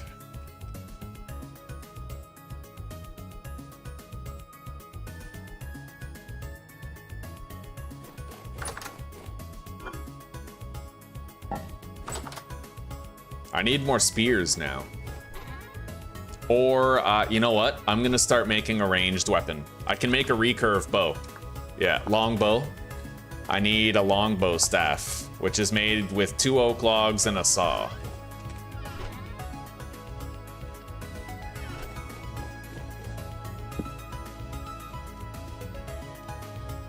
Okay, we have the raw longbow staff.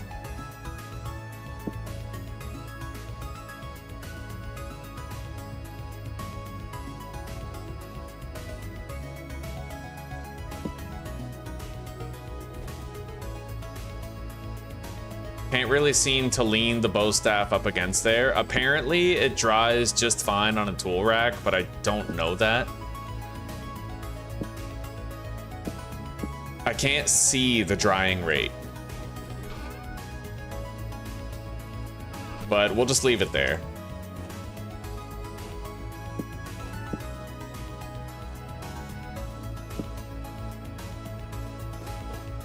"22 degrees and counting." All right. So now we're gonna head this way in pursuit of marble, lime, you know, whatever we can find. Chalk. Hey, oh my god. That's why I want a bow, but for now I need to settle for having spears. So let's go make a few spears. All right, thank you, de facto. Thank you.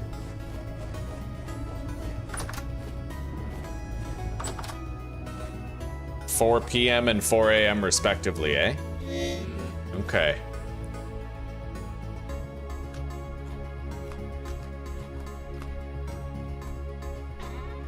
Yeah, let's make a few more spears.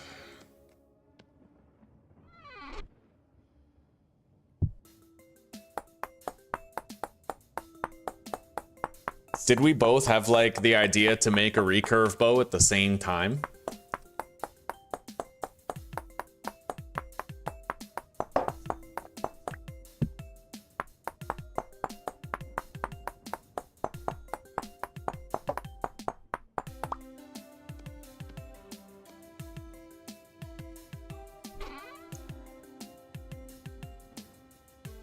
All right, there we go.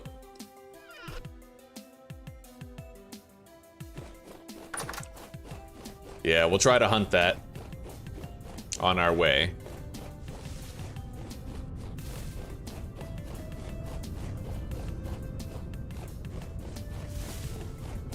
Hopefully it just goes full-on aggressive.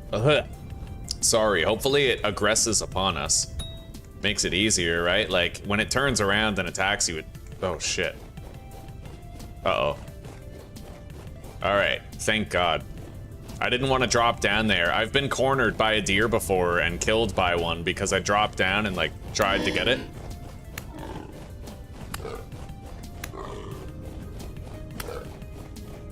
Alright, we took a little beating there, but we're alright. Our boots, however, do not look good. He really damaged our boots. Wild animals tend to do a lot of damage to your gear when they hit you. So I need to try to find some bears. Acquire the ability to make more boots. Otherwise, we'll be very vulnerable, right?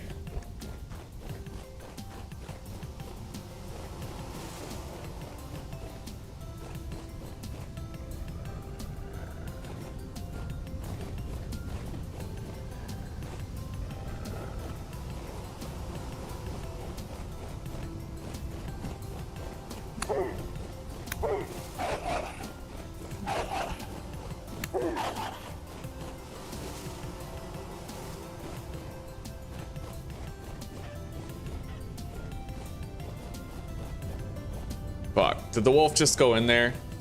No, there he is. Because I don't want to go in there after him. Alright.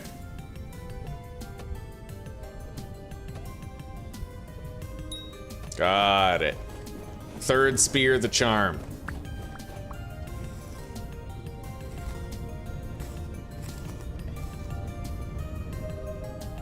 Shit, I'm having wireless issues again.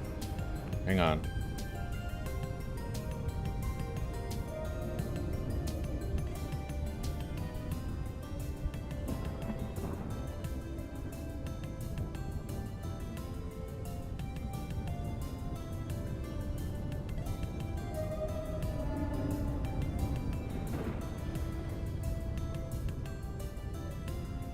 Weird. Okay. Let's go over here then. Try that one.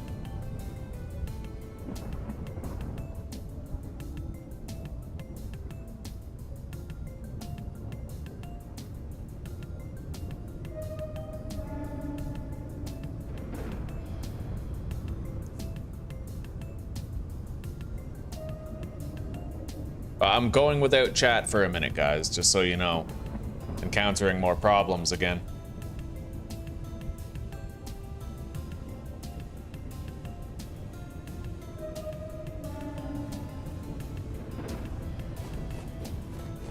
Might be back.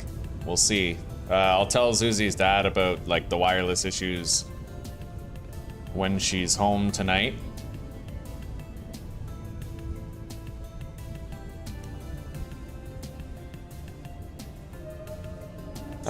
I'm not really planning to start glass production early, but now that you mention it, it might be wise to extend my growing season, yeah. We'll see. 24 degrees.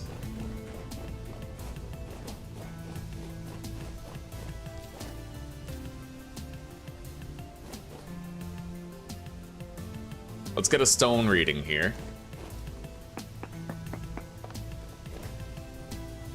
Nothing.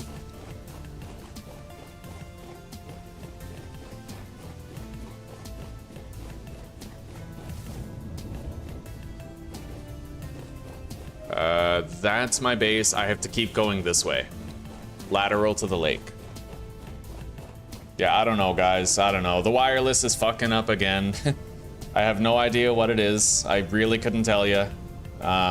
Neither of the options now are working, so it is what it is. I'm gonna have to ask Zuzi's dad about it later. Like, nothing's working at all, so.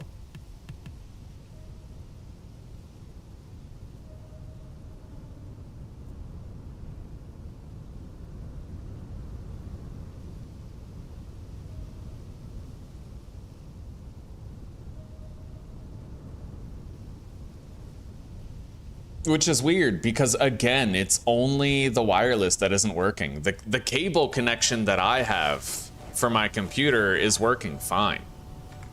Like, there's nothing wrong with the cable connection at all, ever. It's always the Wi-Fi that breaks. Fucking weird. It's gotta be, we must have a dying router.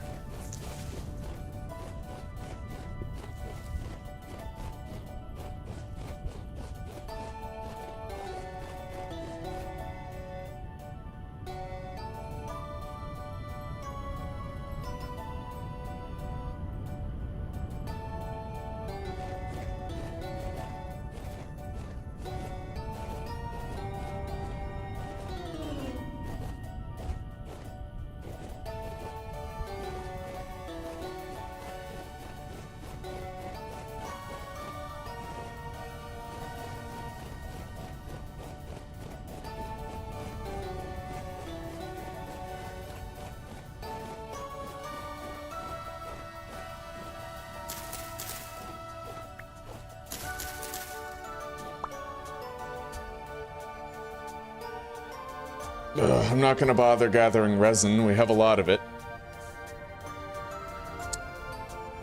The flax grain I can live without, but I would like to get the flax fibers and perhaps the seeds. But our inventory is already full now.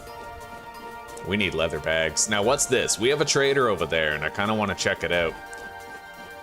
This was the verdant land that we were searching earlier in the playthrough, like when we first spawned in, before we found the place that we wanted to live. Hell, that's where I slept for my first night, was right over there.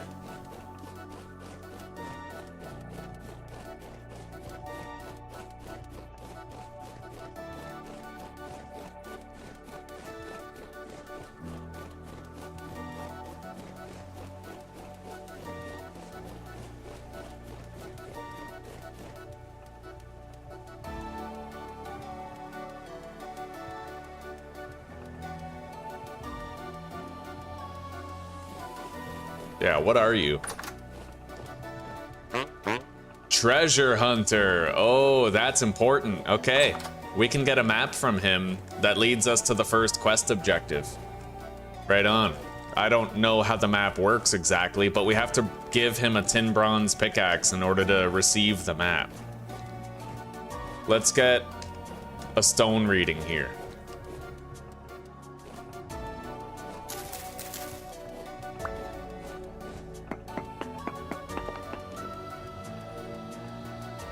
Meteorite, iron, but nothing else.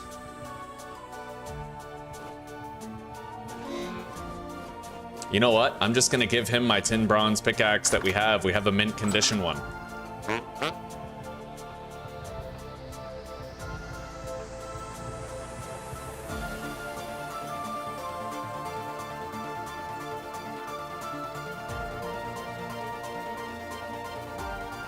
All right, map to the Resonance Archive. Yeah, see? I can actually do this even if I'm on Wilderness Survival. I just, see? I have to right click and then it tells me my distance to the quest objective. So with this map, we can actually find our way to that objective, which is really cool to know.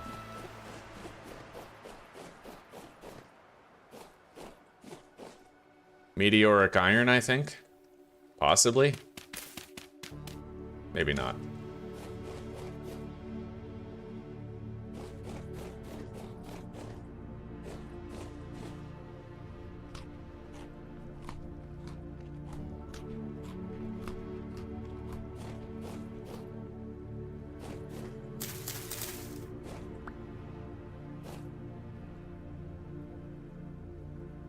I'm gonna get rid of the bush meat.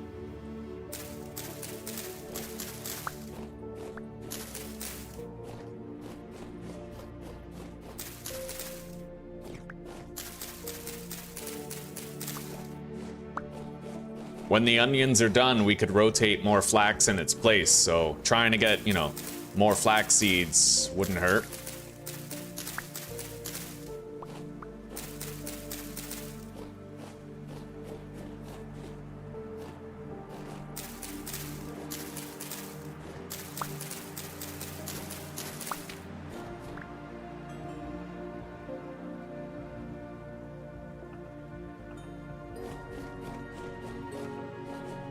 Okay, he has chat back. For a moment, he has chat back. Let's see how long it lasts.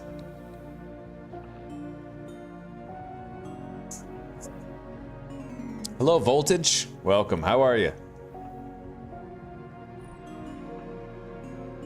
I don't have a map, but the map also, when I put it in my tool belt and right-click it, Toast, it tells me how many blocks away I am from the destination. I'm just gonna get rid of those bones.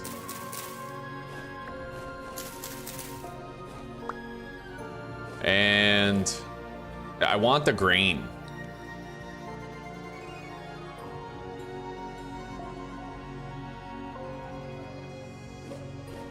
Well, let's get rid of the rye seeds then, so that I can just take the grain.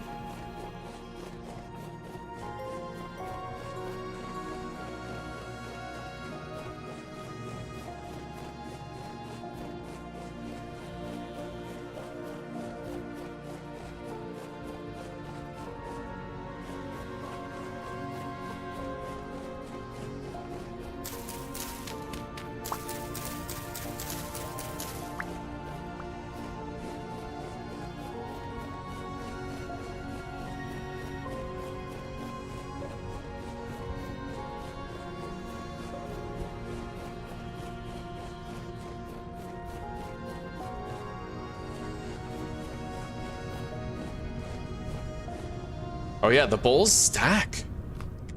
Oh, right. I always forget that. Let's, yeah, try to grab more green.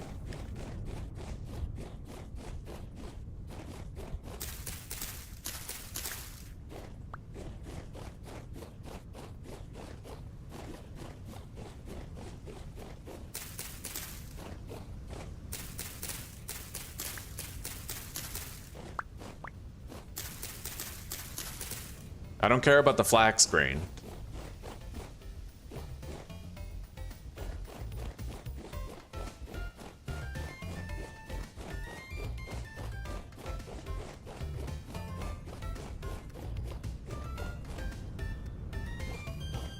I gotta try to kill that. It's a tiny deer, but I don't think it's a baby. I just think it's a really small version of a deer. There's several different species.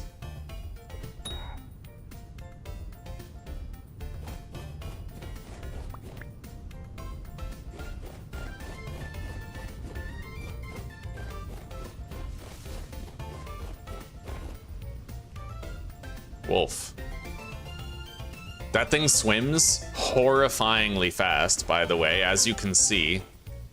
I don't think I'm gonna manage to kill any of those.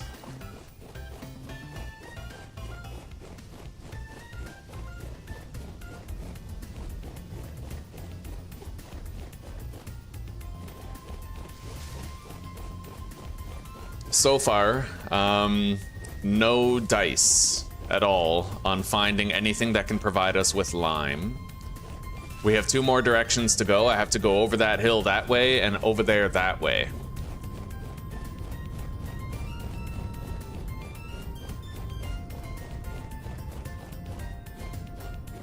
And we have the treasure map that leads to the first quest objective, which would allow me to buy a tamed elk if we can complete it.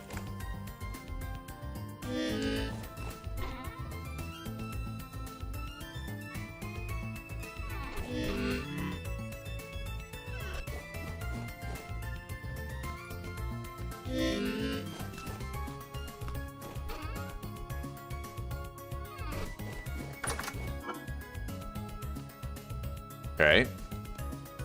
More hides. More grain. And the map to the Resonance Archive we'll just store in here with the tools.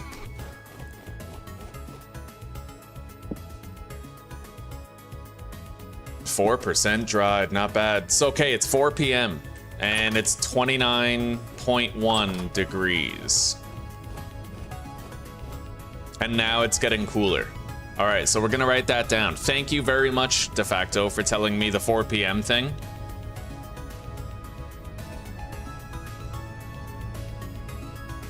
29.1 degrees at 4 p.m.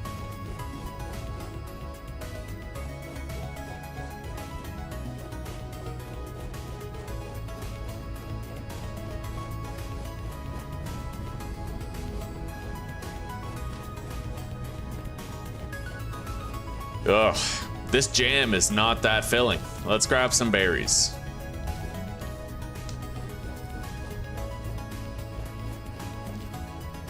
Oh yeah, look at all these. I don't even need to cook food and like right now. There's just gonna be berries everywhere, so.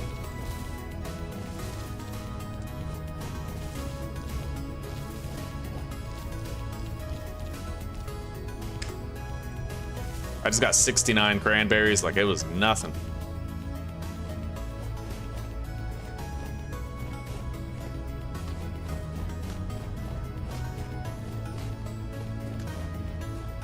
I don't suppose there's gonna be like any one of those minerals up here. I doubt it, because we're on a mountain, right? But I'll still check. I'll get a reading here. We have a mine here. No.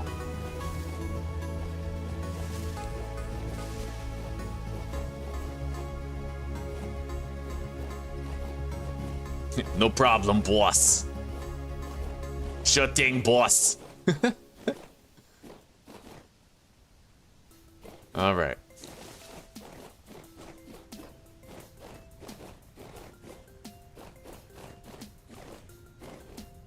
Valets goats. Valets goat, yo. Please go aggressive. Follow me.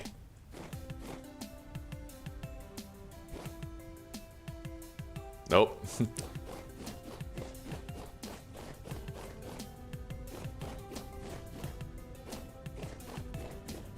All right, let's just keep going in this direction.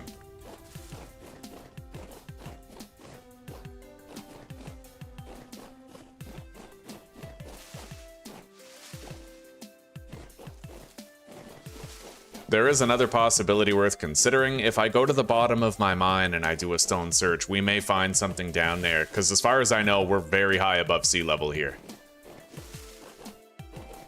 Which I think has something to do with whether or not you can find things like marble.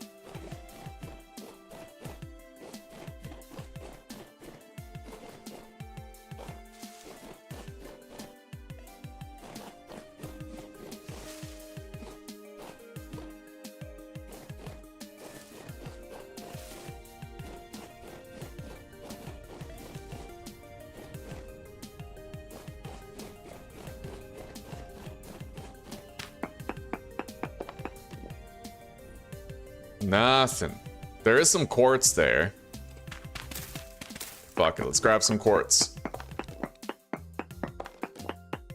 And when I leave that little hole, it directs me straight towards home.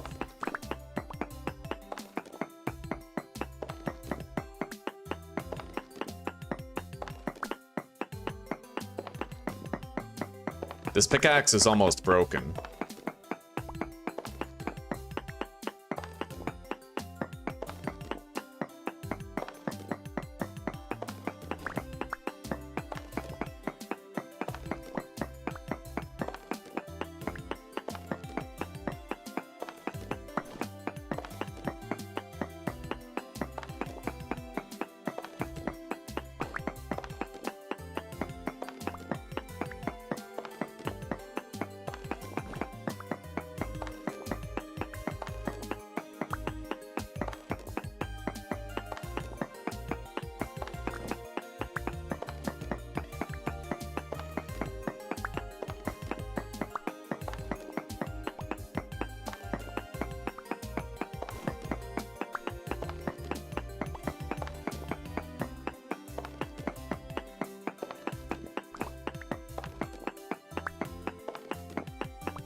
May as well use this pickaxe for something.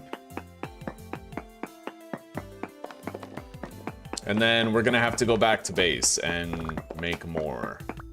I still have some ingots, we could, you know, heat them up, make a few pickaxes in bulk. I certainly don't need to worry about other tool types. We have duplicates of everything from falx blades to shovels and axes, so.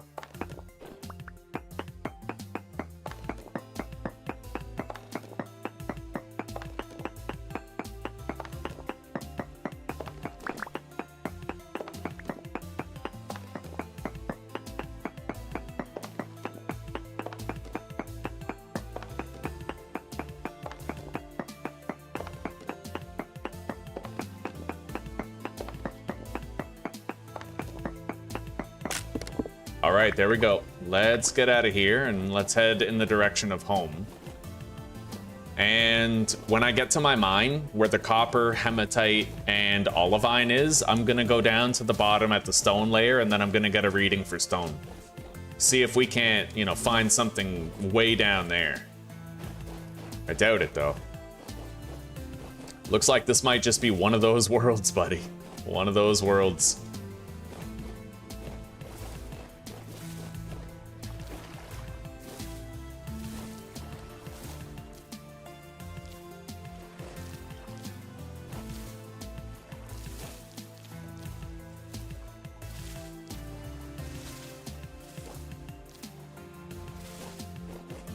Anybody hyped for the finale of Stranger Things? Can't believe that the big climax of the series is that, well, I'm not going to spoil it.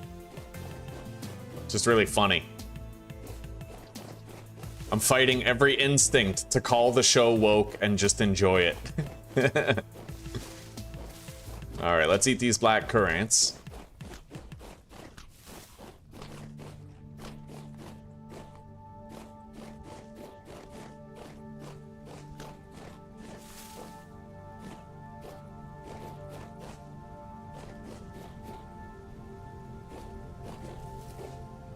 If you have sedimentary rock around, then chalk can spawn in it. We do have peridotite, but chalk would probably show up on like a stone search, right? Or does it count as an ore type? I've noticed some discrepancies with that. For example, meteoric iron actually counts as a rock type rather than an ore. And there's other weird things too, like bauxite apparently shows up as an ore rather than a rock.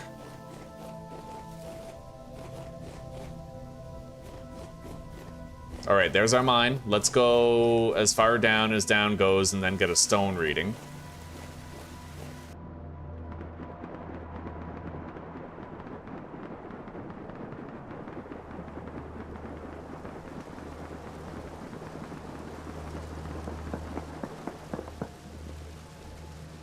Nothing. Nothing at all.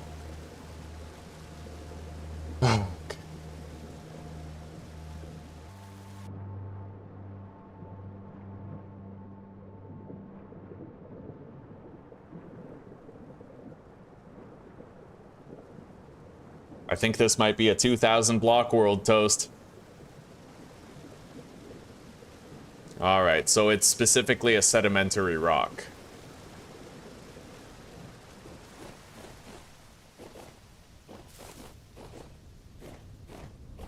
Let's get home.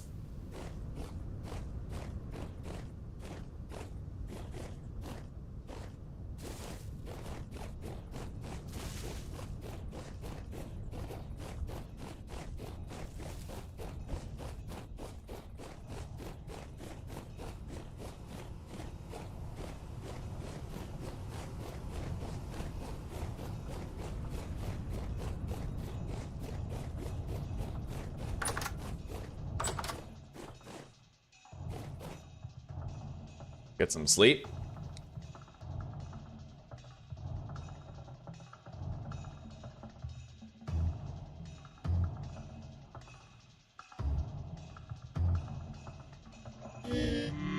All right, we're gonna leave behind the bowl and the cooking pot. And I'll just eat these cranberries for a while.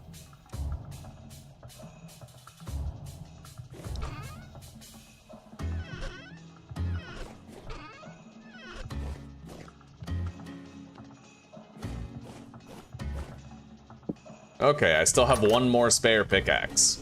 One more. We're gonna head that way.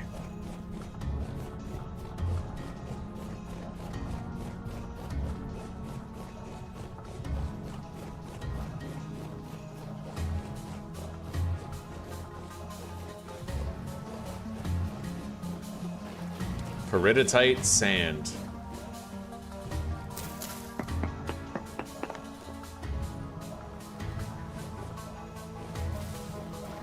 I might want to go back to the cassiterite mine, but I didn't bring any of my support beams, so...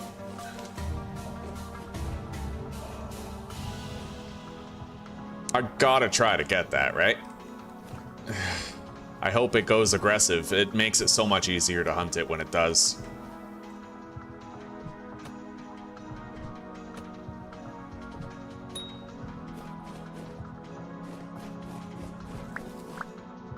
Here it comes.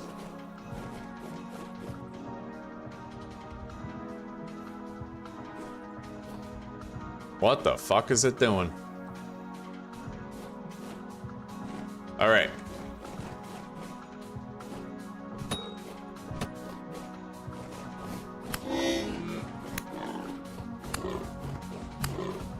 Got it. I took a beating from it. Probably really hurt our armor, but at least we got all that. Can't complain. The helmet that time, I think.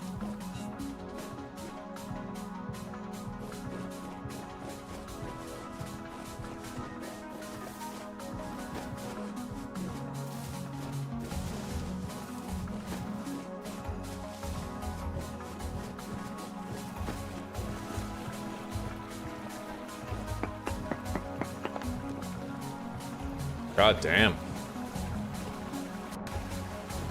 I haven't had luck this bad with lime in several playthroughs. Many playthroughs since I've had luck this bad with finding like at least marble, right?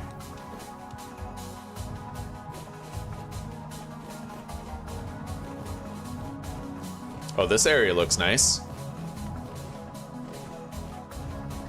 Looks like this might have been a beautiful place to live.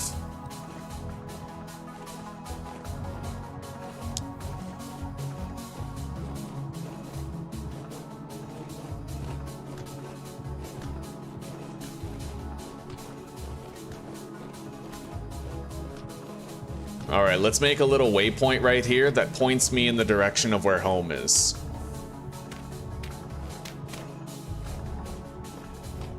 That's my lifeline right there. There's meteoric iron right here.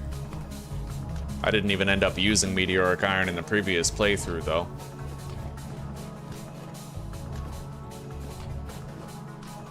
Right here, let's get a reading.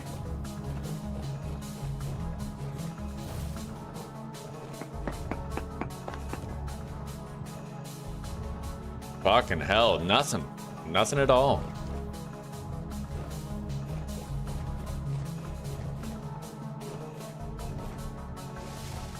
This is why better prospecting, in my opinion, is a must-have mod.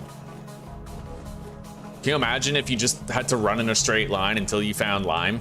How much of a buzzkill that would be?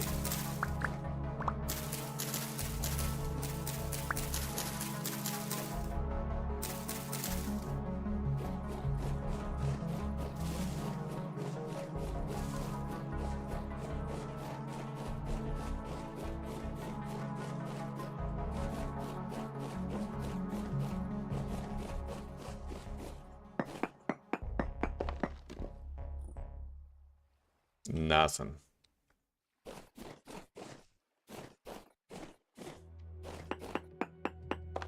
And borax won't help here because you can't actually get lime from borax, right?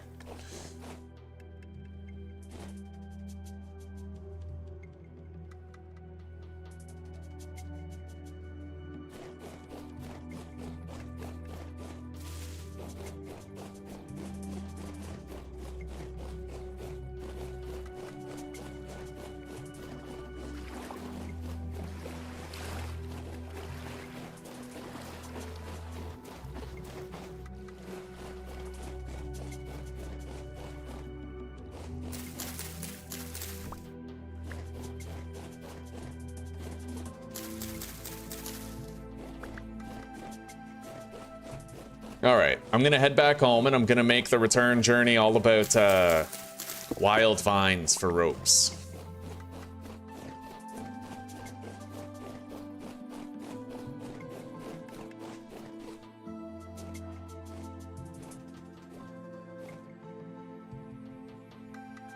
Son of a bitch.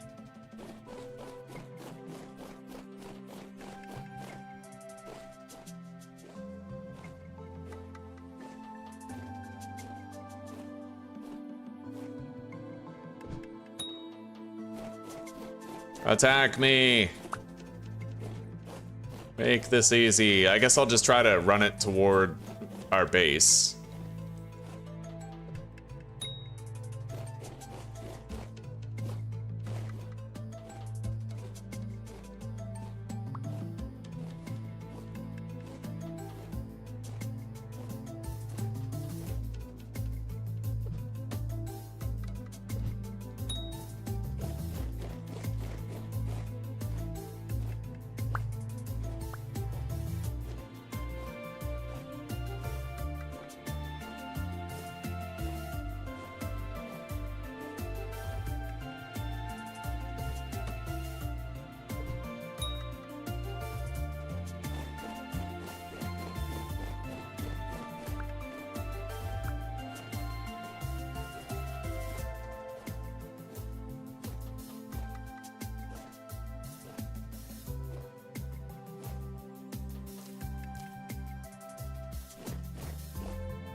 All right, we got it.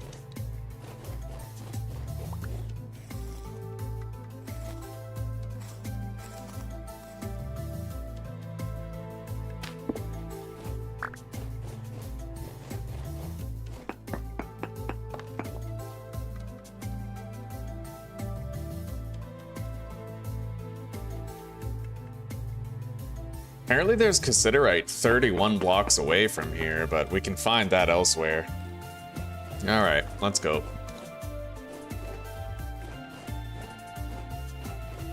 We did pretty good on the hunting front here. Pretty good indeed.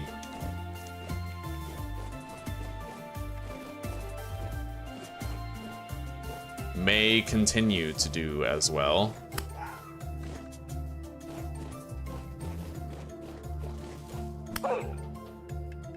Oh God. I kind of need that, but I don't want to fight it in terrain like this. Fuck that. Like, if I can get it down to flatter ground, maybe. Even then?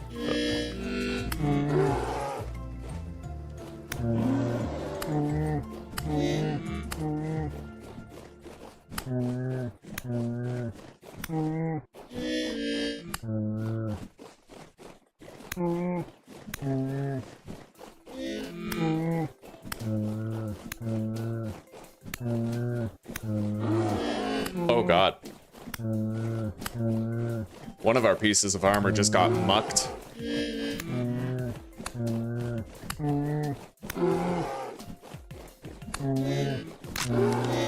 Fuck. Oh God.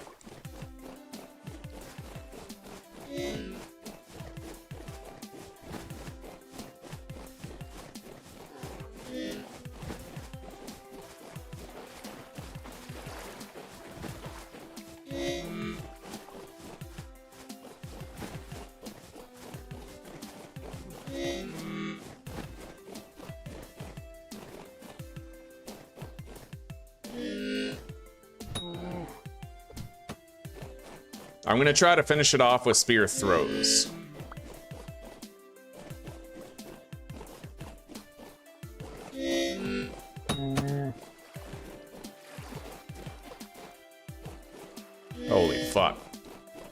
Scary shit.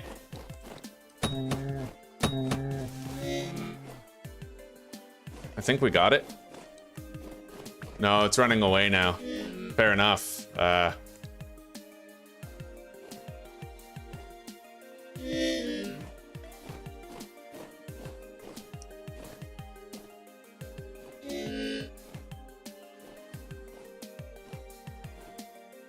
And I don't exactly want to chase after a fucking bear that I can't even see. Got it. All right, let's eat.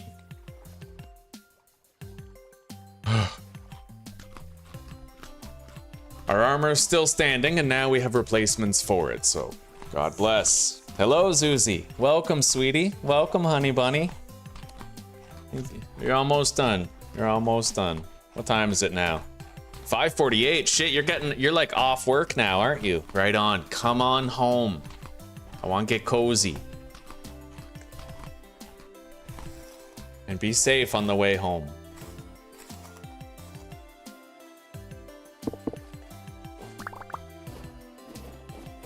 Thank you, Jack. All right, pretty sure we have to continue going this way.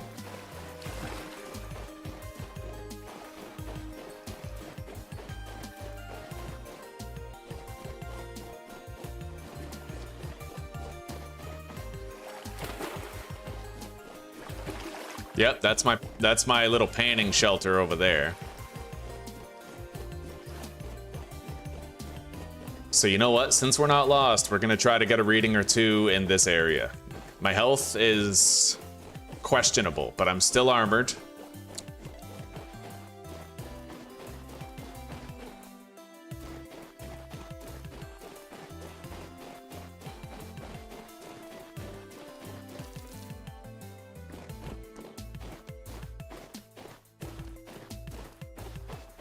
We have a oiled bear pelt now.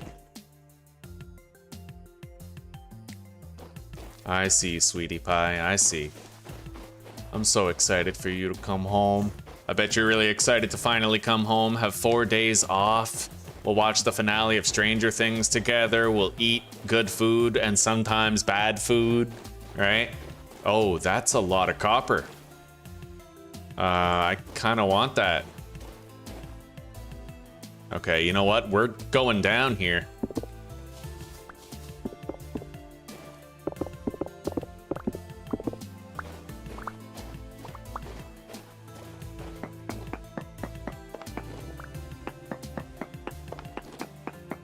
Look at that.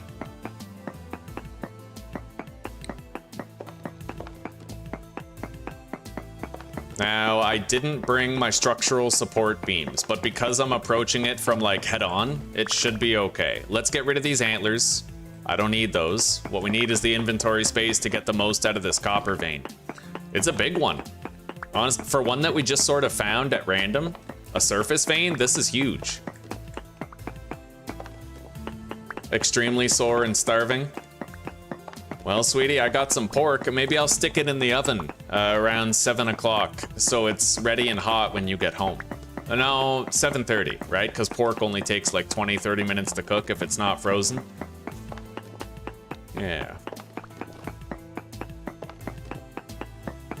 I finally learned how to deal with cave-ins, sweetie. Yeah, I finally learned how to like... I think I can avoid them most of the time, barring very rare exceptions.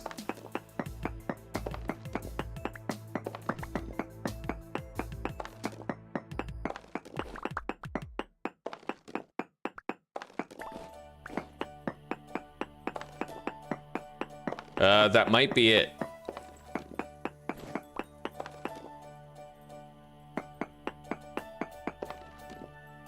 Native copper is 2 blocks away, apparently. There we go.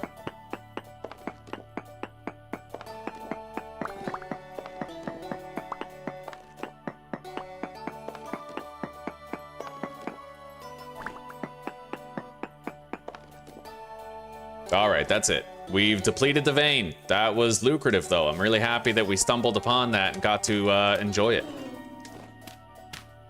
Okay. Now, I just have to try to figure out which direction home is. I think it was...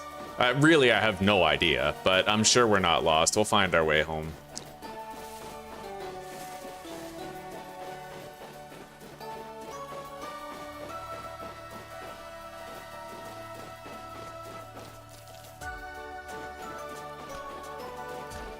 That's fucking surface olivine.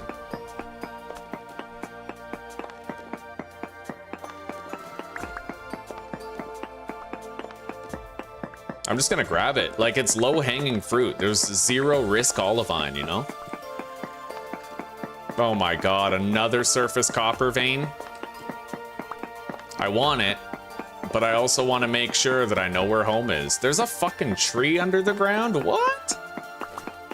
God, that's weird.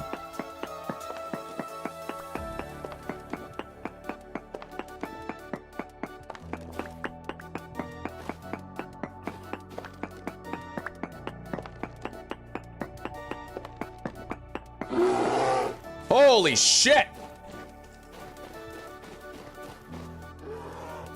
Oh, good God, man.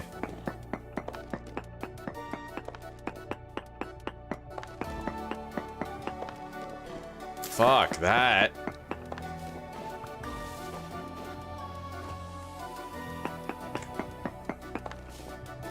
Anyway, my best guess is that home is that way.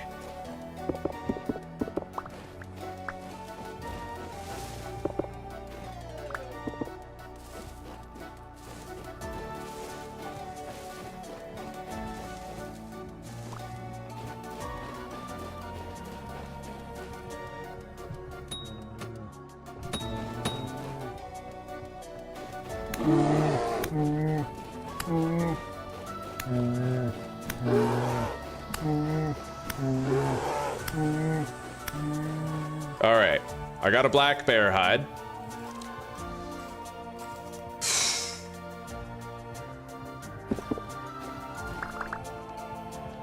Grab our spears. I can oil this hide to save on space.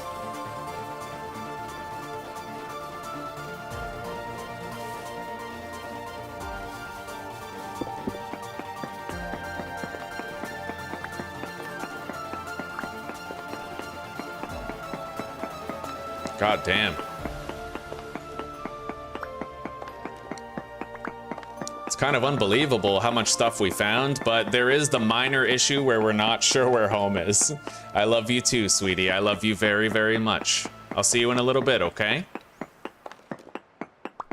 You come home safe.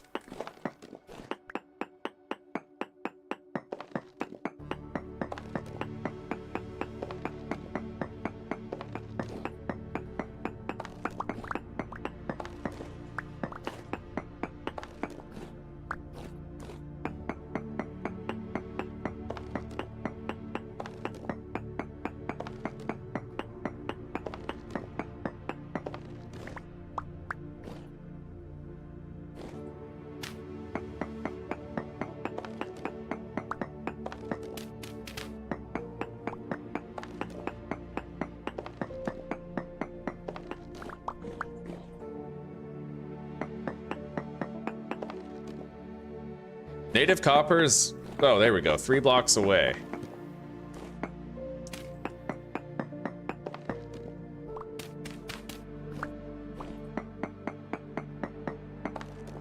"45 blocks away." We cleaned out all of that. There is this. The only reason I did that is because I knew it was all sand. You know, like, it's kind of okay when it's just a bunch of sand.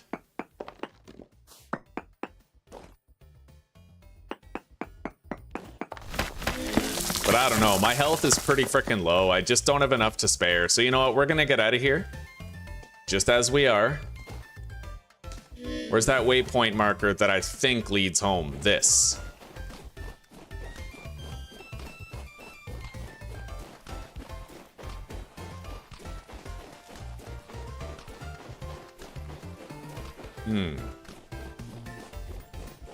None of this is ringing a bell. We're gonna pick a different direction to go. I just gotta try to get home before dark. I'll feel really comfortable when we know that we're not irrevocably lost. I got turned around. I was surprised by that surface copper, you know?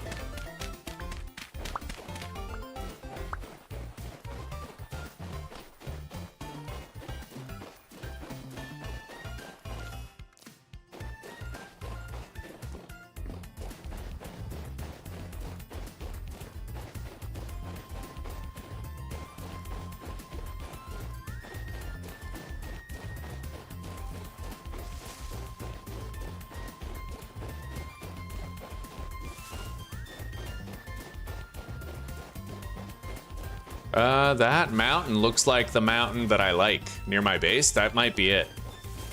Maybe. I recognize these ruins, and there's my panning shelter. We're good. No harm, no foul. Nothing to worry about. Don't really care about the food vessel, but I do kind of want to try to kill that black bear. It's just... Ugh. It gets more and more dangerous every time, right? What would I get rid of to take that stuff anyway?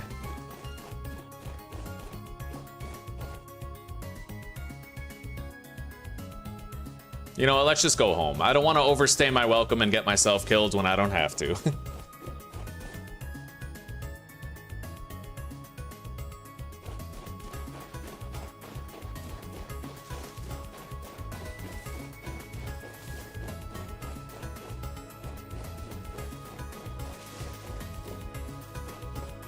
Yeah, let's hope they take it far, Melody. Let's hope so.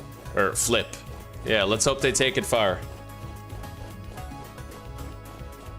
Well, Death Bunnies, this is terra firma on steroids. Minecraft in every single form of itself just can't compare with Vintage Story. Like, it can't. It's almost like the devs of this game made it to be a better Minecraft. Like, the two games, they're not even... One of them's butter, the other's margarine, right? That's the best way to describe it. This game is butter, straight from the cow, and Minecraft is margarine, and it's gonna give you heart disease. All right, we got a lot of meat. The bush meat we will leave to spoil. Let's put the bear hides on the ground. Beautiful.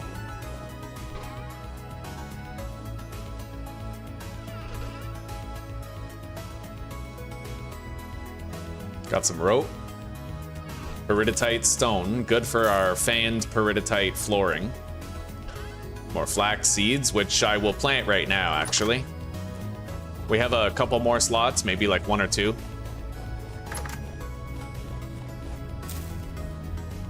That's depleted, but this one has full nutrients. So yeah, we can't really, that's it. That's all we can plant. We'll have more room once I collect those onions, but that's a while away.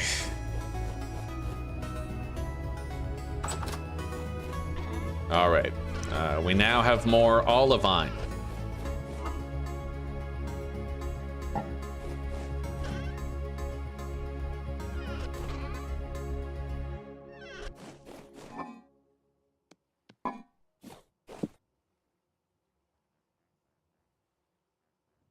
There we go. We got a lot of copper on that trip.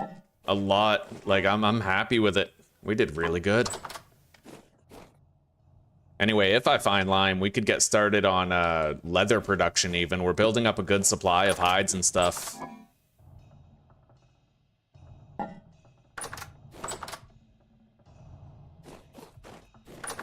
I need more bandages. That's what I need.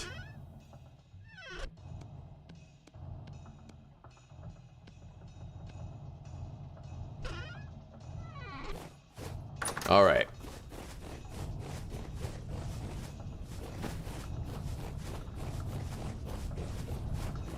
I have a feeling like I'm gonna have to travel so far in order to find lime. I'm gonna walk around with structural support pillars on me, though, because I feel like if I found chalk and it was like 2,000 blocks away, I would want to be able to go underground and get it. You know what I mean? Which also means I just have to make sure I have a bucket of water, which I do.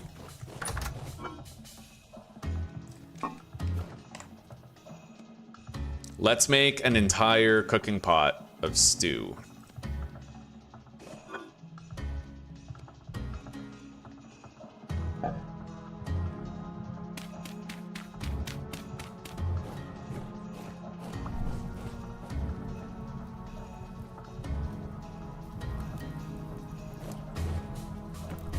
I strongly recommend it, Death Bunnies. I strongly recommend it. This game it's legendary. It really is.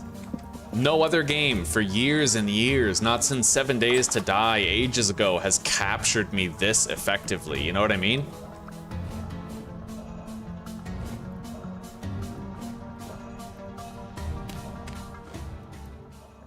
Okay, what if I remove that? Does that become yellow again? Yes, it does. So what if I put the door in there, like right there? Then we'll get rid of this.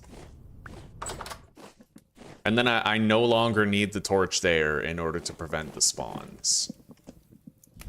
We need to make a wall mount for the torch soon.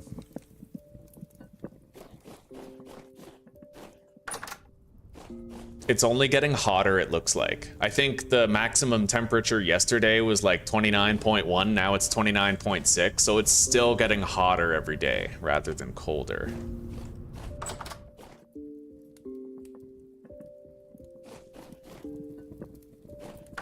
Let's deposit these cranberries.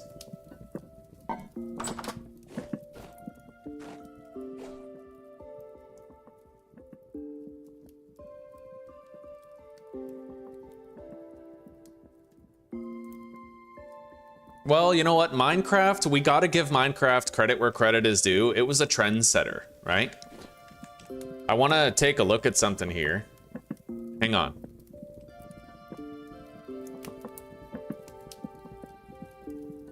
Minecraft release date. 17th of May, 2009. Green Hell release date. Well, that was... When did it release on early access, though?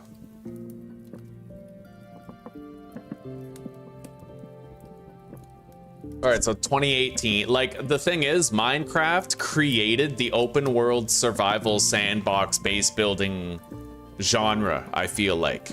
Minecraft kind of like, if it wasn't for Minecraft, 7 Days to Die wouldn't exist, probably Green Hell wouldn't exist, Stranded Deep wouldn't exist, The Long Dark might not even exist. Like, there were so many games that, you know, they like got spawned from it.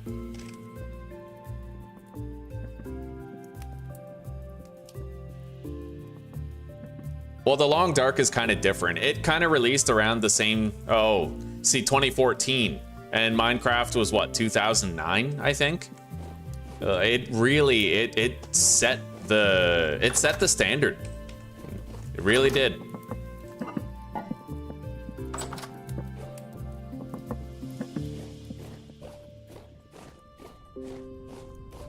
It's just that Minecraft fell off, right? Because it was subsequently bought by Microsoft and they only cared about owning a good IP. They didn't care about respecting it or growing it. Very similar to Disney with Star Wars, right? They didn't care about growing or improving upon the Star Wars name. They only cared about owning the Star Wars name for themselves. It was the exact same type of thing, right?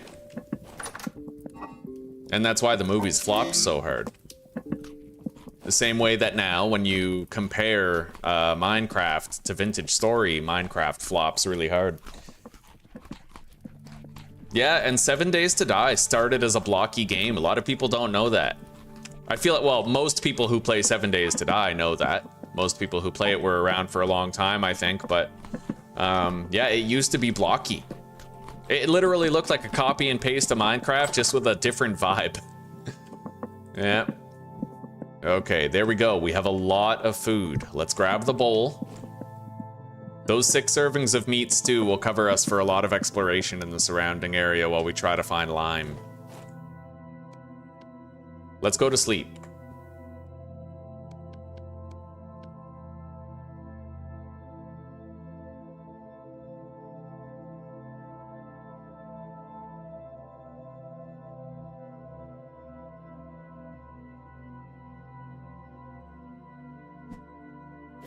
Yeah, it sucks that Notch sold it. I guess he got like, you know, well, a lot of us would make the same choice. Let's face it, right? If you're offered like a $1 billion to just sort of give up this thing that you created with your own two hands, it sucks. It's difficult, but most of us would sell our creative passions for $1 billion. I feel like, well, I wouldn't stop streaming for $1 million. Not really. I like my work too much. Like, I feel like if I gave up streaming, I'd be making a grave mistake.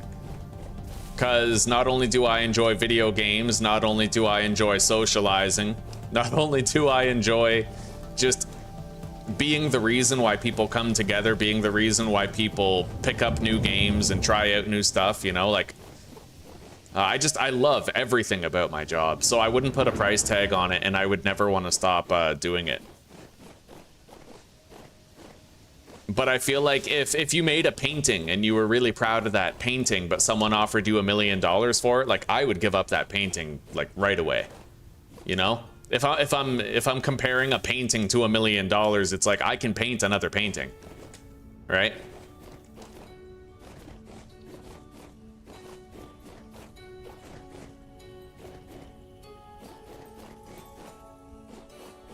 I know it's still dark, but all we're really doing right now is running in a straight line directly away from base. Long as I don't get distracted by anything, we're fine. I just have to make sure I don't get turned around. In fact, let's make a little... that.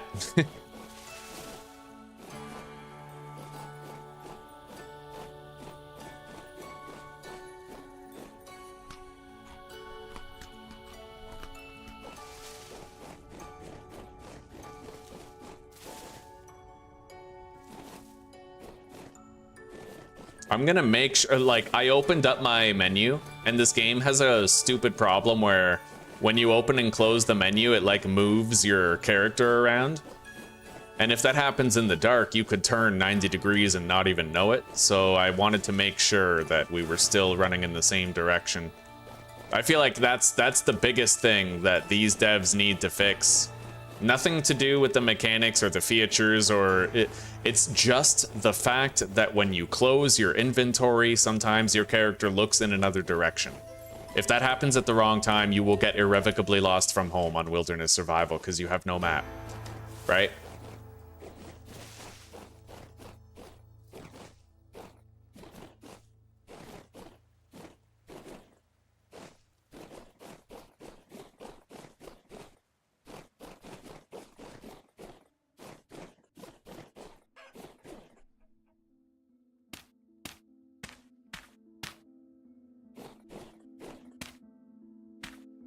We have another waypoint marker that directs us home.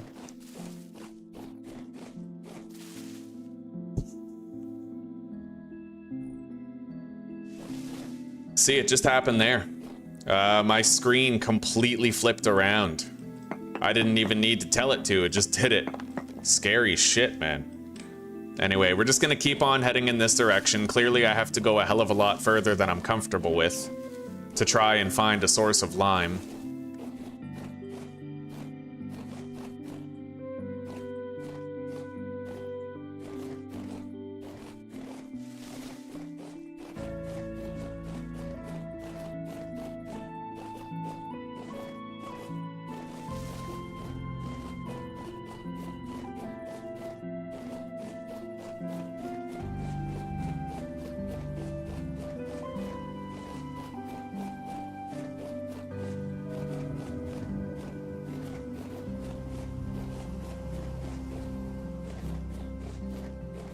Looks like we hit some sort of a swamp or a bog or something.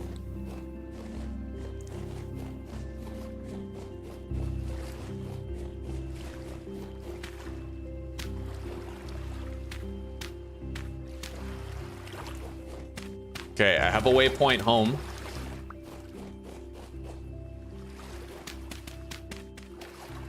That's meteoric iron.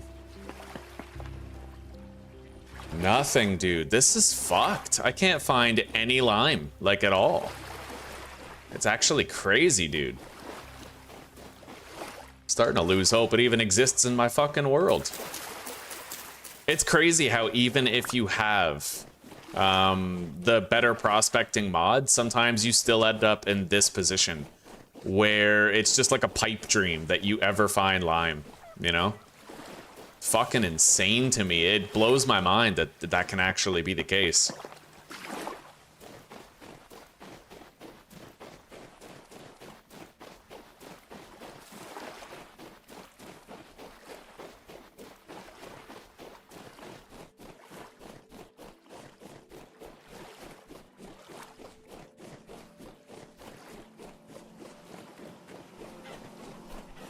Anyway, this lake, I can just run around the perimeter of that to find my way home, I think.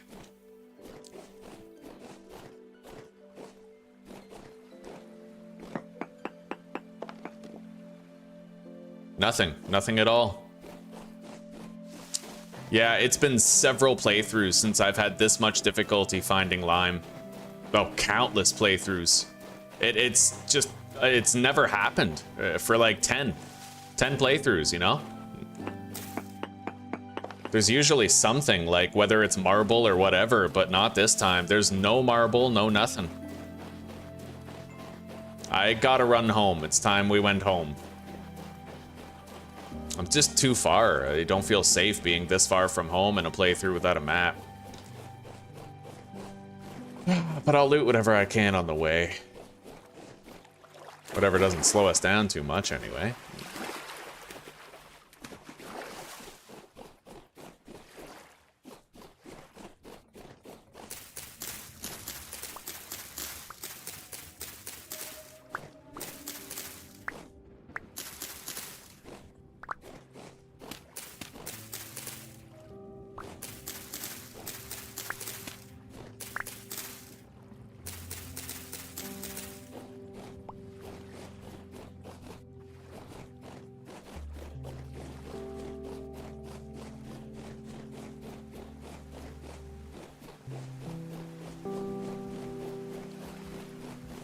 Hello, gamer fam.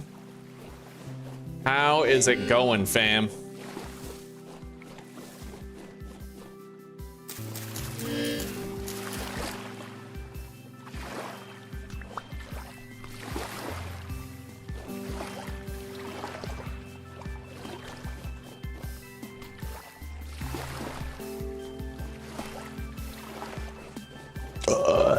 All right.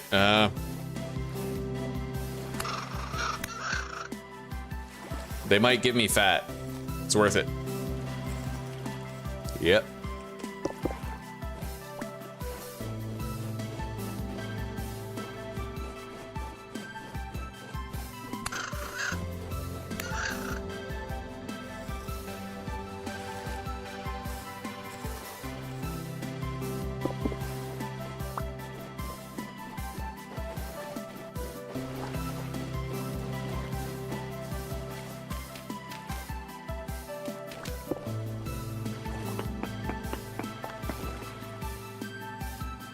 Nothing. Nothing at all, buddy.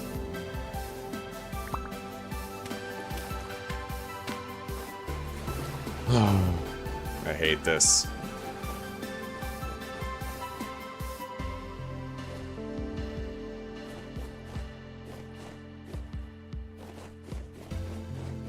Well, that's why I don't hinge my hopes on leather armor anymore. I honestly feel it's easier to get tailored Gambison than it is to get leather armor, which is so backwards. Given how much better tailored Gambison is, it's like, you know, I'll bank on tailored Gambison. I don't bank on leather, ever. Not with how rare lime is. You caught your son's fever? Well, I hope you get well soon. I hope so.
All right, this is that quartz mine where we were before.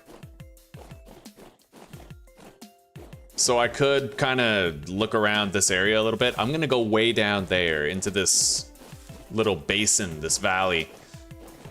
I can't help but feel like the closer I get to ground level, the higher my chances become.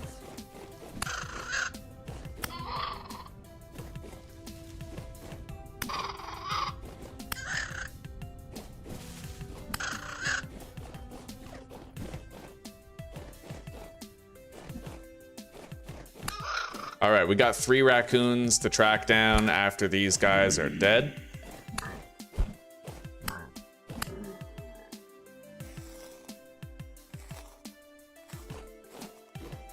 Any one of them could have a piece of fat for our windmill setup.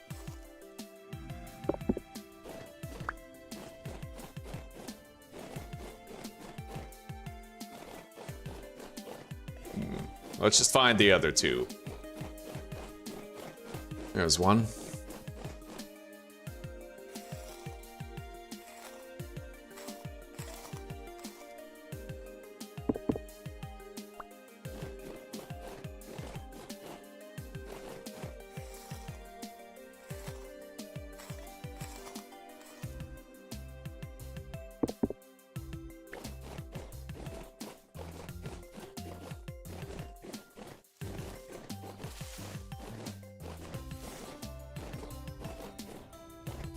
Another one.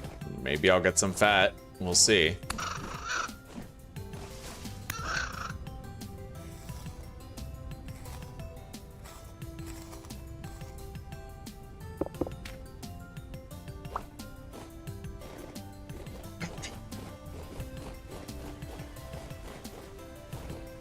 Home is to my left.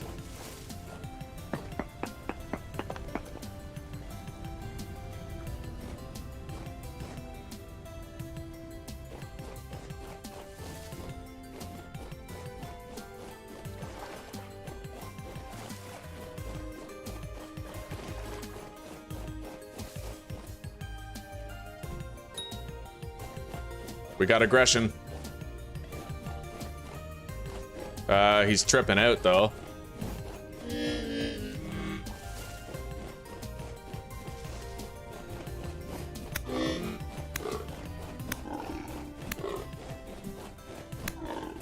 Okay, got it.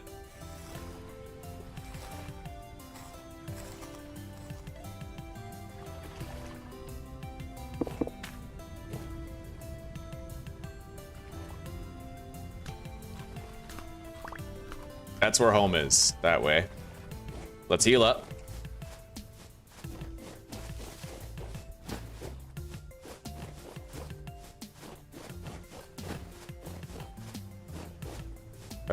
I might have to leave behind the spears. Although if I put my lantern in the offhand, I could take this one. All right.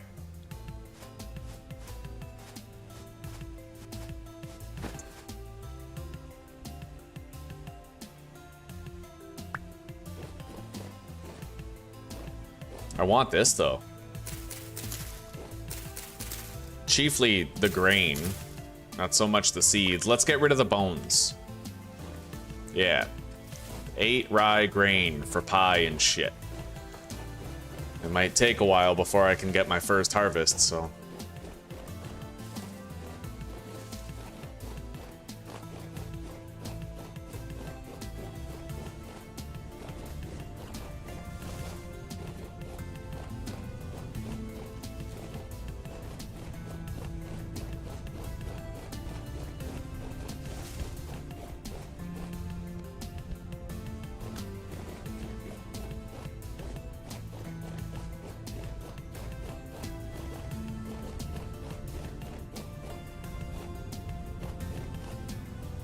I'm gonna go get a reading over here. I'm just, I'm losing all hope that I'll ever find it. You know, Lime is like that, dude, and that's why I got the Better Prospecting mod in the first place. The Lime in vanilla Vintage Story is designed like garbage, but you can usually find it in one capacity or another if you have the Better Prospecting mod. It's just, this is the first time I've ever had it happen where I just can't.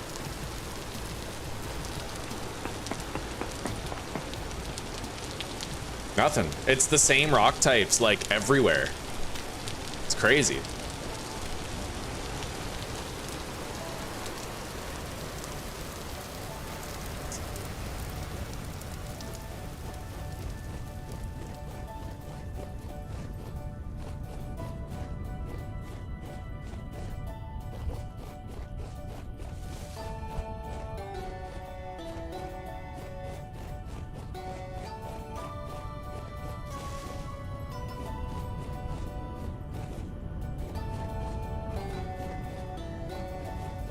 We're almost home.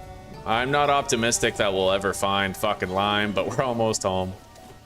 And at least we're getting some stuff every time we leave. But I mean, right now we're hoarding a shitload of hides.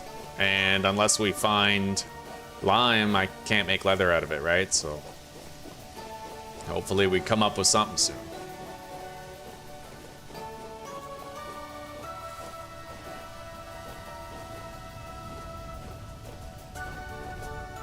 Home sweet home. Limeless as it is.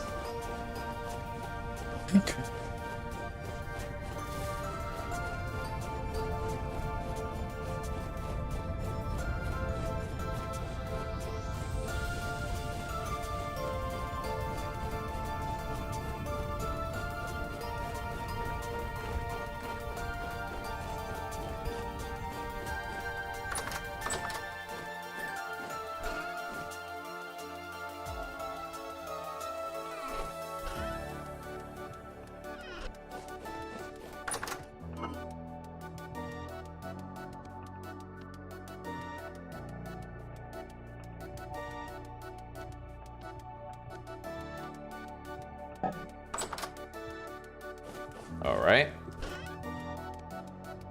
Make more rope. Deposit the bushmeat in here. It'll become rot over time. Grab that.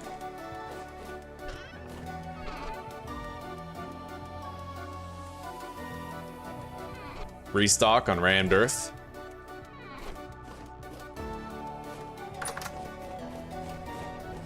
And we head out again.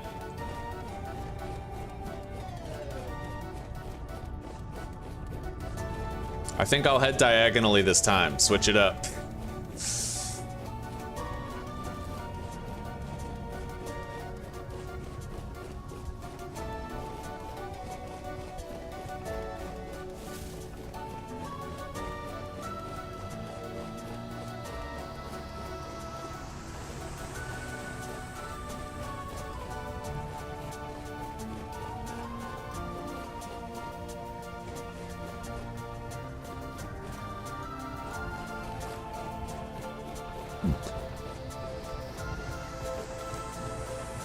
One day, my friends, we will find it. Anyway, if we don't find it in this direction, then I'm gonna run back in the direction of where we found that peridotite sand later. And hopefully that peridotite sand helps us find something.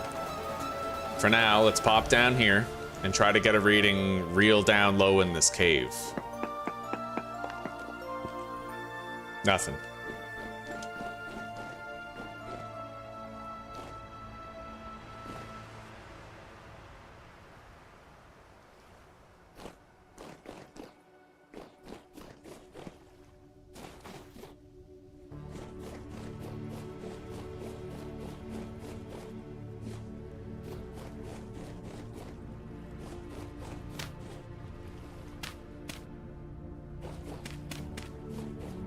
All right.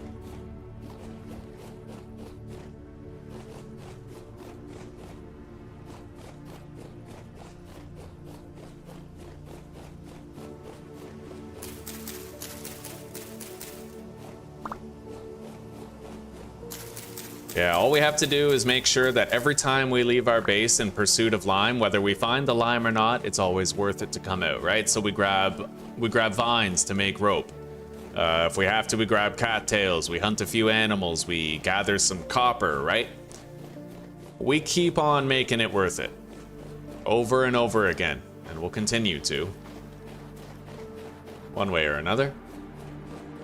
And hopefully eventually we find what we're after.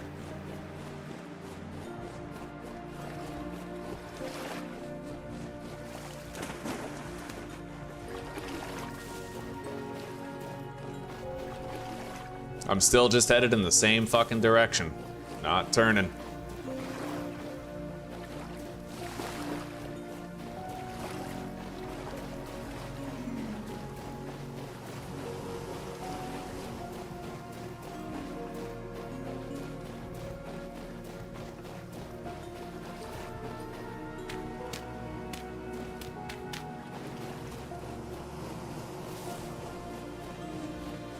Oh, wow. Look at this body of water.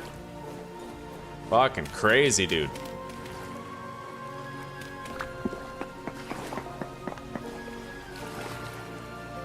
There is more stuff here. It's just not what we're looking for.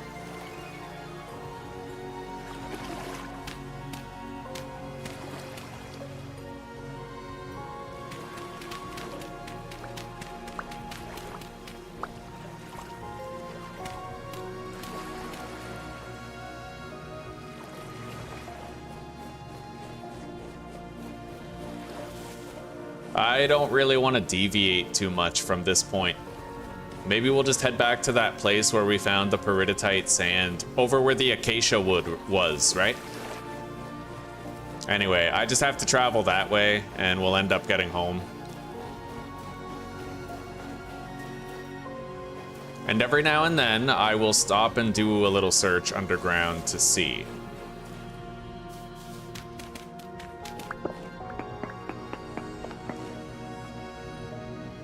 Nothing.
All right, that lake is a pretty easy path home. We'll look around here a little bit, see if we can find anything. That's the treasure hunter trader over there. We already got a map from him. But we'll, you know, thoroughly seek in this area. Might even find some more grain.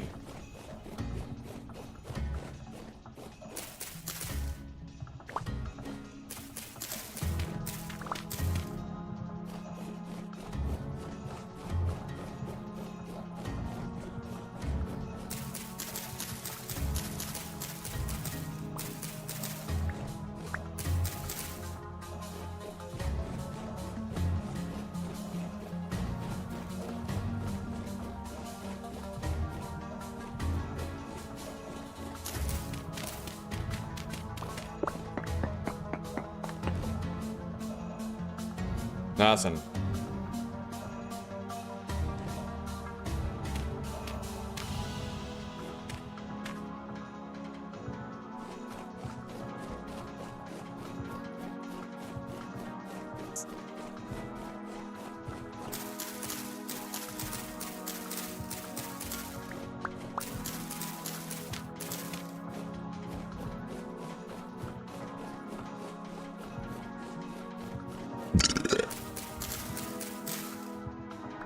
Basically, that treasure hunter wagon points towards home.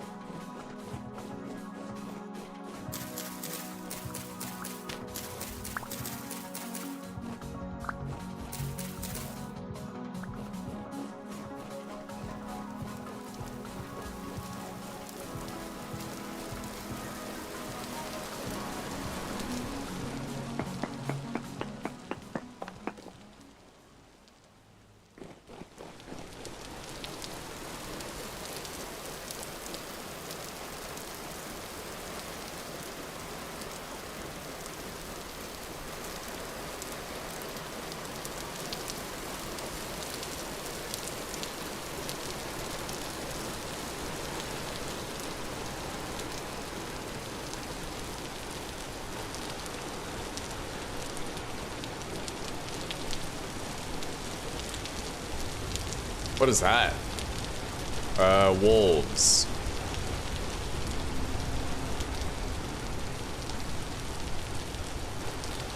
And boars. All right. We'll get as much as we can here, I suppose. The boars are easy kills.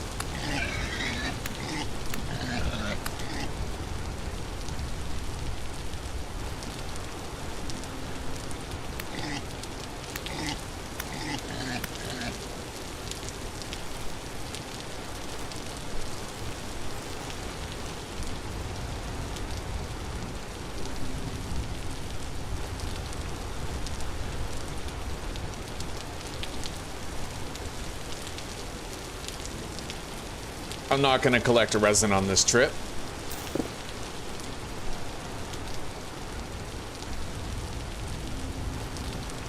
All right, lantern in the offhand.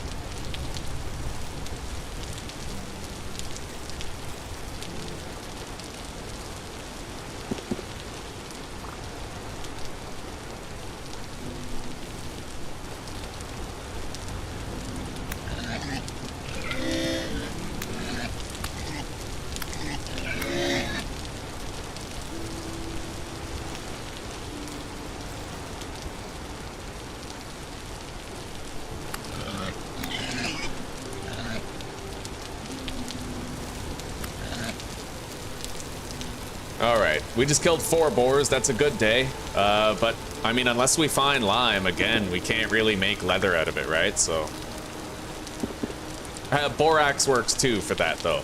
So I might want to stop every now and then and try to do, like, a mineral search as well. I mean, I'm pretty sure we found borax somewhere at one point. Wait, that's a stone search.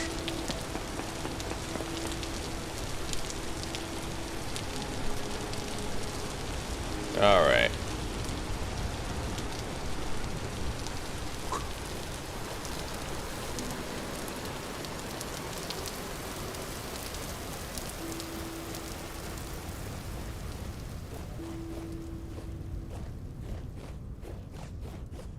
This looks familiar. Oh, that's where I was with the deer that hit me twice. All right, so it's a big circle here.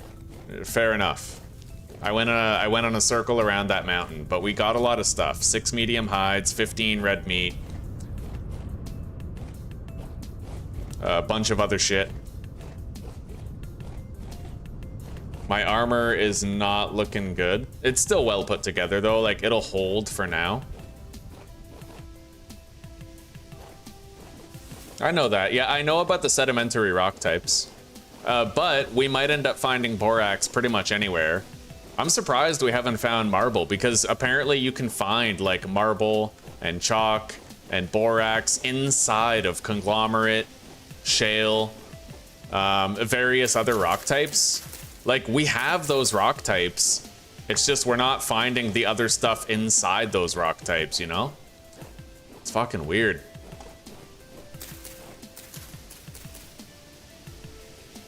But we're just gonna go to where we found the peridotite. That might be my only option.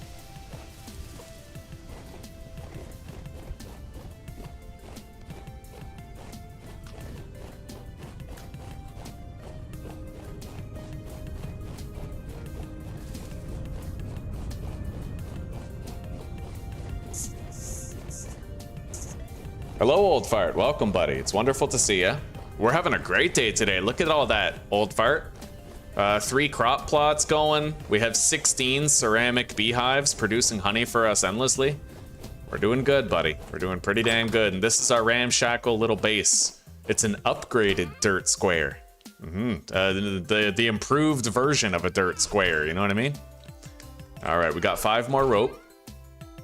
Deposit the seeds. In fact, I'm gonna plant those spelt seeds.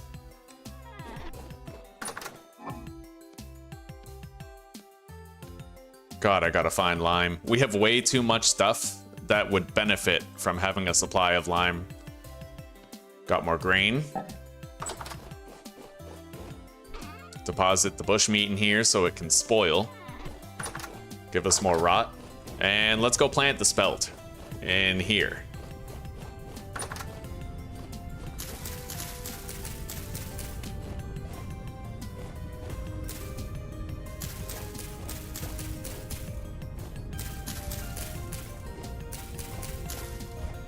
All right.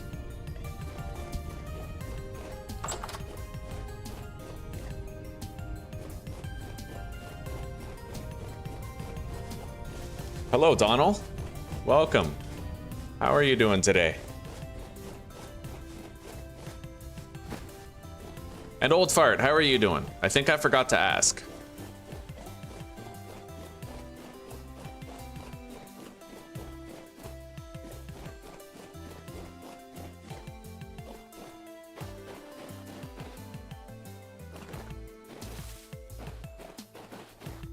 Yeah, if I travel this way, then the granite sand seems to become peridotite sand, which, if I'm not mistaken, gives me a much greater chance at finding, like, lime and stuff, or even borax, right?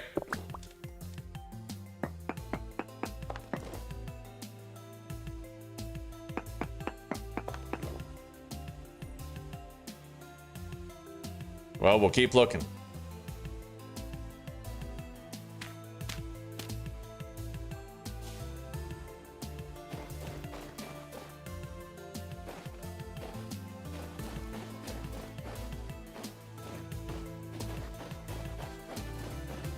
Let's make a little waypoint marker back home here.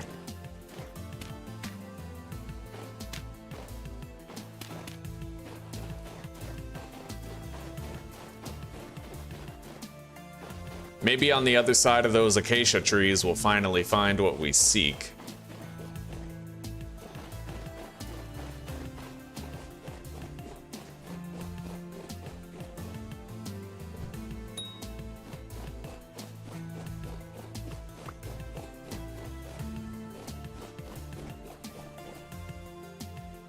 All right, we have aggression.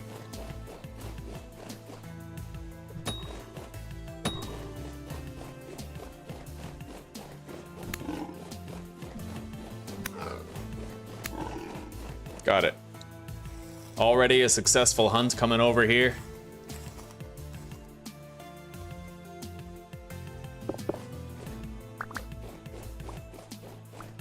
I'm not gonna bother with that one, I don't think, because it's a female. It's just gonna keep on running. I think it's only the males that have a chance for aggression towards you when giving chase, right?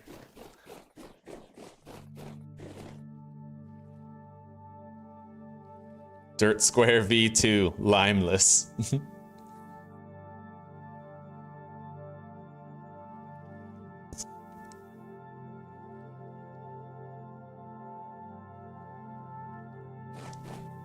Oh, Donald, yeah, I asked how you were doing, buddy. How are you doing?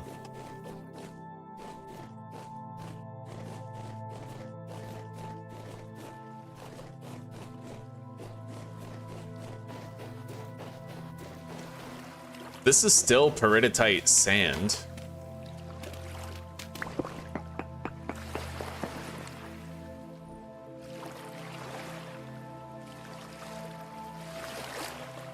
Nothing.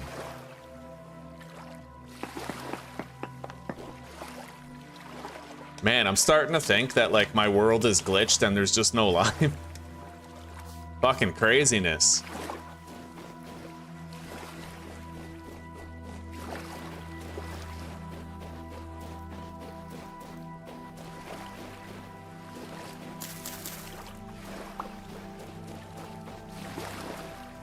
This is just like a massive fucking bog, it looks like.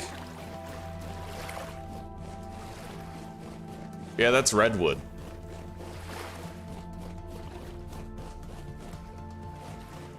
A brown bear. I think I'm just gonna ignore that for now. Oh, wow. That's freshwater. That's not saltwater. That's pretty crazy.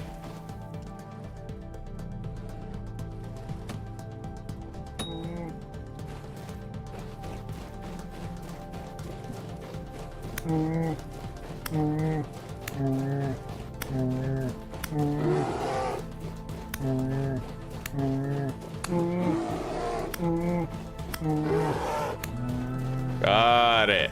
Very nice. All right, let's head back home.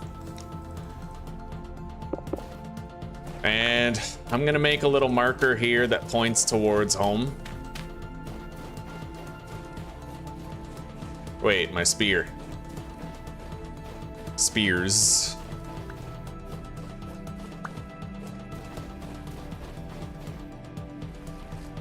Well, welcome, Donald. It's nice to meet you.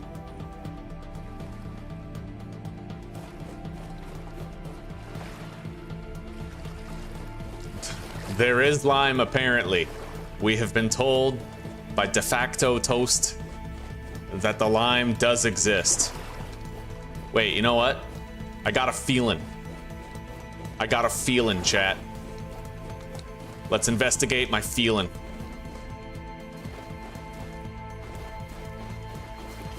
Diggy, diggy hole.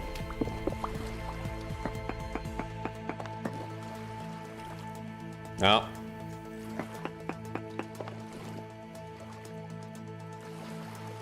God damn it.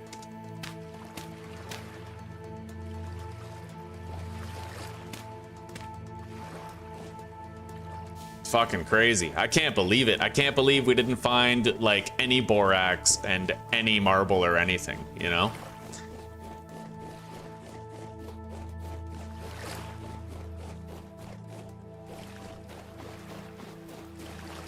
There's our little stepping stone right there. Our little way across.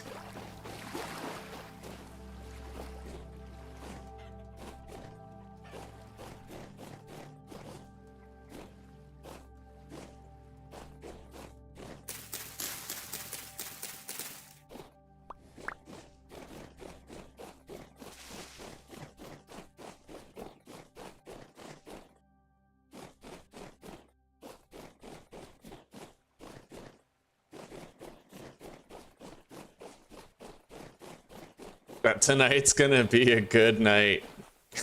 Every time I hear that song, I always think of Big Bang Theory, where Leonard's singing it in his car.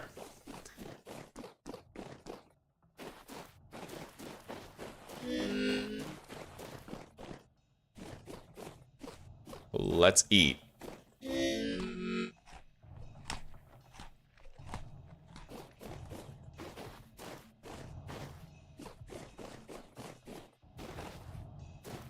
Running around as much as we have been, mega hides. Like, we are finding so much hides. It's just useless to us unless we can find something like borax or, you know, borax or lime.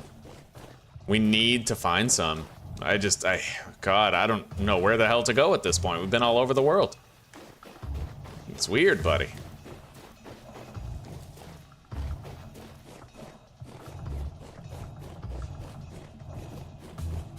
All right, where is my copper hematite? Here it is. This mine, we're gonna go to the very bottom of it, and we're gonna get a reading down there.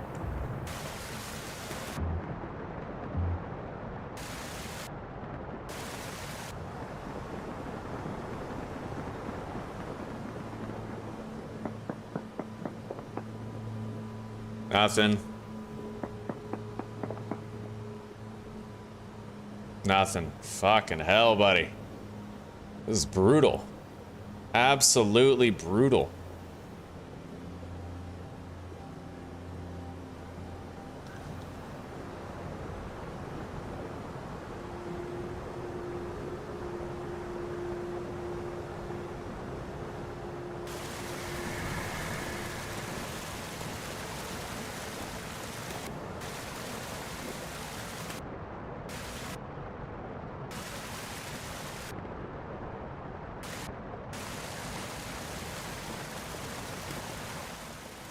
Okay.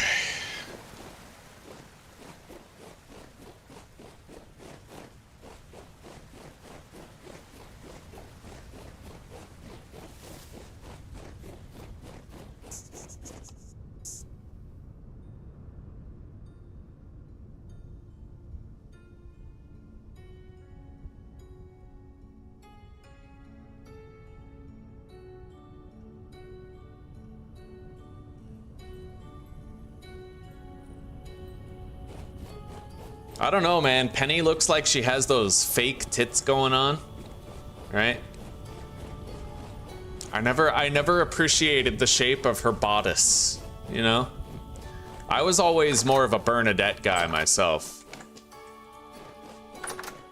I wanted Bernadette to please play my clarinet, you know what I mean? Okay, let's start treating this bear hide here.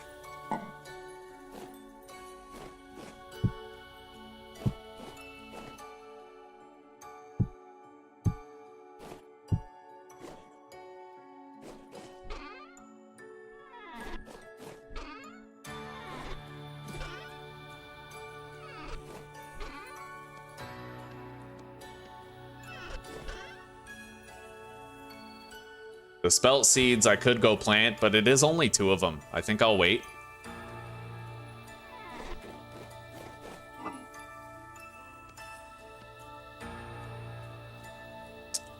We officially have, I think, enough hides for like 3 barrels of leather production. Let's get some sleep.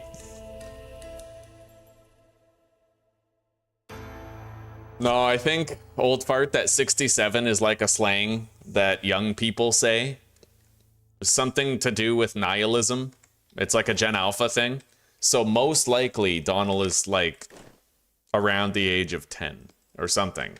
I'm assuming like somewhere between the age of 10 and 15. Let's start cooking.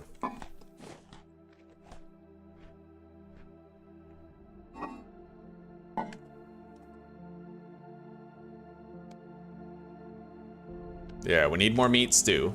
Let's deposit that red meat in there.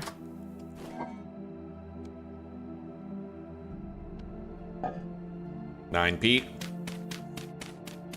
67 is brain rot.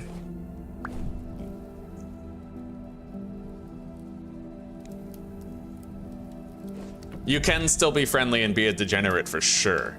For sure.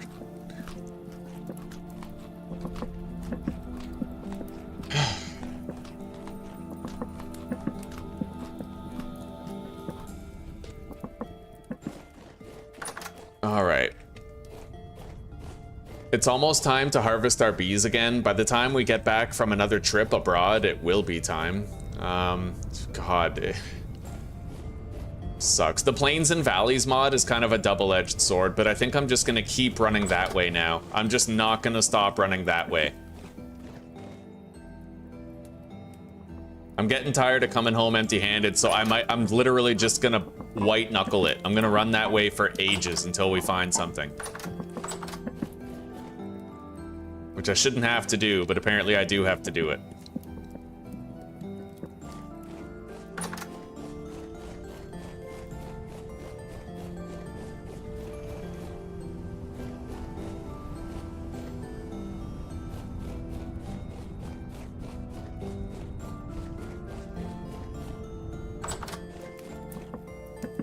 Oh, it's gonna take so long to finish. All right, you know what? We're just gonna live on berries while we're gone. Plenty of food to forage. We'll leave that meat stew there for now.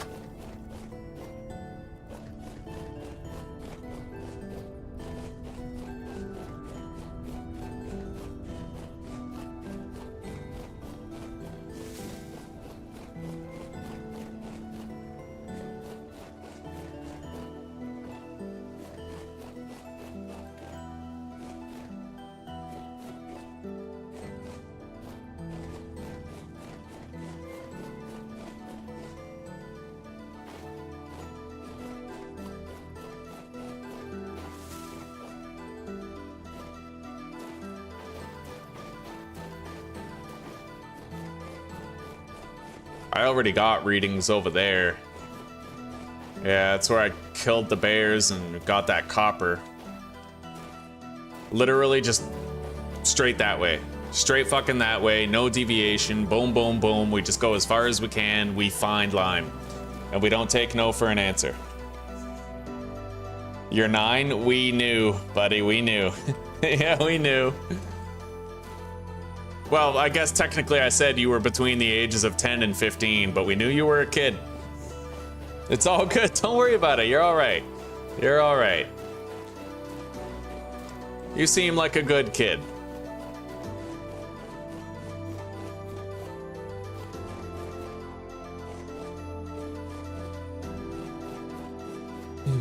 Let's keep moving. Instant gratification. No. No, I haven't fallen to the gratification of instantaneousness. No. Maybe. I don't know. We'll keep looking.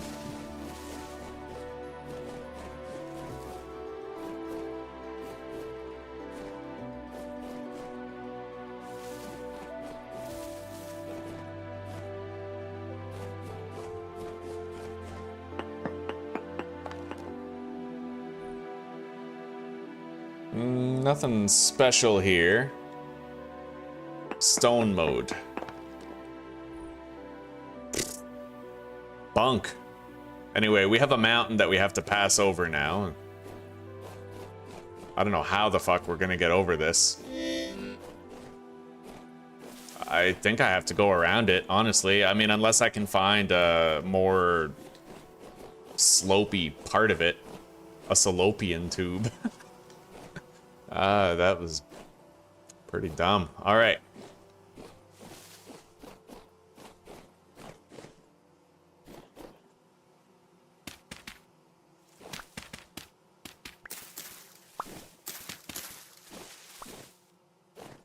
All right, let's keep going. Same direction. We're just running.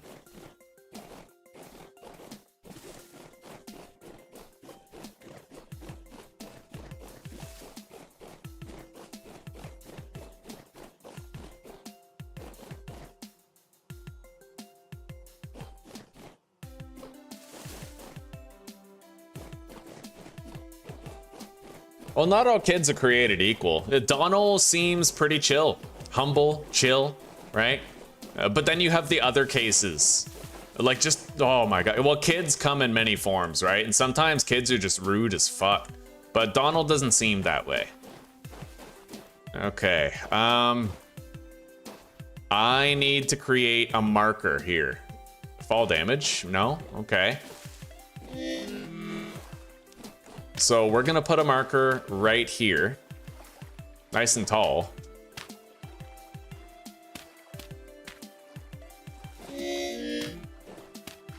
Home is that way. That looks like a fucking volcano. That hill is beautiful. Anyway, let's get a reading right here. Nothing. I'm not even surprised there's nothing. I'm just not even, you know. I have no hope anymore. I feel like this is my hell. I'm just supposed to look around for lime forever. That's my destiny now. That's it. A curse on my bloodline. My son's gonna be looking for lime, carrying the torch after me.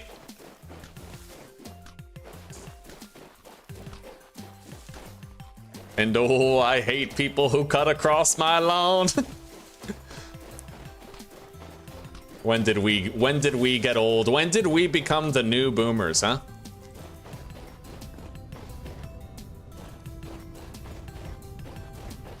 I love that joke that Shane Gillis made, where it's like, it's early onset Republican. It's coming. It takes time.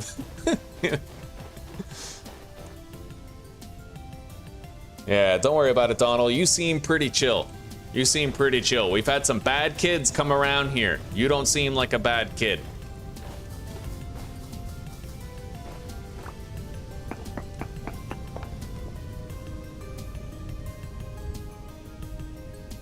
There is oh, borax, 46 blocks away?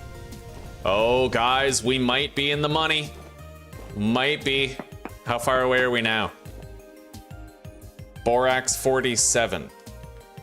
Okay, so we're actually further away. I still remember which direction home is in, but I might want to make a new marker now that we have a sign of borax. Borax will at least allow us to make the leather, right? So I need to go that way to get home. Now, oh wow, what is this? That's new. Claystone sand. All right, makes sense.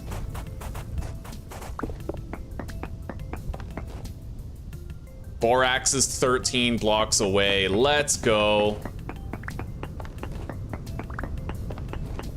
Oh yeah, I should totally be making a water elevator here.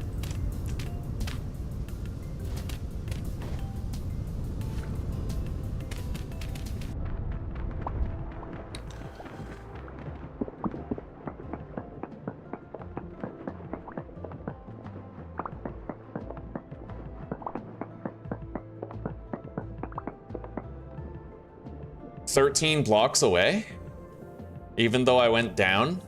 So that means it must be like horizontal to me, right? Like somewhere over here.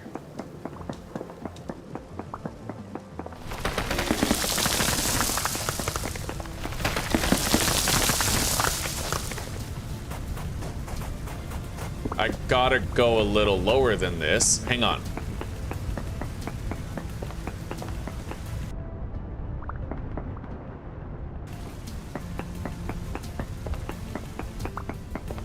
I'm thrilled that we're about to find borax, because that means I can make leather. Borax is further away when I go over there.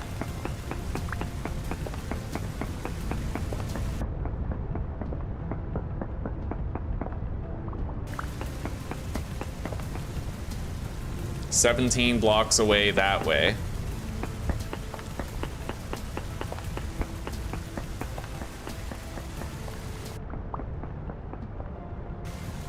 "9 blocks. There we go. All right, we are getting closer to the borax. I just have to head this way a little bit.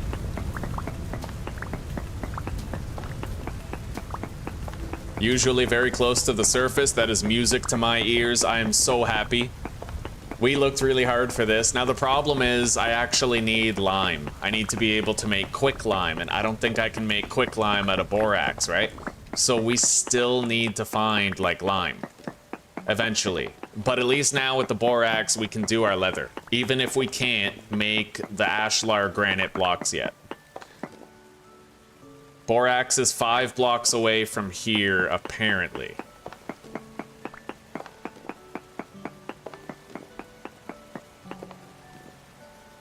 Three blocks away. We're very close.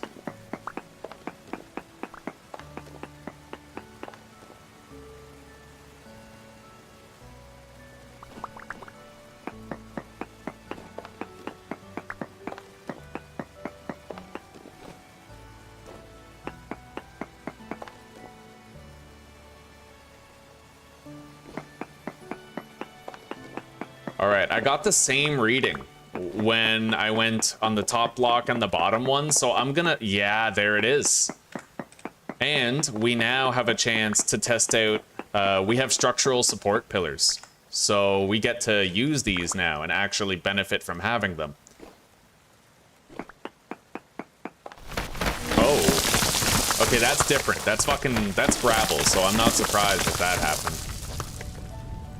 Yeah, it's fuck. That sucks. We're just gonna have constant gravel cave-ins now.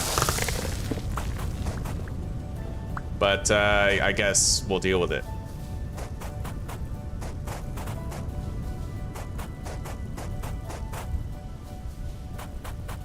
As long as I get what I need.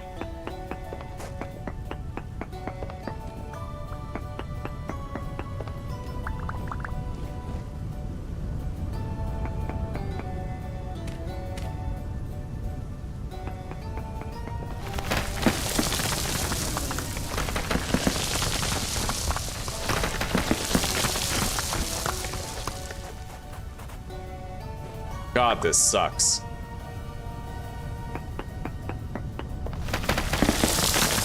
It is like the shittiest place for the borax to be, is like right beneath.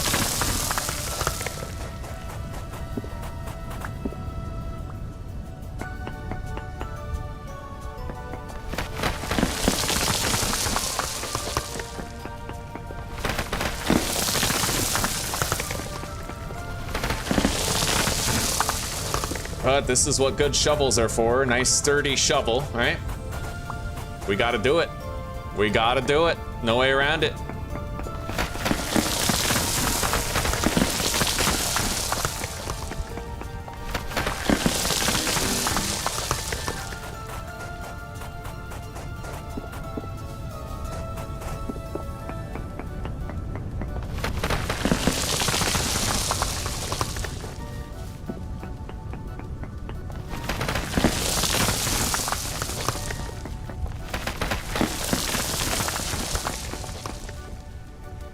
Oh my god.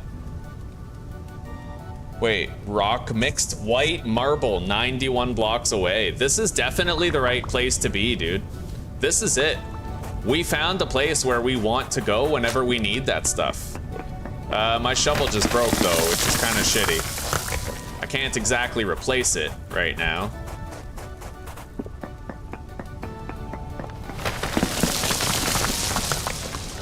$22 borax might be enough. Hang on. So if I grind that, it becomes 2 borax each, which means that's 44 ground up borax.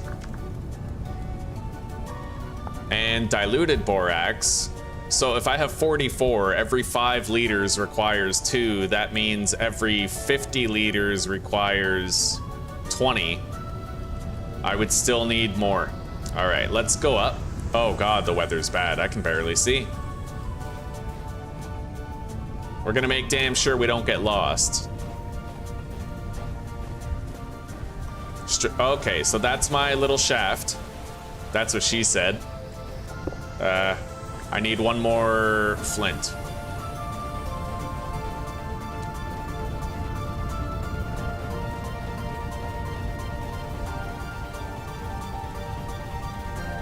One tapped by a boar, bear, wolf, yeah. The bears are very dangerous. I actually use a mod, Nadira, that allows me to, it slows down the bears. Brown bears specifically. Black bears are fine, but brown bears are 40% faster than black bears for reasons I don't understand, but they are, right? So I have a mod that greatly reduces the speed of brown bears and brings them more in line with the other bear types. It does make the game easier. I can't deny it, but I feel like it's more of a balancing thing than a cheating thing. Because in real life, brown bears are faster than black bears, but they're only like 15% faster. Like grizzly bears typically run 35 miles per hour, and black bears run 30, right? So it's like literally 15% faster. It doesn't make sense that brown bears would be so crazy fast in this game.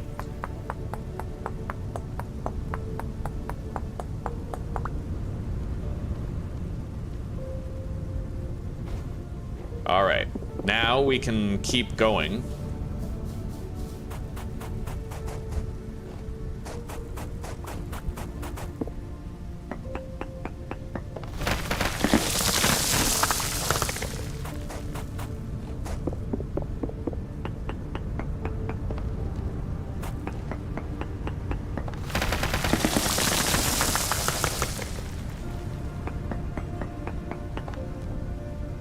Borax is apparently 3 blocks away from here. There was more in the tunnel. There's some more. 25.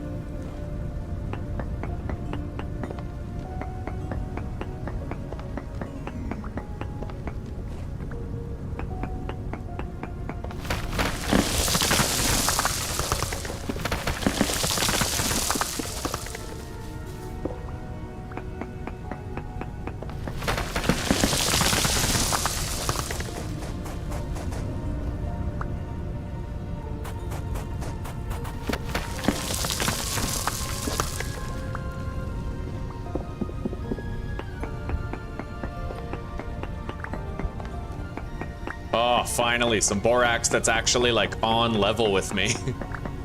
Only 1 rock though.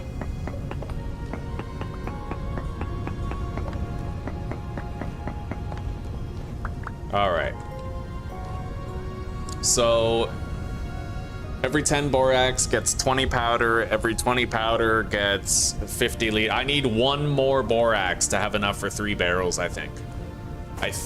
I'm not sure. I'm not 100%, but I think I need 1 more. My pro pick is almost broken.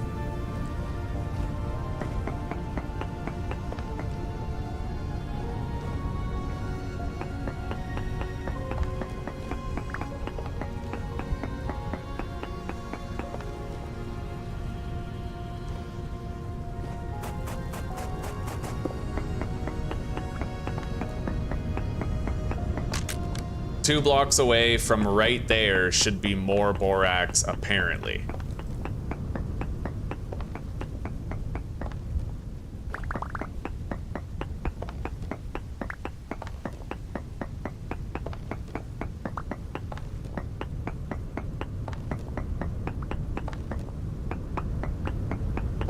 But I no longer have a prospector's pick to try and find it with. We're stuck with what we have, right?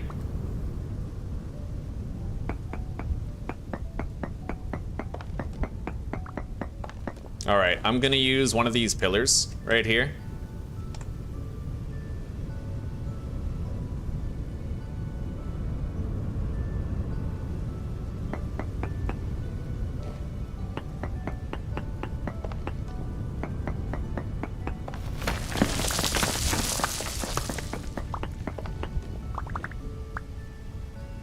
Don't see the borax right here.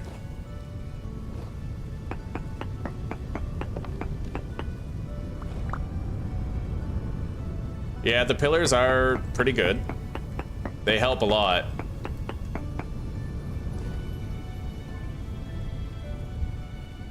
You don't think the borax might be down below, do you? It's anybody's guess, honestly. I just need one more, dude. I need one more borax. One more. One more thing. Oh, here we go. Wait, back up. Okay, we got it. I can now get the hell out of Dodge, I think. And if we come back here, I could find pink marble as well. If I'm not mistaken, the water points home. I have to go around a large lake.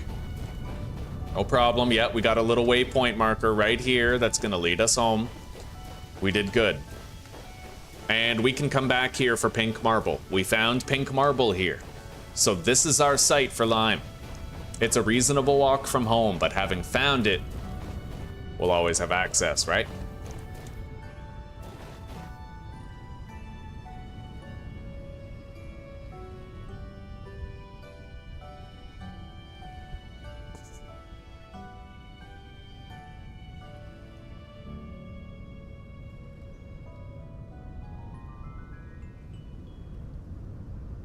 Go up and look down from the big hole you made? I could have tried. The problem is the sand and stuff keeps falling and the gravel, right? Oh.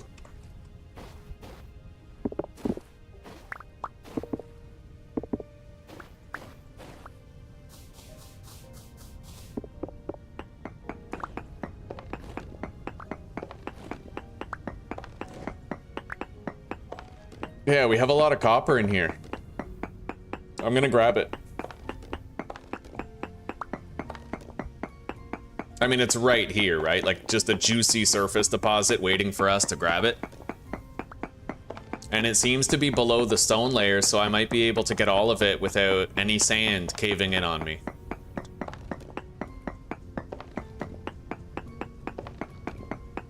This is beautiful. It's just a big-ass square of copper.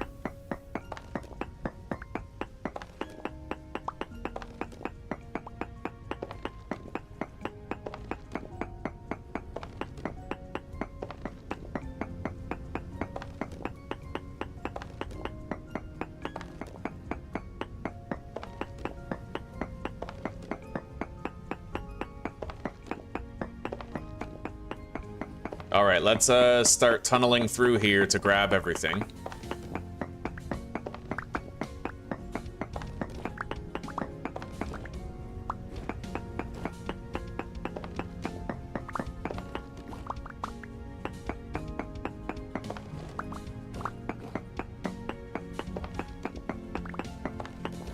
Not bad. That's a decent amount of copper, honestly, for something I just stumbled upon.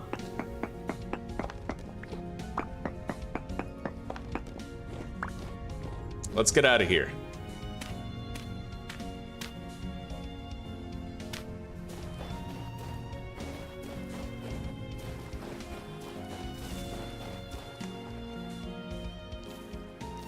I have so much resin. I don't feel like I need it, but I'll still take it while we're trying to fill our inventory, right?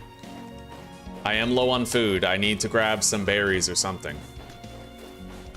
Perfect. Blueberries right here.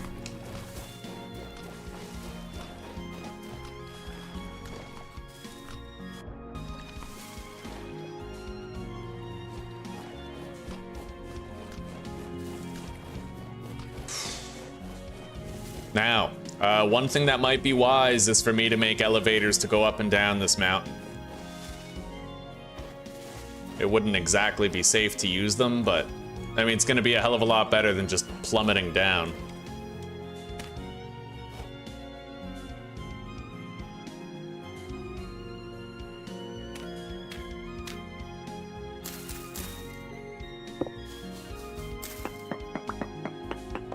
Okay.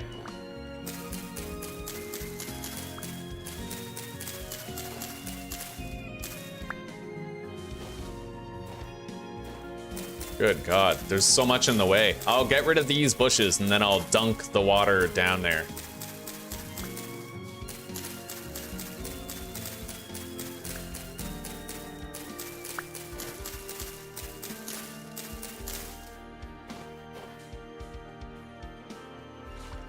And then I'll grab another source block for the other side. Now we just run this way.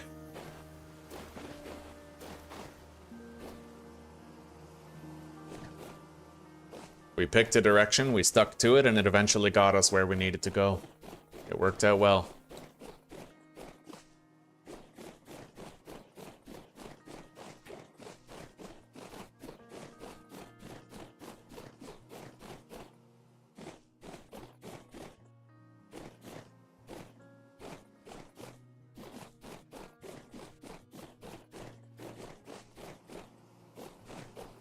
Here.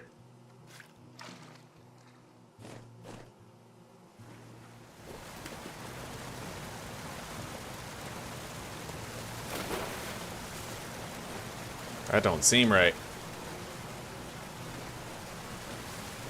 But it is. I just have to listen for the water. Let's make more. I want this to be like wider. A very large waterfall.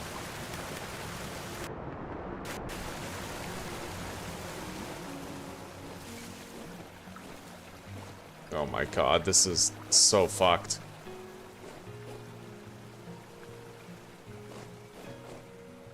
At least I can hear the water when I get there. Now, how far away did we run exactly? I'll be able to find that waterfall by the sound alone, I hope. I'm not really too sure.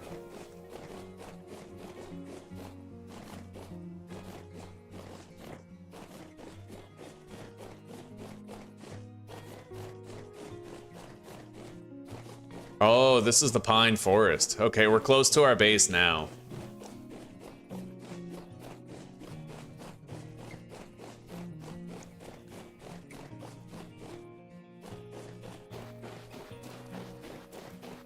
I can make more custom elevators as I continue to traverse that path.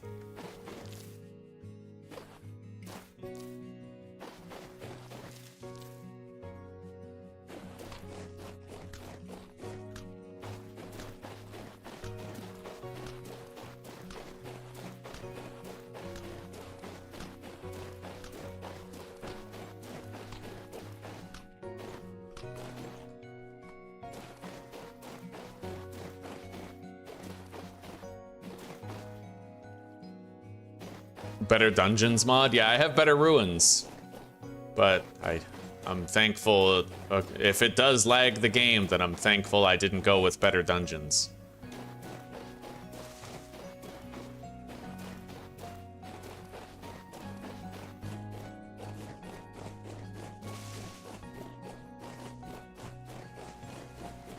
Alright, so out past our hematite mine is where we can find more. The bees are not quite all ready for collection yet, but they will be shortly. The onions are almost fully grown.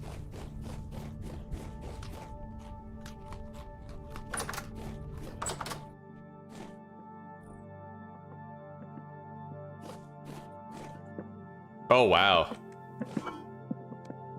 Okay, so everything here, we were so far, it was kind of beyond the render distance. That's funny. We had to go so far for it that nothing here was rendered. Okay, let's grind this now.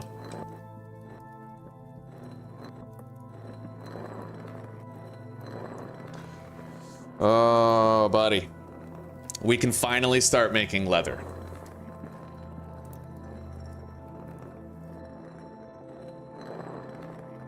Leatherworking. I would need 25 small hides.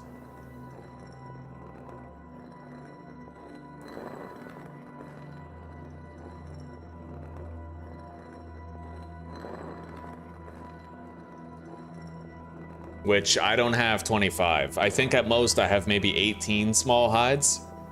But I could definitely do like 2 barrels of leather. Maybe.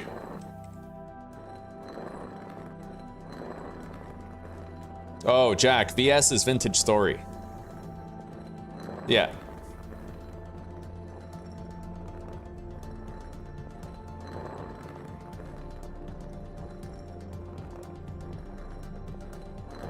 Hello, King C. Rom. How are you doing today, brother?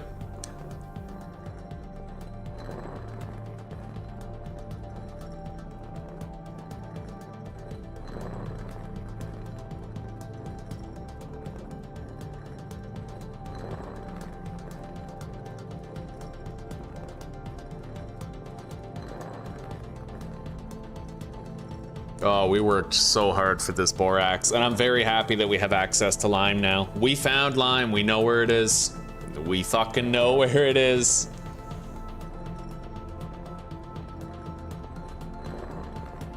Yeah, the server's set up, King C-ROM. If you want, you can start playing on it right now, buddy.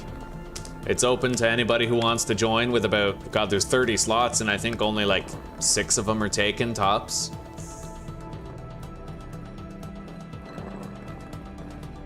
Yeah, Chris set it all up himself, dude. He set it all up himself. All right, we have 60 powdered borax. I need more sticks at this point. Let's deposit these stones, the sand. I'll put the granite ashlar blocks in one of those chests beside me.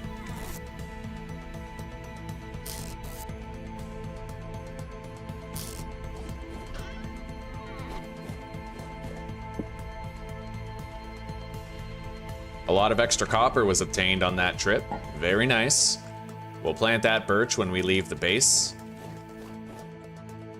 Let's grab the shears and go get some sticks before it gets too dark to do it. I'm looking for like a nice hefty maple tree or something.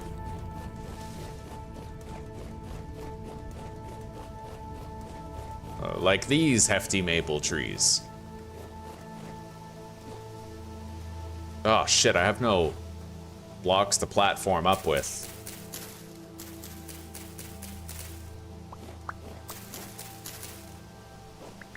Well, I don't need that many sticks. It can be a pretty short trip.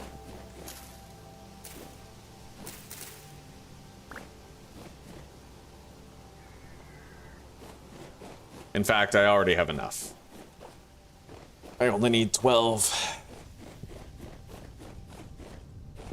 No, not if I want to do a multi-barrel setup.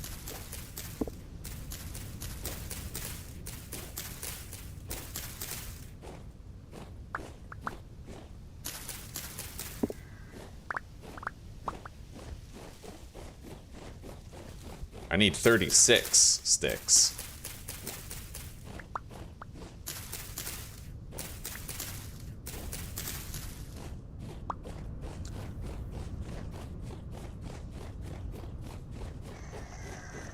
Monsters!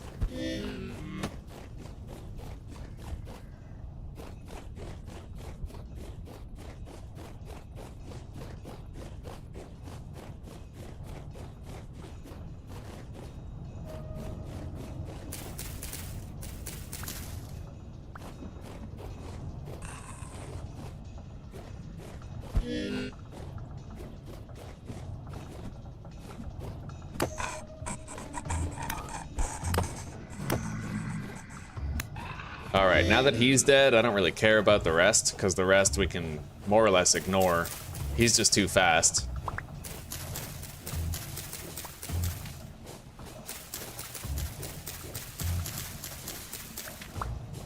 Okay. I now have enough sticks to make 9 barrels. And I won't immediately make our leather. Not really. I don't need to make it immediately. I still have some spoil time left on those hides. Quite a bit, in fact.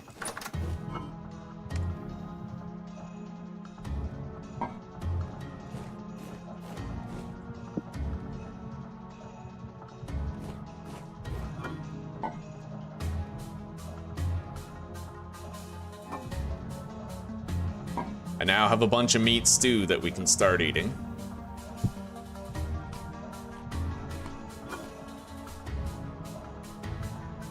Yeah, I need 7 more small hides in order to make this work, but I have enough large hides for 1 batch, enough medium hides for 1 batch.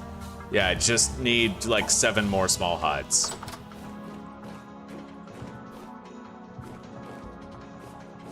Time to get some sleep.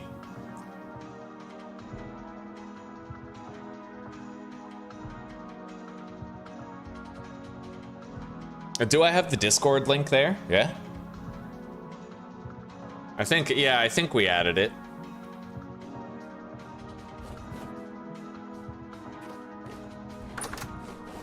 All right, it's time to harvest all of our shit over there. Let's make the barrels that we know we're gonna need and place them outside.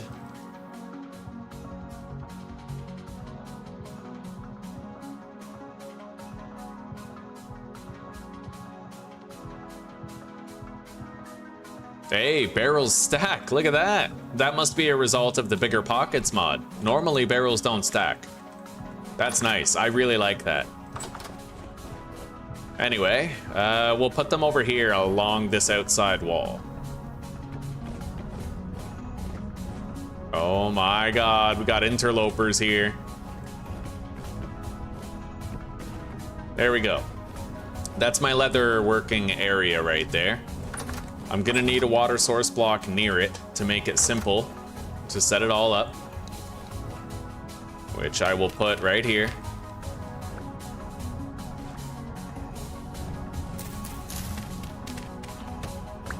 Actually, we'll put them here between the barrels. That makes it even easier. Stop harassing me. Stop attackinizing me. This is my own private domicile and I will not be harassed. Unacceptable.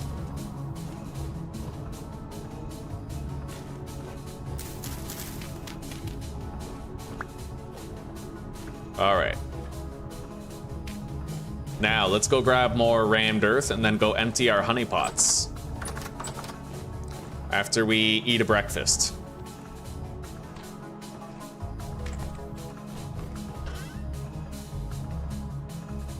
There we go. And I suppose I can at least set up the borax water ahead of time.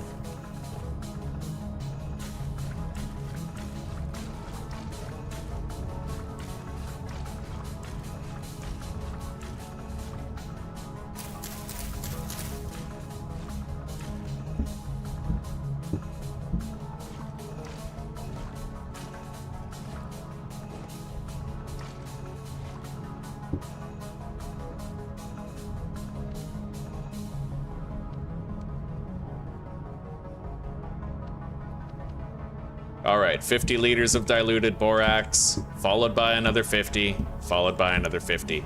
And I need to start making the tannin.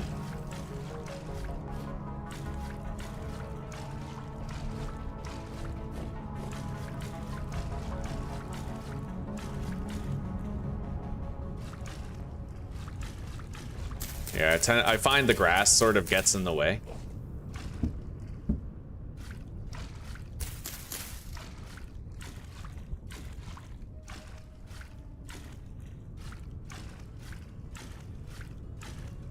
All right. Now I need 30 oak. We need Professor Oak.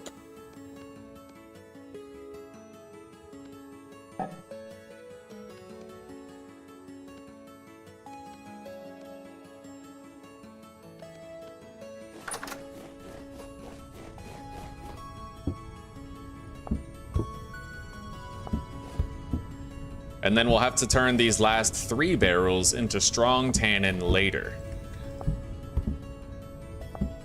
Beautiful. Now let's deposit the arrows, plant the tree seeds, and then go harvest our honey.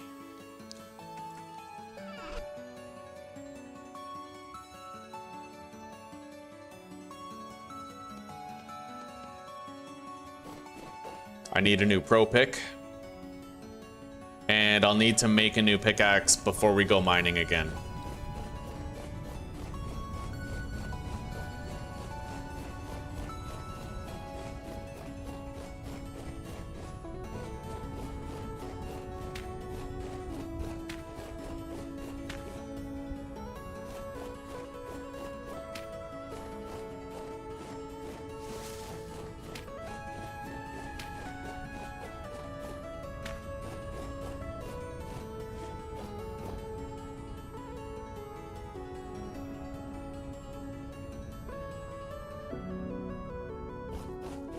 All right, so 8 at a time.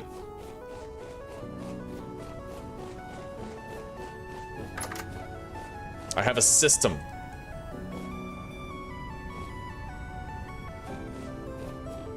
It is a very system-y system.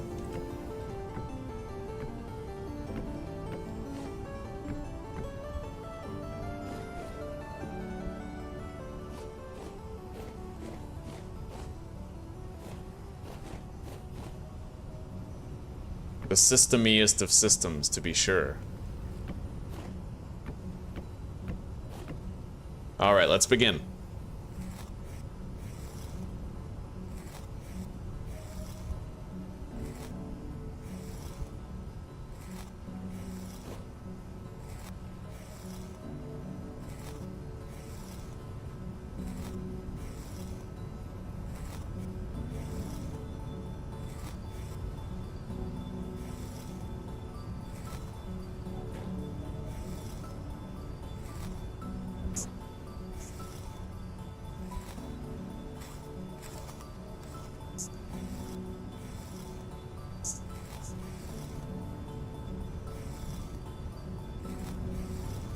Is this my longest series? No. The longest one was actually attempt 26. No, attempt 25, right? This is 26 right here. Attempt 25 was 53 hours long. We had a 53-hour playthrough. It was amazing. But we died to a cave-in. Fortunately, I have learned how to mitigate cave-in deaths, at least marginally. It'll still be possible for me to die to a cave-in, but I can prevent the vast majority of potential cave-in deaths.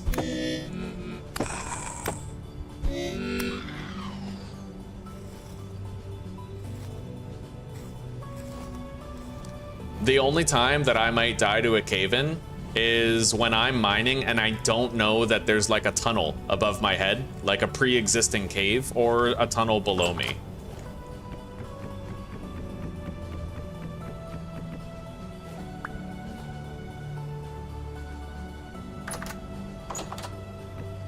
Oh shit, okay.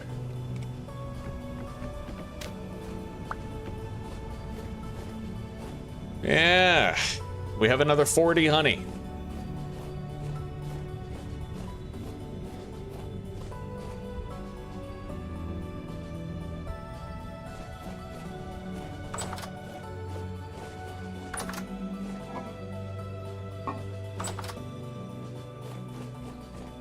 I need water. I need a new pickaxe too. Yeah, we gotta do some forging real quick. I'll make 2 pickaxes. Oh, yeah, okay, good. I still have 2 ingots. I need a new knife.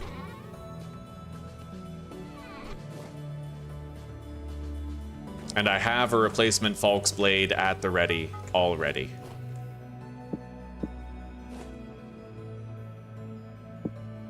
That chisel's looking pretty worse for wear. I think I'll make another chisel too. So chisel, knife, and 2 pickaxes.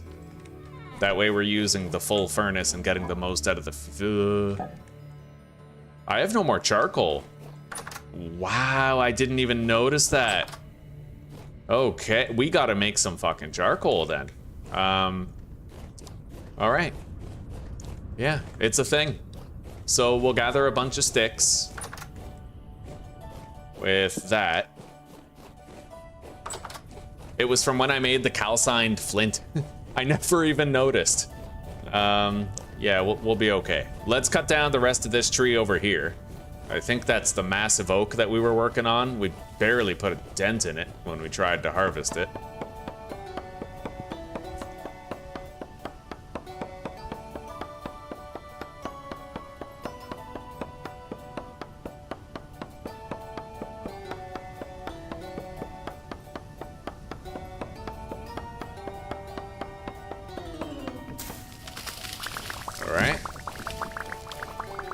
That's a lot of wood.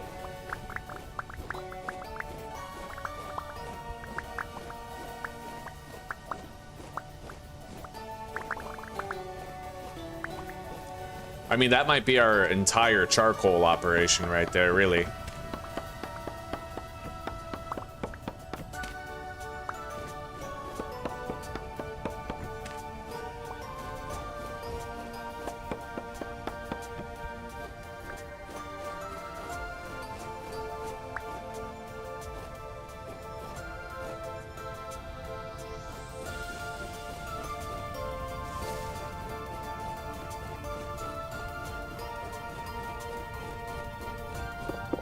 I may as well cut down these little peanut trees that I left without any leaves, you know?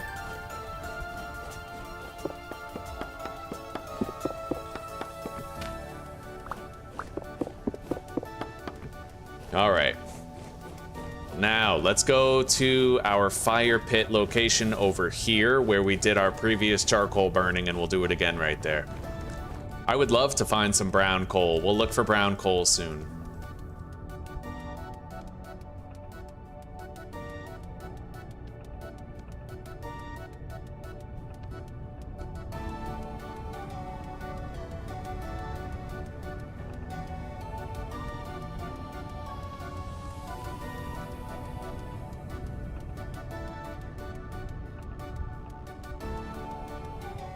All right, there we go. That should be enough fire for this entire charcoal pit.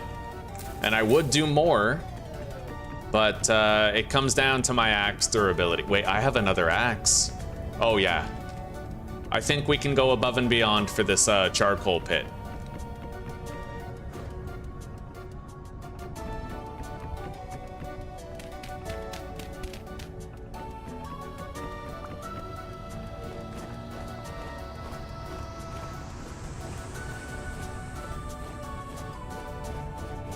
Yeah, that's why you always make sure that you have backup tools at the ready, right?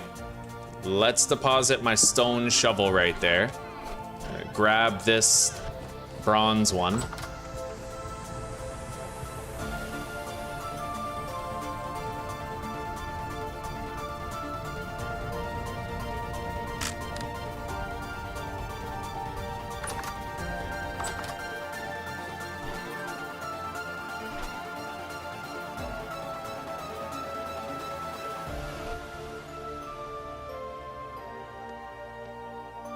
There we go. Oh, good. So basically, I doubled the size of it. Yeah, I'm gonna have a double-sized charcoal pit from the first one that we did, which should get us quite a lot. Let's deposit the shears right here. We have no need for sticks at this time. But I need one more log to be turned into firewood so I can actually start the fire. We can use the aged log for that. I think? I'd imagine. No, I don't think, actually, I don't think you can make a campfire with aged firewood.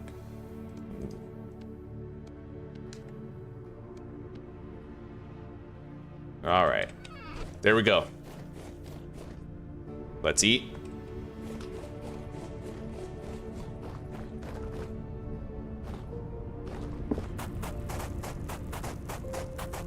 I will have to expand the dimensions of this fire pit, though, to make sure the fire can't spread to the grass.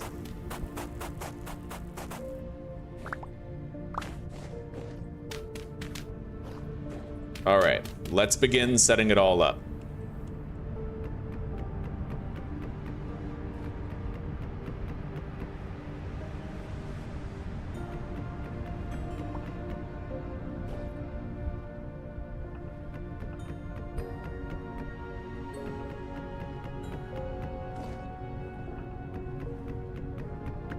And just to make sure there's a center block, I think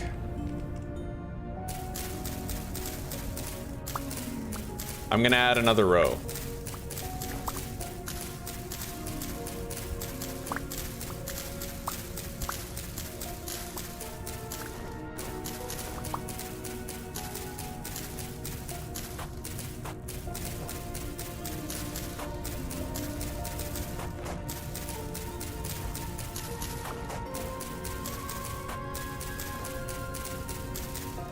Right here.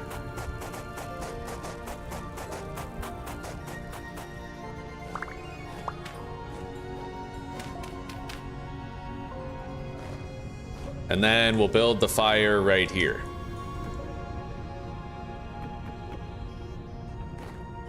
Okay. Yeah, we need 3 more stacks of firewood.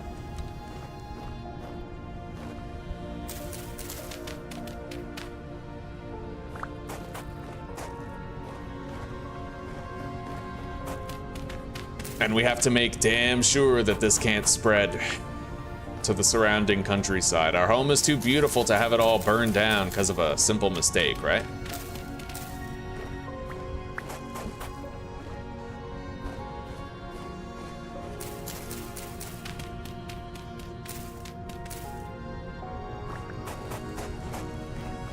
All right, that should be sufficiently fireproof to avoid disaster. Let's get it ready.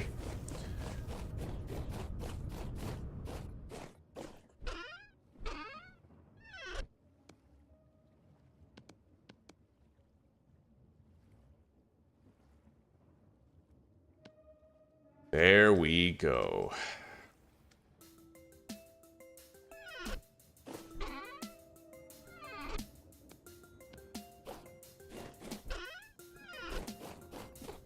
Yeah, so for the time being, I can't really go mining. Not until the charcoal is done. But we'll find another way to keep busy.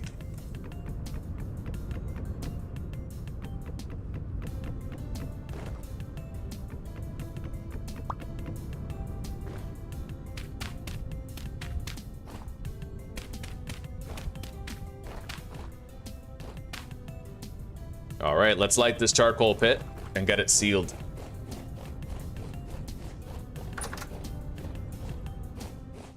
And I don't feel I sufficiently took a look at it to make sure the top of every stack was full. I'm gonna take another look, just one more peek. I know we just covered it all up, but better safe than sorry. If we fuck this up, then we lose all that wood and we get nothing.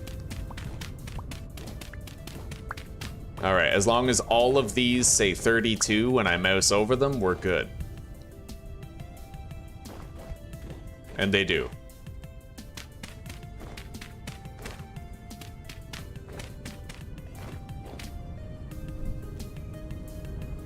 Charcoal pit is lit and covered.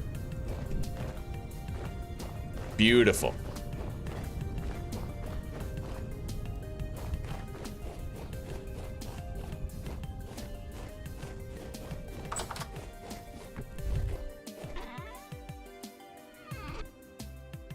Let's eat these mushrooms real quick.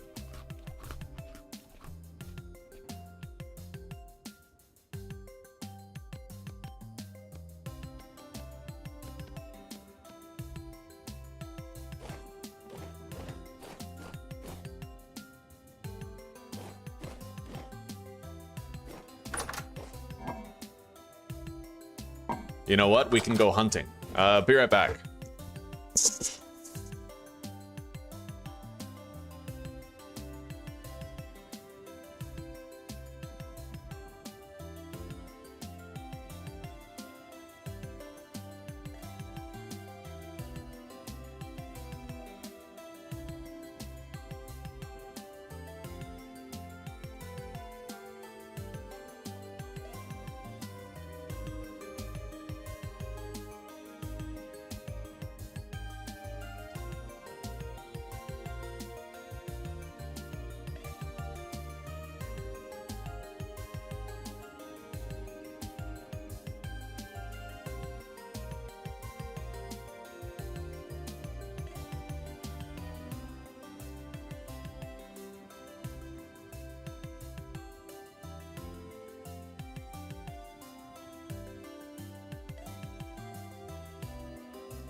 Just a second, guys. Sorry, I'm preparing dinner for Zuzi before she gets home. I can't find the butcher knife though. Give me a sec.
Really sorry for the wait time there, guys. But the pork is now in the oven. I forgot to do it my belt. I took the biggest piss ever. Yeah, we're good now. Hello, Aaron. Welcome. How are you? And damn straight, Jesper. Of course, we're still going strong. What do you think this is? It's good to see you. How are you doing? All right.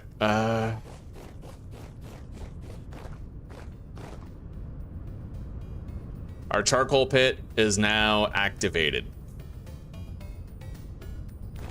And the black smoke is coming off it. 18 hours and we're good. For now, I need to hunt animals and I need to try to get 7 more small hides. I think 7, right? Yeah, I need 25 small raw hides and then we can start doing 3 whole batches of leather.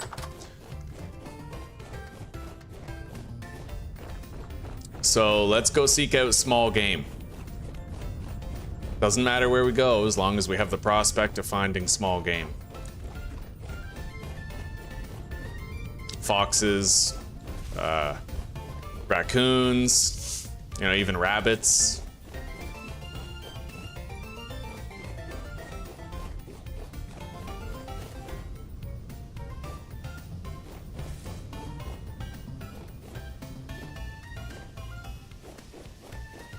And then after we start that batch of leather, you know, we'll get that charcoal. I'll make more pickaxes, and then it comes time to go get some lime. And then we can start using the quarry mod and our ashlar bricks to build a house that's nicer than anything we've ever had before. I'm also planning on doing a fanned cobblestone floor out of peridotite fanned cobblestone floor. There's a goat over there. I don't really care about that, though.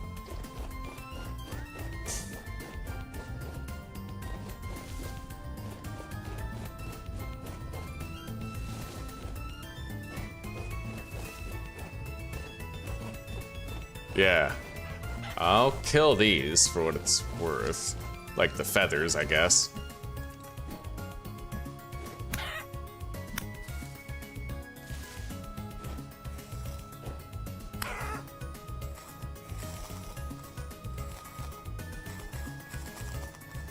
Haven't gotten that many feathers so far, so. I'm doing pretty good, Aaron. Pretty good, buddy. What did I get for Christmas? I got a light for my setup. Like a little streamer light. Hello, Zuzi. I just put dinner in the oven. It's pork. You can make ramen with it. Oh. Okay. Well, welcome home. I'll be popping off of here soon, okay? Yeah, I got a streamer light, I got a headset, some other stuff. Alright. I know which way home is. Zuzi got me a fake boob, like a rubber boob. It's like a little stress ball. I also got earplugs, face mask to help me sleep. Oh, and perhaps the most important, okay, she also got me these magnets that have pictures of like the cats, my mom, our dogs, like my old family from Canada. Really amazing. They're magnets, they go on the fridge. I now have a collage of my family on the fridge. Beautiful. That's my actual favorite gift.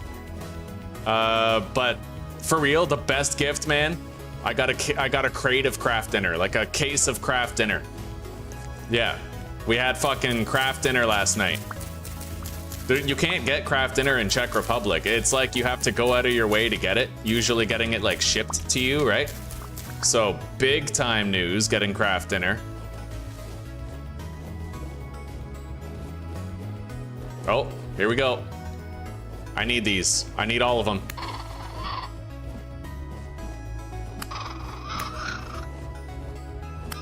All right, that's 2 small hides. I need 5 more. Mm-hmm.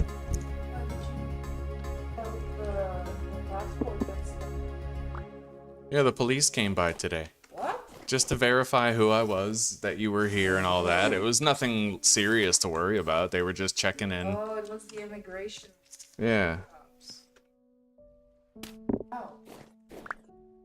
They wanted, yeah, they hated the things I was saying. They said, you keep saying those things on YouTube, we're gonna put you in jail. Throw away the key. I'm joking, of course. Oh, when you're done streaming. Okay.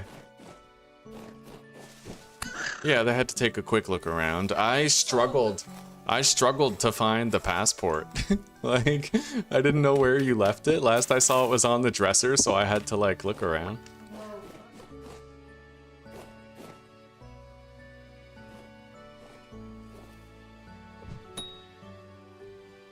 Just sort of show up, yeah. Yeah, but I guess damn, so they saw the bottle of them.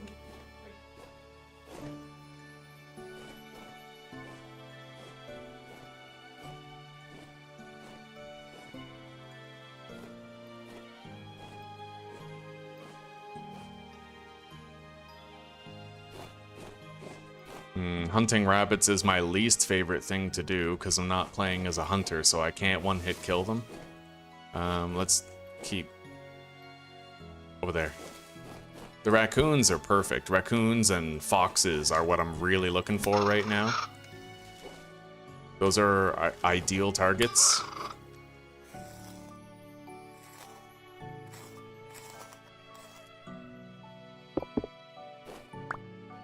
All right. We have 4 out of the required 7 small hides.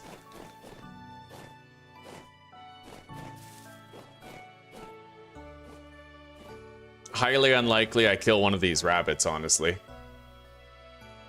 don't even see this one.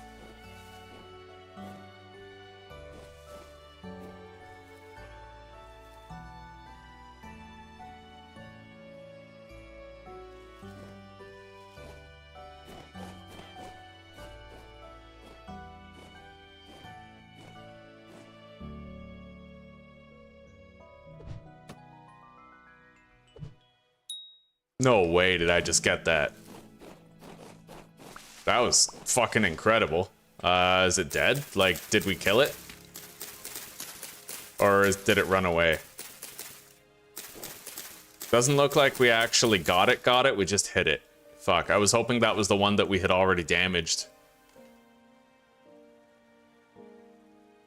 Chicken over there.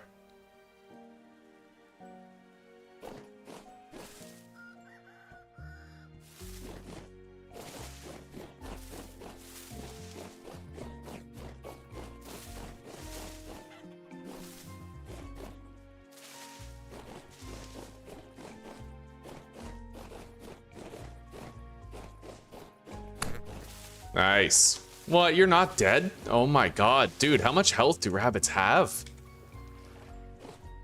Fucking unreal.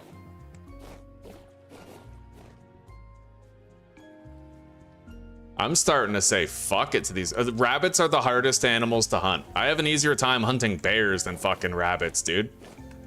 When you're playing as a hunter, you take it for granted the fact that you can one-shot a rabbit with like a flint spear.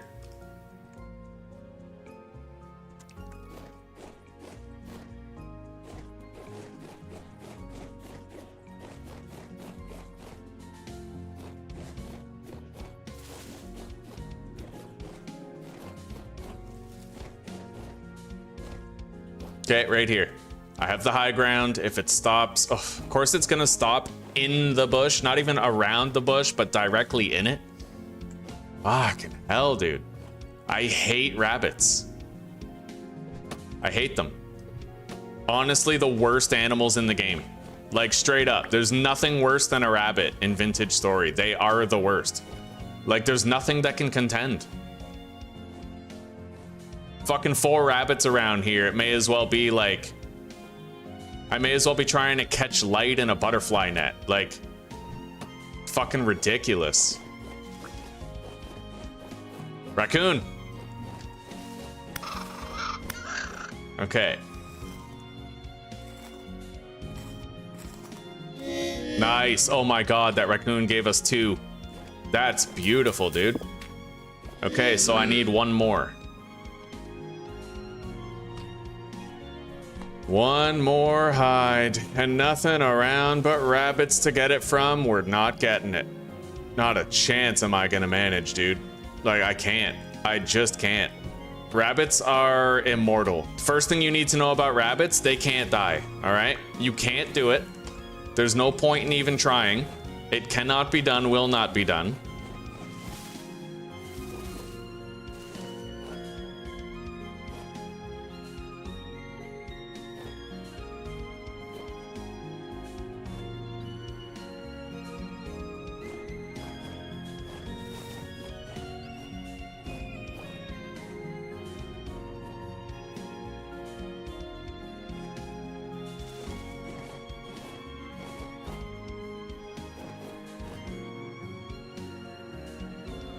What did I tell you? Cannot, will not, right? Like, it's a fool's hope that you can successfully hunt a rabbit when you're not playing as a hunter. That's it. Fucking complete fool's errand, buddy. It's un-American is what it is. These are fucking communist rabbits.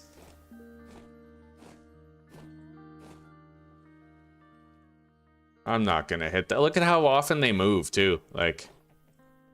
they never stop and slow down. All right, fuck your shit. You think I can't kill you, huh? You think I can't? You think? Come on. Come on. Hey, a fox. That's exactly what I need. Something that's gonna run at me instead of away from me. Oh, beautiful. Yes. We got what we need. We can end today on a high note, making 3 batches of leather. Oh, yes. Let's go home.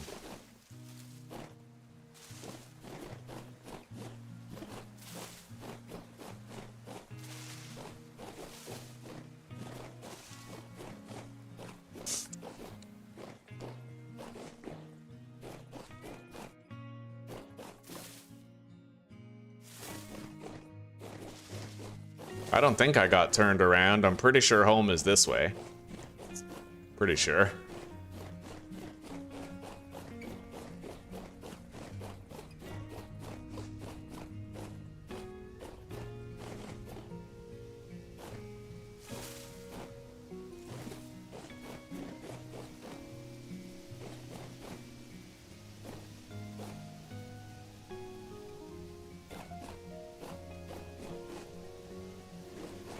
I got that internal compass, buddy. I never get lost. Never happens.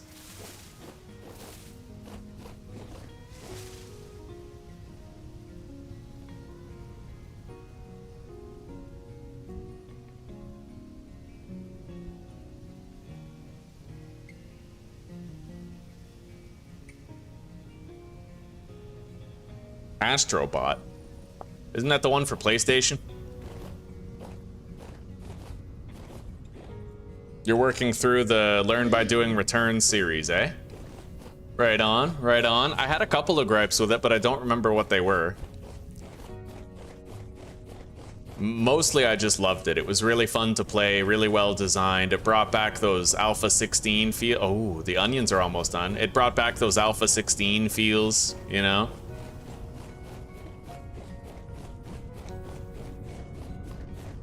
All right, let's get started on our leather production here.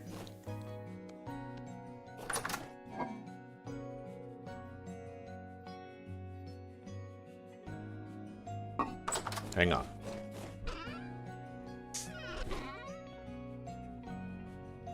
I'll plant those spelt seeds now.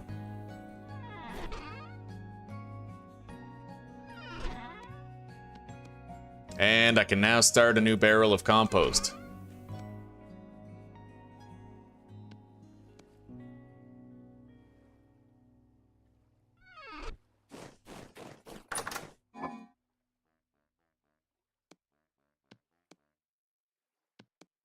Oh yeah, there we go, buddy. There we go. It's happening. We'll turn into 25 soaked hides 18 hours after sealing. These are maximum batches too. Each of these batches is gonna end up getting us 24 leather each.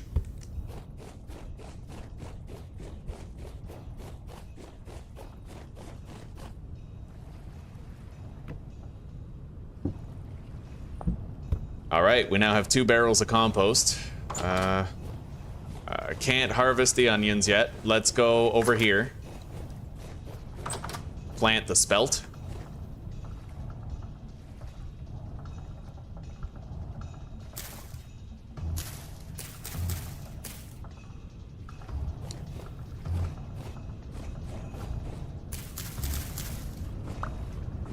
If I sleep, then those carrots and onions might all be done. Right, right. That's yeah, that was a problem. But I actually made a patch for that modeled fart, and it's still on Nexus to this day. It is a learn by doing returns mod that it's like a patch. You install it in the mods folder with the mod, and it makes it so you don't need a workbench to craft a wrench. Yeah, I managed to fix that. Somebody else helped me to fix it.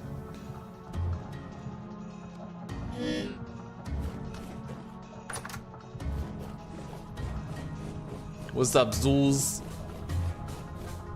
I'm getting off, yeah. I'm just doing the finishing touches on the day right now.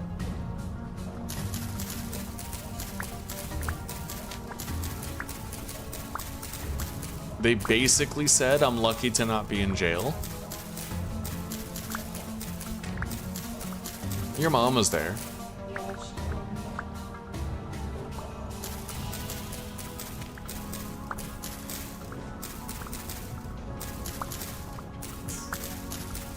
I'm sure they've seen worse.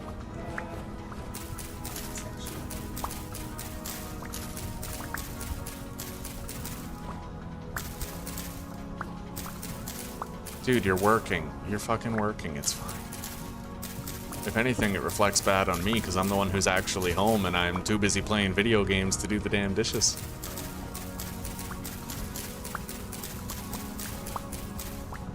Alright, we got all the onions that were grown. These are almost done. We'll leave them there for now. Good amount of onions. Let's check on these carrots.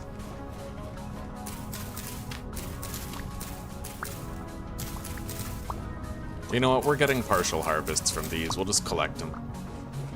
Same with the onions. And then we'll replant, and then that's it. That's the episode 2. All done.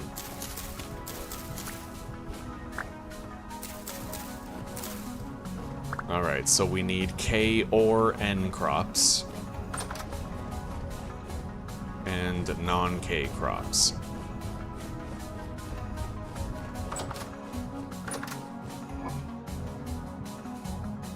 Beautiful. Oh, that's nice. We got a lot.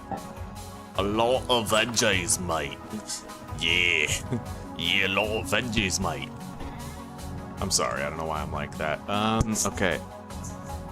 Can't plant turnips or rye pretty much ever. They're just like waste crops that always die. They always suffer heat damage or cold damage. Like it seems like it's never a good time to grow those.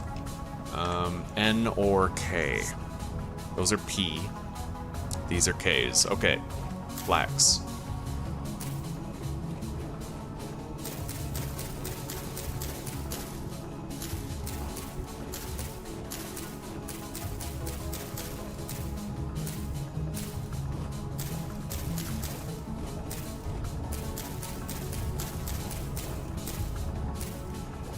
Beautiful. That's a bunch of extra flax that we just put in there. Now over here we have to plant onions, I think. Mm-hmm.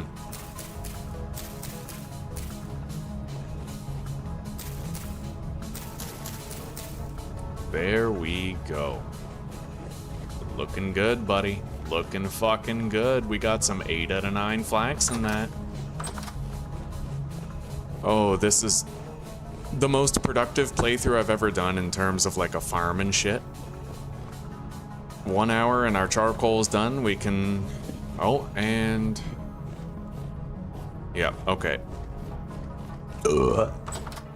Yeah, I'm gonna pop off of here after we start making the strong tannin and collect our charcoal.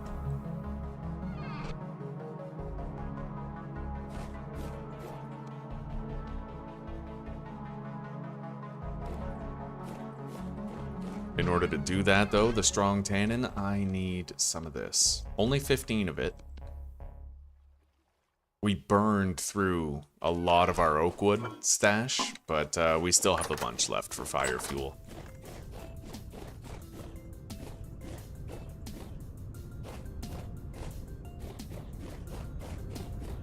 Let's just have like an hour-long nap. Oh, I'm not tired enough to sleep. Okay. Grab those, deposit them in here for now until I need replacement armor, which might not be for a little bit.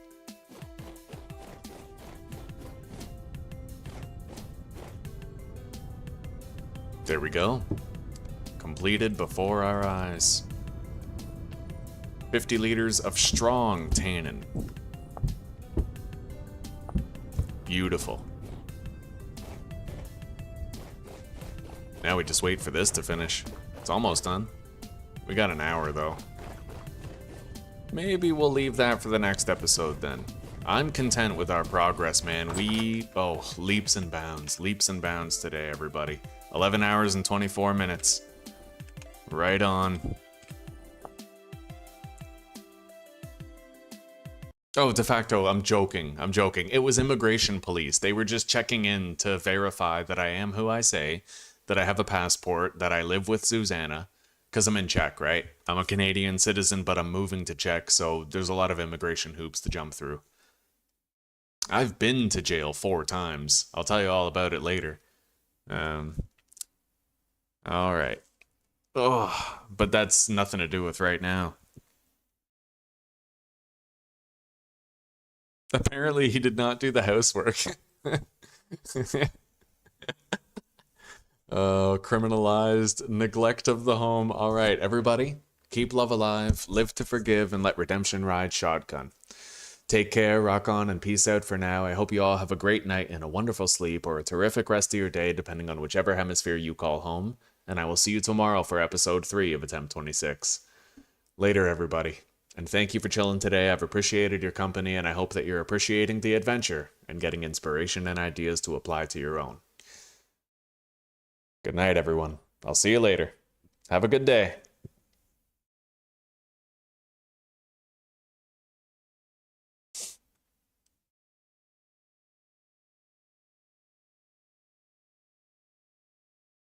No problem, old fart. Okay.